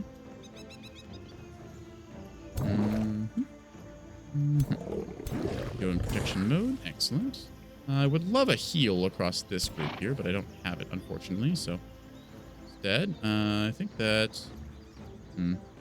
Power. Didn't you have a blink? Yes, you have a little blink. Okay. In this case, we're going to use little blink, like so. Teleport forwards. Alright, and then we're going to summon a elemental, like so. There we go. In this case, we got a magma spirit, which is less than ideal, because everything on this map is going to be wet, but still. Alright, let's see. What is the range on Incinerate? That is actually pretty good range. That's really good range, actually. All right, we're going to just incinerate the stuff that is over there. Big old fire blast, starting some things burning. Gargoyle's in range to attack that, but I'm okay with it. Magma Spirit being a ranged mage, it's probably less than ideal to be there, but still acceptable. Move you lot over here so you're in melee range. We can add on more of our Spellbreakers to the front line here. Not that they should be a frontline unit, but I'd like them to be close enough to get something done. Alright, Phase Beast is going to move up here. That might be a little too far, actually. Yeah, they are unfortunately in charge striking range, but I don't think I can really do anything about it for now. We're just going to have to tank the Gargoyles' incoming hits and hope that they go after the mages instead. Should have double-checked my measurements. Actually, I can pull you back a little ways, so there you go. In this case, yep. That's alright, I think. I'm gonna be safe about this, trying to minimize any damage I take. There we go. Right flank is secured, and I think that is all we got. So we're just going to end the turn here, send everyone into defensive mode. There we go. And we will now watch as some of their stuff might get set on fire. A little bit of wet getting removed there. But unfortunately, they landed a big area of effect spell, a seismic shock on us. So again, our phase units getting attacked here. So, rather annoying that. They teleported the worst possible spot because they got flank attacked. Yeah. And now we see an Earth Spirit coming in right next to our Fire one. And oof, nasty Earthquake destroying a bunch of the midfield. But that's actually really bad luck in our regard because our Phase Beast kind of teleported the worst possible spot. So, left side, we're seeing a bunch of their units move up to try and trade fire with my Awakeners. Or not my Awakeners, my Spellbreakers. We'll be able to handle them nicely. In this case, the Gortuss Piglets are trading up there. Soaking enemy fire wherever it comes. Alrighty. Let's go. So the mid is kind of a mess right now. That said, we're going to solve that by sending a little bit of lightning out. In this case, lightning doing the most damage across... What are those even, actually? Phantom Warriors. We don't really care about those. I think we want to hit the big things here. Yeah, so we're going to lightning these golems since they're weak to it. Gargoyles also taking a nasty hit. There we go. See everything get its big old damage buff. All the green effects. Now we're going to start star purging, as is tradition. It's a good old way to remove the enemy line. That's a lot of damage. Let's follow that up with, you know, another star purge. And for blue, bam goes that unit. And naturally, we're going to follow up with, of course, another Star Purge. I could get a kill there, but I can hit 3 this way, so we'll go for that. Whoosh. Lastly, we're going to have our wizard hero character here.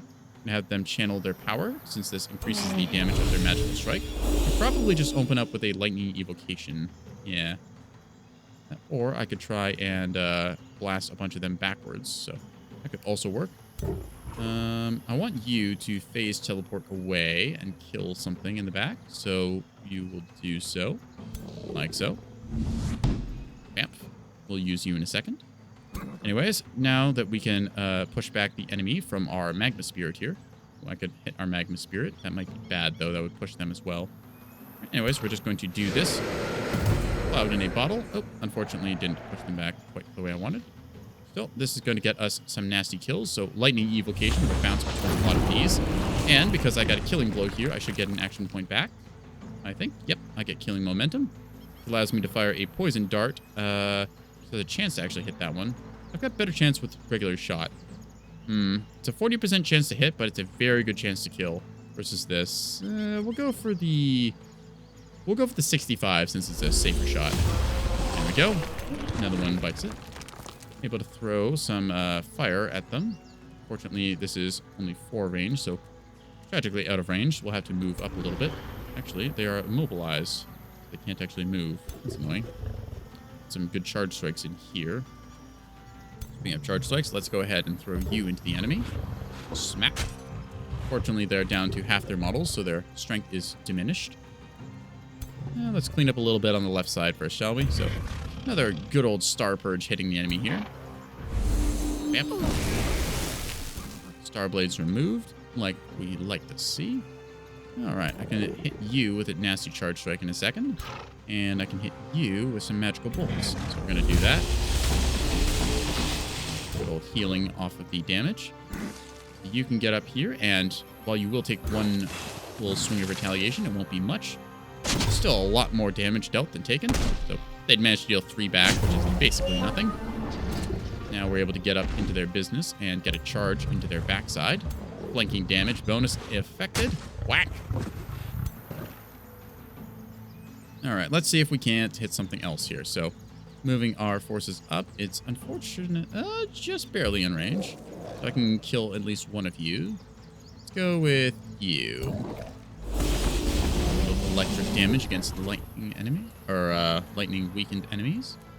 This side is something we'll have to deal with, but stands currently, I think that getting you a charge strike is a good move. Just move up like so and bite. I'd love for you to have more hit points, but unfortunately we don't. All right, Gortus piglets can actually cancel their retaliate and take them out of defense mode, so we might do that.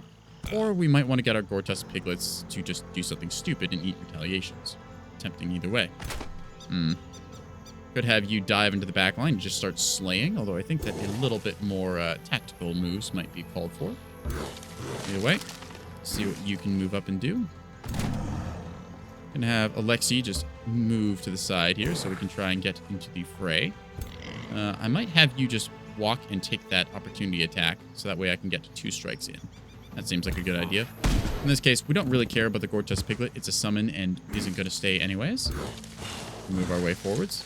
Now then, before we get fighting, let's get a nasty bit going. So, units have a chance of receiving 2 stacks of weaken, and then you become strengthened. So, this is a nice way of boosting my own personal power, which we will do. I'm just going to sap the strength of all of these. Getting maximum stacks here. In this case, 50% increased power on my abilities. Nice little ability to do. Zoop, zap, zoop, and also weakening. Here we see all of these units getting 5 stacks of strengthened, which if we look here, increases their damage by 50%. Very good. Now then, let's get into the fight, shall we? So I can have you come around and cleave a whole bunch of this stuff, but I think I just want to do initial damage first. So I'm going to inflict some hits like so. Are you in defense mode? You are not. You will also retaliate, which is fine. I think we'll just hit you a couple of times, like so. And then Alexi is going to come around the backside like this. He's going to activate his Reckless Rage, giving him 30% more damage. And he's going to go ahead and pop the Crypt Blade to kill one of these, like so. In this case, Crypt Blade gets a kill here. Wang. And that gets us a summoned zombie unit. Should be able to take a good hit here. Charge is blocked. Oh, that's rather annoying. They have charge resistance. Stupid pikemen, braced and everything. Either way, we're just going to give him a good old smack here and hope for a critical kill. That is a lot of damage. Hell yeah. Alexi the Slayer, living up to his name. We can move up and do a little charge strike action into this one. Smack, 7 damage. Not the most, but also not the least. We're just going to turn our decaying zombies around. We'll use them next turn. Seismic shock, doesn't matter anymore. We still have this magma spirit, but we can't do anything with it, so it's going to have to stay there. And that'll be all of our turn, as we've wiped most of the board queen. We still have actually, we have more mana than when we started with, which is kind of ridiculous. So, yeah.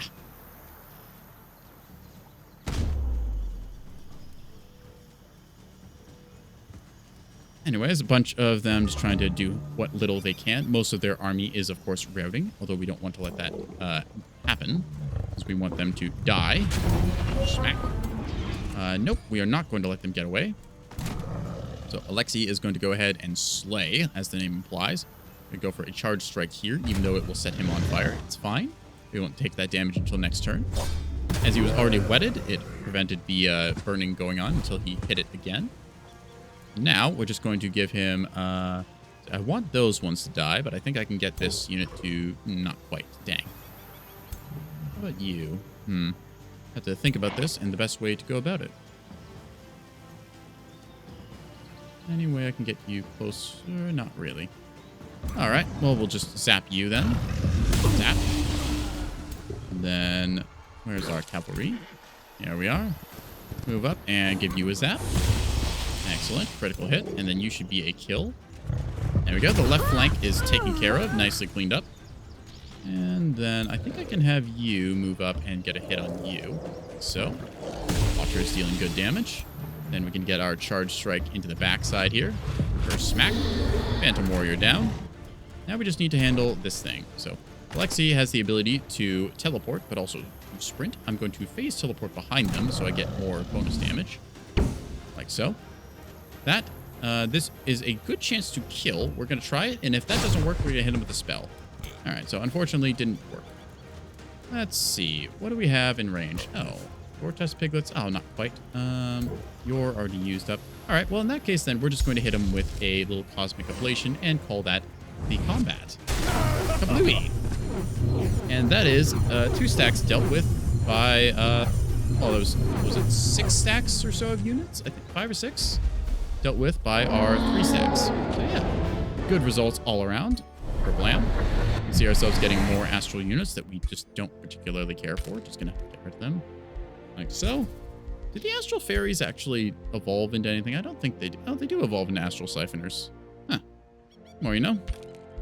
Well, cycle of life that, I guess. Go from being a little pixie-like creature to being a horrible jellyfish squid thing. Anyways, I wanted this one to be by these 2 units because they will get XP for it. So yeah, it's basically a nothing army, and I just need enough to get this. Tell you what, we're going to engage like this. I'm going to decline that combat. In this case, we're going to move you. How am I going to move you? Okay. I need you to be over here. So then I can have you engage in this fight, and we can decline to include certain units, like you. But we can include you, because this way you'll get XP. A little bit anyways. Actually, tell you what. Here's how we're going to do this. We're going to move you forward. We're going to take our 2 heroes, like so. Put them in the same army. This way, everything here gets the most experience. And then this will be a quick, easy stomp. Just disabling those. Auto combat. Shouldn't take any losses or anything. Yep. Down they go. And with any luck, one of them levels up. The other one is 37 out of 40. Okay. So we're going to get rid of that Astral Keeper because, again, unit I don't really want. And then our armies are going to go back to their respective forces. There we are. So I want to... I guess that's okay. I'll just have you... I guess Alexi is fine leading that force if you want to team up with the other frontliners, since you're more of a kind of stand and fight kind of gal.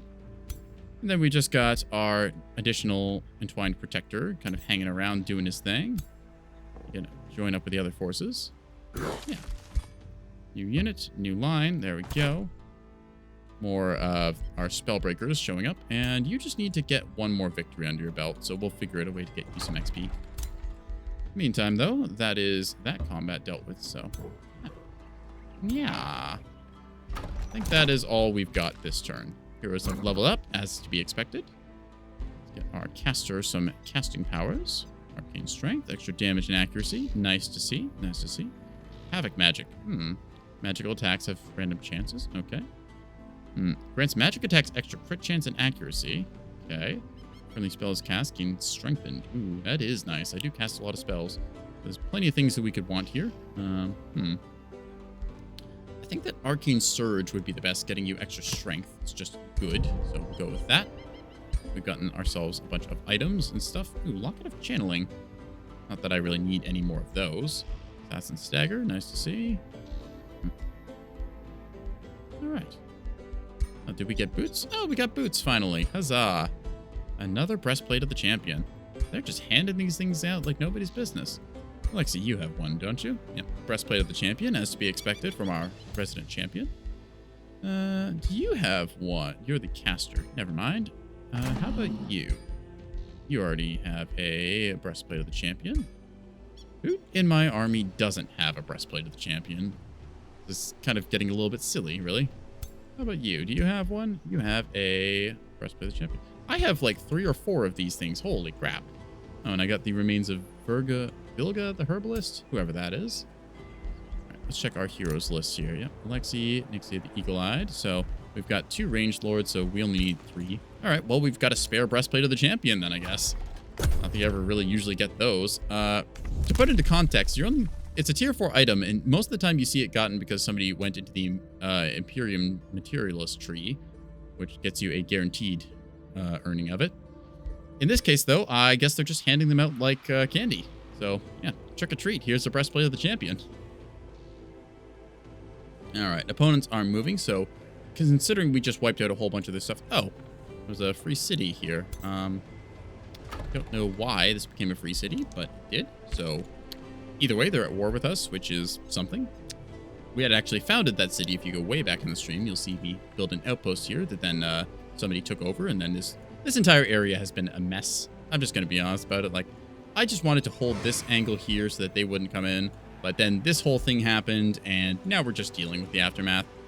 Yaka has taken back his capital, credit to him, and ooh, look at that. He's gotten himself a Baylor. Well done, Yaka. Finally getting some actually good units on the field.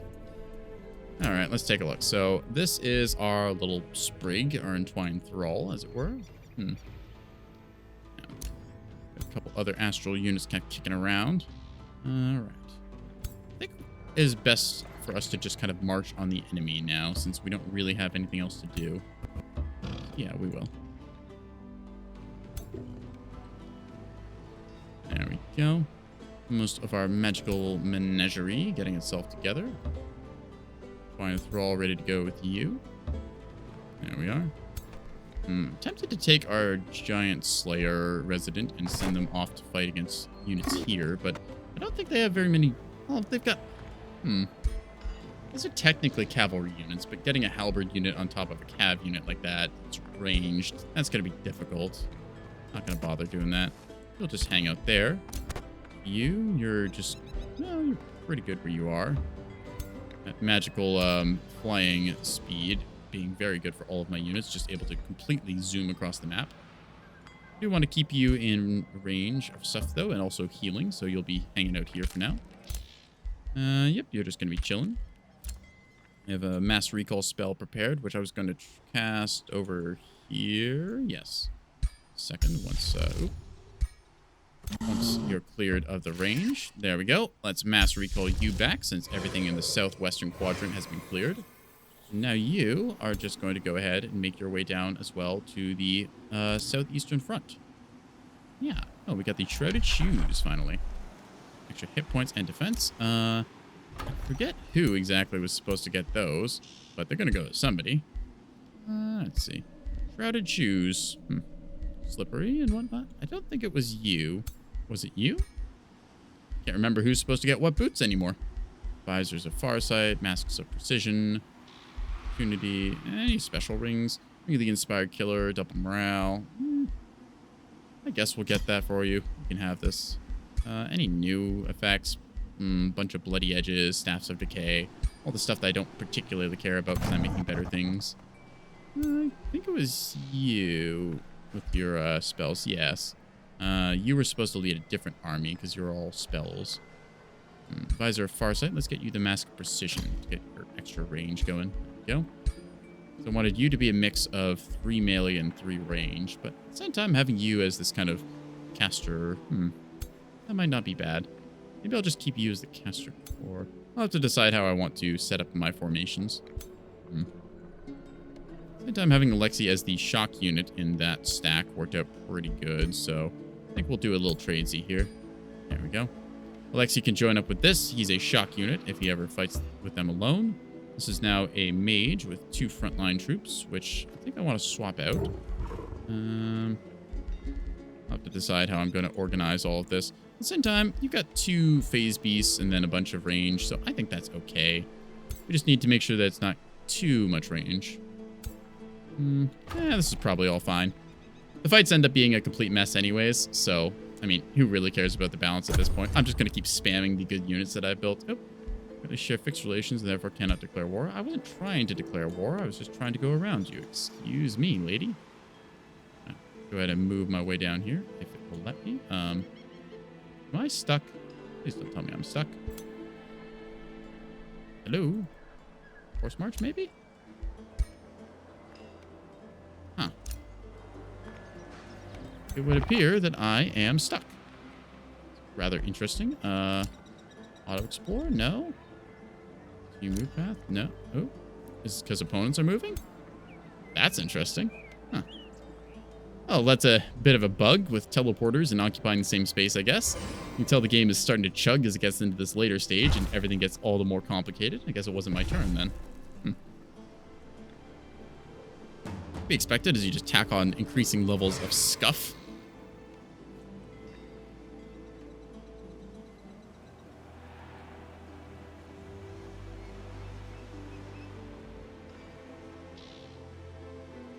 Alright, Obscurum will be ours shortly.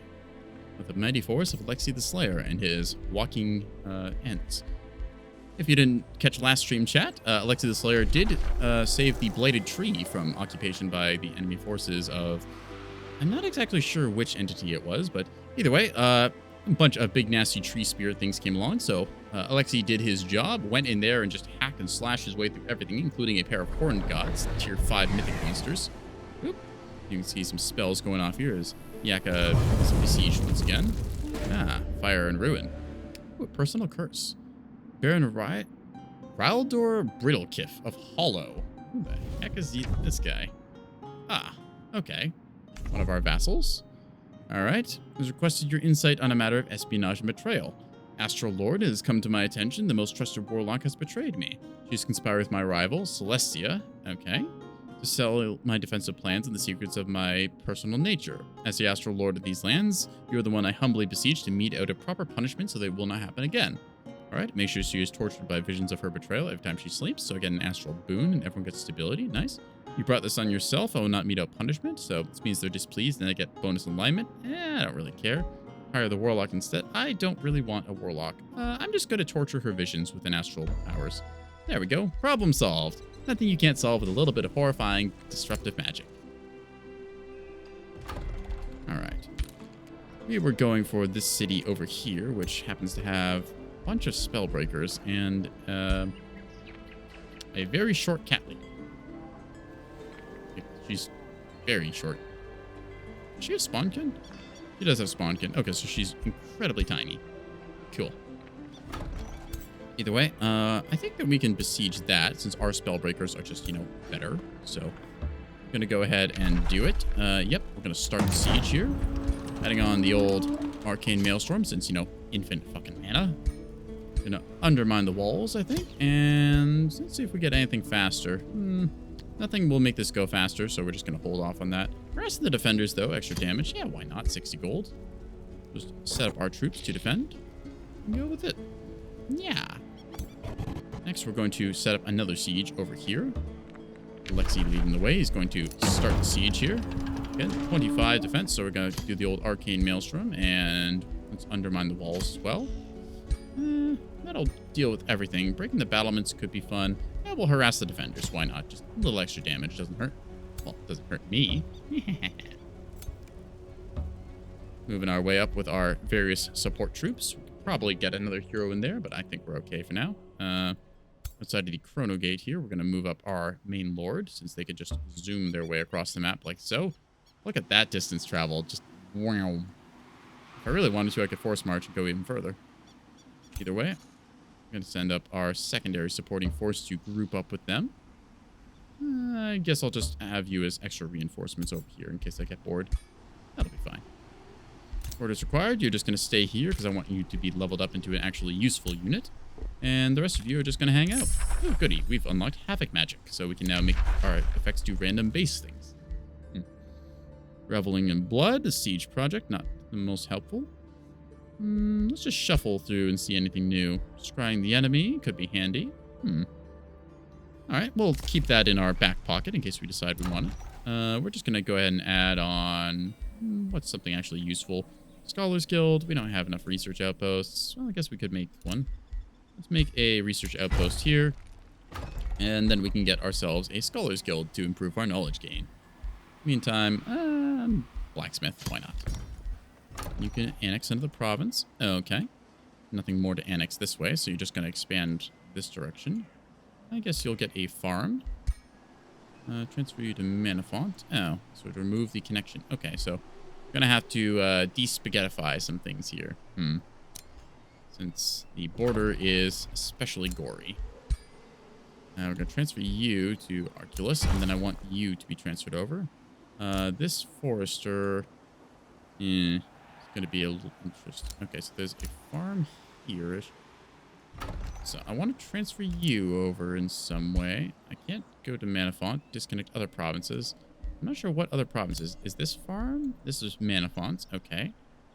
And this is Arculus. Okay, that's all belonging to Arculus. Ah, I see. Okay. Well, this is just a right mess, isn't it? Because I want to transfer this research outpost over to here. And I'm not sure if I'm going to be able to do that. I love border gore. Trying to manage your 4X's various forms of nonsense. Well, either way, I don't think that's a problem for us to have to worry about right now. We'll just kind of deal with it all. Raising cities yields permanent gold income. Tell you the truth, 20 gold income is not really that much right now, and I'd much rather just vassalize them. Still, could get some other things. Raising cities takes less turns. If we just want to completely destroy stuff, that is an option. Yet another army of bandits. I don't really see anything in this tree that's interesting me. It's like they want me to, go around raising cities with the Chaos Tree, but I'm just not really doing anything there. We're just going to keep going and make our way towards Fangir's capital. Turn 117. Huh. I've been streaming this for like 8.5 hours now. Huh. Time flies when you're having 4X. Might have to take a break in a couple minutes to go refill my water bottle since I've been babbling nonstop this entire time. I'm hoping that you all have been entertained by it, considering that you're here. Oh, you don't have something else to do on a Friday night? You're just watching the Catboy play his 4X game? That's a good choice. You could be doing other stupider stuff. But instead, you're just sitting here, having fun. Good for you. Let's watch some more things go about here.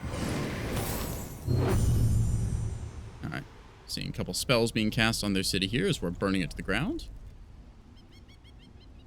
Not sure what they're doing with this quarry, but something's happening there. 2 turns until breach. Opponents are still moving.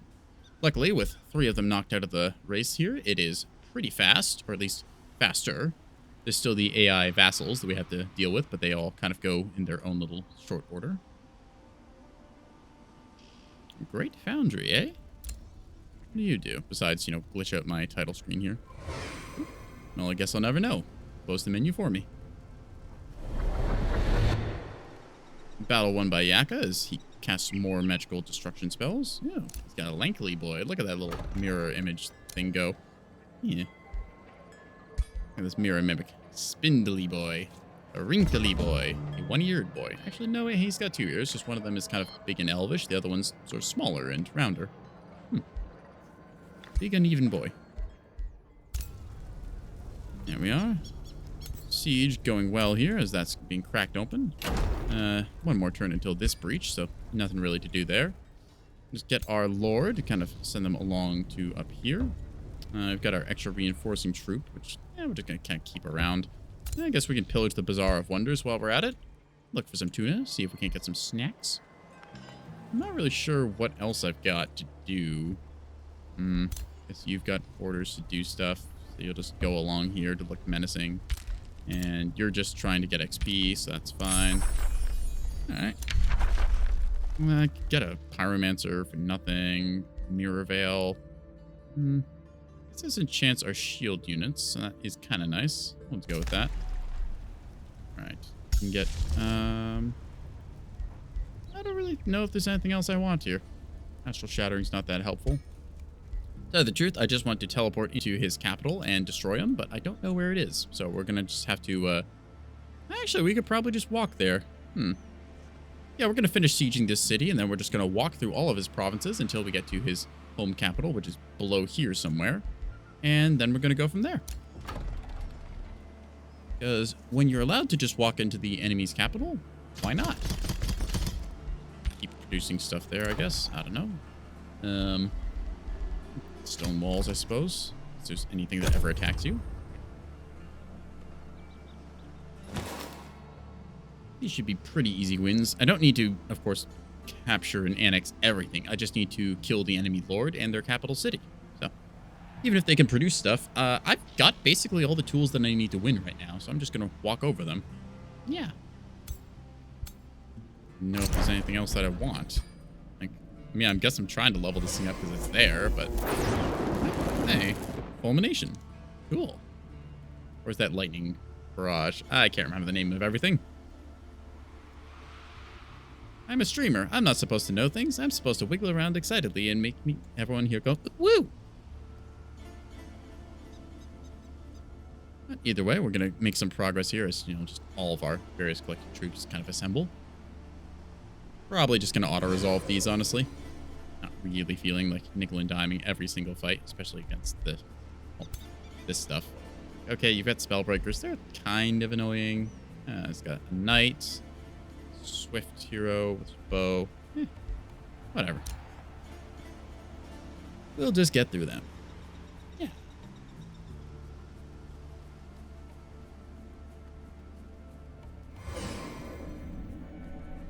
Alright. One more turn until that is blowed up. There we go. Perfect. Alexi, do your thing. Auto combat because no shot. I will be amazed if they do any damage or even get a kill here. Just thinking about it. Yep, a little bit of damage across. Oh, he probably ran forward and did something stupid, so that can happen. Either way, battle is won. We got a bunch more entwined thralls, which really don't need, but you know what? We're just going to send them over here because we can, so why not? There you go. Have some more thralls. We'll turn them into something useful. That'll be done in a turn. All right, we're just going to march forth. So this will now be vassalized, as is tradition. And then we're just going to walk into the enemy's lands and find their capital. Because I kind of want to finish the game. Not to say I haven't had fun. I mean, playing 8 hours of 4X games on a Friday night, pretty good time. But there is a point where it gets a little bit tedious, and it hit that a while ago. So we're just going to waltz our way through whatever comes forward. Ooh. Can we get around that? I think we can get around that, but it's going to be tight. Let's take a look.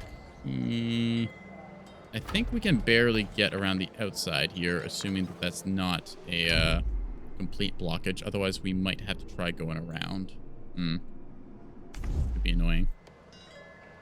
Fortunately, I'm pretty sure that that is... let's see, if that's city tiled there, that's city tiled there, right? That one's standing on. Yeah, there's a space here we can just slink by. Excellent. A little bit difficult to do, but still. You're just generic whatever reinforcements, so we'll hold on to you, I guess. You are all fast movers, so I actually want you to come along with, I guess. Yeah, we'll just hang on to you for the moment. You're fast movers. The only problem with Alexi's army is that they are slower than he is because they're a bunch of slow-walking trees. So, unfortunately, the Ents are not known for their marathon paces. Ignore the various orders that it's asking me to do here, and you can have screw it, you can have monolith. Why not? More mana. Sure. Let's go.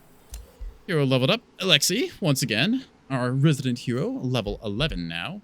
Just turning him into more of an unstoppable badass, I suppose. There's really another way of doing it. I guess we'll just get him more defenses. And there we go. Bunch of spells are ready to cast, so we can do anything, I suppose. Teleporting our leader around, shattering the various locations. Lightning torrent. Why not? I think I can zap you. Fortunately, they are fools and did not build a spelljammer, so we're just going to hit them with enough lightning that they are going to, well, you'll kind of understand when you see what happens to a big metal structure like this iron golem. I guess he's not exactly a structure, he's a little animated for that, but big old guy who happens to be a lightning rod gets zapped multiple times. Oh, and goody, we captured one of them. Don't really care about anything they have. They do have a eagle, though, which is kind of cool, so we're just going to execute them to get that. Yoink. And in this case, they have a boar and some other stuff. What's this ring? A ring of protection. Oh, that's nice. Unfortunately, we cannot have that taken off their finger while they're alive, so we're just going to kill them. And then we're going to sell their remains. And that's that. Yeah. City releases vassal. Evil presence lingers. All right. I believe evil presence lingers means that there's some, like, spawns or something around, but I can't be asked to bother with any of that right now.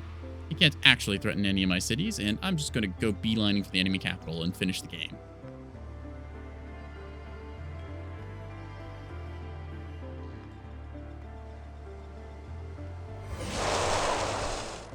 All right. I think there was a reconstruction spell. Yep, definitely can see them healed up here. Rather annoying since it does undo a bunch of my lightning effects, but oh well.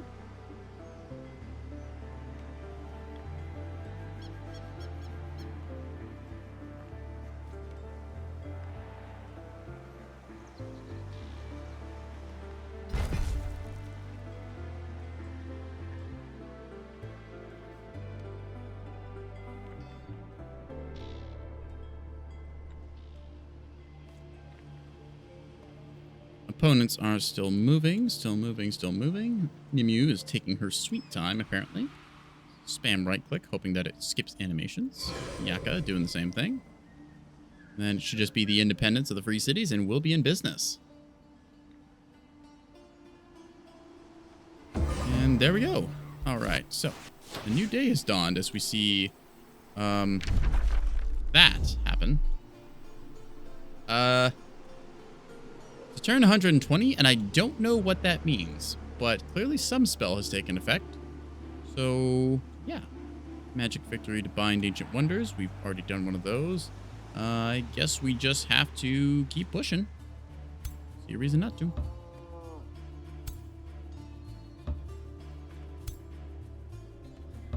Currently gonna pillage you because I need the resources.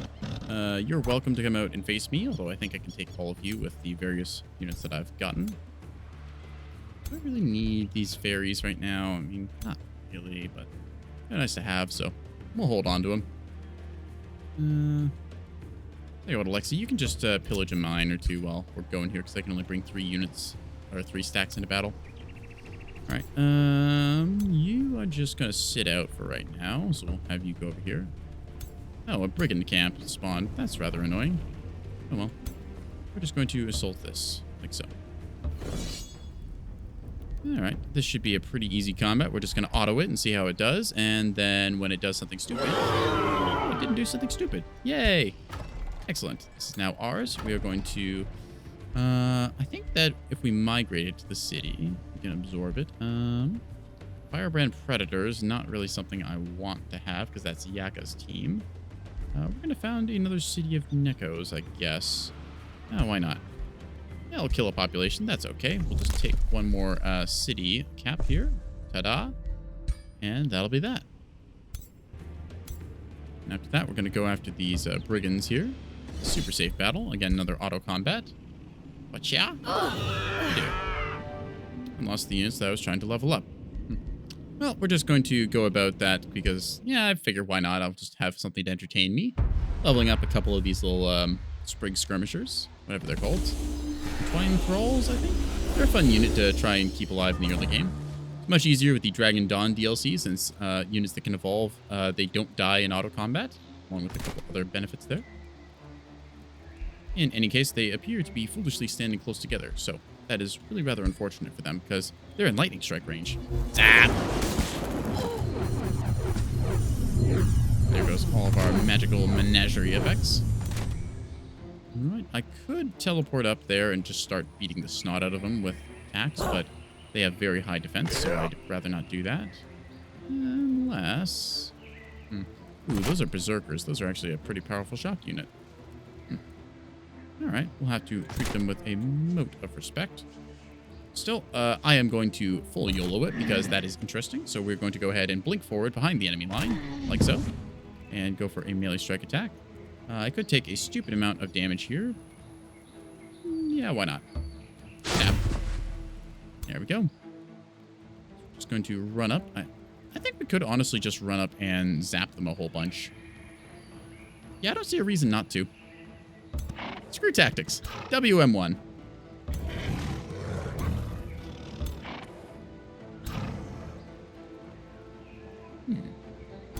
Best place to put it. There we go. And there we go. So, now if we just go zippity zap on somebody like you.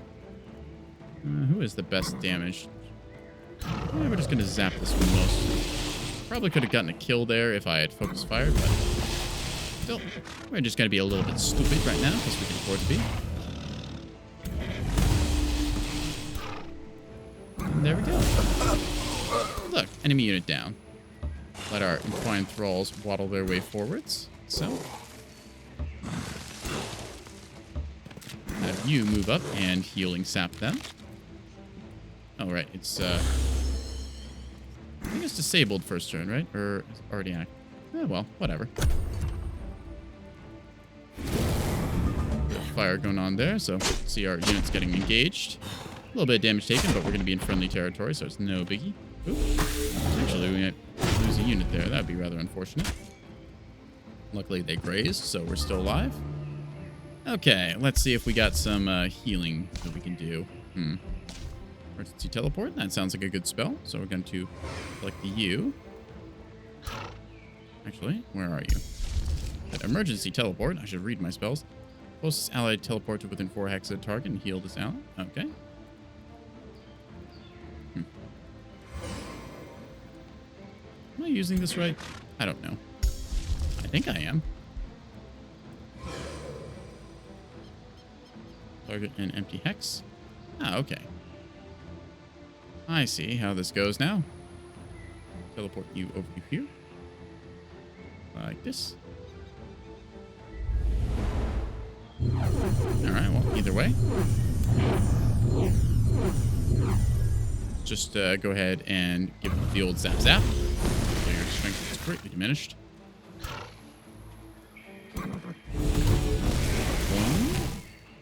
And then some more of this. Actually have surprisingly high resistance. I have to commend them. I really didn't expect them to live this long. Kind of just clowning around. Either way, I'm gonna go ahead and... how do I want to do this? I can walk you to here. Then you'll get a kill like so. Yeah. I don't actually have a ranged attack for you anymore. Darn. Must have messed up which items I had on. You can get a kill, and you two can probably get a kill. Can you healing sap now? You can. Ah. It's rather annoying. Why can't you healing sap? Because you're burning or something? Guess it's because you're burning. That's infuriating.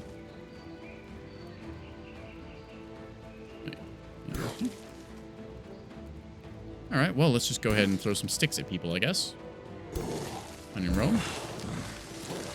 When in Rome, throw sticks at people. Quote from NekoboyBlue. 55 just to hit. We take those. Throw a stick at him. Whack. You can throw a stick at him. Whack. You can kill that one. There we go.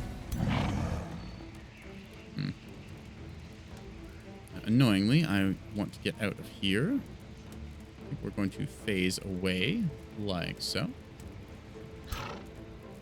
Get a good shot at them from the backside, and zap. All right.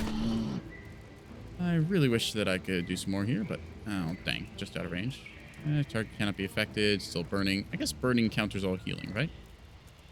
You'd think that it would say that. Actually, is it just something in the Thrall's texts?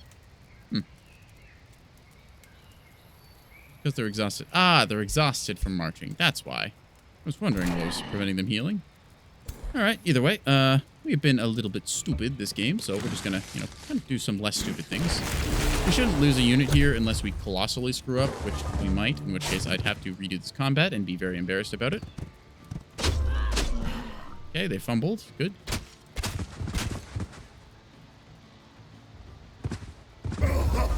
Alright, all their stuff is dying. I'm gonna go ahead and zoom through here. You can be burning and just poke you in the back. Zap. And then just poke you in the back. Zap. There we go.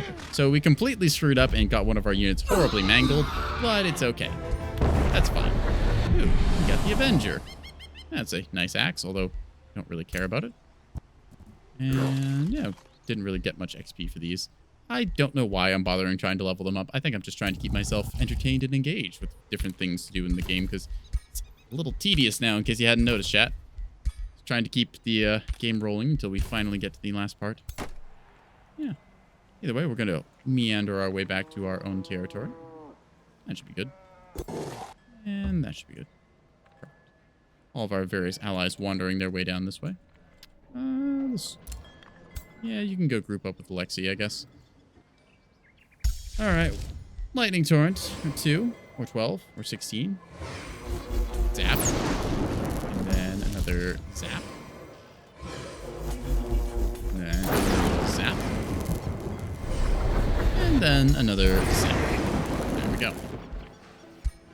A lot of units very much weakened there. So that's cool. Hoping I can just sneak by that, but they're probably going to come out and fight, which is annoying. Well. Oh, goody. Oh, right. Every couple of turns, we're supposed to get a bonus reinforcement army. Okay, that's cool. You can just walk down this way, I guess, and do stuff. I don't really have any brain power for you right now. You can stand there, and you can stand there. You know what, Jellyfish? You're just going to be my scout. Go do scouting things, Jellyfish. Yes, I want you to force march. I want you to force march all the way over to here and tell me what's what. Excellent. Troops are in places. Cool. New research. Sure. You're leveled up. Cool. Level 12 for Karina. And Unchained, Assassinate. I am losing brain cells as we speak, chat. Holy crap. You've got gear. You can take defense. There you go. Stuff is good. Yep. Remains. Cool. Sold. You two. Yeah, I don't care about you. Okay. Trees. Negotiations. Compliments. Cool. Whatever. Next turn. We're making it, chat. We're doing it this stream. We're gonna finish this stupid game. So dragging on because we have to slog our way through all of Fangir's uncontested nonsense. How does this guy make so many iron golems? Where is his iron golem farm? How is he doing the Steve Minecraft iron golem testificate farming trick? If you know why they're called testificates, you played Minecraft for as long as I have. Oh, impossible battle. Yep, that's okay. Auto combat, I don't care. Cooper. Down it goes. So I'm really just gonna have to slow. Here it is. A bloody golem mine. Yeah. Spawns iron golems on the side for combats into the main. No, more golems. There's so many golems. I mean, I'm glad that there's a bunch of golems because they're easy targets for lightning spells, but still. It's just a point where it gets a little ridiculous. You know, like, look at this. How many? There's like 8 iron golems in this, like, city. Holy crap. Yeah, okay, I'm spamming spellbreakers, so I guess I can't really talk, but still. There's a point where it gets a little bit silly, no chat? Whispers of woe. Hazy whispers emerge from the depths of your crypt, drawing your attention to a sealed jar of unknown origin. Lumos bright star comes beneath the shadows. Listen to us. He who hear our voice, dark magic was our crime, eternal imprisonment our sentence. Oh, long have we waited in the darkness. Release us, free us. I can dispel the jar's curse to free the spirits, or I can channel it to fuel my magics. So unfortunately, I don't have any necromancy stuff, so I don't get souls out of this. Instead, we're just going to go ahead and spend some mana that we have tons of and go from there. Ta-da! And you can just hang out here, I guess. I really don't know what to do with a bunch of undead barbarian units, so, yeah, just walk this way. Same deal with you. Friendly territory, there we go. And you can just go over this way, I guess. See the Slayer. Might send... it's a long walk around that way, though. And then I have to go over a mountain versus through this, so... Well, guess we can just, you know, try and roll with it. Let's do it.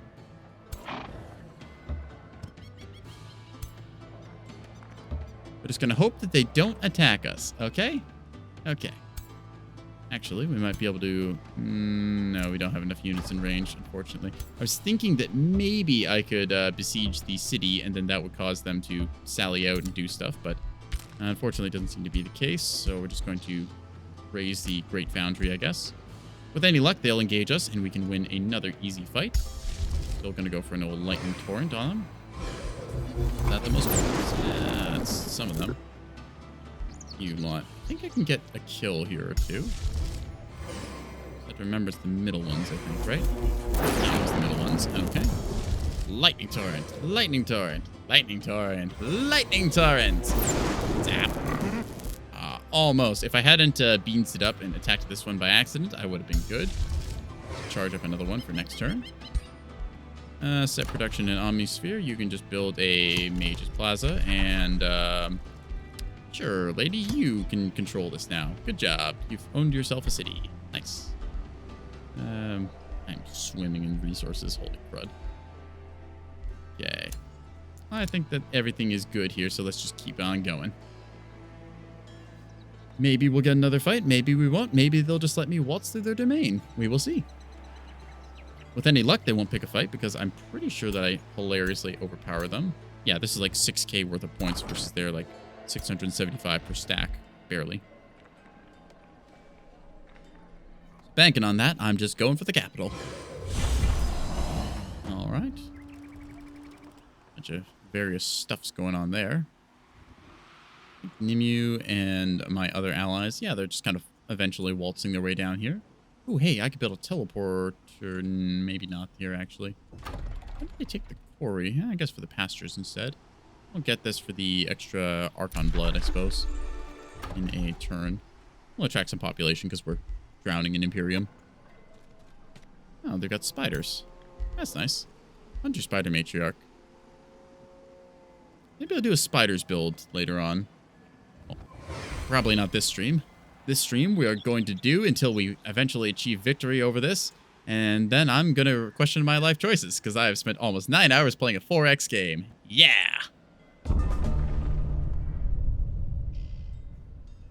But until then, we've still got units to send to places and do stuff with, so we're going to keep going.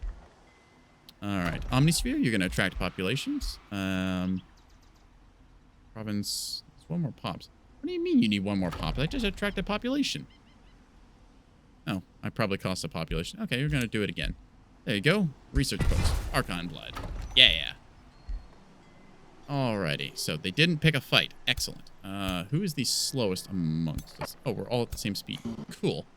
We're going to move out here and pillage this. And keep in formation. Yeah. There we go. So a bunch of these units are actually not combat units because they're summer fairies, but you know what? We're going to just keep it going. Why are you out of movement, actually? You? Might be you. I think the spider has limited mobility compared to the rest of the magical nonsense here. You have an eagle, actually, so we'll give you that, which gives you flying movement type, which lets you go sailing over top of a bunch of other problems. Holy crap, chest plates of vitality through the roof. Wasn't I building something? I don't remember what I was building anymore, chat. We're just going to keep throwing units at the enemy and then hope that all kinds of works out. Yeah. Let's just go, I don't know, capture and release it. Removing this will disconnect it. Okay, well, we can't disconnect it, I guess.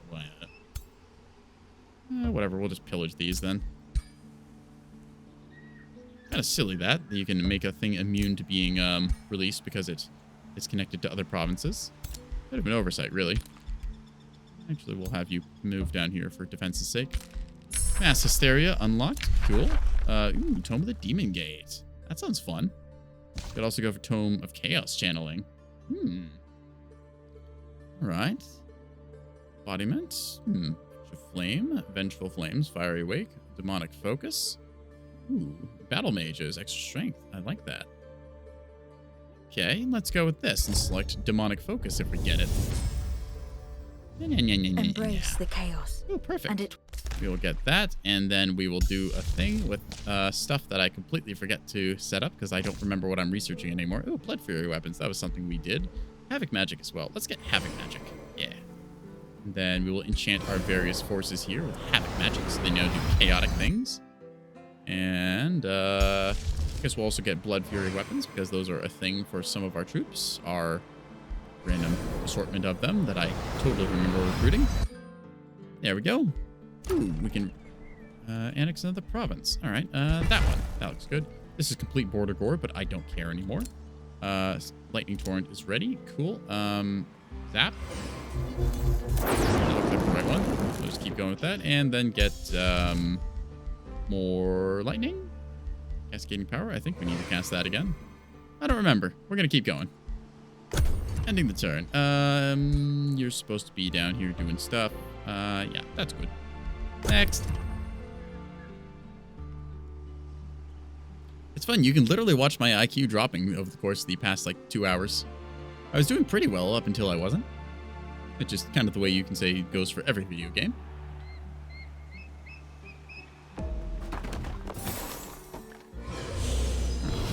So pillaging that mine, hearing various things going off here. I don't think any of their forces will actually fight me because the AI doesn't want to pick a fight with, 6,000 points worth of stuff. That's why they've kind of just let me... Ooh.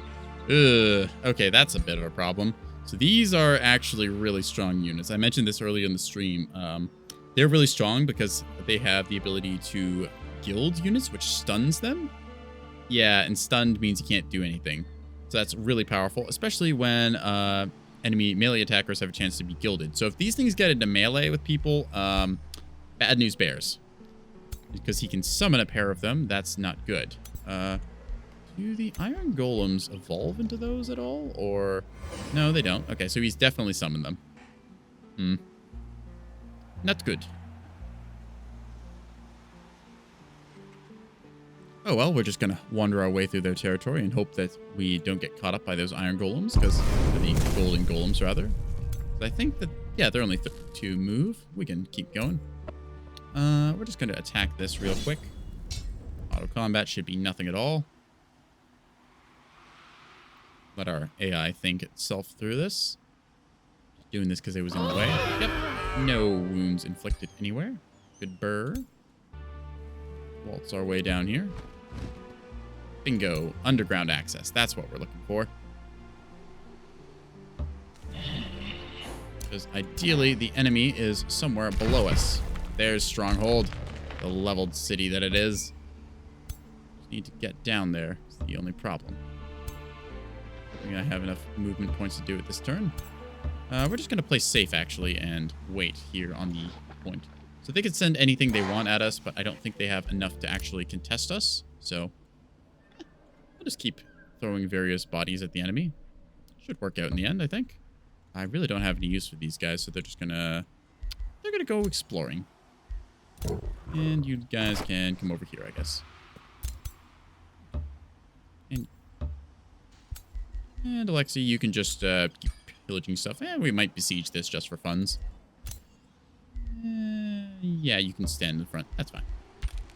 You can build stone walls. Cool. You can build a granary, I guess. Cascading power. Already under effect. Don't need that anymore. It's just, what do I even want to cast? Astral Shattering? Not really. I don't have any idea what spells I might want to cast here. Cool. Mirror Veil? Oh, that sounds kind of fun. Let's do that. Okay. Spells ready to launch. Remains of somebody. Sell. Negotiations compliments. Excellent. Yeah. Forwards! We will beat this game somehow tonight. Yeah!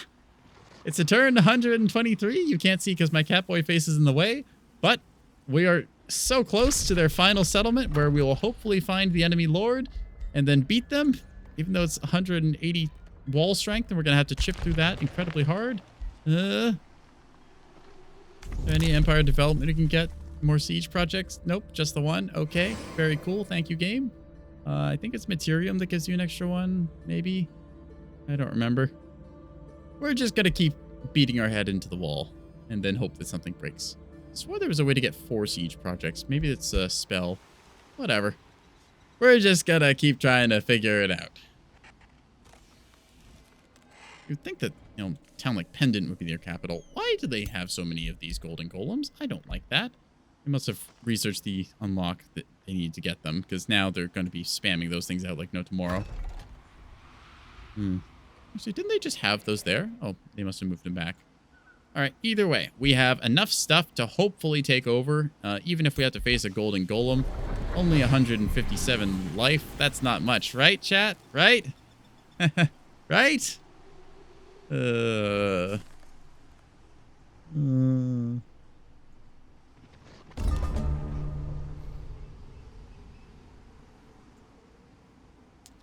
All right, let's go for this, chat. We're going into the hole. There we go. It's golden golems all over the damn place. They've got teleporter too. Ugh. All right, we need to bring down the teleporter. Also blockade the entrance. I hadn't considered this. Okay. Wait, what? Oh, I need to order you to go through. Okay, you're gonna enter here. Move to there. You're going to go here and enter. Now, I need to clear that teleporter so they can't get a bunch of friendly units home that way. I also need to clear that spelljammer. That would be difficult. All right, we're going to have to do a little bit of siege action after all, so minor technical difficulties. I can blow up that Great Foundry on the way. Wait, just going to smack you. Auto combat, because this will be instant win. This is everyone groups up and zaps them. Right? Surely nobody would die in a stupid way in a trivial combat, right? Thank you. Okay. Go ahead and blow this up. So, I need to get to the Spelljammer in a bit, so we're going to just stay here. What is your range? We don't need to blow up the Great Foundry. That's okay. We're just going to stay here. Perfect. Yeah. Orders required. Yep, you're just going to hang out here. We're going to blow up the teleporter, then we're going to blow up the Spelljammer and besiege the enemy settlement, capital place. And with any luck, I can figure out where the heck this dude is, because I have no idea.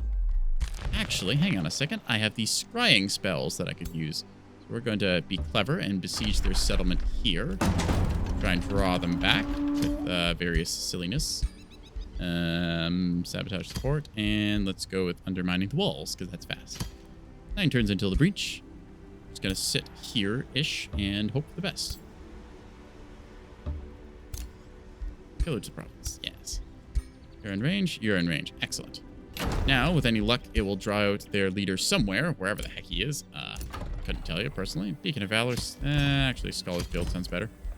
Send that up first, not that it really matters at this stage, but, you know, hey, might as well go for the old habits. Spell Ready Mirror Veil. Sure, this will benefit some of our troops. Here's your special shiny shields. Those aren't very shiny. Spells ready to be cast. I don't remember what else I was casting. Yeah. Wizard Tower Teleport. That could be fun. Prelude of Doom. Also good. We'll cast one of those. Oh, hang on. We had a Scry Army spell, didn't we? Yes. We're going to hold on to that. And then somewhere there's the enemy army. Can't find where, but we're gonna go down here and I don't see anything. Okay, we're just gonna hold on to that spell then. Cool. Everything is good. Prelude of Doom, Scry enemy, spells ready to launch. We're gonna end the turn here. Yeah.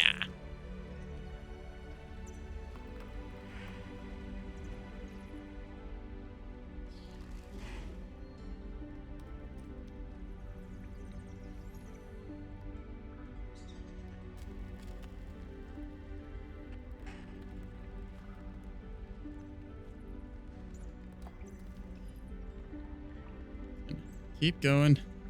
Just keep going. We can play more Age of Wonders. We have brain power, chat. Well, one of us does. Definitely not me. Oh boy. Well, that's quite the counter assault that they tried to prepare. We're going to auto combat that and see how it turns out. And then if we have to manually fight it, we will. Waiting for combat as it thinks.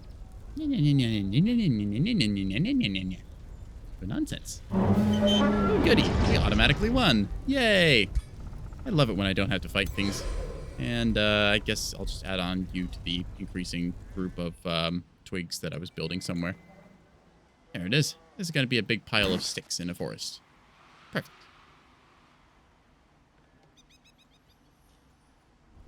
I don't entirely know. I think it's because they're magic origin units. I get them after winning. Maybe it's just the forest. I don't entirely know. But either way, I get plants. So there.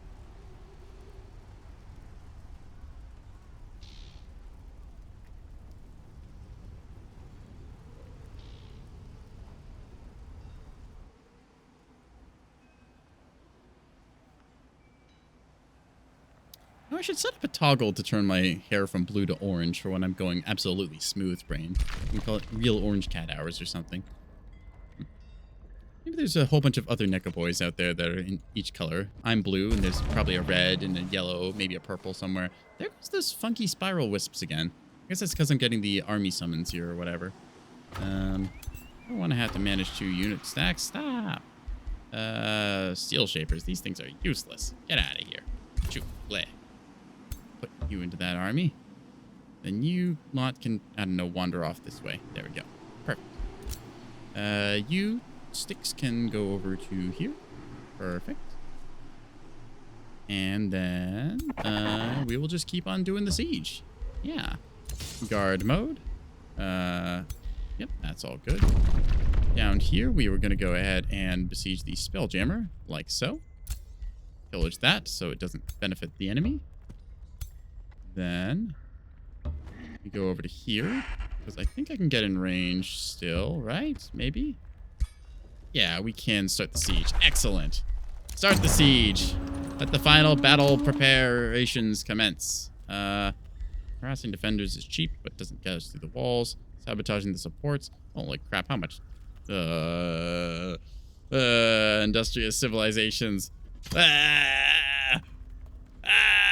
Why do you have such high defenses? Why are your stone walls so tough? Why can't I just break you open like a tuna can that I want you to be?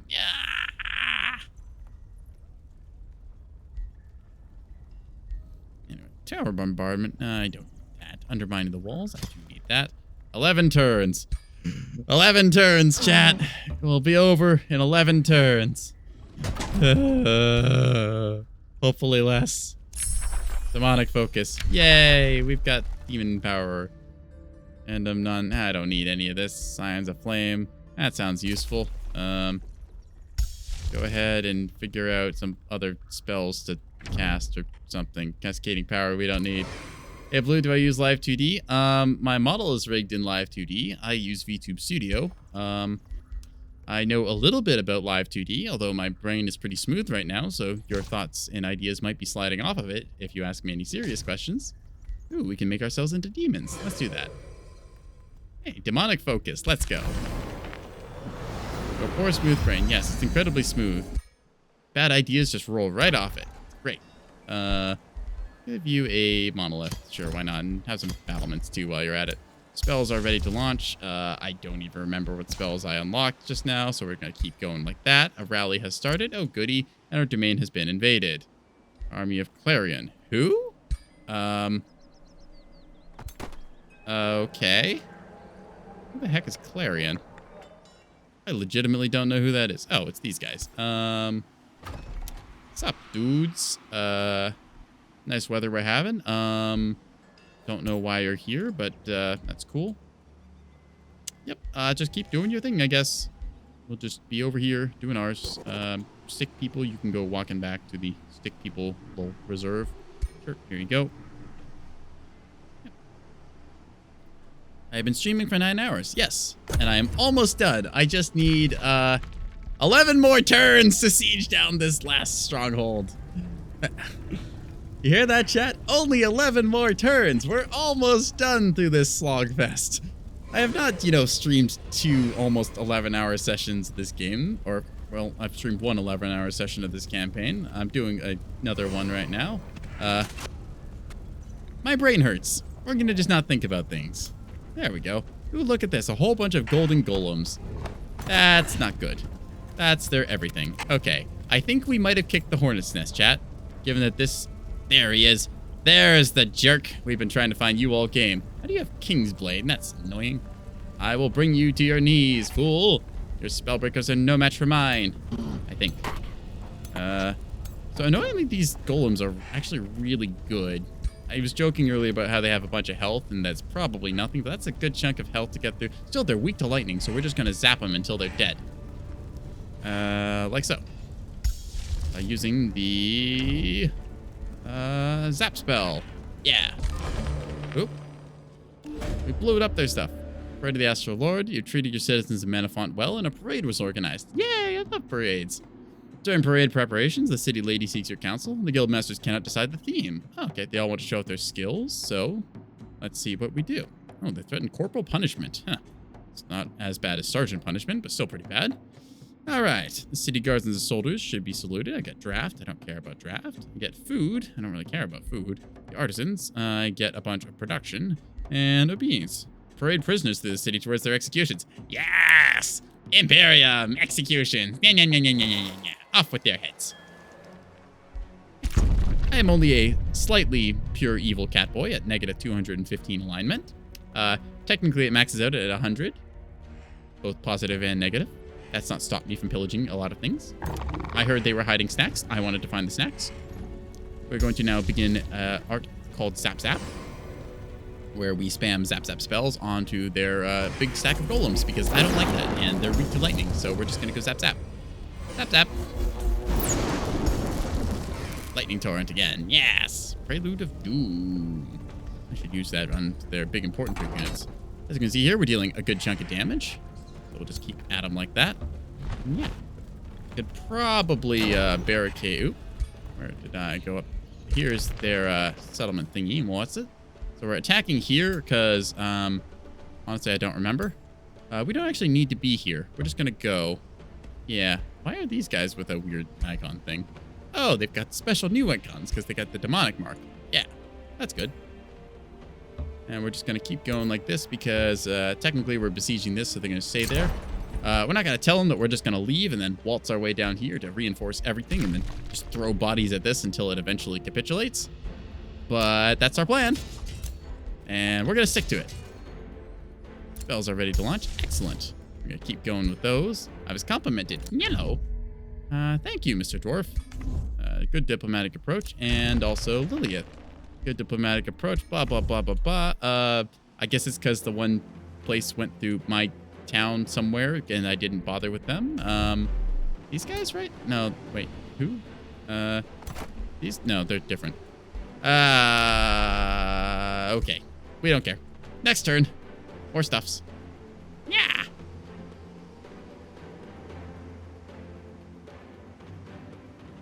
Going to just rapidly right-click because it skips certain animations and it might make this go faster.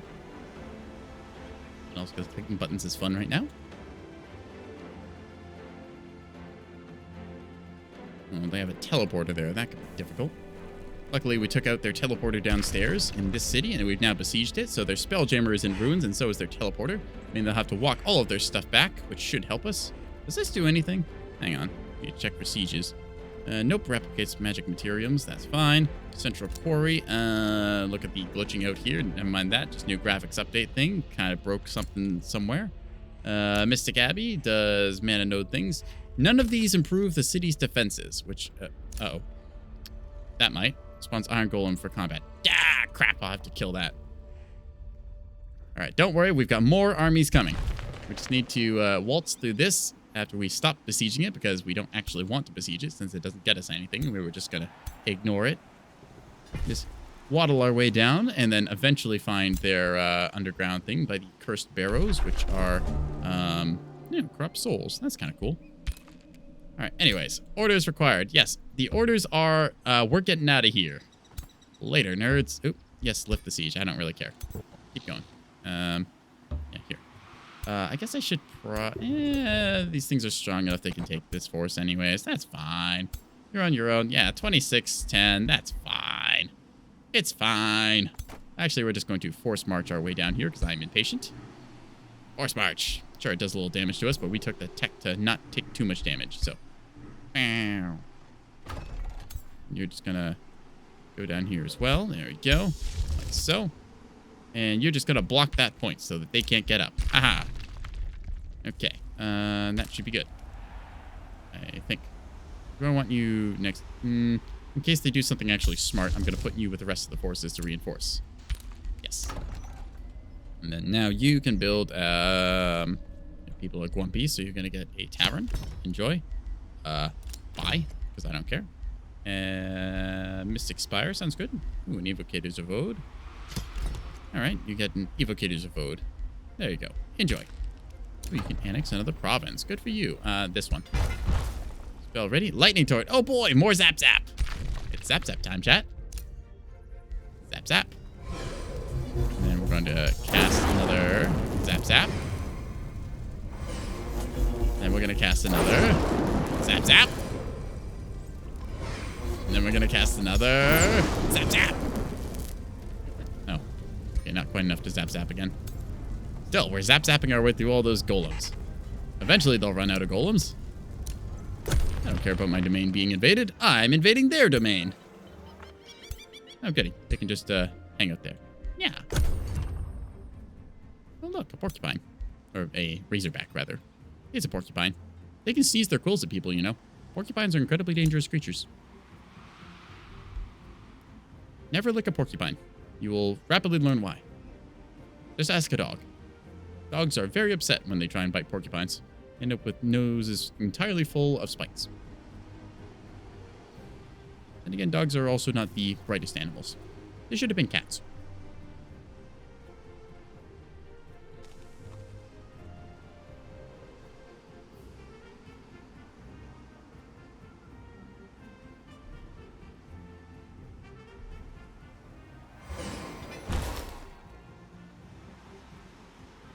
Opponents are still moving, so Nimue, I really hope you're doing something useful. Nope. Why do you just have a bunch of units standing at home? Why do you have a big old stack of fairies, a spellbreaker, and a corrupt soul just hanging out of your capital? Why do you have like 2 heroes in a stack? Oh, the AI certainly does things. They're just kind of hanging out down here, I guess. Taking a walk. Cool. Good to see you. Not like we're, trying to win the game or anything.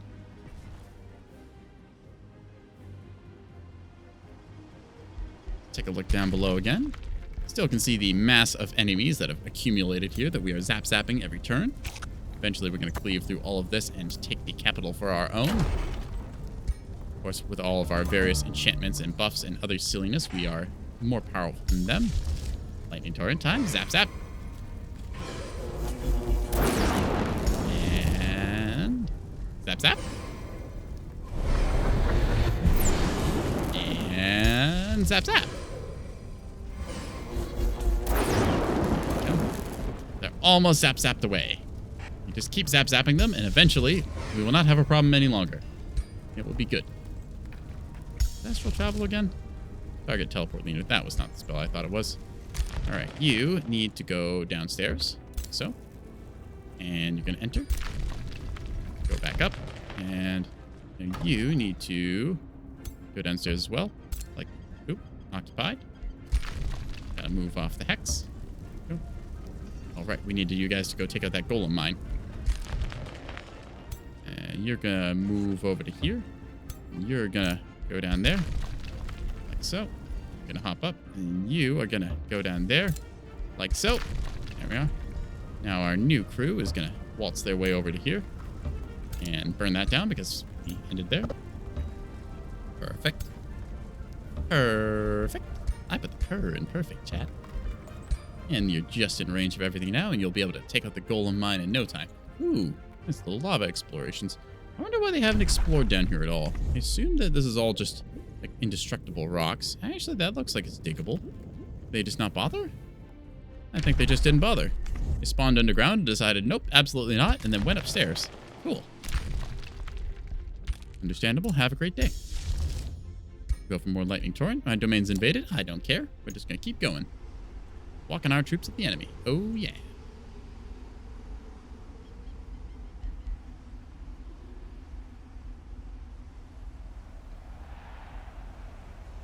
Nemu coming down and doing her stuff. I don't really know what our allied dwarf guy over here has been doing since, you know, we kind of took out this side of the map, but I assume it's something important. Yeah, he's building stuff and moving armies and making things. Oh, how did they get down here? Huh. I don't remember you guys being here. I guess they're a free city, so that counts. Lilith is doing her thing up north. Slowly getting there, chat. Slowly getting there. 8 more turns. 8 more turns. We can't build anything here anymore, I don't think. So we're just going to keep the siege going and eventually carve through all of this nonsense of units. And then maybe, just maybe, we'll be able to win. Maybe. I think they just summoned more units. Yep, they're sallying out. Uh-oh. This could be bad, chat. Oh, that's pretty good. They've almost lost their golems. So let's just auto-combat this and then see if something dumb happens. And if something dumb doesn't happen, we'll just keep it. Please don't do something dumb. Come on. Come on. Waiting for combat. Waiting for combat. Waiting for combat. Yeah, we only lost a Tide Spirit. We can take that. Victory. I don't care enough to repeat that battle. I have negative IQ, and we are seeing it here. Even though that Tide Spirit's been with us for a long time, we're getting to the end. It's fine. So close to the breach. Opponents are moving, and we're doing stuff, and yeah.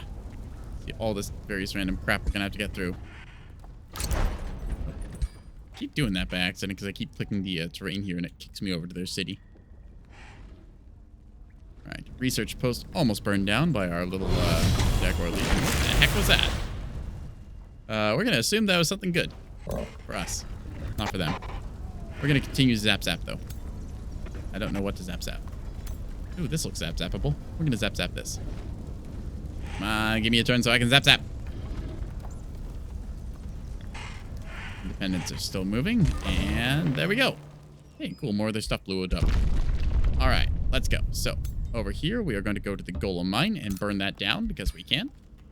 You're going to hang out nearby. And what's your threat range around? Can't quite get to that research outpost. That's okay, though. We're just going to chill here. 7 turns. And you're not really useful, so we're just going to get rid of you. And neither are you, so we're just going to get rid of you. Burr.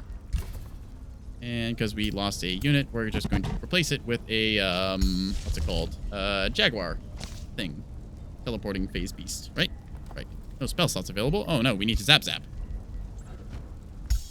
Zap zap? Zap zap. We are going to zap zap you. You're on bird.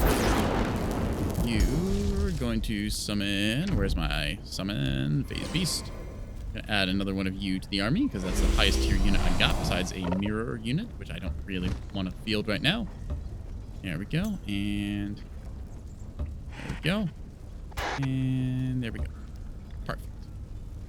Perfect. Excellent. A bunch of their other random stuffs here, so we need to continue to zap zap. Ooh, goody. We got 240 world map casting point. I think that means our character's leveled up. Orders required? Nuh-uh. Nuh-uh. Scions of Flame research. Cool. We can do a thingy. Fire arrows. Not really useful. Pyromancers, mirrors, something. Shuffle. Rebel Carnage. And Site Rebellion. Ooh. Border province, population loss. Spawns Brigham Cap. Well, that's kind of cool, but... Ooh, time stop. That sounds really useful. Let's do that. Time stop.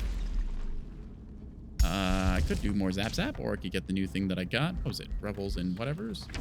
I had something ready. Prelude of Doom. I don't need to describe the enemy. I know where they are. Free up the spell slot. Scions of Flame. That sounds fun. Yeah, we'll do that. That'll take us like 2 turns. Cool. I don't care.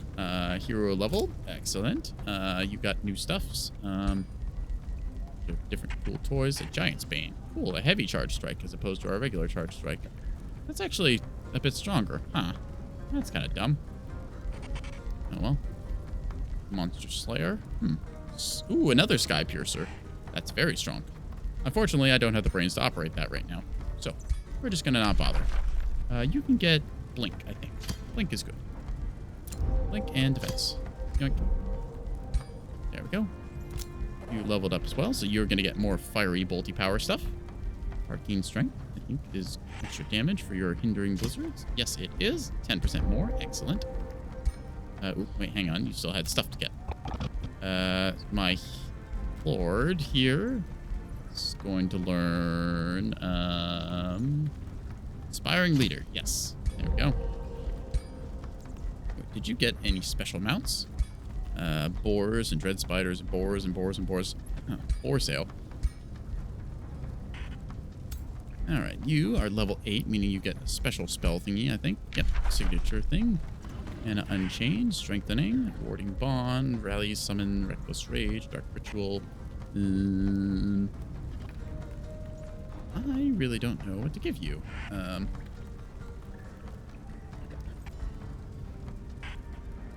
I think that we're just gonna give you a summon. How about that? Perfect. Excellent. Spells are ready to launch. We don't have anything to launch. New Empire Development skill gained. Cool. Anything useful? Grievances. Gain gold for each act of war. Oh, well, okay. Free mana. Yay. Fangir is withdrawn. Remains of Fortuna the whatever. Goodbye. And that's our turn, because we don't have enough brain to do anything else. You're just going to go over here and hang out. Good burr. All right, we're almost there, chat. We're almost there. The final drawing closer thing. 7 more turns. I wish that I could break down their walls faster, but unfortunately I can't because good game mechanics preventing you getting completely bum rushed and backdoor cheesed. Wait, why can't I see over here? Hold on. Who the heck? Oh, I guess we revealed all the mana on the map, so that's how we saw down here. Cool.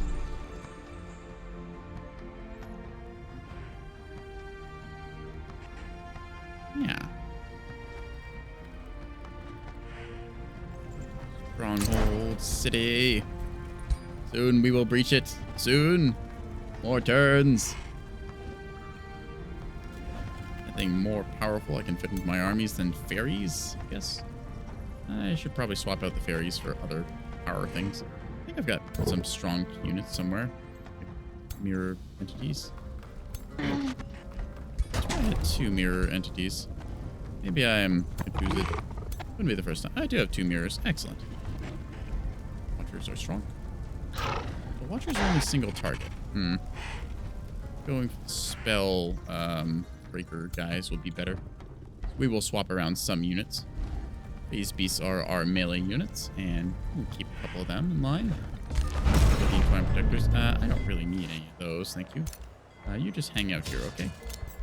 So do you. For you're gonna waltz your way over to here. I'm just gonna cram as many heroes into my doom stacks as possible. So 1, 2. Put you in here as well. There we go. You lot are gonna go over to there. I don't really need you. You lot are going to come into the army here. Cool.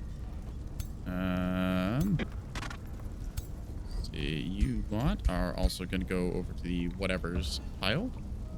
And then... that we'll put 2... You can go into here. You can go into here. Put all the mirror things all together. There we go. This is all of our coolest stuff. Almost 3,000 points, chat. Let's go. Ooh, we can actually probably bump that up just a little further if we put another hero in that stack. So we have 5 of them. Yeah. We want all 5 heroes to be involved, although I guess we could keep you off with this other group. Huh. Question is, do we go... I think we should get some more melee units, right? Yeah, it looks like enough melee stuff and other things. Question is there anything we really want to mirror here? I guess we can mirror their golden golemy guy. But is that actually better than just, you know, walking in with more spellbreakers? I don't think so. I think more Spellbreaker is the answer. We're just gonna take them out of the army and put in more Spellbreakers. Yeah. Perfect.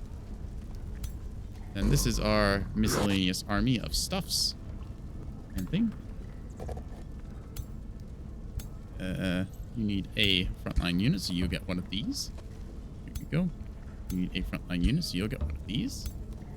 And then you get to go with these guys. Yay! And that'll be the other crew of people. Yes. You want to village? Requires an army. What do you mean requires an army? I have an army here. Silly game. Oh wait, that's not the right location. That's the research post I was going for. We're gonna pillage that. Perfect. You are gonna go over here. Free city can be integrated. I don't care. End the turn. We're gonna keep going on them. We're almost there, chat. So close. 6 more turns. I might just hammer the end turn button and just stop pressing anything, although I do get the time stop spell now. Did I forget to cast spell? No, I'm still casting Lightning Torrent or something. That'll work.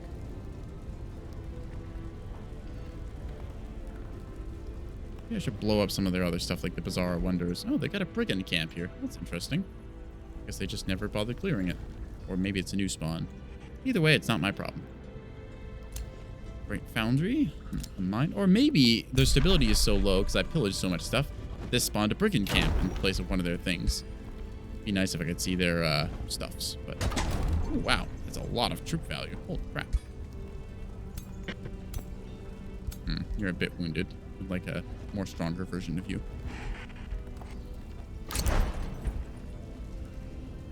Go faster, game. If I don't look at you, you'll move really fast. Oop, waiting for combat? Fighting something. Okay. Mew is moving. She's doing her stuff upstairs. But it doesn't matter. We're in the underground. We're gonna be wicking against the big old rock dwarves that are actually called the Moonstone Dwarves for some reason. Even though they went completely Materium despite being the Mystics, which are Astrals. It doesn't make any sense, but I'm the Astrals, and I'm gonna go get them. Yeah, Astral Mystic.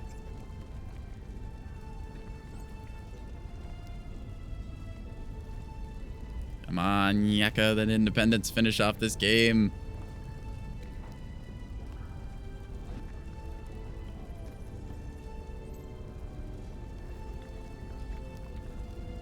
So close. Just 6 more turns of siege until eventually this thing shatters.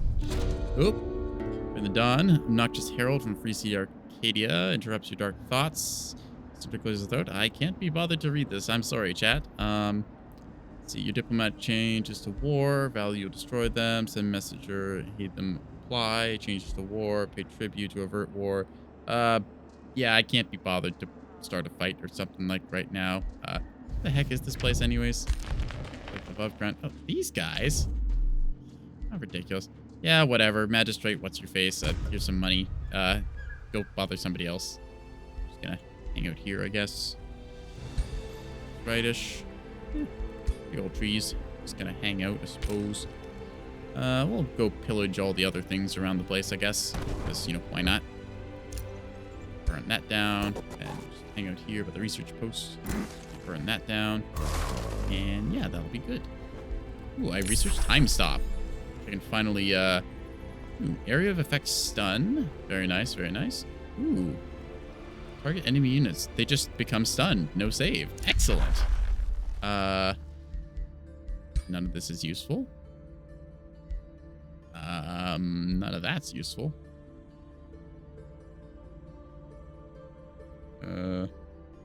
I guess that's handy. Well, is that any city? We're gonna try this on the enemy if we can. Game battlements, mana fonts, scions. Okay, we're gonna get our Scions of Flame. Adding on more spell power here. Ooh, we turned into red kitties. Alright. Fangir has returned to Stronghold, so he's back at it again, fucker. Alright, we got Lightning Torrent charging up again. Is there anything else we want to spellcast? Prelude of Doom, Lightning Torrent. Not really anything important here, I don't think. I don't think there's any spells to add on to our power that we haven't already cast. Looks pretty good to me. I've got all of these things going. Alright, we're good. We're just gonna keep going and just hope that we eventually crack this thing. I'm gonna do this in 2 streams. You heard it here, chat. I'm gonna do it in 2 streams. Granted, both of them are probably gonna be 11-hour streams, but we're gonna do it. We're gonna get the final battle and bring down Fangir. Then finally see what's at the end of this scenario, because this mission has taken me, like, too long. I'm turn 131. I'm being the evil demon kitty now, because I've teched past all the astral stuff and decided, screw it, let's go chaos. Yeah!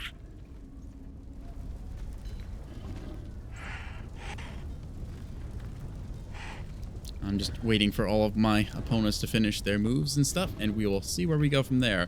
I am swimming in currency. I wish I could just press a button to make the AI concede, but unfortunately not. We just have to wait 5 more bloody turns to open Stronghold, because, of course, the industrious civilizations are stupid hard to break their cities. Meow.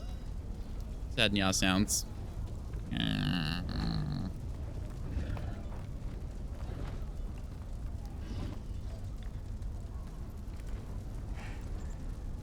Stop building units. I just want to finish this. Fangir's back with more of his nonsense on his spider again. Can't even click on their units without opening the siege map.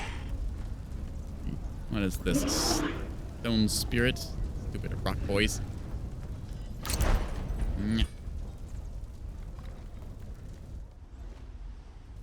Opponents are moving indeed. Who is moving upstairs? Why have you not finished your fight? Finish your fight, fools. This is nothing. Look at this. Absolutely nothing. Ooh, they could mirror that golden golem, though. That would be quite good. How much power is there? There's actually comparable powers here if they would finally throw their stuff at each other. Thank you, Yaka. You're actually doing things. Huzzah. Didn't there used to be a quarry there? I think you actually managed to burn that down. Interesting. Or maybe that was a other thing. I don't know. I'm pretty sure there was a thing there. Maybe it turned into a rebelling province like this one did. Almost there. Almost there. Opponent's moving. Another day dawns. Yaka's found a gold ancient wonder. That's cool. Good for you, dude. Okay, Marauder Guard, just go away, please. Thank you. Good burr. Okay, we're just going to go and clear... Ooh, is that Arcanium ore? That is Arcanium ore. I was looking for that all game. They've been hoarding it. How dare they not share with me when I've rightfully stolen everything else on this map? Yeah. Excellent. We have taken the Braden camp and gotten stuff. Cool. Thank you. Ooh, magical units. Yay. Just go pillage stuff, I guess. Okay. You can go here. And then you can go here and actually pillage that. Maybe? Nope. Okay. You can go here. There. Speaking of Valor, I don't care about any of this stuff. Lightning Torrent is ready, so we're going to go zap zap on some of their stuffs. Zap zap. Then I don't think I have another spell I want to cast. It's just going to be a zap zap. And more zap zap. Zap zap is good. More zap zap. More zap zap. Alright, not enough zap zap, unfortunately. Remains, I don't care. Negotiates, compliments. Oh, thank you, kitties. Alright, we're almost there, chat. Just another turn, or just 4. Some. I just zap away at their stuff. Gotta keep going through this. Almost there.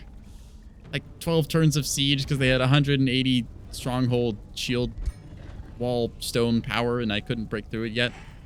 Almost there, chat. Hang on, I think the game audio is a little scuffed. Give me 1 second. I'm just gonna make this. Okay, that's weird. Why did that come in as a popping sound? That doesn't make any sense. Okay, whatever. Game audio's apparently working again, so we're just gonna not think about that. I heard some weird sparkly popping sounds, but that might just be losing my mind. We're gonna keep going on Stronghold. We are almost there. Weird magical stuff, not gonna worry about that. Not my problem. 4 turns until the breach. We've got siege projects. We've got 8,000 stuff outside the walls. So they're like 2,600 stuff, almost 2,700 stuff. We're just gonna slowly chip our way through until eventually we break it open. And then we're gonna take all their tuna. That's where they've been hiding at this whole time. Little did we know it was actually the lava tuna hiding underneath the map the entire time, because as it turns out, if you look at the top, what's this? There's void. There's astral void where ocean should be. There's no tuna here, chat. It's lava tuna. It's all hiding underneath the ground here in this uninhabitable lava landscape. Support your local lava tuna fun today. Comes pre-cooked.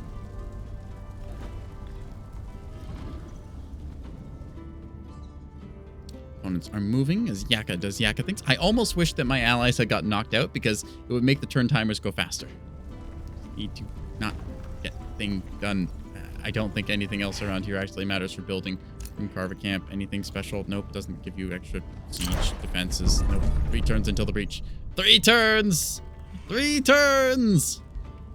Don't care about that. Chapter complete. Pick a new tome. We will take, I'm just gonna show the tome library. Tome of warding. Yeah, we're just gonna grab this because all the blue tomes. That's our plan.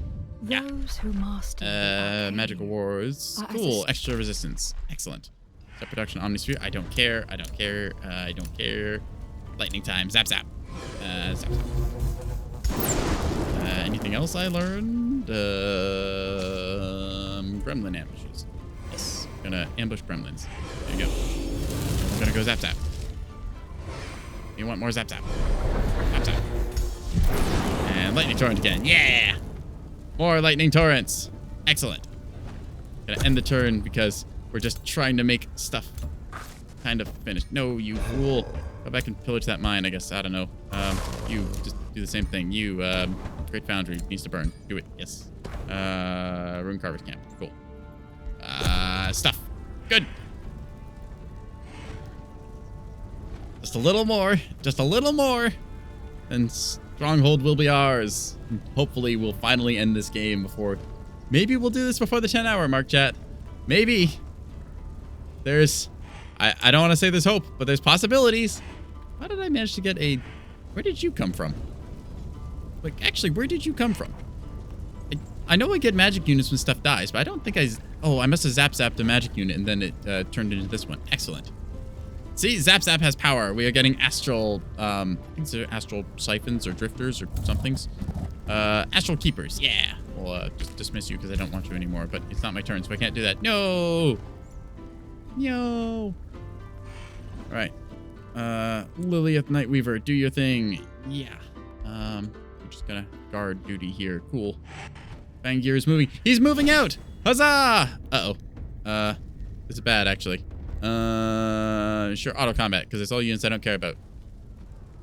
Do your thing. Hopefully kill some of them. Okay, you killed a bunch of them. That's worth it. Excellent. Yay. He's gonna go back home. Cool.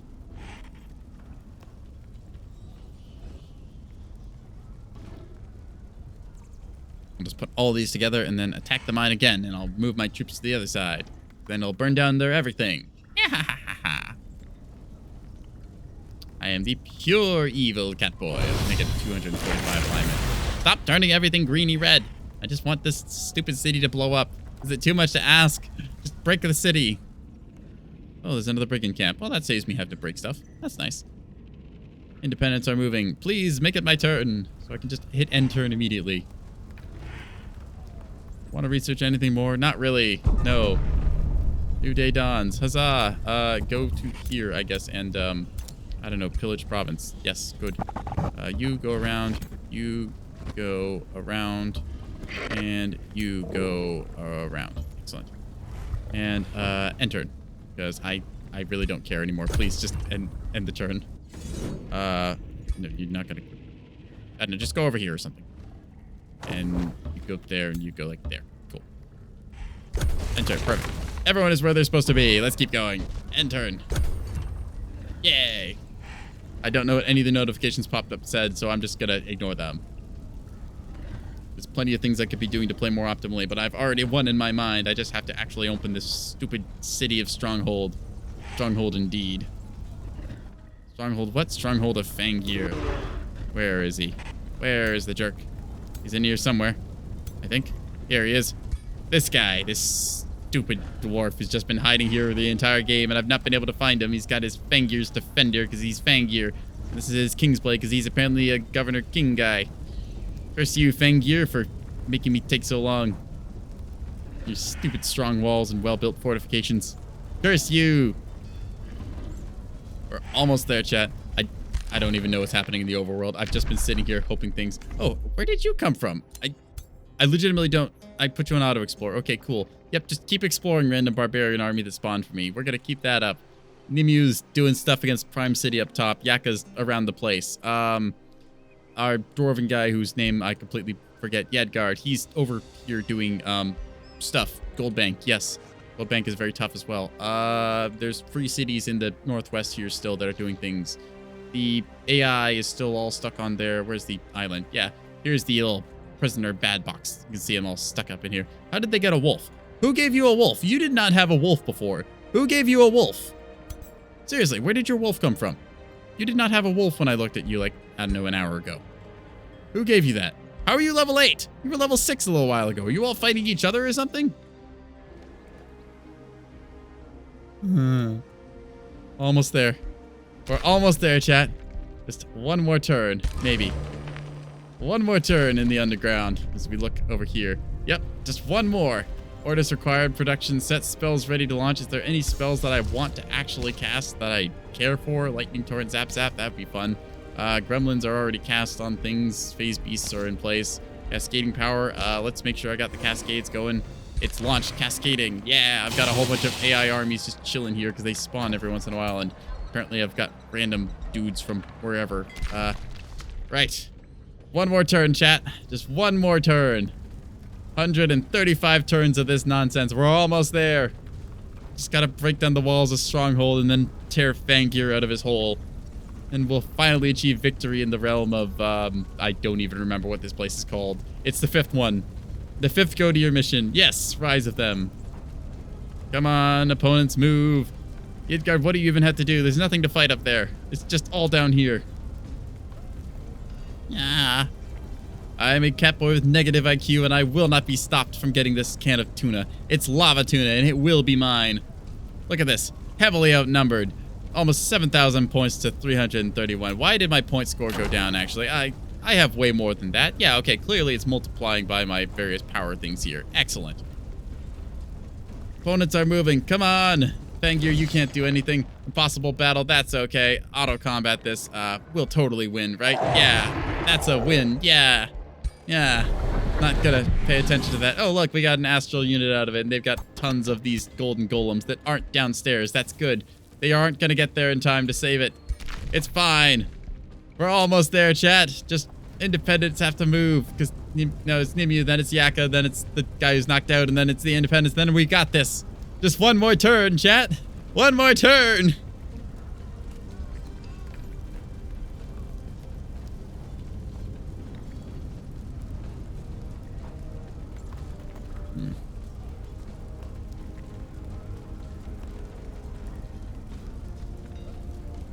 Yaka's moving. Yaka's casting a spell. Makes us all zoom out and see the overworld for a second. It's fine. Come on. Come on. Just open the city. Shadow. What's that? Shadow Kaneko? I'm gonna call you Shadow. Hello, welcome to the stream. You are watching me lose my mind. I've been playing this for almost 10 hours, and my brain has gone completely smooth as I try and finally get into the last battle here. Huzzah, false flag strike. I don't know. Sure, inside a War Frenzy. I didn't read any of these. 60% chance look good, though. Success. Yeah, War Frenzy. We got a draft. All of our cities gain stability. All right, we got bonuses. We're going for them. We finally opened the city. We can actually win the game. It's happening, chat. It's happening. Engage the battle. I don't even want to fight this manual. I'm just going to hit auto combat because I outnumber them so much. Please, just give me a win. I need this win. Please, waiting for combat. Kill them. Please. Take over the city. You've got so much spell power. You've got 5 heroes here versus like they're nothing. It's a win. We did it. We didn't have to fight the final battle. We got it. Huzzah.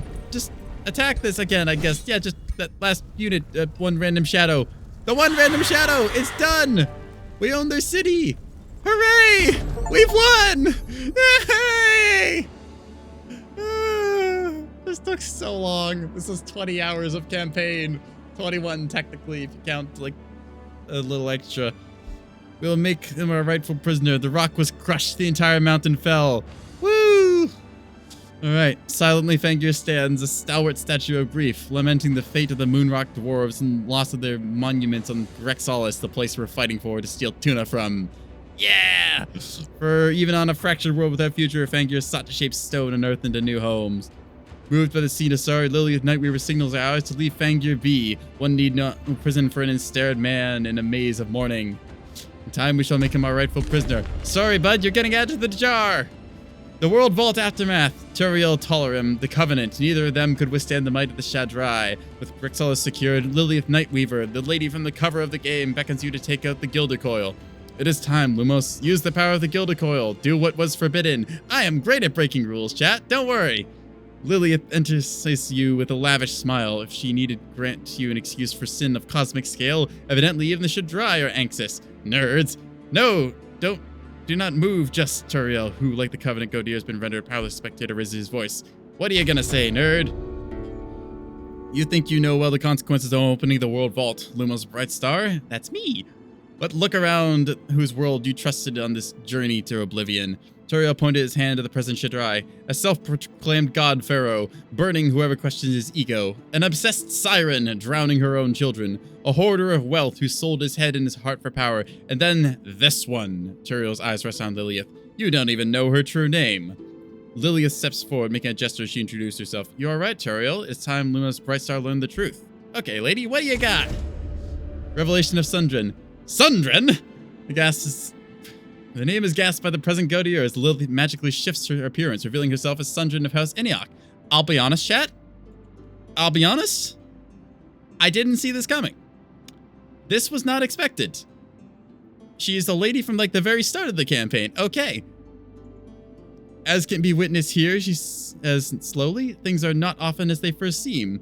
Releasing what was seen as harmful in ages past may be the solution to our problems present. The Archons are losing their war, Turiel. Slowly but steadily, the shadows are creeping forward, unless some unexpected guests were to appear. Now it is Turiel whose voice reveals dismay. The Endelion, I think? Endelon? The Endi! You must be beyond desperate. Sundren turns to you. I'm sorry, but it's too important. Without warning, a summoned hand snatches the Gilder Coil from me. Hey, that's mine! Lady, I rightfully stole that. You are going to give that back. I'm going to open the vault, okay? Let me see what you got. Opening Grexolis. Okay, we punched a hole in reality. As Sundren opens the Gilder Coil, the fragmented continents of Grexolis are set in motion like cogwheels of a gargantuan engine. The earth shakes and buildings collapse until a giant hollow is formed. Glowing runes surrounding the hollow point, you enter the center. Sundren descends to the crater and without hesitation activates the Gilder Coil. We're going to open the vault. What's in there? Give me the tuna. I demand the tuna. I have played 21 hours of Age of Wonders 4 and I want my tuna from this map. Okay. Well, that's my faction, I guess. Just everything else. All right, you defeated the Custodians of Grexolis after revealing your true identity. Lilith uses the Gilder Coil to open the World Vault. All right. That was a match. Yeah. This map is absolute hell to play on because all the water is replaced by Astral Void. A bunch of the enemy team got put in the fucking shame jar over by Shadow Haven. So yeah, that's it. 136 turns, and it just drops like that. And they don't tell me what happens. You better give me a cutscene, game. What happens? The battle had been fierce, but at last, the Shadrai overwhelmed the Covenant and Turiel, guardian of Grexolis. Their victory, however, became tainted with confusion when Lithil Nightweaver revealed her true identity. And then, she broke the World Vault. Grexolis burst open in a swirl of raw magic, an arcane tide surging through the astral sea. In the blink of an eye, entire worlds came to be anew, while a myriad of forgotten thoughts invaded the minds of the present Godir. Okay. As the turmoil slowly subsided, the Shadrai convened on the empty shell of Grexolis to reflect on their achievement. they had caught a glimpse of something great. A veil lifted on ancient times and its primal gods. Forgotten were all worries about the Archons and their distant war with the Shadow. For the realms of the altered cosmos glimmered like beacons of magic mystery, as if they were beckoning Magehaven's Godir to rise in this fourth age of wonders. They said the name. They title dropped us. Woo! All right, Luma's Bright Star, the man who started with an axe and went places. We got this. Will you grant acceptance? Yes, you're joining the club. Thank you. You can join all the other characters I've played with here. Tell you the truth, I don't really care for the other ones who I played alongside, but whatever. Yeah, you can join the club too. All right, 6 points for that. We got 6 points. Yeah. Victorious levels, House Allegiance. Yeah. Choose we your did it. destination. It's over, chat. It's over. We did it. The Neko Boys have achieved victory. We opened the Forbidden Magical Vault, which was apparently a big problem because it was sealed away for a really long time. Gotta turn big so you can see me better. The Magical Vault opened up and a whole bunch of magic poured out. And now the Cosmos got a bunch of huge beneficial stuff. So now Godir can do their things better as we enter the fourth Age of Wonders that now develops. So basically, we opened the can of worms that's going to improve the Cosmos or something. And apparently the Archons are still fighting against shadows somewhere, but we don't care about that anymore. That's a moot point. We got our magical tuna can. Yeah! To tell you the truth, I have no idea exactly what happened. We got the thing we came for, though. I got tuna. Hooray! And I got 6 points to spend. Yeah! Okay. Because I'm going to lose my mind, and it is coming up on 10 hours of me doing streamer stuff. I am going to find somebody to raid, because that is all the Age of Wonders I can take for now. So yeah. Thank you, everyone who came out and watched. I'm going to see if a friend of mine is live or not. Yep, she is. We're going to go raid my friend Plat Meg, because it's going to be her problem now to deal with me. Yeah, so we're going to start the raid. Thank you for watching me do this insane bullshit. I don't have a raid message or any other ridiculousness, so yeah, we're just going to do it. 10 hour, good job. We're raiding Plat Meg. Woo! We beat Age of Wonders for our campaign. Good night, everyone.